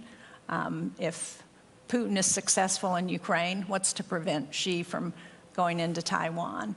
So it's connected, and they understand it. It's not by accident that Japan has announced this year that they're going to double their defense spending, because they recognize the challenges to their own security that China and North Korea present. I actually think having the IP4 here since Madrid, right? Yep. There was a funny story. We were meeting with the Japanese delegation, went to the wrong Marriott, but we finally got there and had a wonderful discussion with them, welcoming them to the NATO summit. But having the IP4 now for the third year, China's watching. You know, I don't know that China is necessarily concerned with quantitative differences between our arsenals and theirs, or maybe even qualitative differences, but we know that China is concerned with our alliances. And that the more we see this cooperation, for the first time in the strategic concept, China being mentioned 6 times, those are things that China watches. I think by itself it has a deterrent effect, but it also forces discussion amongst our allies, amongst the IP4, and this forum and other forums, which I think are very helpful and by themselves have a deterrent effect. Do you see a role, though, for NATO in that theater? And if so, what would that role be? You know, I for one thing, I don't want to get into NATO necessarily becoming a global alliance. It may be. I mean, in terms of the United States, the world is small. And I think increasingly our colleagues in Europe feel the same way. But I don't want to get into the complexity of making NATO a global sort of alliance. I think that we could have something short of that and have other agreements, alliances that make sense for that part of the world. And for some of our partners in NATO, it may make sense. For others, it may not. But I don't think we have to get there yet, because we're only 3 years old in terms of having Indo-Pacific nations represented here at NATO. And I think we continue to build on that. That by itself is great progress. Yeah, I think NATO will determine that, along with other countries, what's appropriate. Well, you'd have to change the acronym and everything, too. Well, we are almost out of time here, so I just want to offer you both the opportunity. Are there any closing thoughts that you'd like to deliver? Well, just to reiterate that 75 years is amazing to have the strongest, longest lasting military alliance in history. I was talking to the president of Kosovo yesterday, President Osmani, who was talking about Kosovo's liberation or freedom as an independent state being one of the biggest successes of NATO. And she said, you know, 25 years ago, we became a country, and my children are the first generation that hasn't had to struggle with war that we can remember in our country. Well, I hope that 25 years from now, we will be hearing from the people of Ukraine that their children don't have to worry about war because of NATO's support for Ukraine.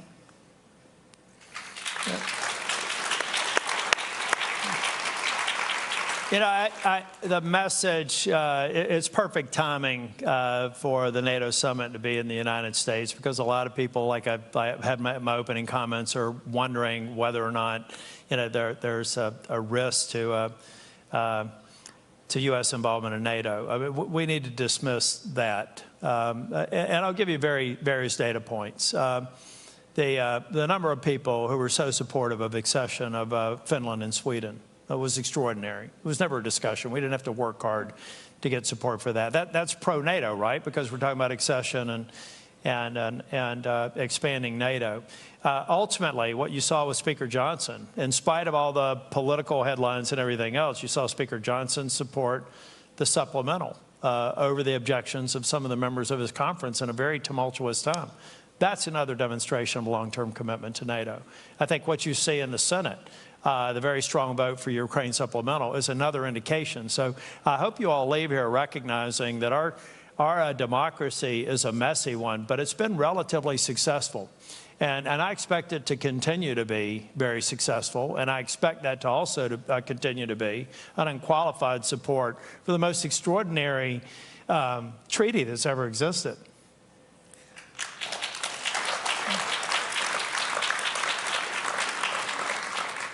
Well, thank you both for being here again and doing this panel again together. And thank you all for coming. And I think we have another panel after us. So thank you very much.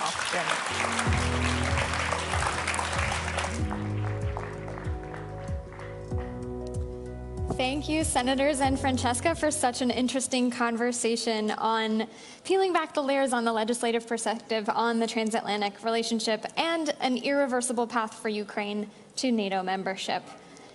Please now join me in welcoming Andrew Desiderio from Punchbowl News to the stage for our next session on women, peace, and security, the role of women in leadership.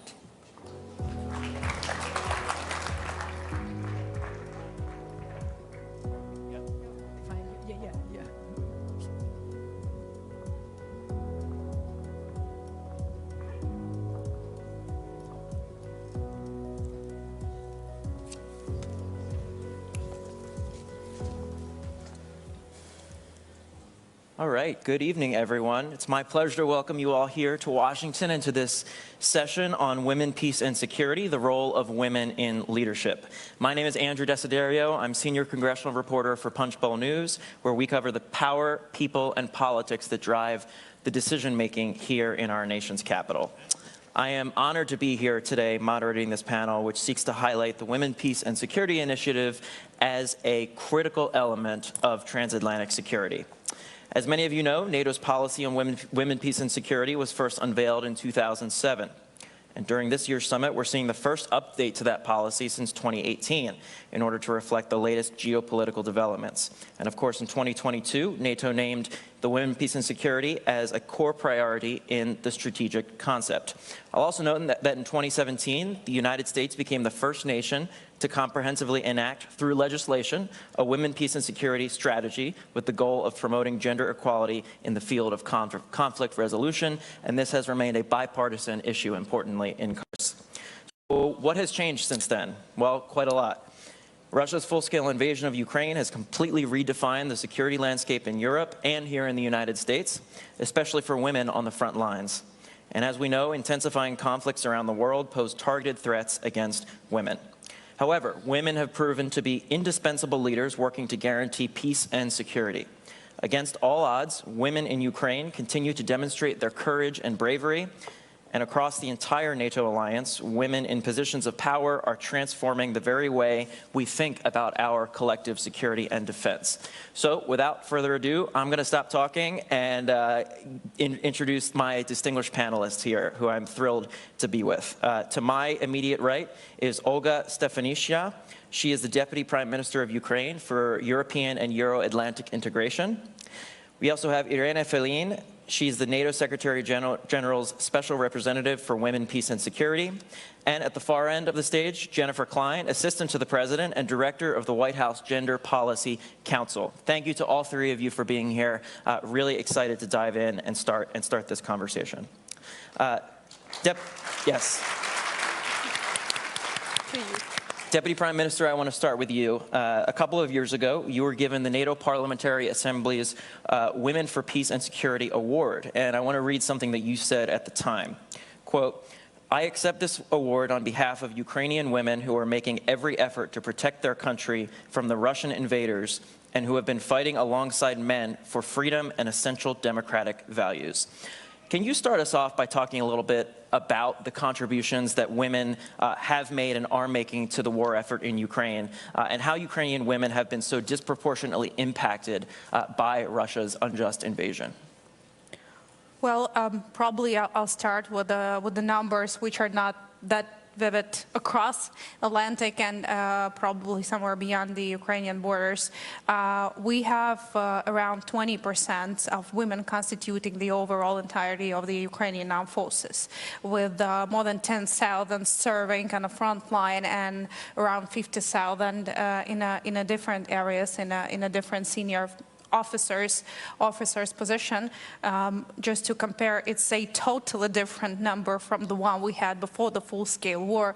Although as a advancing democracy, we were mainstreaming gender equality policy and trying to lift every barrier which has been arising from our post-Soviet legacy, putting restrictions to women to access to military, to any other professional or whatever. But the situation has changed dramatically because of the war, and as a country who has continue to be an advancing democracy throughout the war. A country was remained fully functional and resilient, regardless the massive aggression and amount of the war crimes. We also made sure that we can catch up with our legislative and institutional changes, enabling women to be more effective throughout the war. That's why we have started a lot of transformations. We lifted all the barriers for women to access any profession in the armed forces, in the security and defense sector, enabling them to have the same access to defend their country as the men had before. It is done. We, of course, reinvent the woman's role in recovery and reconstruction of Ukraine, as we are going through a mobilization period where we need a mobilization to be scaled up, to be capable to defend and win back our territories. So, and mostly conscription addresses the man, and that's why but the recovery needs are not getting smaller. So we have a massive program, which means that women would get more access and more engaged in the recovery and reconstruction process. But of course, with the around 6 million of people who had to flee from the places they were living in Ukraine, whether it's to the other parts of Ukraine or Europe, the vast majority of them are women and children who had to save their lives and their families. They lost their lives basically in a very moral way of this understanding. Many women are still facing a lot of challenges because their families are split, because men are serving in the armed forces. These are the same men who were designers, painters, technicians before the war. These are different people. So there are a lot of challenges related to that. And also we are working hard to work with those families who are with the men and the women who are coming back from the combat experience, and their reintegration back into the society is really different, and it's really hard to keep the family going from this very challenging period. And that's all the complexity of things we're thinking about. But also, moving through these challenges opens the priorities for ourselves. We have started to advance and pioneer a lot of new experiences, and with Iran together, I think we have invented the new NATO standard, which is a female uniform and everything related to enabling women to serve in the armed forces equally, not on the paper, but not on the front line, but also according to the procedures and the standards. And NATO is about to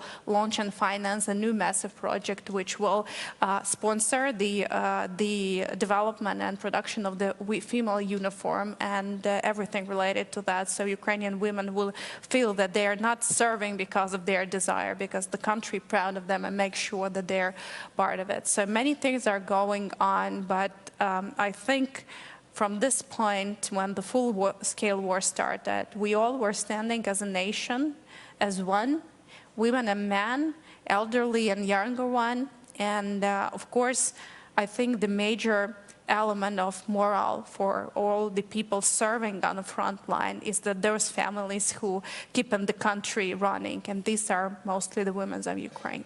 Thank you very much for sharing that with us. I think it's a very good foundation for the conversation we're having today. Special Representative Feline, I want to go to you next on something that the Deputy Prime Minister set us up for, actually, the modernization this year of the WPS policy. You were at the State Department yesterday with Secretary Blinken. You spoke about this. Can you talk about the updates to the policy that are being rolled out this year, and also how they're going to be implemented? As you mentioned yesterday, yes, we were at the Department of State to prepare, to set the stage for announcing the new policy on WPS. Let's make a step back and go to the other policy, the one you mentioned that was in place since 2018. The world has changed, the security environment has changed, and therefore there was a tremendous need to have a document that was fit for purpose. This does not only apply for the strategic concept and the other policy, this applies to women, peace and security as well. And Therefore, the first step was to make sure that the language was integrated in the new strategic concept. For the first time, the current strategic concept makes a reference to the importance of integrating women, peace and security across the 3 core tasks. And then following this the first important decision, we worked to have a new policy that could really reflect that the new posture for NATO, which means that shifting the focus from a crisis management, where it was mainly a stage where we were integrating gender perspective, deploying gender advice, and to look into what is today the core business of the alliance, which is deterrence and defense. So the new policy is framed around the 3 core tasks. I really want to start from the strategic concept and translate in this document throughout a gender lens. And that's very important, to speak the same language that our political leaders and military leaders speak. Because one of the problems when we talk about gender equality in the documents, that the language that we use, especially when we are in the defense and security context, does not speak to our leaders. It's very important, that's what I'm learning in my mandate, that we come with concrete examples and projects that really resonate, especially with our military colleagues. And the project that Olga mentioned, it really worked in this way because I could get the attention from the military, because when we talk about other less concrete dimension of the agenda, it's more complicated. So we brought a uniform last month at the NATO HQ to really showcase what it means having different uniform fit and develop around the female anthropomorphic data. And there were also trousers for pregnant women. And there was a shock by the colleagues and the generals going around. And the point here, what I shared is, did you ask women what they want when they are pregnant? Do they want to stop their service? That must be their right. But if they want to continue their service, what they need is to be able to have their uniform. So all these elements help to create a new document that is structured around the 3 core tasks, and I would like to share only a couple of elements that are innovative in the policy. The first point is the strategic goal around gender-responsive leadership. We have the tendency, it's almost 25 years since Resolution 1325 was adopted, to see this as an agenda about women for women. But in a security environment that is still male-dominated, we need men to be gender-responsive leaders. So that, for me, was the first goal. We will not achieve results and our goals if we don't work together. And this is really the main point that, for me, is the fundamental of the agenda. And then, all together, we will implement this across the core tasks. And we have new elements coming in, such as gender disinformation and misinformation, the impact of new technologies, artificial intelligence, technology-facilitated gender-based violence, all those elements where we, as an alliance, are advancing a lot. And so the policy will support our work to make sure that we will not create more discrimination, but on the contrary, we will advance gender equality. I want to pick up on that, actually. You mentioned gender-based violence. Director Klein, you advised President Biden on a range of topics, from gender-based violence to women's economic security. So your role in the administration is quite broad and far-reaching in terms of the topics that you advise the president on. Can you talk about how NATO's Women, Peace and Security Initiative factors into all of that you do at the White House? Yeah, first of all, thanks so much for the great question. It's great to be here with both of you.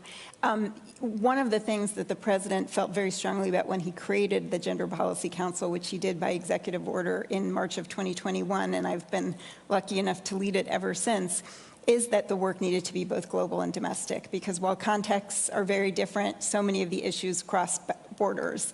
And one of those issues, as you well point out, is gender-based violence. So we work at the Gender Policy Council on intimate partner violence. The president will very proudly tell you that he was the original author and co-sponsor of the Violence Against Women Act in 1994.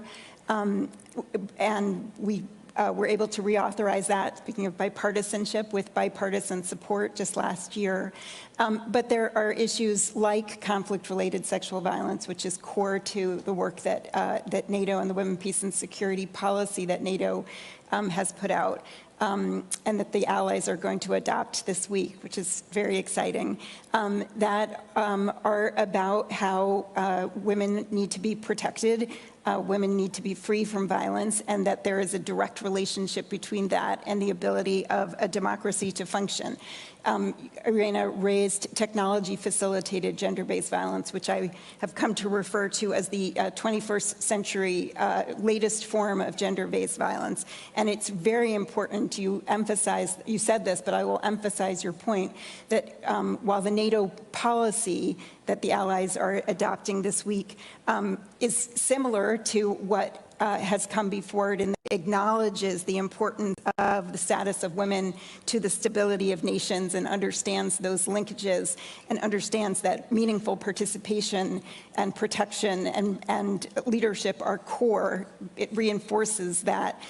It also addresses these very new security challenges like technology-facilitated gender-based violence. Deputy Prime Minister, I want to come back to you because I'm wondering what you want to see from the allies out of this year's summit in terms of the Women, Peace and Security Initiative. What steps do you think need to be taken in order to not only elevate women's participation in the peace and security process, but also to support women and girls who, as you mentioned before, are contributing so much to the war effort for you guys in Ukraine?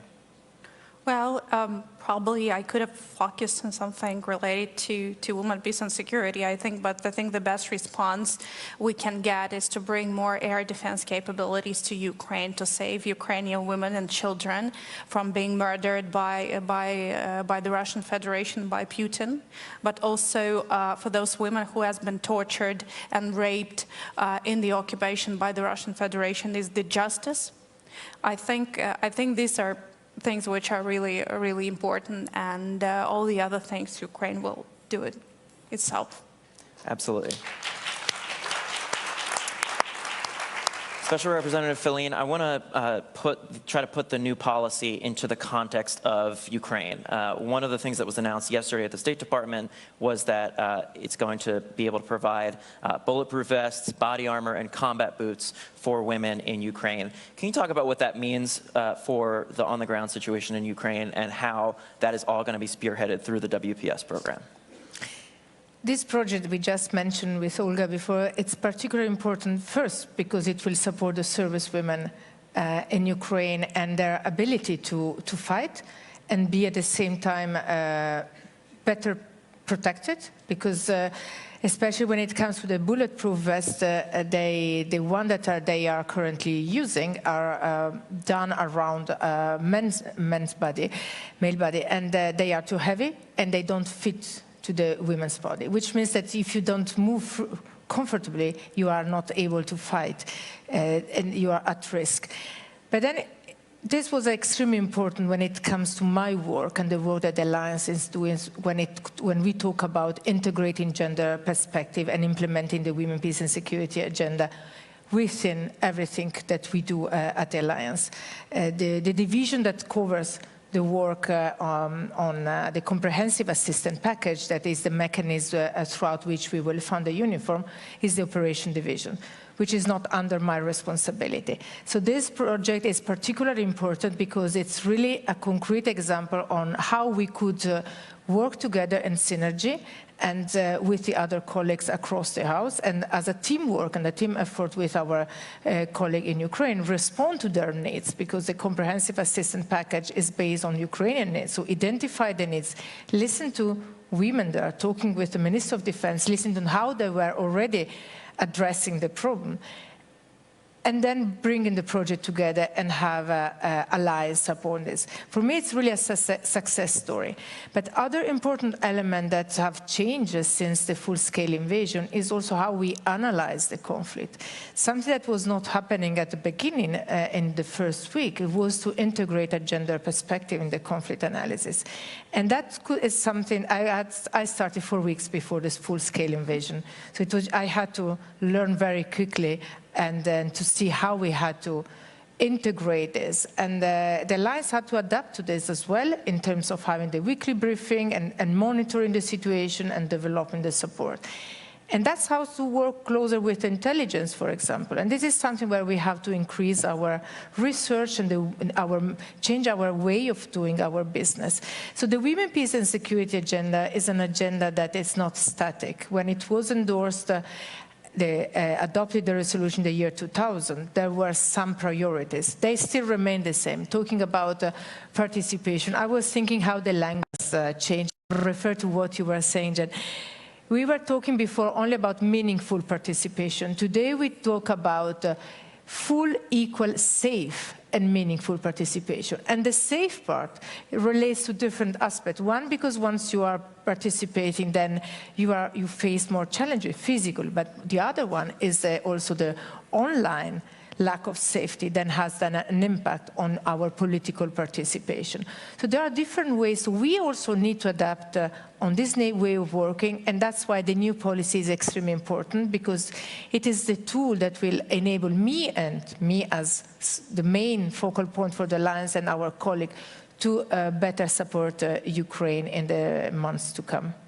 Director Klein, I know we've touched on this a couple times so far, but the event yesterday at the State Department in which Secretary Blinken, Special Representative Feline were there to sort of talk about and unveil the modernization of this policy.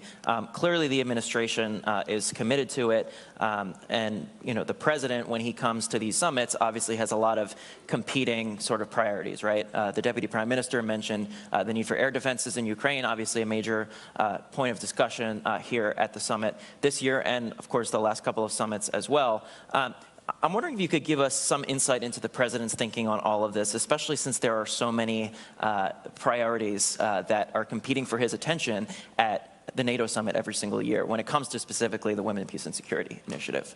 Well, as I said, the existence of the Gender Policy Council is sort of, one proof point of his commitment to this set of issues. The other thing is, both in the military and in his own government, he has really prioritized women's leadership. Obviously, we have the first female vice president. We have the first gender equal cabinet.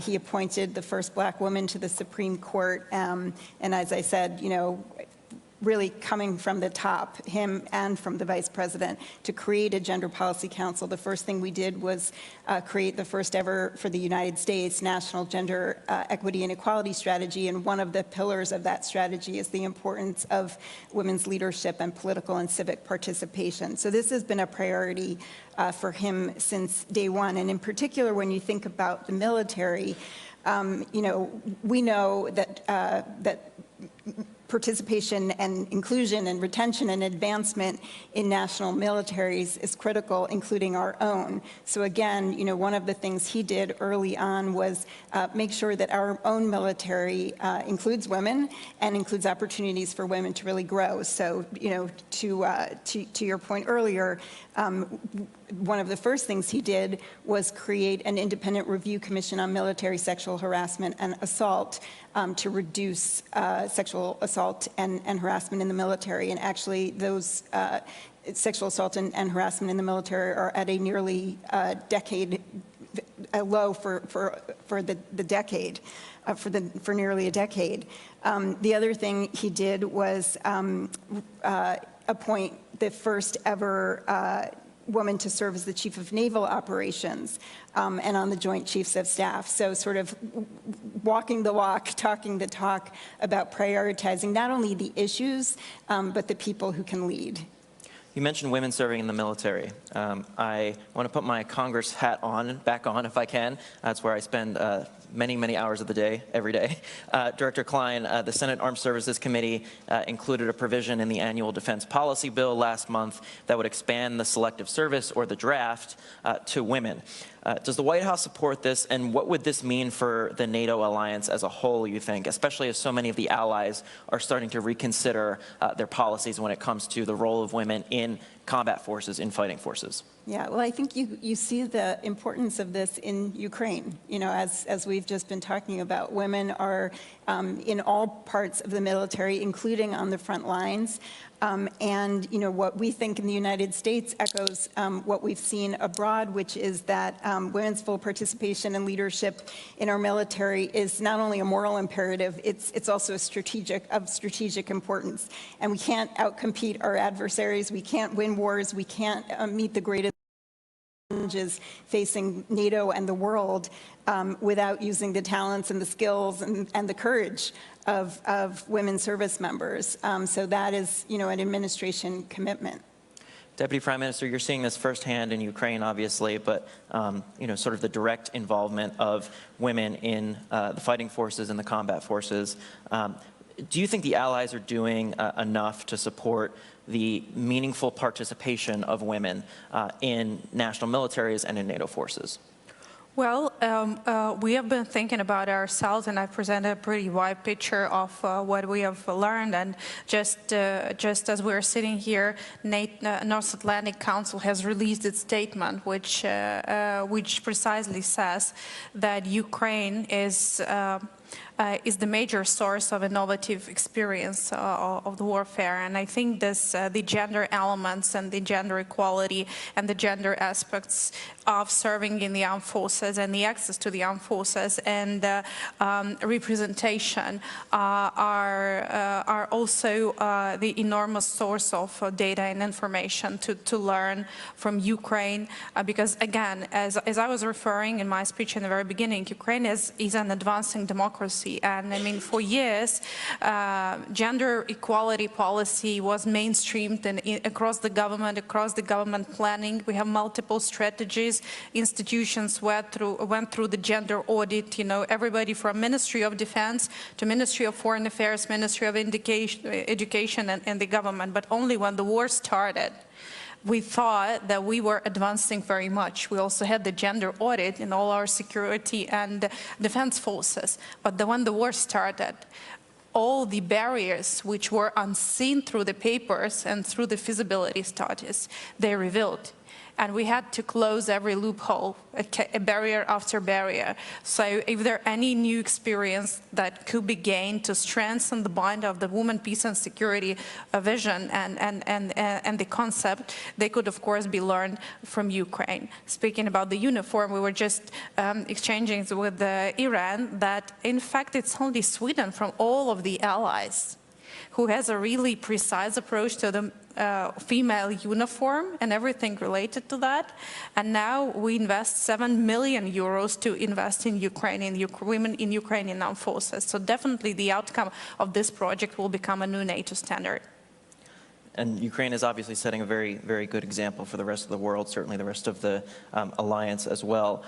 Special Representative Feline, we only have a couple minutes left here, but I want to get your thoughts on what the Deputy Prime Minister was talking about as well in terms of integrating women more fully into the fighting forces of the allied nations.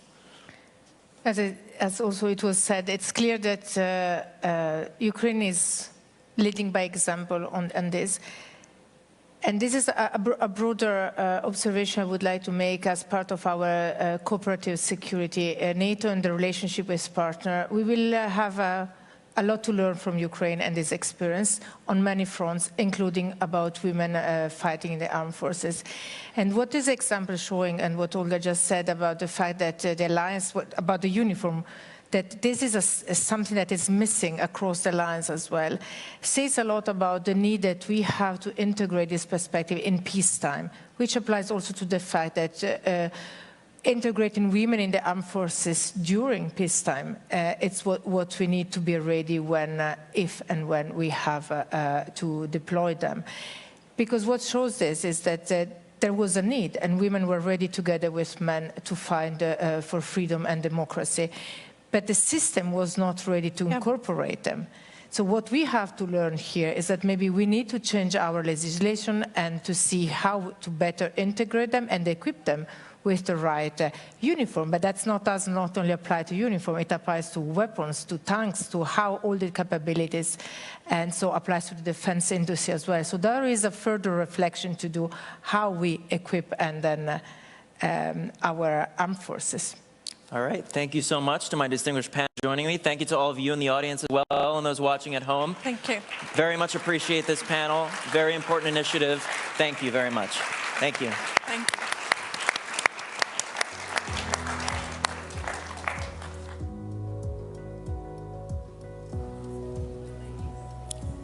Thank you to our esteemed panelists and moderator. Dear audience, that concludes our first day of programming. Thanks to everybody who attended and watched us remotely. I would like to recognize once again the effort that went behind this event, our co-hosts, NATO and the US government, and the 5 co-organizing think tanks. A special thanks to our corporate partners as well as our institutional partners. Thank you again to all of our speakers and guests for a great day of programming. We look forward to welcoming you back tomorrow.